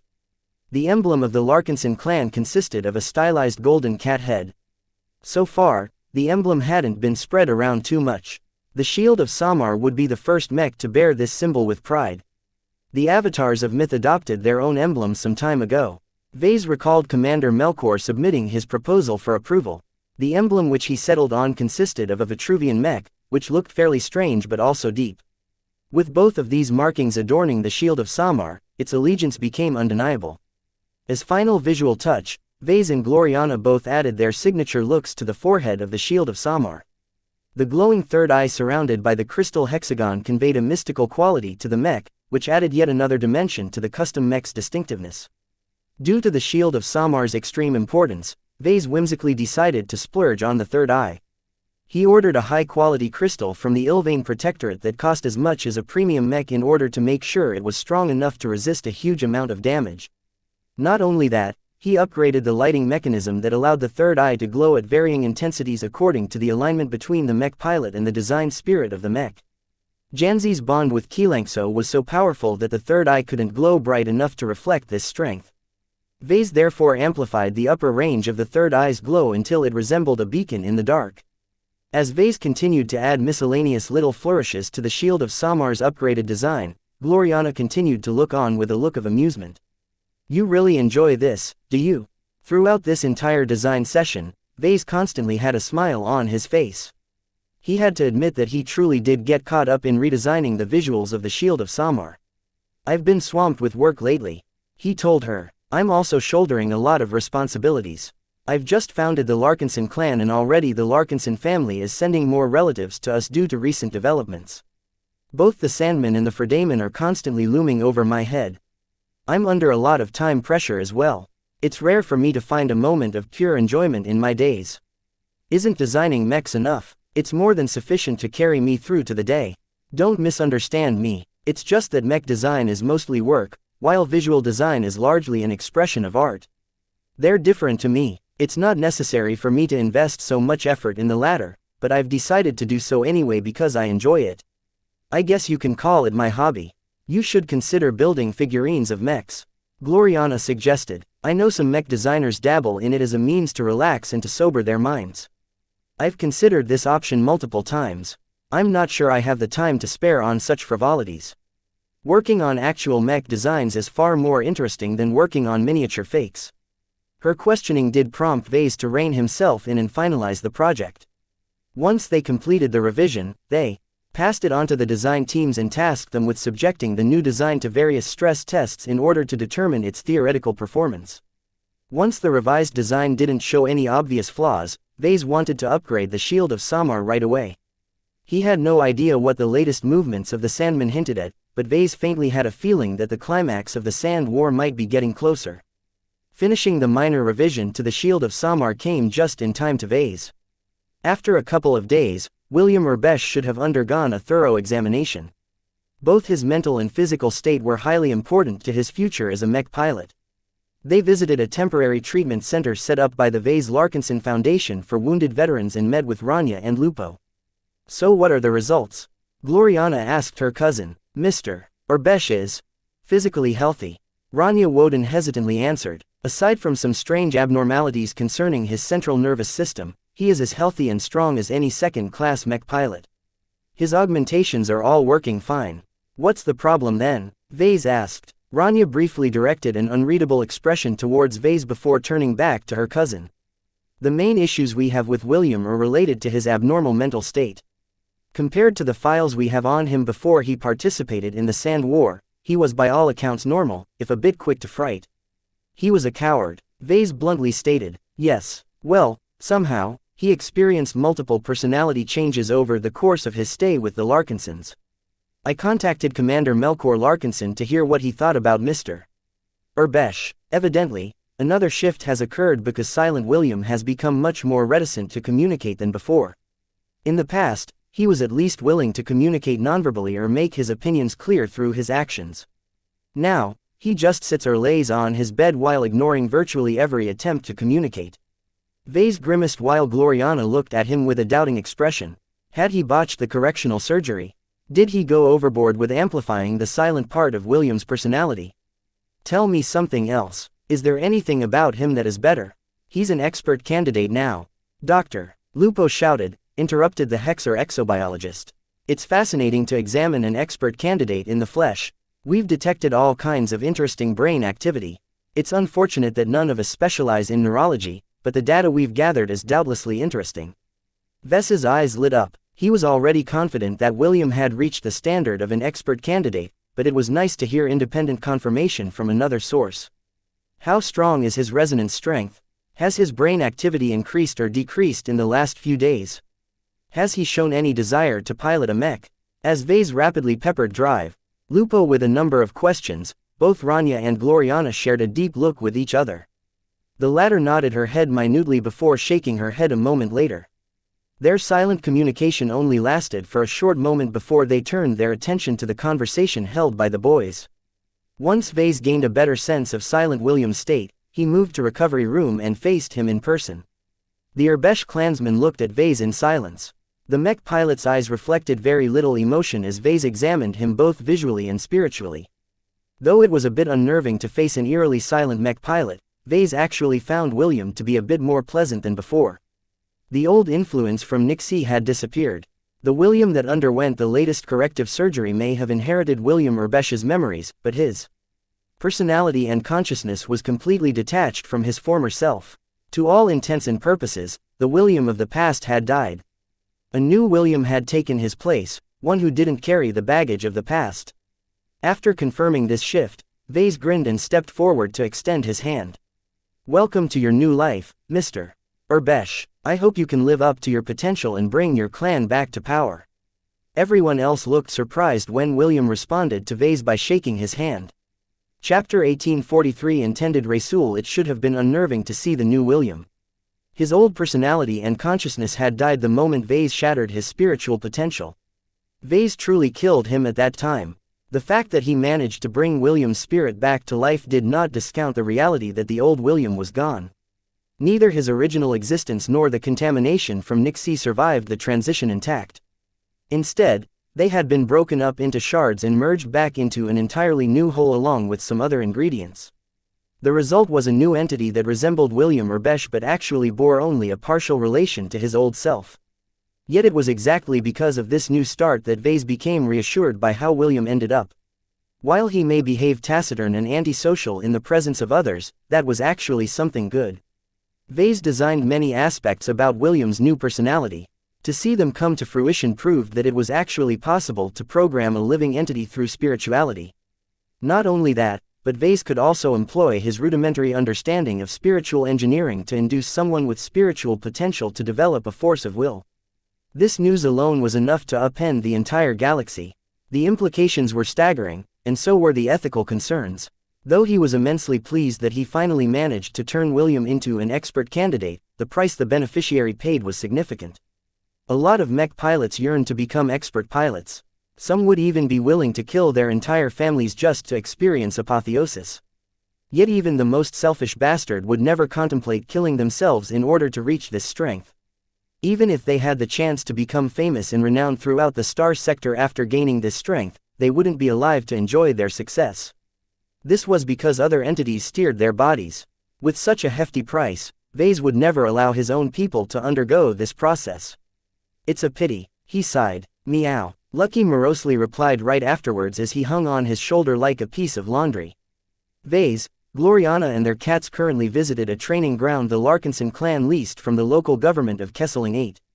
They moved to a well-fortified underground control center which projected and displayed numerous live training sessions. Both the Avatars and Sentinels spent a decent amount of time at this training ground. To confirm whether Silent William still retained his ability to pilot mechs, Vase assigned him a spare Crystal Lord. Though its X-factor and design quality was no match for his most recent works, that also allowed Vase to obtain results that weren't tainted by the abnormal properties of his more exaggerated mechs. The original William Urbesh specialized in piloting Axeman mechs. He branched out to piloting the resentful soldier due to the Sand War, but not a lot of time had passed for him to gain true mastery in this domain.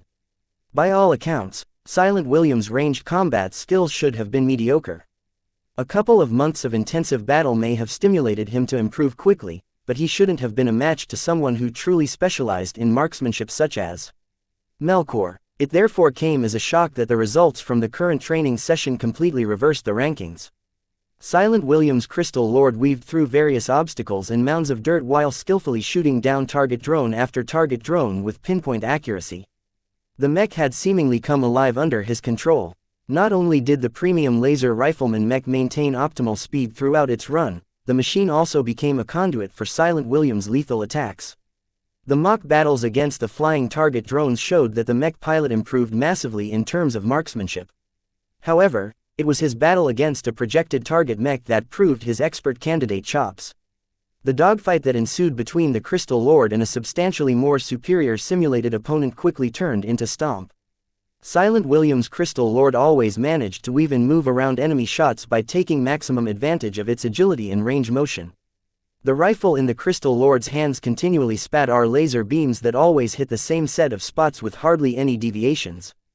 The Crystal Lord quickly dismantled the projected mech with surgical precision with hardly any drop in efficiency. "I'm very satisfied," Vase smiled. "It seems like William has not only managed to retain his piloting skill, but managed to improve far beyond the level one expected." He kept an eye towards Silent William's force of will throughout the entire practice session. The power-hungry force of will had been infused with a substantial amount of spiritual energy, empowering it beyond the standard of ordinary expert candidates. The head start provided by Vase and Cassandra Breyer had immediately propelled Silent William to the upper end of expert candidates. In fact, William might be enjoying some other boons that Vase wasn't aware of. It was difficult to know for sure considering how little Vase actually understood what he had done. The only concern that could mar his joy was whatever Cassandra Breyer managed to do. The spiritual product that came to inhabit William's mind and body had been contaminated by her mummified touch. Though her influence was relatively minor compared to his own, Vase was still a bit wary about the consequences. "Well, it's not like I'll be hosting him much longer," he muttered. "Soon, he's not my problem anymore. Meow." Once William finished his practice session, Vase made sure to send him back before making arrangements for his pickup. Due to the current state of the Star Sector, it was highly unwise to escort him back to the Centerpoint system. The sector headquarters of the MTA was situated in the middle of the border between the Friday Coalition and the Hexadric Hegemony. Though neither side dared to interfere with traffic to and from this pivotal star system, this only guaranteed the safety of ships affiliated with the MTA and vessels belonging to enormous trans-sector shipping companies. Fortunately, after a quick inquiry, Vase found out that he didn't have to be responsible for sending William back to Centerpoint. He only had to drop his charge off the closest MTA branch office or outpost. Kesseling 8 happened to be a moderate industrial planet, so it hosted its own MTA branch in order to regulate the local mech industry. Vase therefore assigned the battle criers to take Silent William and escort him to the doorstep of the MTA branch. Once William crossed into the premises, Vase was no longer responsible for his life. After Vase issued the orders, he found out that it would take some time for William to transfer to the nearest Rim Guardian presence. Only until the fraternity confirmed that William was truly him and not some imposter or clone would Vase be finished with this affair. Vase wasn't worried that the Rim Guardians would declare William to be a fake. Even if his entire psyche and personality changed enormously, there was still enough of him left to carry forth his identity. At least Vase hoped so. He needed to prepare a good story if the Rim Guardians started asking some uncomfortable questions. "You look glad, Vase. Are you so eager to see William go?" Gloriana prodded him the next day at the design lab. "It's a relief. This was an impossible mission for anyone.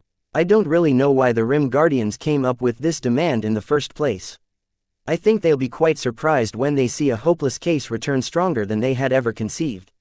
He wasn't worried that the Rim Guardians suspected that Vase mastered some secret technique that could turn mech pilots into expert pilots. This was such an outlandish idea that it shouldn't even be on their minds. It was already quite clear that Vase forced Silent William to participate in the Sand War. By defending the Bright Republic against the Sandman onslaught over many battles, the amount of pressure exerted on him was enormous. Every mech pilot that fought so many harrowing battles against the Sandman came out different. Melkor matured a lot and grew into his role as the Avatar commander. Many other mech pilots shed their innocence. Why shouldn't William be any different? Granted, His personality shift was the most extreme that Vase had ever seen, but it should still be believable, right? Hopefully they'll focus more on the results rather than the process, he whispered. In any case, Vase believed he would soon be able to access the guest portal of the Rim Guardians. There, he could purchase exclusive goods and services, get in touch with other mech designers who proved themselves, accept various missions and encounter other opportunities. With the support of the Rim Guardians, Vase could finally expand his reach outside the Komodo Star sector. It finally became possible for him to extend his influence to Vicious Mountain and Majestic Teal. Of course, all of that came at a price. The Rim Guardians definitely did not provide these kinds of benefits for free. With William out of the way, Vase devoted his full attention to his design projects. He soon turned to upgrading the Shield of Samar. The minor revision passed all of the simulated tests, just as he predicted. He decided to take this job seriously and brought Gloriana and both of his design teams to a workshop. The Shield of Samar was already locked in place, ready to be disassembled. Janzi was present as well. Since the Shield of Samar was her most possession, she couldn't bear to be absent when her mech was being worked upon. She wanted to witness every change with her own eyes. How long will this take? 3 to 5 days, Vase estimated. We'll be careful with your mech. Don't worry, it's in good hands. He wanted to work on the mech in person this time to ensure that nothing was botched. He brought his designs teams to the workshop in order to provide them with some hands-on experience in mechs. He soon found out that many of his mech designers never fabricated a mech outside of their mandatory classes back when they were studying mech design. Vase palmed his face when he saw how clueless his subordinates acted. Compared to seasoned mech technicians, people like Cherie Tovar and Mayor Tordo acted like babies. Fortunately, at least some of his subordinate mech designers knew the right end of a multitool. The two team leaders showed why they deserved their positions. Miles Tovar and Oscar D. Martin soon directed their team members and showed them how to perform their tasks. One mech designer that particularly impressed him was Meryl Truman, the former pirate designer that Vase added to his employ on a whim turned out to be a veritable grease monkey. She knew her way around with tools and possessed a very good sense on the most optimal way to fabricate a part or assemble it into place. I spent more time repairing mechs than anything else in the frontier, she explained. The mech market there isn't very active. Pirates are much more eager to restore their broken mechs rather than spend their precious K-coins on buying new ones.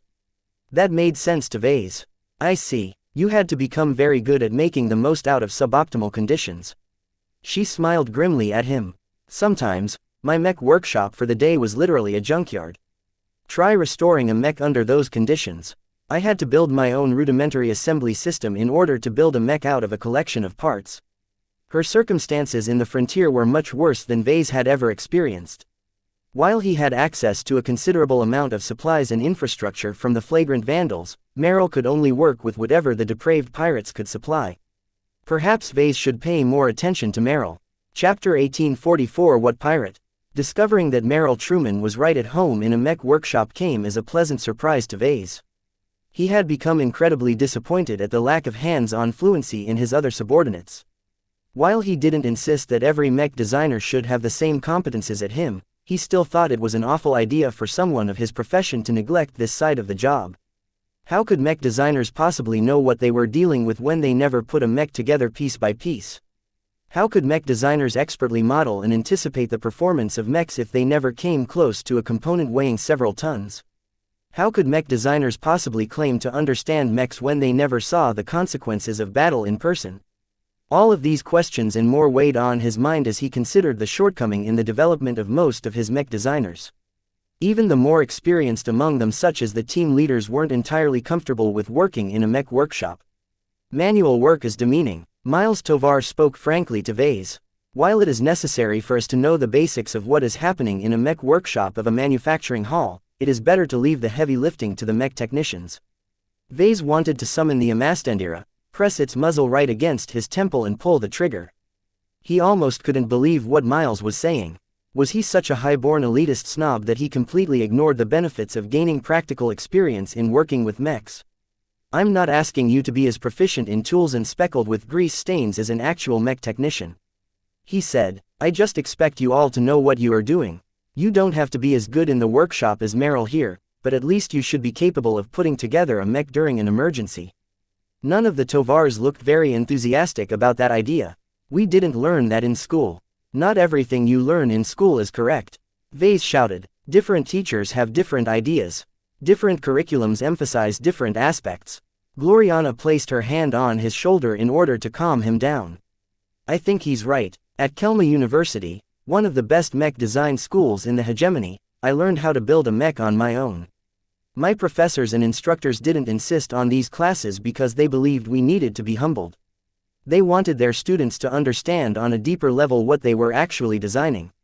When your only experience with mechs is working on them in a design interface, then there is a serious disconnect between your theoretical understanding and reality. Well said. Vase nodded in thanks at her explanation. You heard it. Since a second-class mech designer like Gloriana has to learn how to work in a workshop, then so should the rest of you. Don't complain. This is for your own good. Though some of them complained anyway, Vase would have none of it. Aside from the 3 who proved their chops, the other 8 were too inept. None of them could operate a 3D printer worth a damn, and their tools might as well be training weights in their hands. He quickly had enough. Stop. It's irresponsible for me to allow you to work on Janzi's mechs. The 8 of you should go. I'll arrange some training sessions for you at one of the local mech manufacturing plants. Each of you need to shore up your fabrication and assembly skills as quickly as possible. It took some time to set up these improvised sessions and cart the inexperienced mech designers to another site. People like Mayor Tordo who were just starting their careers would definitely be able to catch on quickly. The benefits of acquiring and improving this set of skills would definitely boost his competence. As for the older ones who long avoided mech manufacturing sites like the plague, they still weren't convinced of the merits of acquiring hands-on expertise and experience. It's a bit unfortunate that this school of thought is still going strong. He lamented to Gloriana. I hate the claim that mech designers only belong in a design lab. Gloriana shrugged. You're preaching to the choir here, Vase. I fully agree with you. I would never have come up with my current design philosophy if mechs are just wireframe models and lists of specifications to me. That said, there is some merit to this school of thought. Mech designers are separate from mech technicians.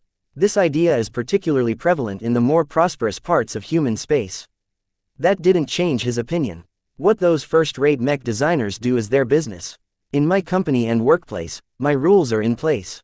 And one of them is that each mech designer in my design team better know their way around a mech workshop. Once he settled this issue, they resumed upgrading the Shield of Samar. Since the mech was very big, this took a lot of time. A lot of components had to be checked, repaired or replaced as years of use wore some of them down. Though it was no problem for them to continue operating for at least 5 years or more, Vase did not wish to leave anything to chance. Anything that maximized Janzi's chances of survival should be approved. Even if it was horribly wasteful to throw out components that could easily last for decades, Vase didn't care. Perhaps every mech repair shop in existence would look at Vase in horror, but most of his mind was not on preventative maintenance. Instead, he awaited the shipment of Briar alloy with great anticipation. When the battle criers finally transferred a tightly guarded container filled with bars of expensive exotics, Vase practically dove into them right away. Though Gloriana already knew that Vase intended to apply Briar alloy to his mechs due to working on the revision, she still found the shipment to be perplexing. Where are you getting all of this Briar alloy, Vase? Materials like these can't be found in the Komodo Star sector. My battle criers recently came into contact with a powerful black market organization during their previous excursion. Oh, she curled her mouth in distance. I see. I hope they didn't overcharge you. I can't stand their ilk. His pre-prepared excuse succeeded in passing muster, at least for now. While it was strange to encounter a random stash of Briar alloy in this part of space, the material mastered a lot to Vase and Janzi. They both wanted the Shield of Samar to be the most impervious rock imaginable. One unexpected benefit was that Gloriana really didn't like underground society. Anything related to pirates, dark mercenaries, smugglers, slave traders and other unsavory types repelled her to no end. They were disgusting degenerates in her eyes, and she wanted nothing to do with these low lives. Vase was different. The irregular part of society existed everywhere. It provided conveniences to those who weren't able to obtain what they wanted the regular way. While there was indeed a lot of merit in Gloriana's stance, that was because she had never been desperate enough to rely on the underground economy. She even thought that Vase should stop associating with underground organizations. Whatever you need, You can ask me before you go run off to pirates. She insisted with her arms placed on her hips. A mech designer of your caliber shouldn't be involved in this sphere anymore. Vase shook his head. I know what I'm doing, Gloriana. These connections are very necessary. Unlike you who can run off to your mother or your Woden dynasty every time you want something, I had to rely on myself in my early years. There is way more to human civilization than what is in the light. You're so insufferable. Though Gloriana continued to disagree with him, they eventually dropped the topic. This was yet another matter where they simply agreed to disagree. As long as Vase kept his black market interactions away from Gloriana, she wouldn't have a reason to fuss about what he was doing. In this way, he reluctantly managed to explain the source of all of the Briar alloy he bought from an unnamed black market organization.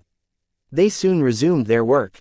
Since the shield of Samar consisted mainly of armor, it took a lot of time to process the new materials.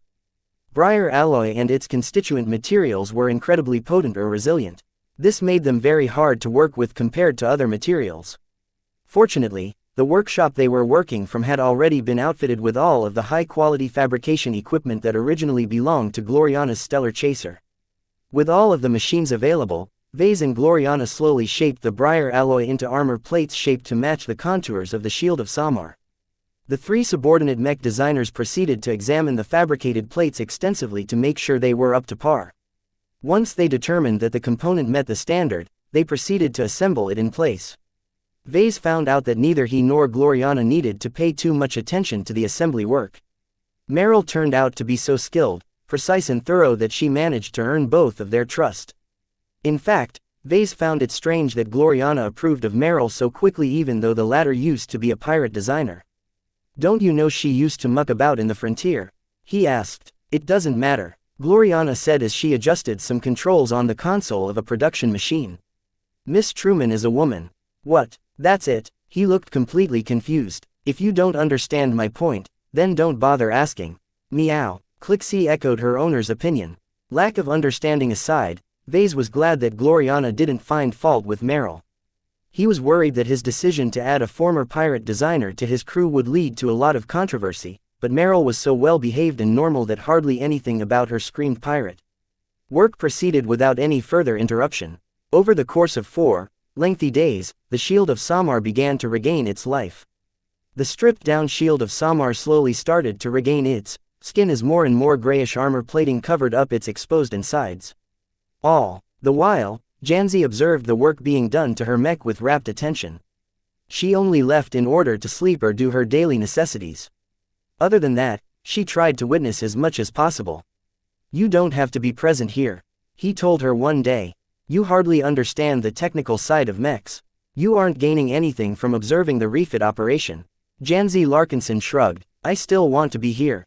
This is my mech. The bond she built up with her mech transcended far beyond the typical affection that mech pilots held for their machines. Vase did not quibble any further once he realized that Xianxia was absolutely serious about her decision. This was a matter of dedication to her. The Shield of Samar was an indispensable part of her life, and she couldn't bear to be away from it for too long. Vase was reminded of the old tales and legends where ancient swordsmen spent so much time with their weapons that they even brought them to bed. Even in the age of mechs, there were stories abound of superstitious people hugging their assault rifles in their sleep like they were stuffed animals. While it was easy to laugh at them and ridicule their behavior, Vase did not think they were doing something useless. To him, these dedicated soldiers and warriors were forging an emotional bond with their weapons. And this bond was not something fake, but a real spiritual phenomenon that could definitely make a difference as long as it was formed. The dedication that Xianxia held for her Shield of Samar and by extension its design spirit was probably the strongest that Vase had ever seen. Xianxia did not take her current connection to xianxia for granted, but always tried her best to deepen it and bring it to the next level. Chapter 1845 Truss. The star sector is becoming more and more turbulent. Calabast spoke as she draped her body over the couch. The 2 central wars that have been raging on have proven to be disasters to most people, but some see opportunity in them. Many actors are on the move. Grudges are being settled and greed is driving the patient into action. That all sounds nice, but what does that have to do with me? I'm not interested in participating in these power games. His strategic partner looked at him like he was an idiot. Anyone who catches the notice of the powerful is automatically involved. With all of the accomplishments you've made and all of the stunts you've pulled off, you entered the radar of many powerful people and organizations. You asked me what I've been doing recently. Do you know I've been busy with beefing up our counterintelligence operations? The amount of spies and informers that have sought to keep tabs on you has increased by over 7 times. Vase grimaced as he leaned back against his office chair while petting his cat. Meow. Lucky was rolling restlessly on his lap. What are these people after? You're a smart boy, Vase. You can figure it out. Suffice to say, it's hard to operate spies in the Ilvain Protectorate. Foreigners can almost never fit in and the native Ilvainans practically worship the ground you are walking on. That said, it's not impossible to succeed. So do I need to be more careful or something? There aren't any imminent threats now as far as I'm aware. I'm just telling you to exercise caution and be ready to react to various possible emergencies. Despite the peace reigning in the Ilvain Protectorate and the strange withdrawal of the Sandmen, our star sector is anything but stable. Vase offered her a confident smile. After the incident on Cloudy Curtain, the Executive Council and I have thoroughly expanded and updated our contingency plans. I've avoided committing too much to any state or organization, including the Ilvain Protectorate. It sounds like you are steadily drawing down your commitments to the Komodo star sector. Reducing the headcount of the LMC and encouraging the Larkinson clan to go spaceborne are all meant to make you more mobile. It's never too early to prepare for my upcoming grand expedition. Transitioning from living in a state to living on a starship for years on end is very difficult from what I've learned. The 9 years I have left is not enough to facilitate a complete transition. Calabast crossed her arms, her red lips curled into a frown. There's more to it. To me, it doesn't seem like you plan to stick around in this star sector for long. I read your browser history. You've been reading up on Vicious Mountain lately. Are you trying to run from the hegemony, or Gloriana's mother? I was just looking into the possibility of expanding the LMC into Vicious Mountain. Vase raised his hands in innocence. Now that I've completed the Rim Guardian Fraternity's initiation mission, I can hopefully access their extensive trade network. With how turbulent our star sector's mech market is these days, it seems prudent for me to start looking elsewhere for business opportunities.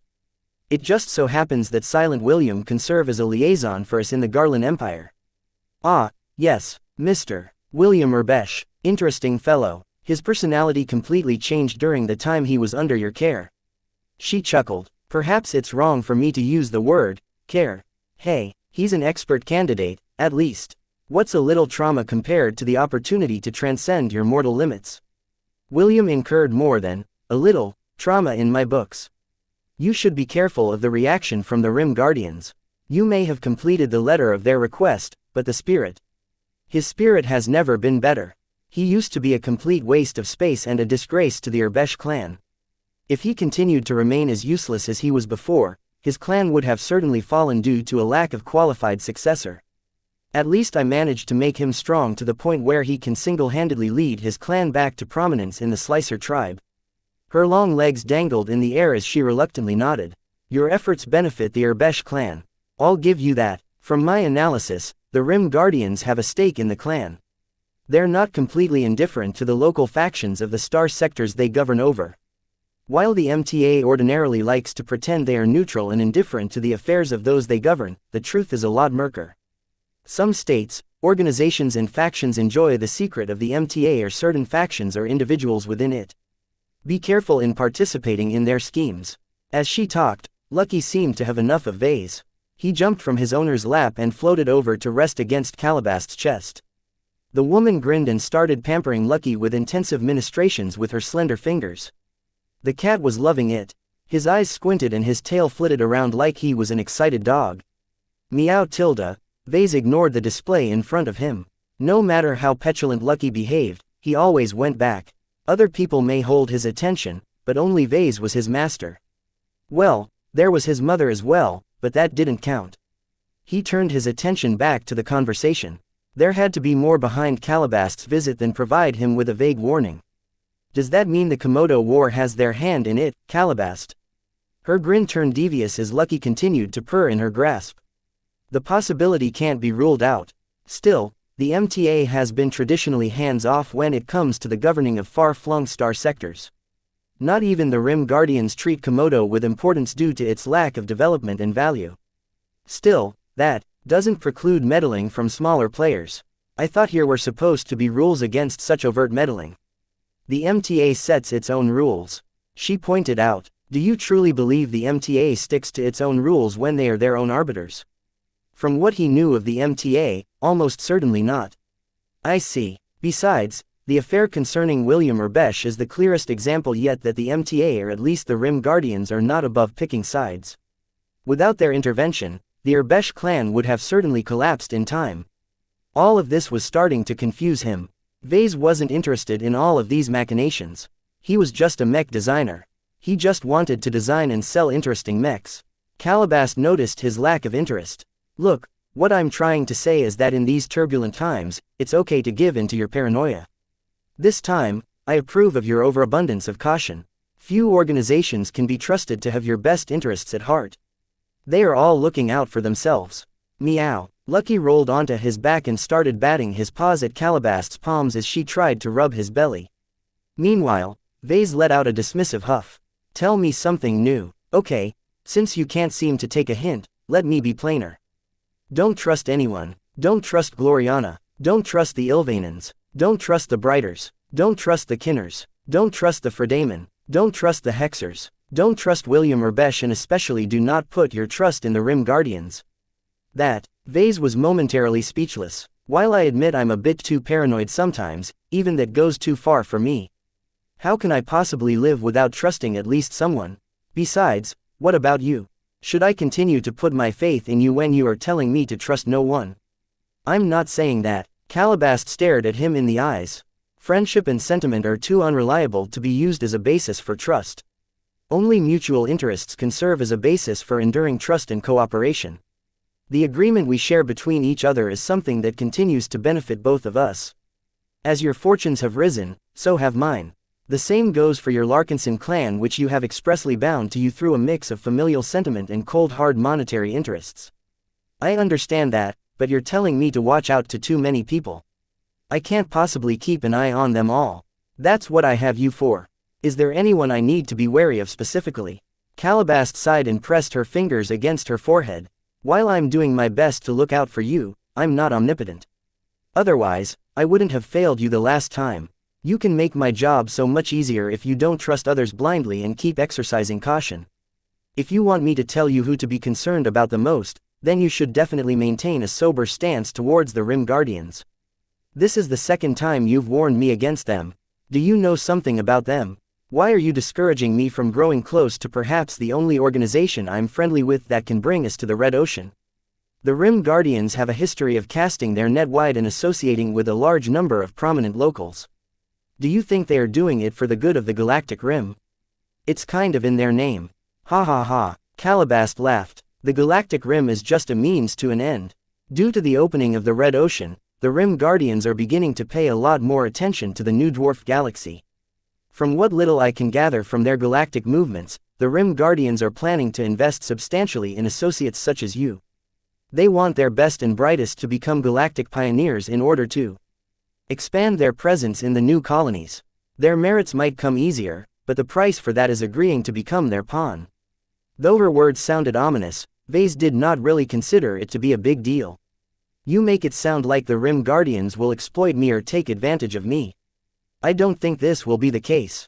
From what I've heard, my relationship with the Rim Guardians can be as equitable to the one I have with you. Both of us can gain something out of this cooperation. While the Rim Guardians are admittedly more powerful, they don't really care about individuals such as me. As long as I work within the constraints of their rules, they shouldn't treat me unfairly. The conversation quickly ended after that. Calabast decided not to provide Vase with other intelligence. Nothing acute was on her radar this time. All of the possible threats to Vase and his people were latent at this time, though that did not mean that nothing was going on. It was just that Calabast couldn't give Vase anything solid. One final word, Vase. That Hexer commission I told you about earlier is being reworked right now, but that does not mean it will stay open to you. The Temple of Hexism is merely looking for any boy who can design a mech. It doesn't necessarily have to settle for you. If you don't move in time, your opportunity might get snatched away. Vase sneered at her. I'm not rethinking my stance on the matter.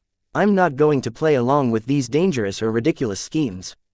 If some other boy agrees to become a woman for the duration of the mission, then be my guest. I don't care about the penitent sisters. While I would still like to build up my relations with the hegemony, it's not as important as my other goals. Gloriana won't be pleased if she hears that. It was partially due to her efforts that she managed to secure this opening to you. Are you going to let her hard work go to waste? Well, I'm not about to let her suffer a clinical death or undergo a gender transition. They decided to end their meeting there before the situation devolved into a shouting match. Though both of them differed in opinion, Vase nonetheless came away from this conversation with a bit more preparedness against the Rim Guardians. If Calabas turned out to be right, then his abundance of caution would definitely pay off. Chapter 1846 Accelerated Expansion. His tense and vague meeting with Calabas was just a brief interruption of his current routine. With nothing requiring his attention for the foreseeable time, Vase freely immersed himself on working on his mechs. He felt a lot of relief at being able to finalize to the refit of the Shield of Samar. The mech started off as a airily eccentric third-class super-medium space knight. Now, its vastly improved armor system paired with upgrades to a couple of key systems turned it into a veritable bastion in space. The moment Meryl and the rest put the final pieces into place, they subjected the mech to an extensive amount of examinations. Nothing seemed amiss, which wasn't surprising considering how closely Vase and Gloriana paid attention to every detail. Technically, the mech still needed to undergo a raft of testing. This wasn't strictly necessary, but highly recommended. A mech that experienced so many changes almost certainly experienced a lot of shifts in many areas. While the Shield of Samar was still an Aurora Titan mech, its specs and configuration differed so much that Janzi basically had to relearn how to pilot her personal mech. As she was about to board the transport that had already been loaded with the upgraded Shield of Samar, Vase stopped by the Avatar base to see her off. "You've certainly changed," he said after he patted her shoulder. "You're a far cry from the young woman who bewilderingly managed to become an expert candidate all those years ago. You've grown into a fine expert pilot in the making. The way you carry yourself and the air you radiate is already affecting the people around you like a real expert pilot." She smiled briefly at him. "I'm a far cry from an actual expert pilot like Venerable Brutus Woden. He is a true example to look up to. I'm satisfied with my mech, but not myself. What's the problem? I don't know. I feel as if there is something missing in me." She closed her eyes for a moment. "I'm luckier than most of my fellow mech pilots for becoming an expert candidate, but I never felt as if I deserved this honor. Being chosen is not the same as being worthy. Is that the reason for your lack of progress lately? I'm not in a hurry to advance," she said. "In my current state, I would never allow myself to become an expert pilot. I have to be absolutely certain of who I am and what I am fighting for. Being a Larkinson is not enough. Are you confused? Don't worry, Vase. Everything is fine. I've received lots of advice and words of wisdom from the other Larkinsons." There was nothing Vase could do to ease her promotion. She needed to find her own way to break past this crucial point. He didn't really understand what was necessary for expert candidates to advance to expert pilots. There was a world of difference between their respective force of wills. Whereas it was largely formless and powerless to expert candidates, they gained real power once they became expert pilots. The differences between the two were both subtle and profound. Both of them possessed the same abilities but at vastly different strengths. There was something about expert pilots that made them special. Journeymen like Vase relied on design seeds. Expert pilots like Ganso and Brutus put most of their spiritual strength in their force of wills. The evolution of force of will was therefore key to the advancement of mech pilots. If Vase followed this line of reasoning, then willpower was likely the key to Janzi's promotion. As long as she developed enough will, she would certainly prove herself worthy one day. He just hoped this day wouldn't come too far in the future. Once Janzi and the Shield of Samar flew off into orbit, Vase considered this side project to be done. With how much care and effort he put into the upgrade project, Vase did not anticipate any major deviations. It was always easier to anticipate the performance of a variation of an existing mech. Since he was already at the Avatar base, Vase decided that he might as well look around. With Lucky exploring him and Nida and a handful of bodyguards trailing behind him, his arrival immediately caught the attention of the Avatars. Vase had to wave them down several times in order to force them to resume their duties. Overall, he was very happy with what he saw. The Avatars hadn't grown any weaker since their forced departure from Cloudy Curtain. If anything, his Avatars grew stronger. There were several reasons why he thought so. For one, the cohesion between the avatars increased. The circumstances that led to their departure did not cause them to lose heart. Instead, they became more emboldened. Siding with Vase meant agreeing to abandon the Bright Republic. Though this was a harsh choice for many of his subordinates, the avatars largely committed to their boss. They were willing to leave everything behind in order to take part in a risky but promising venture. Second, the formation of the Larkinson clan invigorated everyone related to the Larkinsons. This not only included the members of the clan, but also the people around them. Since the avatars were completely dedicated to Vase, they also became affected by the significant shift in purpose. He was gratified to see that every avatar, particularly the mech pilots, became more and more invested in their new identities. Being an avatar meant something now. It wasn't just a job anymore. Part of the growth in the avatars was reflected by the addition of new members. Ever since they settled down on Kesseling 8, Commander Melkor cautiously started to recruit a select number of Ilvanans. Due to their fanaticism and worship towards the Bright Martyr, thousands of mech pilots constantly applied to join the avatars. Only a few dozen Ilvanan mech pilots got their wish. Not only did Melkor and Vase want to make sure the Ilvanans were more committed to Vase rather than their faith or the Protectorate, they also wanted to maintain the high standards of the avatars by hiring the best. The only ones who eventually managed to pass through the gauntlet were those who successfully proved themselves. To no one's surprise, the overwhelming majority of new recruits consisted of elite Kronan mech pilots. Their strength and competences as well as their prior battle experience easily earned them the respect of the original members of the avatars. Though cultural and religious differences still plagued their interactions to an extent, both groups didn't hesitate to find common ground. Though the professionalism and discipline exuded by the elite Kronan mech pilots made them rather stiff to be around, they also fit in well for that reason. Their military bearing masked some of the intense religious beliefs they held. This reminded many veterans in the avatars of the elite mech pilots of the Mech Corps. Vase observed something else that brought him a lot of hope. The days where the avatars were forced to restrain their expansion was largely gone now. After several years of investment, training and indoctrination, a large and solid cadre had formed. These vital and loyal avatars served as the skeleton of a larger, greater mech force. According to Commander Melkor's plans, he would continue to recruit more Ilvanans until their numbers were bolstered by 200 new recruits. Combined with the Larkinsons and other Brighters that had also signed up with the avatars, Vase hoped to grow the avatars into a mixed mech force comprising up to 500 mechs. 70% of them would consist of spaceborne mechs and mech pilots. The remainder revolved fully around landbound mechs. Of course, this 70-30 split was not set in stone. In the future, when his mech pilots became more skilled and his mechs became more versatile, he hoped his mechs and mech pilots could operate in multiple environments. In fact, many second-class spaceborne mechs in use in the Friday Coalition and the Hexadric Hegemony also functioned as aerial mechs in a pinch. This was something that Vase definitely wanted the avatars to work towards. Though expanding the avatars to 500 mechs sounded a lot, it was even more exaggerated for the living sentinels. His lesser mech force was slated to field double the amount of avatars. At 1,000 mechs and mech pilots on its roster, the living sentinels would soon possess the strength to contend against military units. In fact, both Vase and Commander Magdalena wanted to expand the sentinels even further and turn it into the equivalent of a mech regiment. They cut those plans short when they came across several problems. First, their funding would become rather strained. Procuring so many mechs and hiring so many mech pilots and support personnel wasn't cheap. Second, procuring all of the carriers necessary to transport so many mechs simply couldn't be done during this awful climate.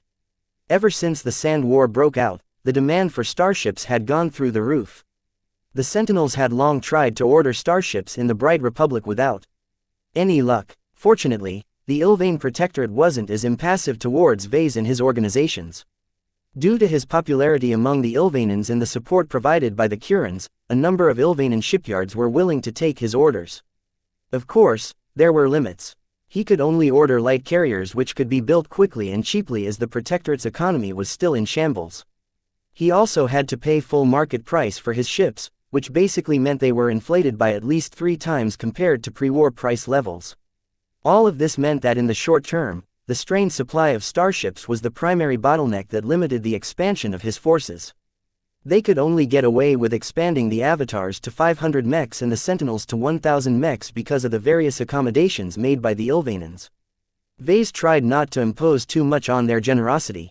Not only did he wish to avoid owing any favors to them, his forces also had a lot of difficulty in finding spacers to crew all of those ships.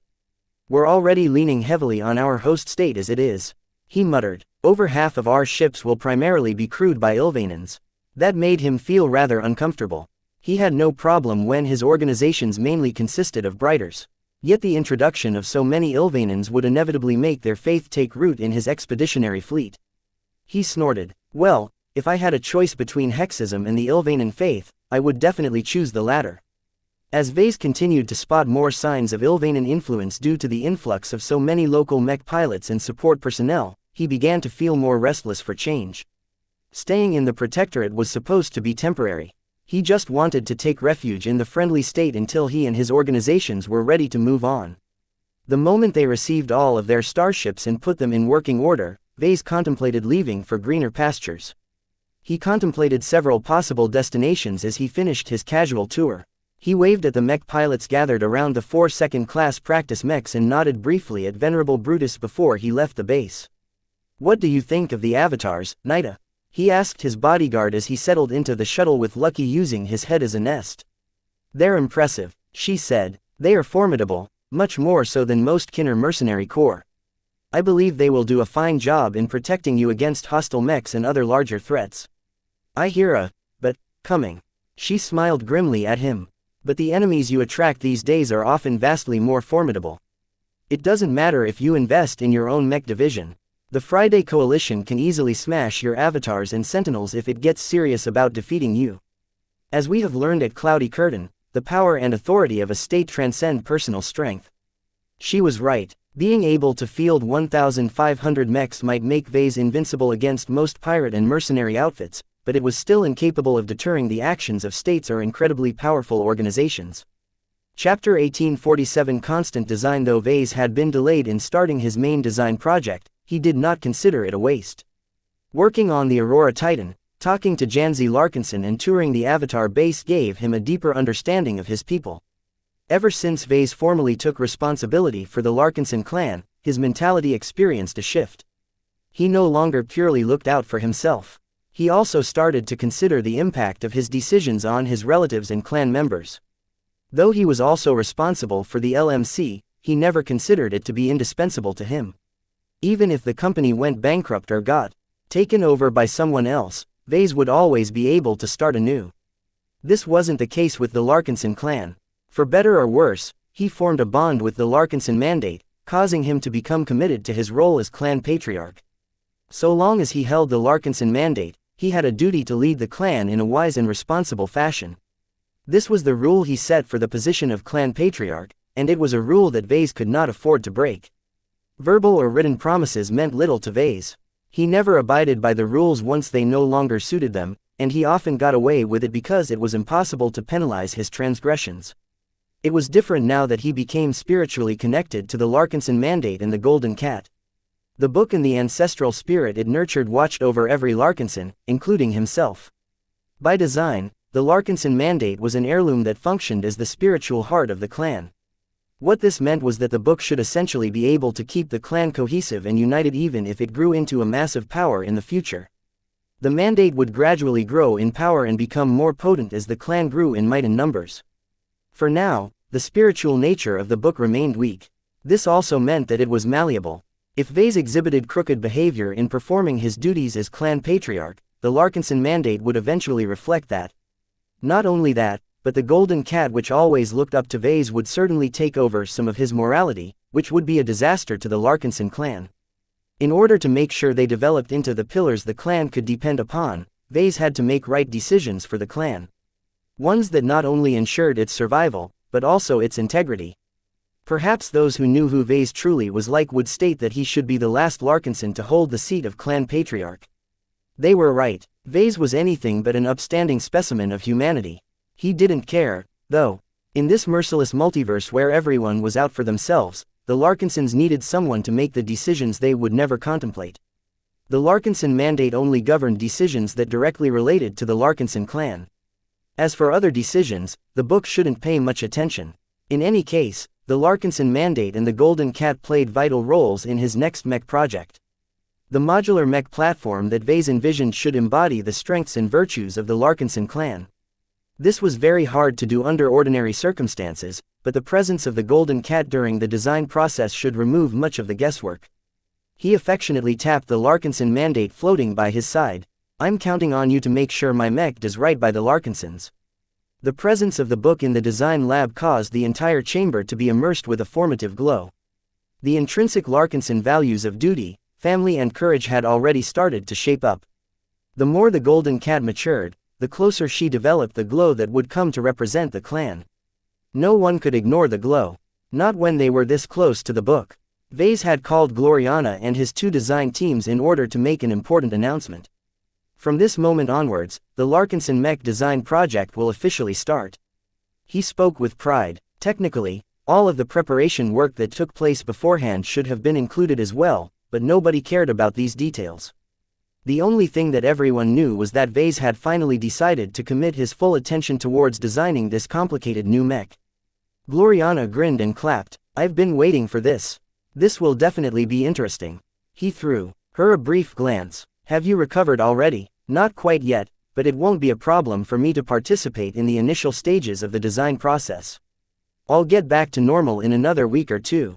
I'll definitely be able to keep up with you by then. That was sufficient. He turned to his design teams. All right, to many of you, participating in this project will be the first for you.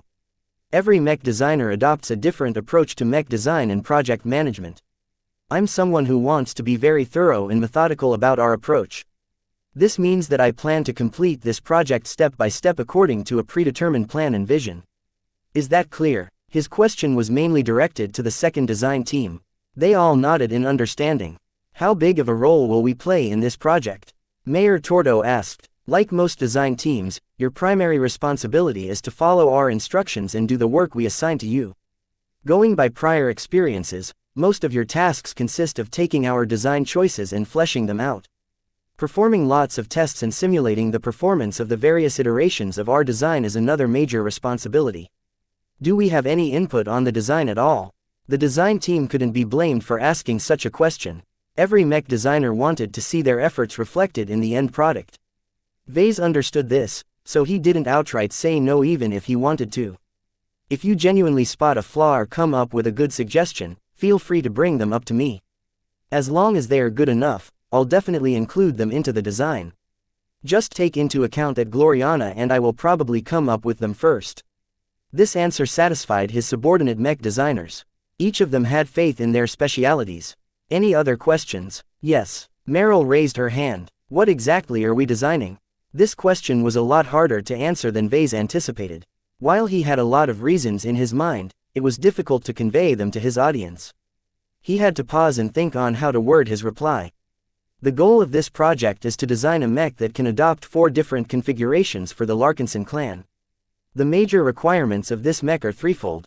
First, it has to be a modular mech platform with several spaceborne configurations.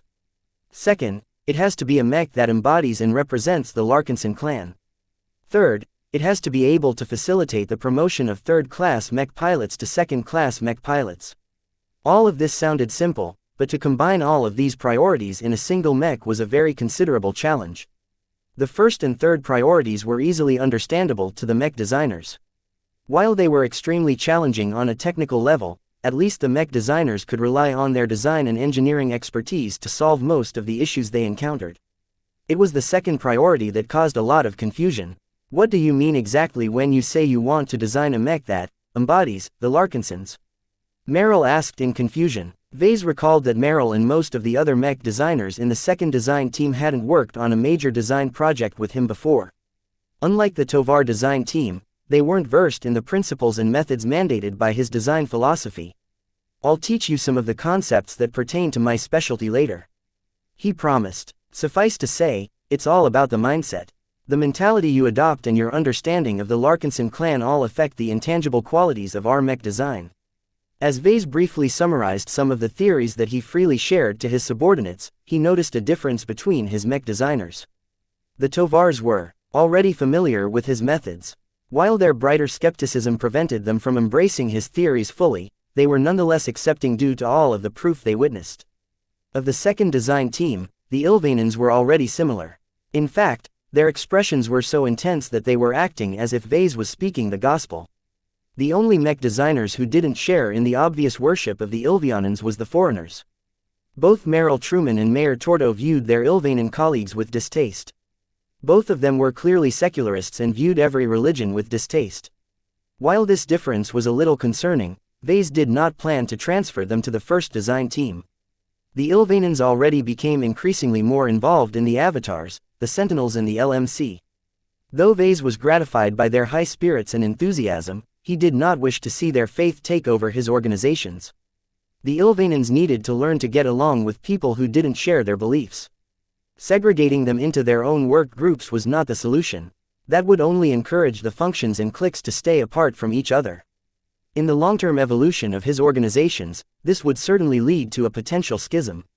We can bring the second design team up to speed later.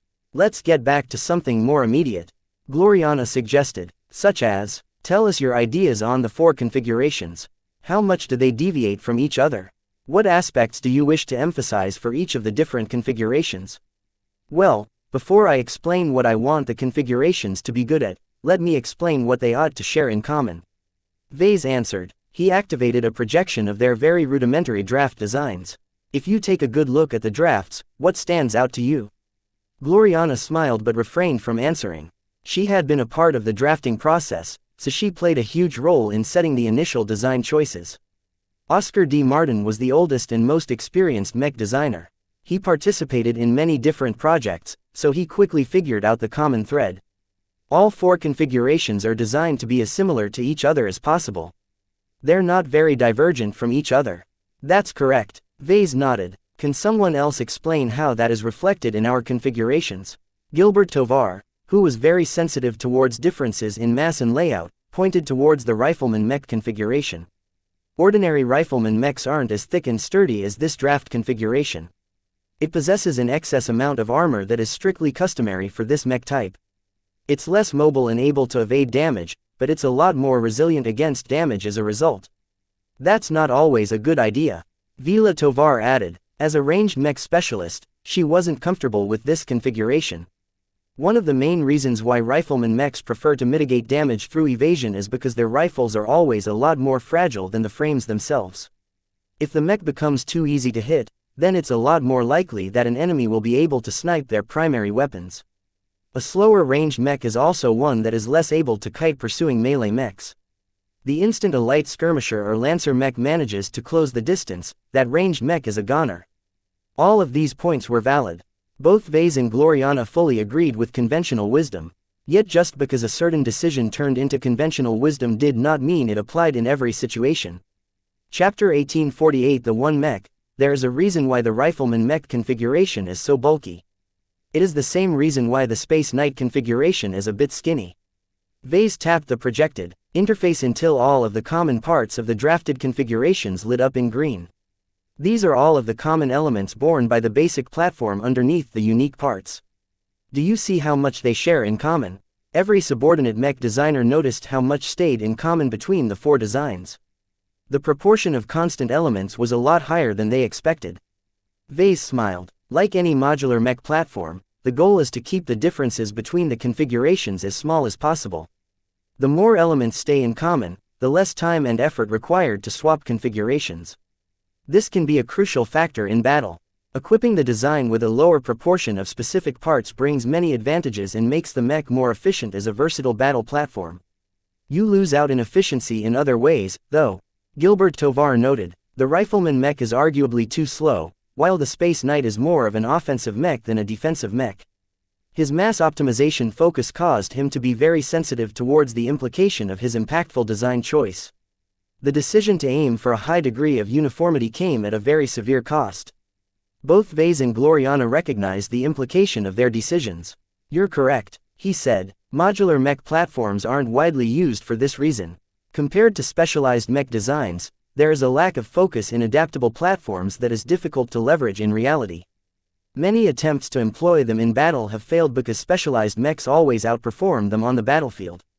The lack of versatility of traditional mech units is mostly compensated by their division of roles and good utilization of the characteristic strengths of their mech types. This is especially the case from a macro perspective. It was generally a very bad idea to adopt modular mech platforms on a mech army-wide basis. In fact, it was already very problematic on the level of a mech division and mech regiment. The luxury of being able to swap configurations and loadouts was not as big of an advantage as the theorists initially thought. Mech pilots were creatures of habit and mostly wanted to get better at one specific fighting style. It was a bit too much to ask them to become proficient in half a dozen different mech types. For this reason, the modularity and adaptability aspect of the modular mech platform wasn't being used. Once these advantages ceased to be a factor, what did the mech units have left? They were stuck with an inferior, overpriced, inefficient and maintenance-heavy mech model. As Gloriana outlined the general shortcomings of modular mech platforms, the subordinate mech designers grew more confused. Miles Tovar raised his hand. If the two of you are already aware of the many shortcomings of the mech platform, then why utilize it at all, especially for something as important as a mech intended to strengthen the Larkinson clan? Vase smirked and crossed his arms. Just because a solution is suboptimal in most cases doesn't mean it is a failed invention. There are applications for every possible mech, even the trashiest ones. Let's consider our situation. Aside from the requirements I've already mentioned, there are a few more conditions and constraints that have led me to the modular mech platform as the optimal solution for my needs. He raised a finger. First is how much time it will take for us to satisfy our needs. The Larkinson clan has a lot of mech pilots, and they are mostly specialized in a single major field while minoring in several other ones. While this allows them to pilot multiple types of mechs, they really won't do as well if they are piloting a mech they minored in. This means that selecting a single mech type such as a rifleman mech won't cover all of our mech pilots.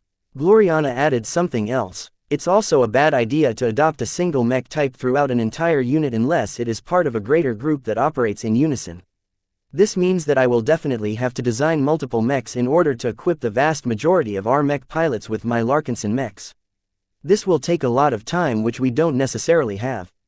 I have other priorities as well, and I can't devote too much time on multiple mech designs that will only really service a small group of mech pilots. Choosing to go for a modular mech platform conveniently allows me to settle with a single design, though with 4 internal variations. Do you really have to design a mech that is able to cover most of the Larkinson clan's mech pilots? Mayor Tordo asked. The avatars and sentinels already make use of a diverse selection decent mech models. They're perfectly serviceable, only in the present, Vase said. Our future needs are vastly different.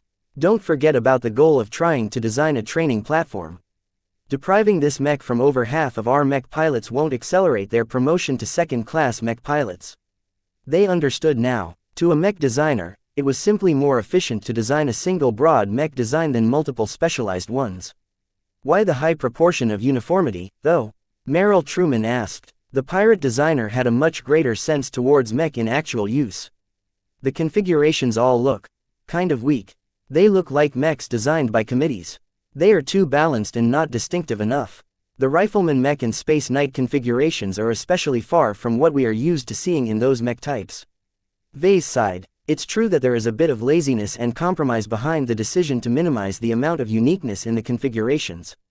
Going too far on the other end essentially negates the fundamental decision and will become no different from designing 4 separate mechs. I have set a hard deadline of 3 months for this project, and I intend to stick with it. With so little time for a design as complex as a modular mech platform, many sacrifices have to be made. What about the performance, then? It's not as awful as it seems. He smiled again. He tapped the projection to highlight the armor coverage of the mechs. All 4 configurations will use the same briar alloy as the principal material of their armor systems. Yes, that's right. The same second-class alloy that we have just used to turn the shield of Samar into a mobile bunker will also be applied to this design. This came as a shock to all of them. Even Gloriana hadn't fully accepted that Vase settled on this choice. Where are we getting all of this briar alloy? I have a supplier who promised me as much briar alloy at favorable prices. The only issue is that the supply of this material is not too much. This means that it's enough for us to reserve this material for internal use. I don't intend to squander this valuable alloy on other products. So you're going for the same effect as with the revision to the Shield of Samar. You want to rely on the superior quality of one of materials to elevate the quality of the Larkinson mech by force. It sounded a bit bad, but that was essentially right.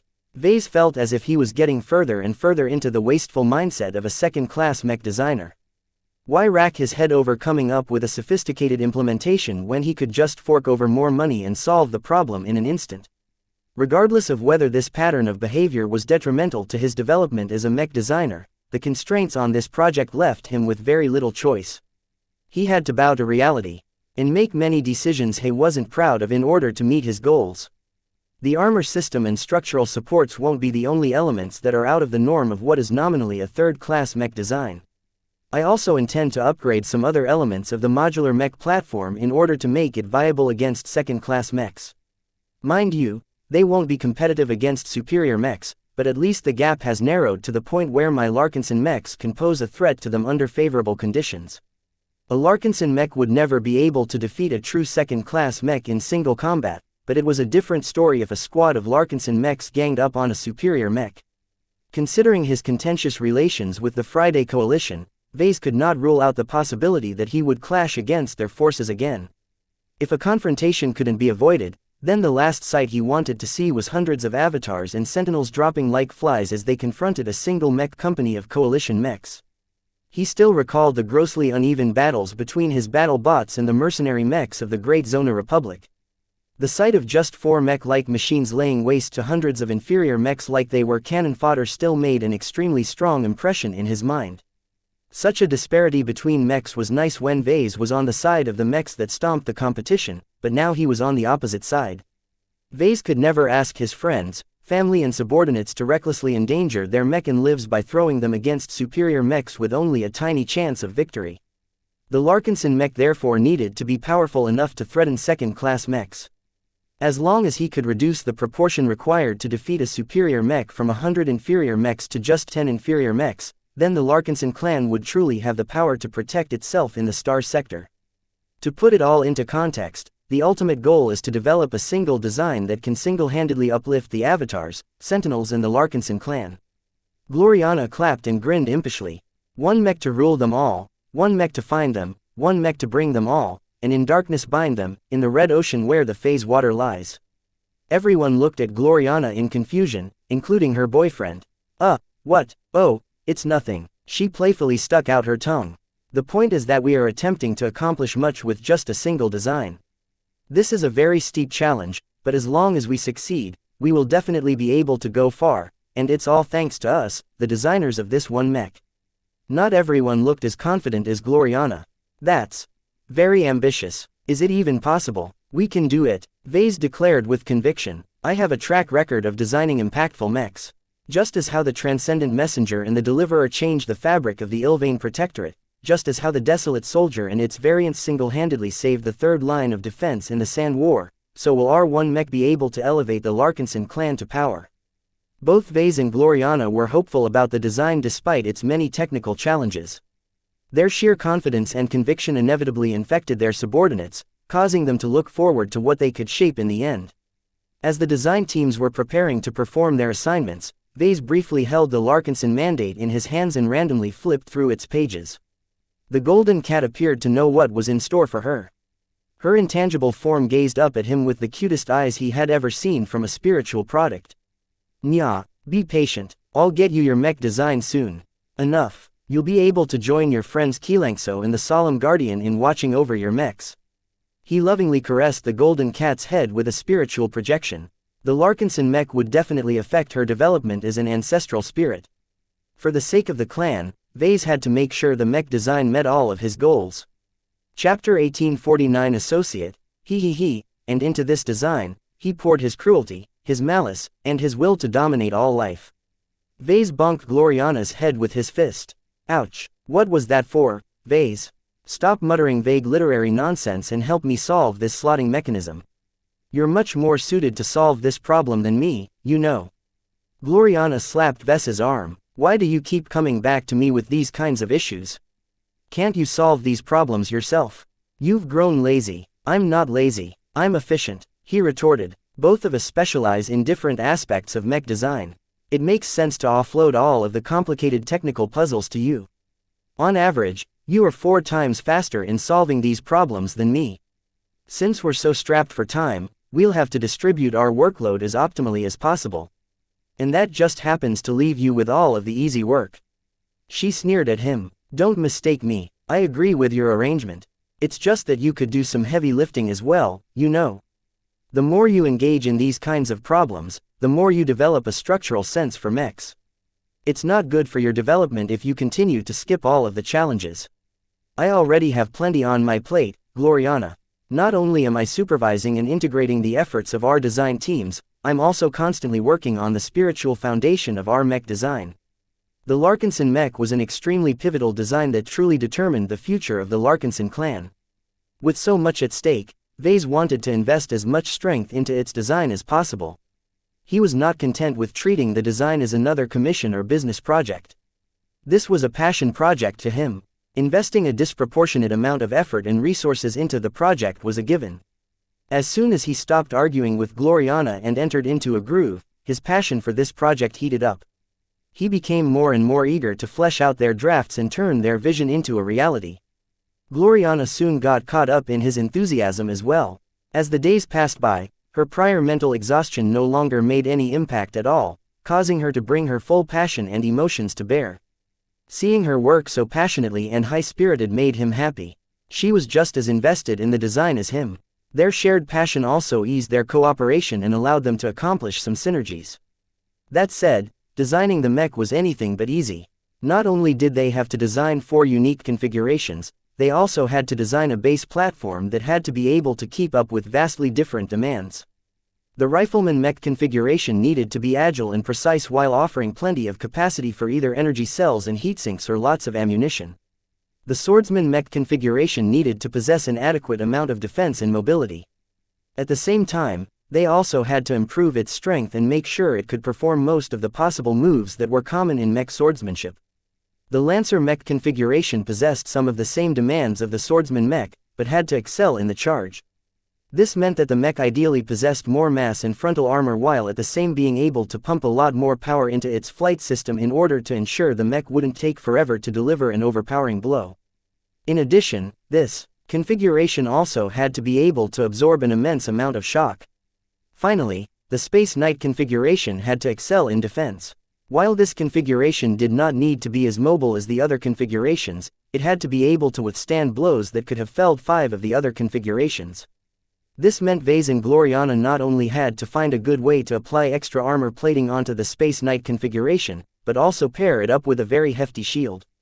If Vase designed 4 self-contained mechs, then Vase could easily meet these requirements. Yet because all of these requirements had to be applied to the same mech platform, everything became more complicated. The interconnectedness of the 4 configurations with each other and the mech platform was very difficult to deal with. Vase had been forced to create an elaborate database with flow charts, objective trackers and timetables in order to keep organized. Though involving the 2 design teams in the project increased his organizational burden, their assistance was essential in keeping the project on schedule. All of the smaller tasks and less important problems could be handed off to the novices and apprentices. As long as someone senior to them checked over their work, the project progressed substantially faster than if Vase and Gloriana had to do everything themselves. Though Vase thought about adding another design team more than once, he refrained from doing so. There were only Ilvanans available to him right now, and he did not wish to increase their representation within the LMC any further. During the days when he designed his mech, he shoved as many distractions aside as possible. The LMC calmly chugged along under the lead of Raymond Billingsley Larkinson while the Larkinson clan leaned heavily on the Executive Council to manage its affairs. Only the most urgent or important matters merited his personal attention. One day, a message arrived that caused him to pause and leave the design lab right away. Though the Larkinson mech was important, the message sent to his comm was even more crucial to his future. The Rim Guardians finally called back. Please hold the fort for me. I need to answer this call as fast as possible. Gloriana gave him a reassuring pat on his arm. Your project is in good hands.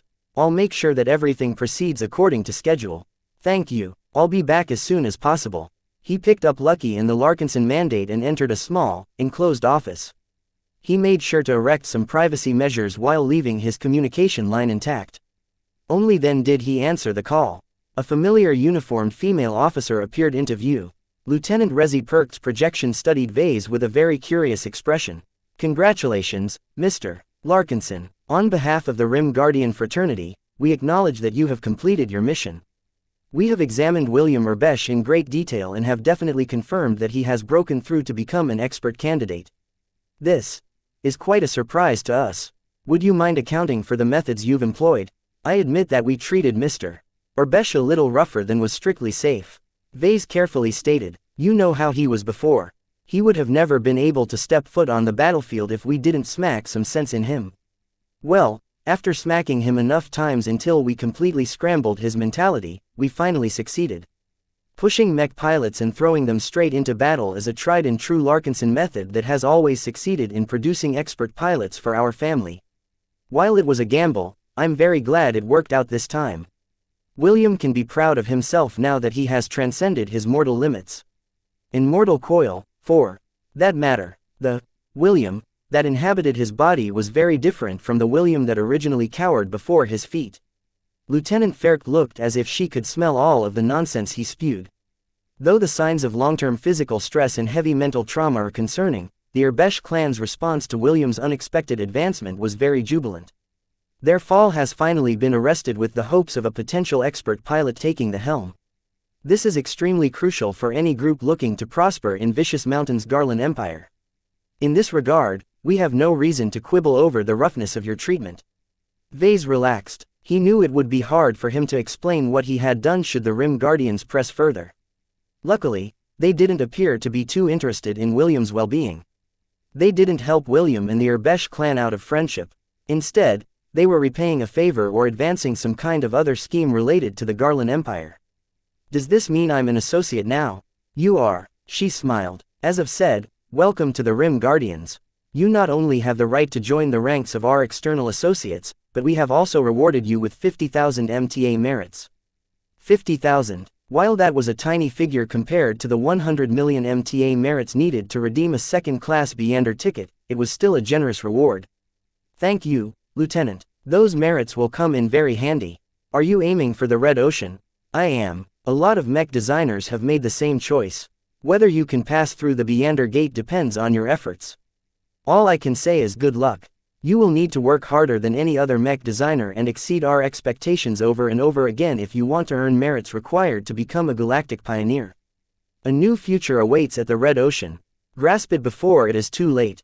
Vase had the sense that Lieutenant Ferkt had memorized those last words because her superiors told her to. The MTA certainly wanted to take advantage of as many mech designers as possible. As the only supplier of MTA merits, they were definitely making a killing right now with all of the mech designers eager to earn more points. Since Calabast warned him about the motives of the Rim Guardians, he remained wary of any traps. At the very least, he wasn't as eager to meet the needs of this powerful organization as before.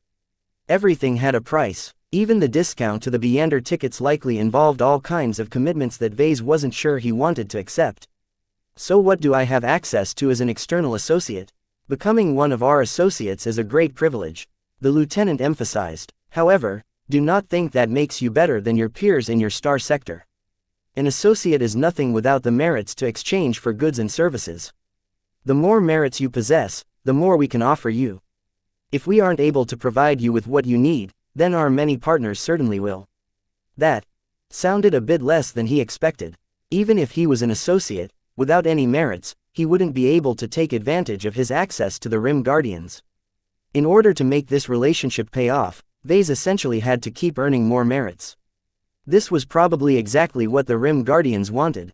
Only through continuous milkings would they be able to extract the maximum amount of value from their serfs, associates.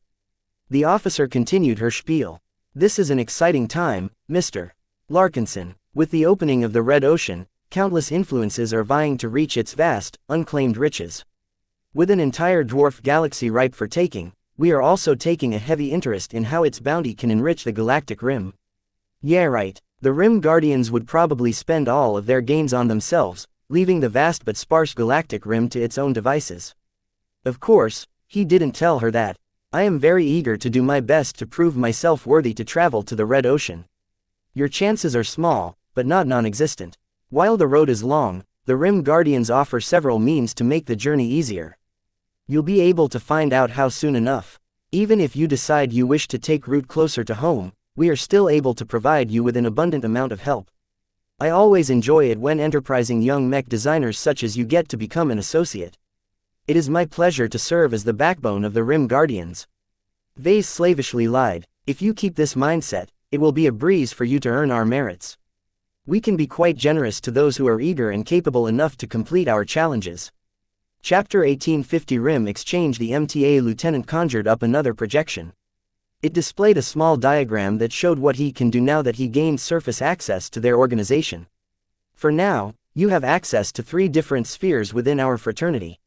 First, the business network can offer you many opportunities to earn money, find clients or expand your reach. You can also find new partners and suppliers who can offer you benefits that can't easily be matched by others. This sounded very interesting to Vase. Gaining access to the business network was exactly what he was aiming for. Though it wouldn't be cheap, Vase would probably be able to benefit a lot as long as he had enough merits to secure what he needed. Is this where I can form a business contract that is guaranteed by the Rim Guardians? She nodded. This is a popular service of ours. We offer many different forms of guarantees and protections. The best ones can be quite expensive in terms of merits. Most of the time, the basic ones are sufficient for your needs. Do take into account that if you wish to rely on the cross-sector services of RG Logistics, our trade company, you will need to pay an initial fee. How much? The price to access the Yena star cluster is 100,000 merits. If you wish to extend your business to the entire galactic rim, then a small price of just 10 million merits is sufficient. This is quite a bargain compared to the prices that other organizations charge. Mind you, these are all one-time fees. You only need to pay once in order to unlock access to our expansive business network. Vase almost wanted to puke when he heard the second figure. 10 million merits was enough for a third-rater to become the lowest form of galactic pioneer. The price to access the Yena star cluster was far more reasonable by comparison. This meant that Vase would not only be able to pay for the backing of the Rim Guardians in the Komodo star sector, but all the other star sectors in the cluster as well. A star cluster typically consisted of 2 to 20 star clusters. Unlike star sectors, the grouping of star clusters were mainly formed for administrative, historical or arbitrary reasons. In time, this artificial grouping became a natural one due to how the star cluster was run and how the star sectors always gravitated towards each other. The Yena star cluster was by all accounts an unimpressive one, just like almost every star cluster close to the frontier. It encompassed 8 star sectors in total, and included Komodo, Vicious Mountain and Majestic Teal. The most notable star sector of all was the Winged Serenade star sector. It served as the central star sector, which was sort of like a capital of the entire cluster.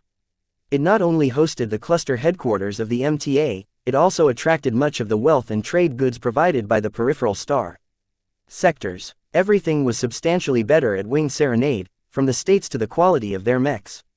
To be honest, some of our most valuable services and offerings are only available at our cluster headquarters in Winged Serenade. The lieutenant spoke. It shouldn't matter too much to you at your current stage, but once you advance to senior, I highly advise paying a visit. I will keep that in mind.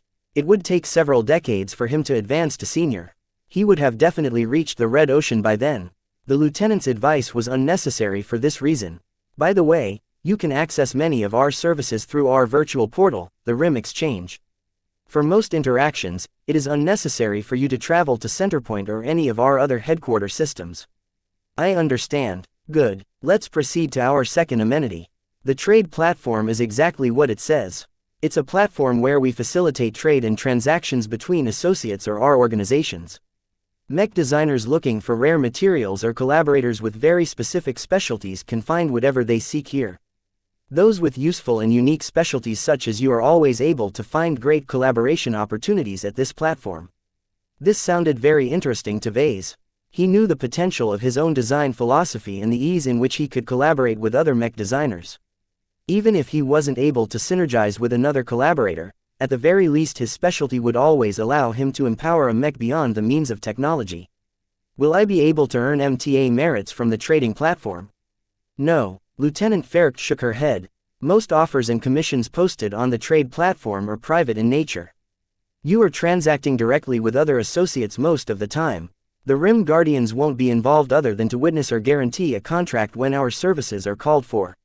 Be wary when you make a deal with some, as associates won't hesitate to exploit you if you are inattentive. Her words deflated his hopes.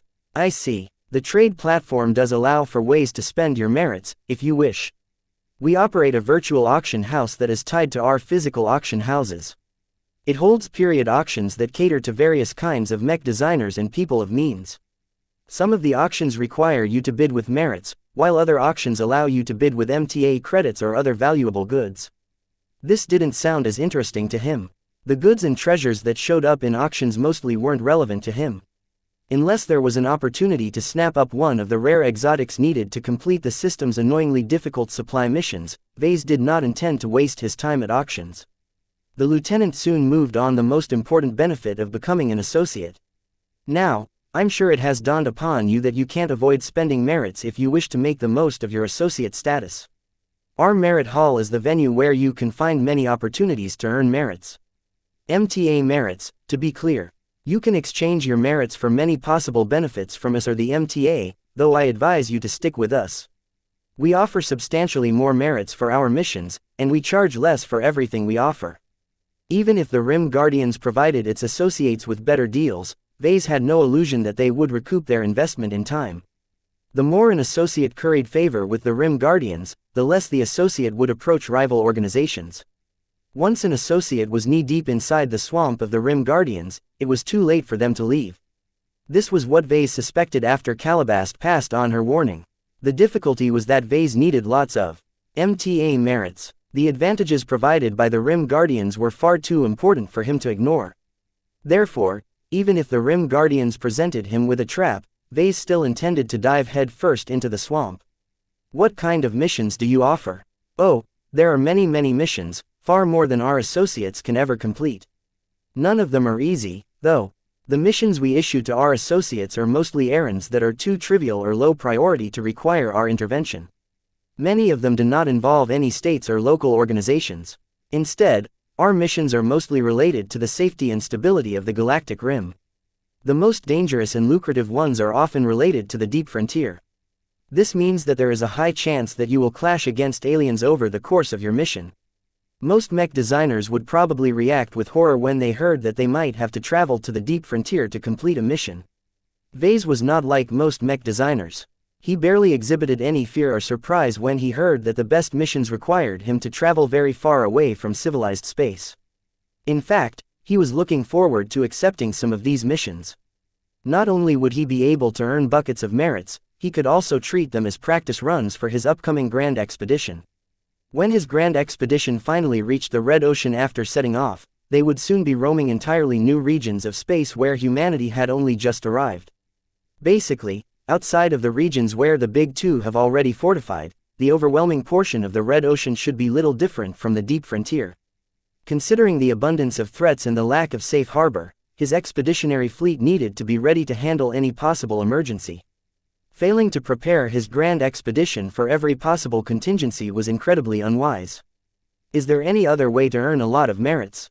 He asked. Ones that won't put me at great personal risk? Lieutenant Fercht smirked. There are, but they are very demanding in other ways. Don't even think about them. They're mostly exclusive to masters or very outstanding seniors. Oh, that said, there are very special missions that have long been unmet. If they haven't expired, we have likely raised their rewards to greater heights.